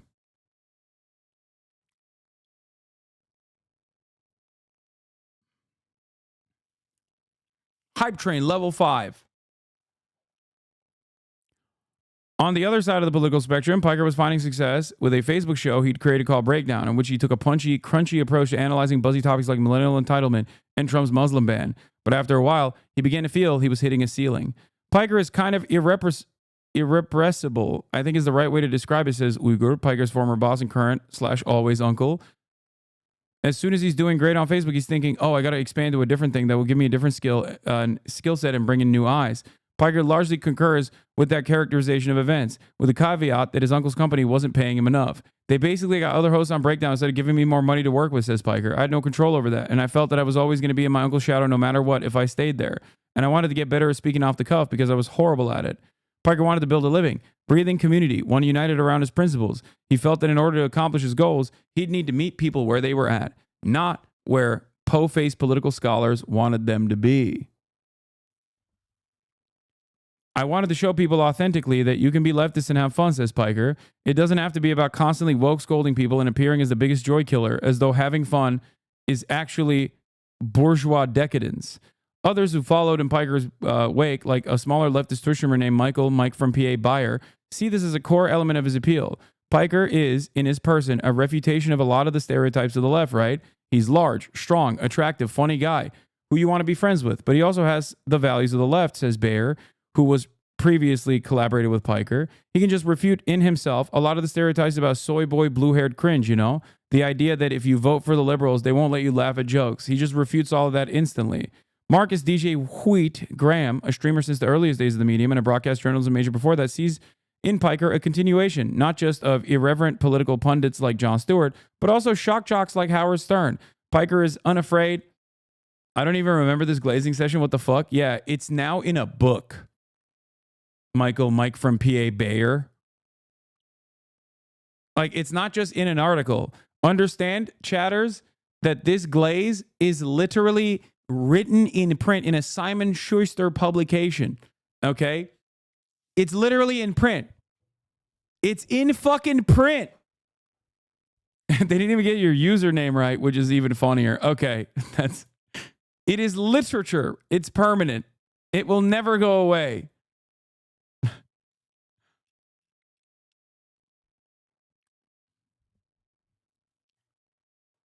Published glaze. Piker is unafraid to communicate complex points using vulgar language. If a viewer comes at him with an idea he finds odious or unsavory, he's just as likely to make a joke about sleeping with their mom as he is to boot them from chat. Often he'll do both. Shock jock humor is always going to be an entertaining style of content, says Graham. I think that it transforms and shifts a little bit over time. Where you look at the shock jocks of even 20 years ago, whether it's on the radio or whatever, there's a lot of misogyny, there's a lot of homophobia, there's a lot of shock for the wrong reasons. I think the shock jocks of today are more creative and clever. It's not just about being a bunch of degenerates. You've got Piker, who's kind of a shock jock, definitely in a political world, knows how to talk about things in a different way, the way he presents his positions and so on. Piker only really found himself in his current course following the 2018 Fortnite boom. Alongside millions of other people he watched then, Twitch kingpin Tyler Ninja Blevins. I missed 100 gifted subs. That's crazy. Demon Girl Remy, thank you for the 10 gifted. Maldi, thank you for the 5 gifted. And Zylax, thank you for the 100 gifted. Level 7 hype train. God damn. Why? Played the sensationally popular Battle Royale game with rap superstar Drake, and everything clicked into place. He needed to be on Twitch. He was already playing Fortnite for hours each day, and he was doing so with journalists and podcasters like the host of the leftist show Chapo Trap House, who similarly endeavored to change people's preconceived notions of leftism by embracing an edgier vibe. Why not broadcast it? I could play Fortnite and have these conversations that I can make entertaining and interesting commentary, says Piker. So I strapped the camera to my PlayStation 4 and started streaming. I didn't miss 100 gifted subs. I just said Zylax. I got 17 people in my first stream, 35 people after that. And that's how I started in the space. Kawaii Girl, thank you for the 10 gifted. Piker did not want his Twitch channel to grow explosively, at least not at first. He'd watched gaming communities, forums, and subreddits get overrun by alt-right elements, and he came to understand the delicate ecosystem that is a new online community. After all, it only takes a handful of loud, determined bad actors to chase away hundreds of thousands of well-meaning individuals. Bluebird Daily, thank you for the 5 gifted. Think of it like going to a bar where somebody's violently drunk or a restaurant where several screaming babies. If you encounter the same unpleasant disruption a few times in a row, you're probably going to give up on coming back. I didn't want to be mentioned in mainstream spaces because that opens my community growth, says Piker. When I asked him about that interaction, that changes the speed. Growing at a deliberate pace allowed Piker to be more hands-on in curating his community. Like other streamers, he relied on moderators to put the riffraff in timeout or banned him outright. But he also gained a reputation for wading in the muck himself. To this day, Piker pretty regularly calls out chatters who habitually disrupt the flow of conversation or are clearly trying to egg him on. Jaeger Larson, thank you for the 47 gifted subs. Hasan's new pharmacist, thank you for the 5 gifted.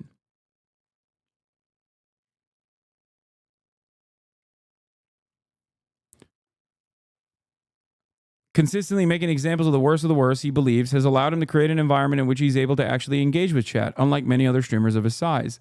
I think that's why I've been able to navigate through the space and maintain a community of 30 to 40,000, sometimes 150,000 people simultaneously, says Piker, where I can still have a back and forth conversation with anyone and everyone and do that in a productive manner while I'm talking about risky things that most streamers would never even consider talking about. Members of Piker's community agree with this assessment. Jaded Shade, thank you for the 20 gifted. Wi-Fi Till, thank you for the 5 gifted. Even for a Twitch streamer, Piker's intense about keeping up with his chat, says Salem Saberhagen, a fan who runs a popular Piker meme account on Instagram called Hasanabi Posting. Hasanabi Posting mention. Also in the news and also in print. That's crazy. Express Exchange, thank you for the 5 gifted. 50,000 people can be watching, chat whizzing by, and it'll catch one of us joking, asking questions, or talking shit. And of course, the odds of him actually going back and forth with chatters makes them even more eager to interact. It tickles this little social need inside of all of us, I think, for better or for worse. By many measures, Piker grew quickly, despite his best efforts to keep everyone from piling into the pool at once. Even in 2019 and early 2020, when he was establishing himself, regular audiences of hundreds grew to audiences of thousands. In early 2019, you are so fucking evil. Why? Gray Ratchet, thank you for the 5 gifted. Are you testing out whether or not I snipe shit even when I'm reading an article? Is that what it is? Is this, did you just want to be the example that you saw in print? Is that what happened? Dummy.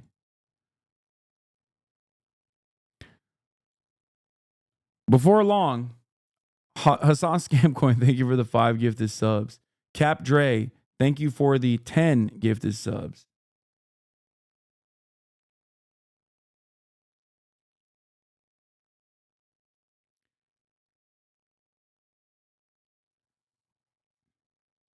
Baird US, thank you for the 5 gifted subs.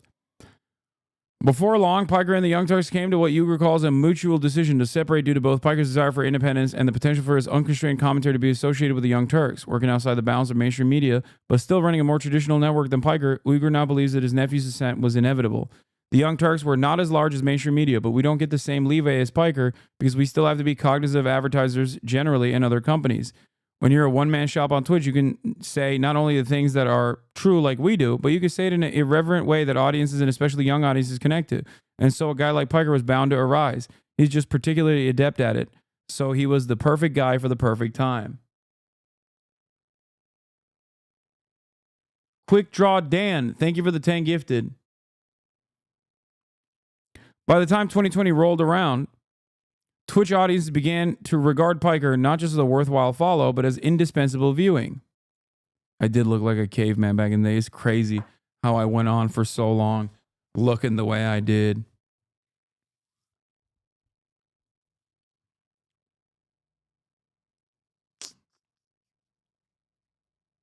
Bard of Prey, thank you for the 10 gifted. This is because in a year of the pandemic and election-born unpredictability, he did not simply report the news. Instead, he cut through the clutter. Catboy Collector, thank you for the 5 gifted subs. Curated the chaos in a distinctly modern fashion. Instead of reading off a teleprompter or arguing, Schwelmerhefe, thank you for the 5 gifted. Okay, guys, stop gifting. Dual artist, stop gifting. He keeps cutting away from the actual article that I'm reading. Okay. Holy shit. Level 9 hype train. That's crazy.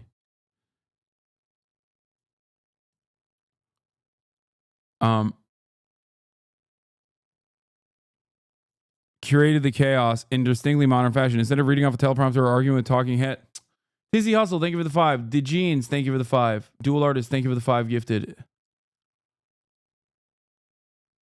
Now that you're getting mainstream coverage, do you think you're basically the old guard? And some new shit needs to pop off? Berkeley Pit Power Swimmer? Dude, this is nothing. I'm getting a couple like profiles from, this is literally from 2 years ago. It's just only coming out now because the book's coming out now. Chiron CT, thank you for the 5 gifted. Lisbo, thank you for the 5 gifted.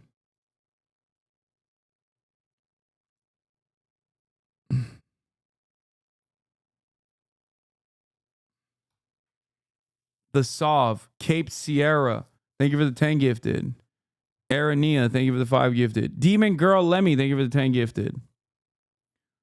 He's finally thanking you guys. I mean, I always thank like the gifted subs.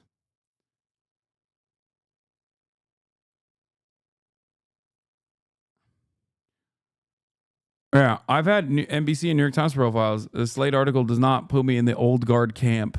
Emily Giselle, thank you for the 5. Mike Robot, thank you for the 5. Filibusta, thank you for the 5. Vekanon, thank you for the 5. Make Beanie Baby. Okay, I'm done. Stop. I'm done. I got to keep reading this article. Raygon Scotty, thank you for the 5.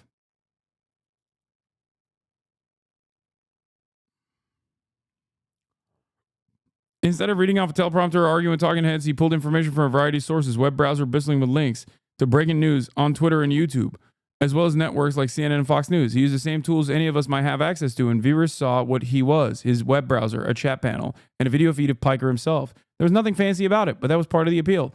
Piker effectively showed his work, earning more immediate trust in the distant suit-clad anchors on mainstream networks. And if somebody doubted him, they could say as much in chat, at which point he'd either throw down with them, verbally of course, or correct the record.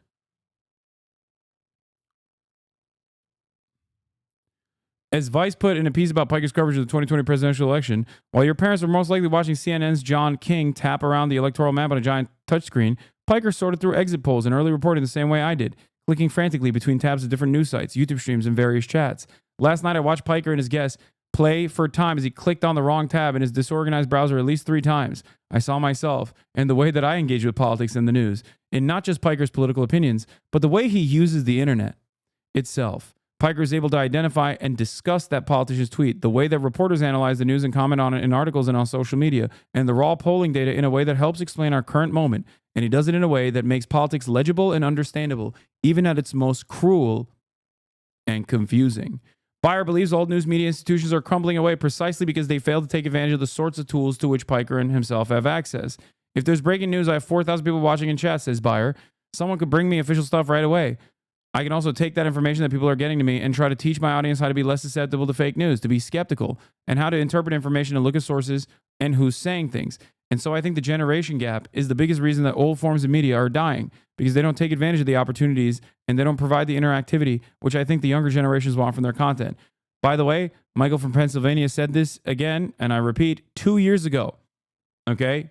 This book was, we were interviewed 2 years ago. Moreover, Piker provided context through a coherent lens. The systems we've relied upon for decades, he posited, are failing us because they're built to turn a quick and dirty profit, not to last. This positioned him as a refreshing alternative to mainstream news in the eyes of fed-up millennials and Zoomers, where even liberal networks were, at most, only willing to tickle at the idea that the capitalist status quo might be failing the broader populace. Piker made that case on no uncertain terms every single day. For viewers, it was like having a doctor finally diagnose a sickness after years of being told nothing was wrong. There was relief in finding someone who could tell them effectively that they were not crazy. This, in part, is why Piker is able to perform the Herculean task of functioning as a hybrid political commentator / news network for 8 hours plus per day.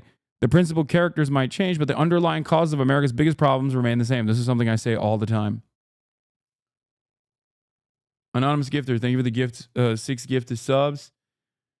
Aisha Esquire, thank you for the 10. Half Note the Bard, thank you for the 5. Tricks001, thank you for the 10. Dramatic Goldfish, thank you for the 5. Shonda Black, thank you for the 5. About 350, thank you for the 5 gifted subs. Mikester 96, thank you for the 5 gifted subs. Raygun Scotty, thank you for the 5. Mick Beanie Baby, thank you for the 5. Vekanon, thank you for the 5. Filibuster, thank you for the 5. Emily Giselle 23, thank you for the 5. Pooletariat, Leaf Baby, thank you. I have a worldview. What?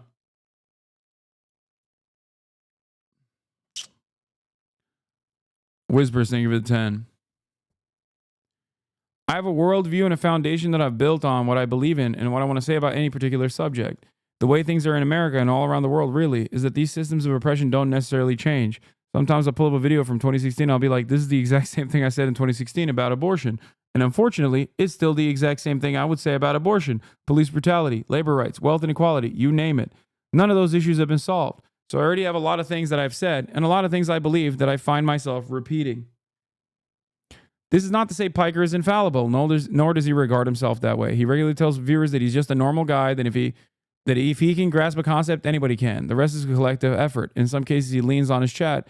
Far more media literate than the average band of Twitch viewers to pull up and fact check information. Oftentimes, though, he trusts the expertise of traditional journalists. There's a lot legacy media still does that someone like myself will never do, says Piker. In my opinion, they should never do op-ed stuff. They should keep doing journalism instead, good journalism, because that is the most important part of the job. Whether I agree with them or not, whether I agree with the publishers or not, whether I yell about the New York Times or the Washington Post regularly, it doesn't change the reality that they're still doing something that is necessary and incredibly important.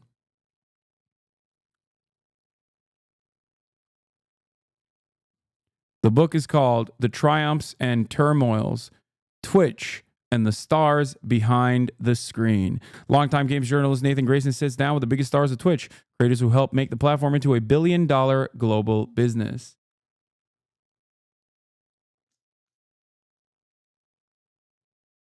God damn. Mac Bethel, thank you for the 5 gifted. Gangrous, thank you for the 5 gifted.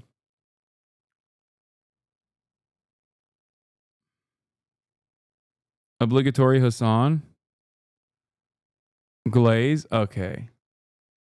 Yeah, buy the book. Glaze like a Christmas ham, but you've earned it. What do you expect? You want Nathan to... Thanks for reading. That's my book, Lamau. Hell yeah, Nathan. That was fantastically written. Chat, what do you expect? Do you expect Nathan to be like, this guy fucking sucks?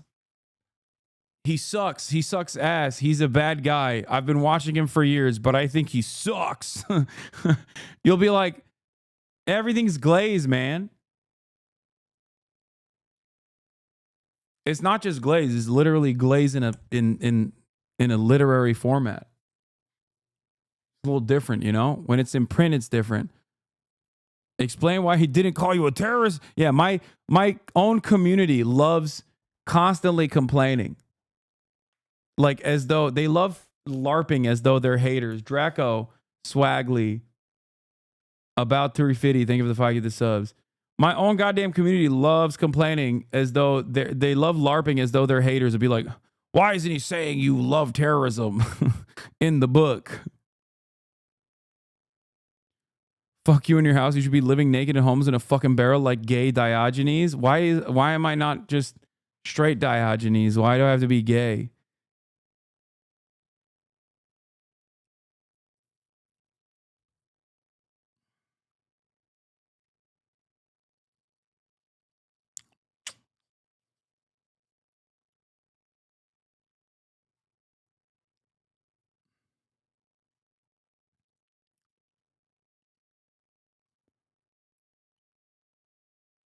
Anyway, I will not be going to Paradise tonight. Oh, horror. You should...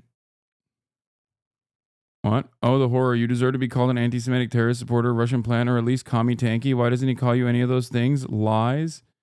Oh, thank you.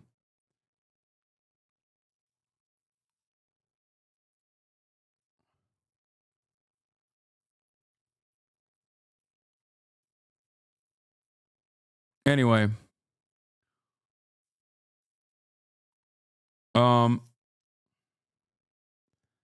That's it. There's no gaming tonight, unfortunately. I apologize, but there will be gaming tomorrow. Like I said, I downloaded Kingdom Come Deliverance, and so of course I will be testing it out to see if it's woke or not woke. And of course, we also have the Elon Musk Donald Trump 2-parter doubleheader interview.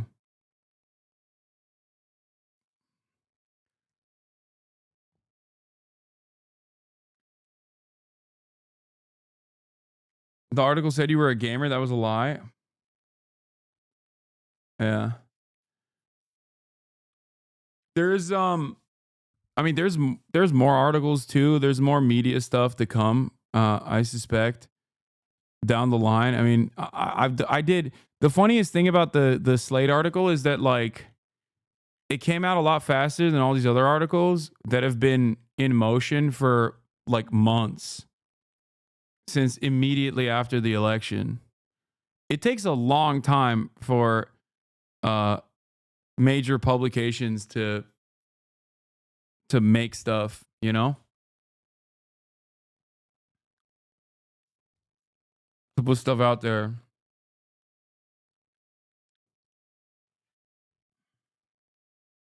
Funniest thing was all the glazing. Chat, I'm gonna be honest with you. I'm gonna keep it $1.50. Maybe I'm engaging in a little bit of self-glazing. But like, I think these guys are just, I think you're so used to me getting constantly dookied on by incredibly hostile and malicious people that want to portray me in a negative light. That whenever someone writes an article that's like somewhat positive, you're like, this is glaze.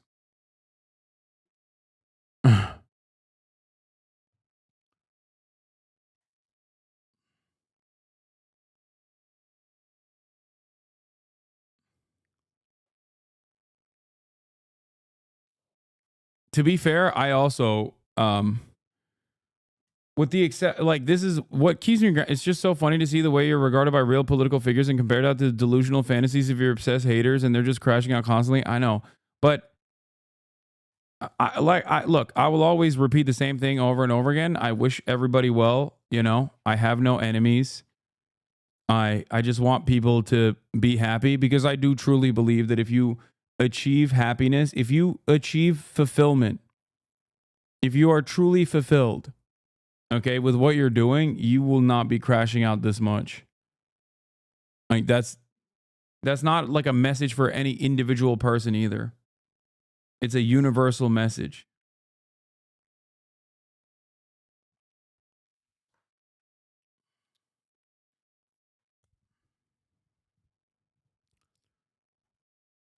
Nah, some of your enemies should be jailed. Okay, there's a lot of, yeah.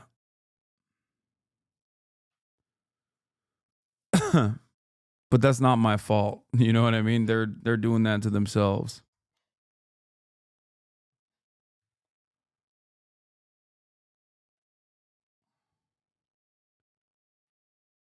Did you buy her designer dog off Sense? Nah. I got her off Grailed.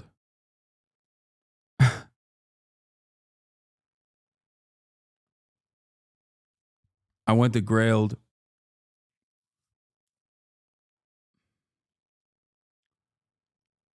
But once again, tomorrow is another day.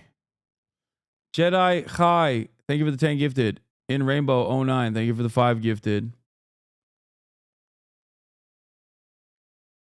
Yeah, I lowballed on Grailed using the Michael Reeves AI tool.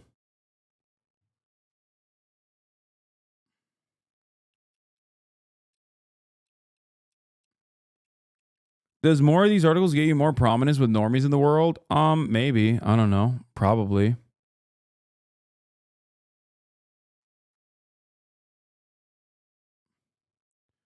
Probably not. I don't know. Like, no disrespect to these guys. I think I obviously very much still have a lot of respect for mainstream publications, but I would go so far as to say that I think like going on a podcast probably has more motion, especially if a podcast with like dedicated clippers on TikTok probably gets you more momentum and more motion than like a legacy publisher piece. But it's entirely dependent. I mean, it's boomers read this stuff, so it's an entirely different audience, basically. Certainly not an audience that would probably come in and find me on Twitch, but you never know.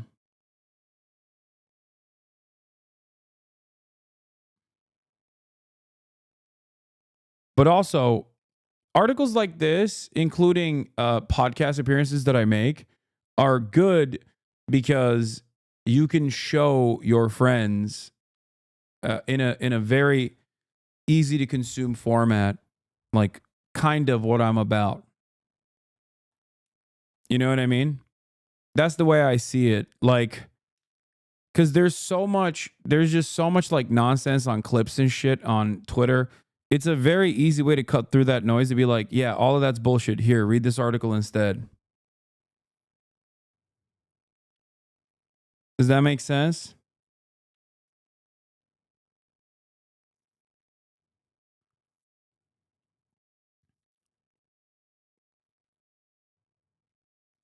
Not gonna lie, was a Brianna Wu fan for a while, but she went off the rails in the last year and a half.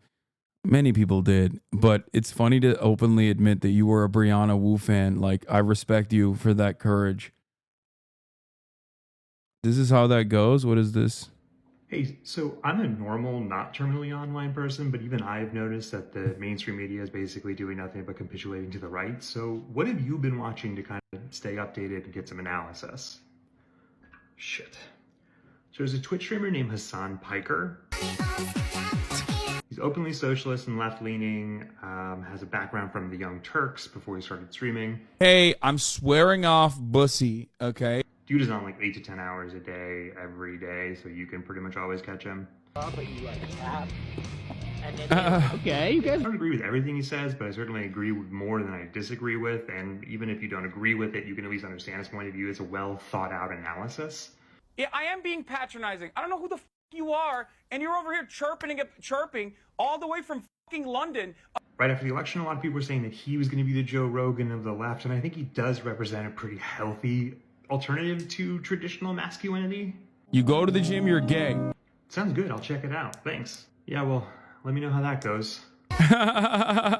Come on.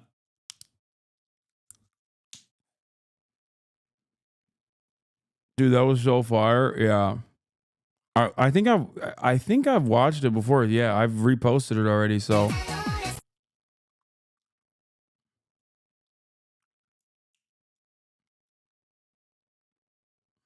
One of the first streams I watched was chicks with good pussy piss like they frying chicken. Oh my God.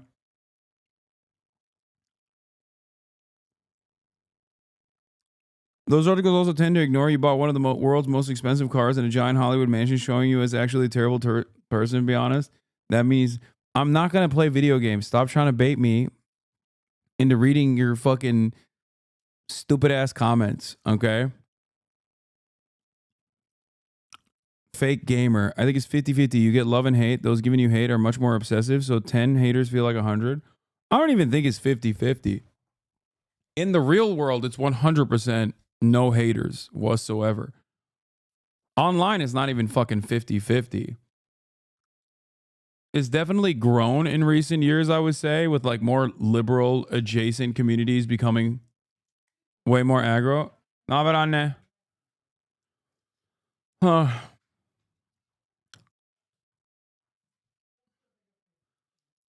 During the first months of the IP war, I sent one of my normie friends who was a model in New York one of your videos to help explain why Israel bad. I think the hate is very astroturf, and a lot of it picks up a lot of like random people, but who cares?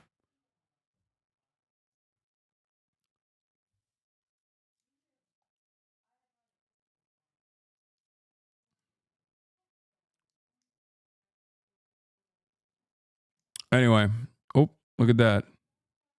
Fucked up my alerts. All right, everybody. That's all I got for today. I'll be live tomorrow as always. Same time, same place. You already know what it is. And that's it. That's it for the time being. Love you all. And I'll see you tomorrow. Bye-bye.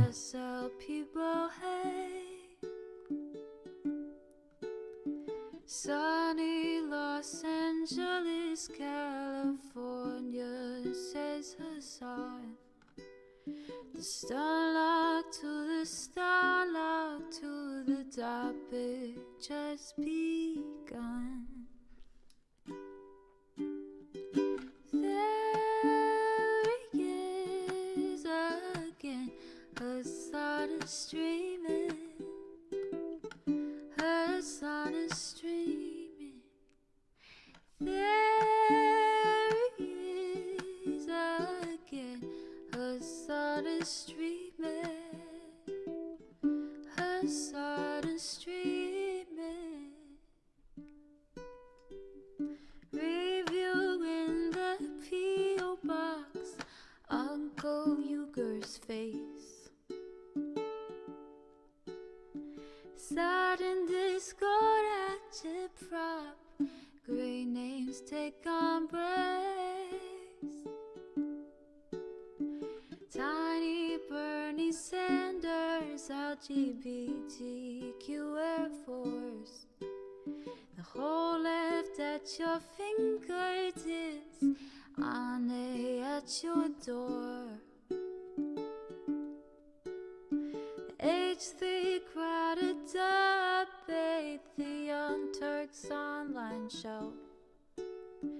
3 full fucking years of this, plenty more to go. 90-day fiance talks of champagne bourgeoisie. A Trump rally live reaction, a mass riot at DC. There he is again, Hasan is streaming. Hasan is streaming.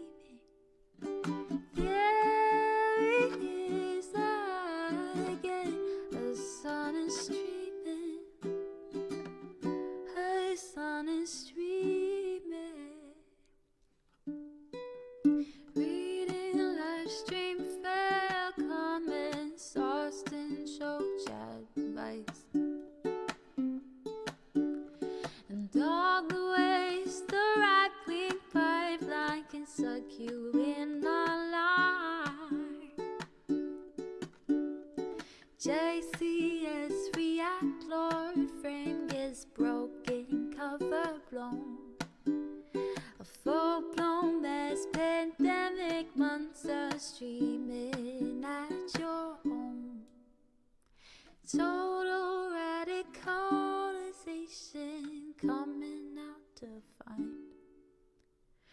system you were taught to trust in was broken the whole time.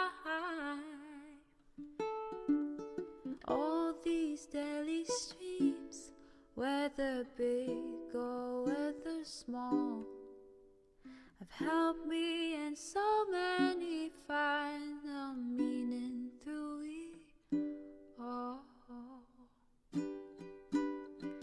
There is again, Hasan is streaming, Hasan is streaming.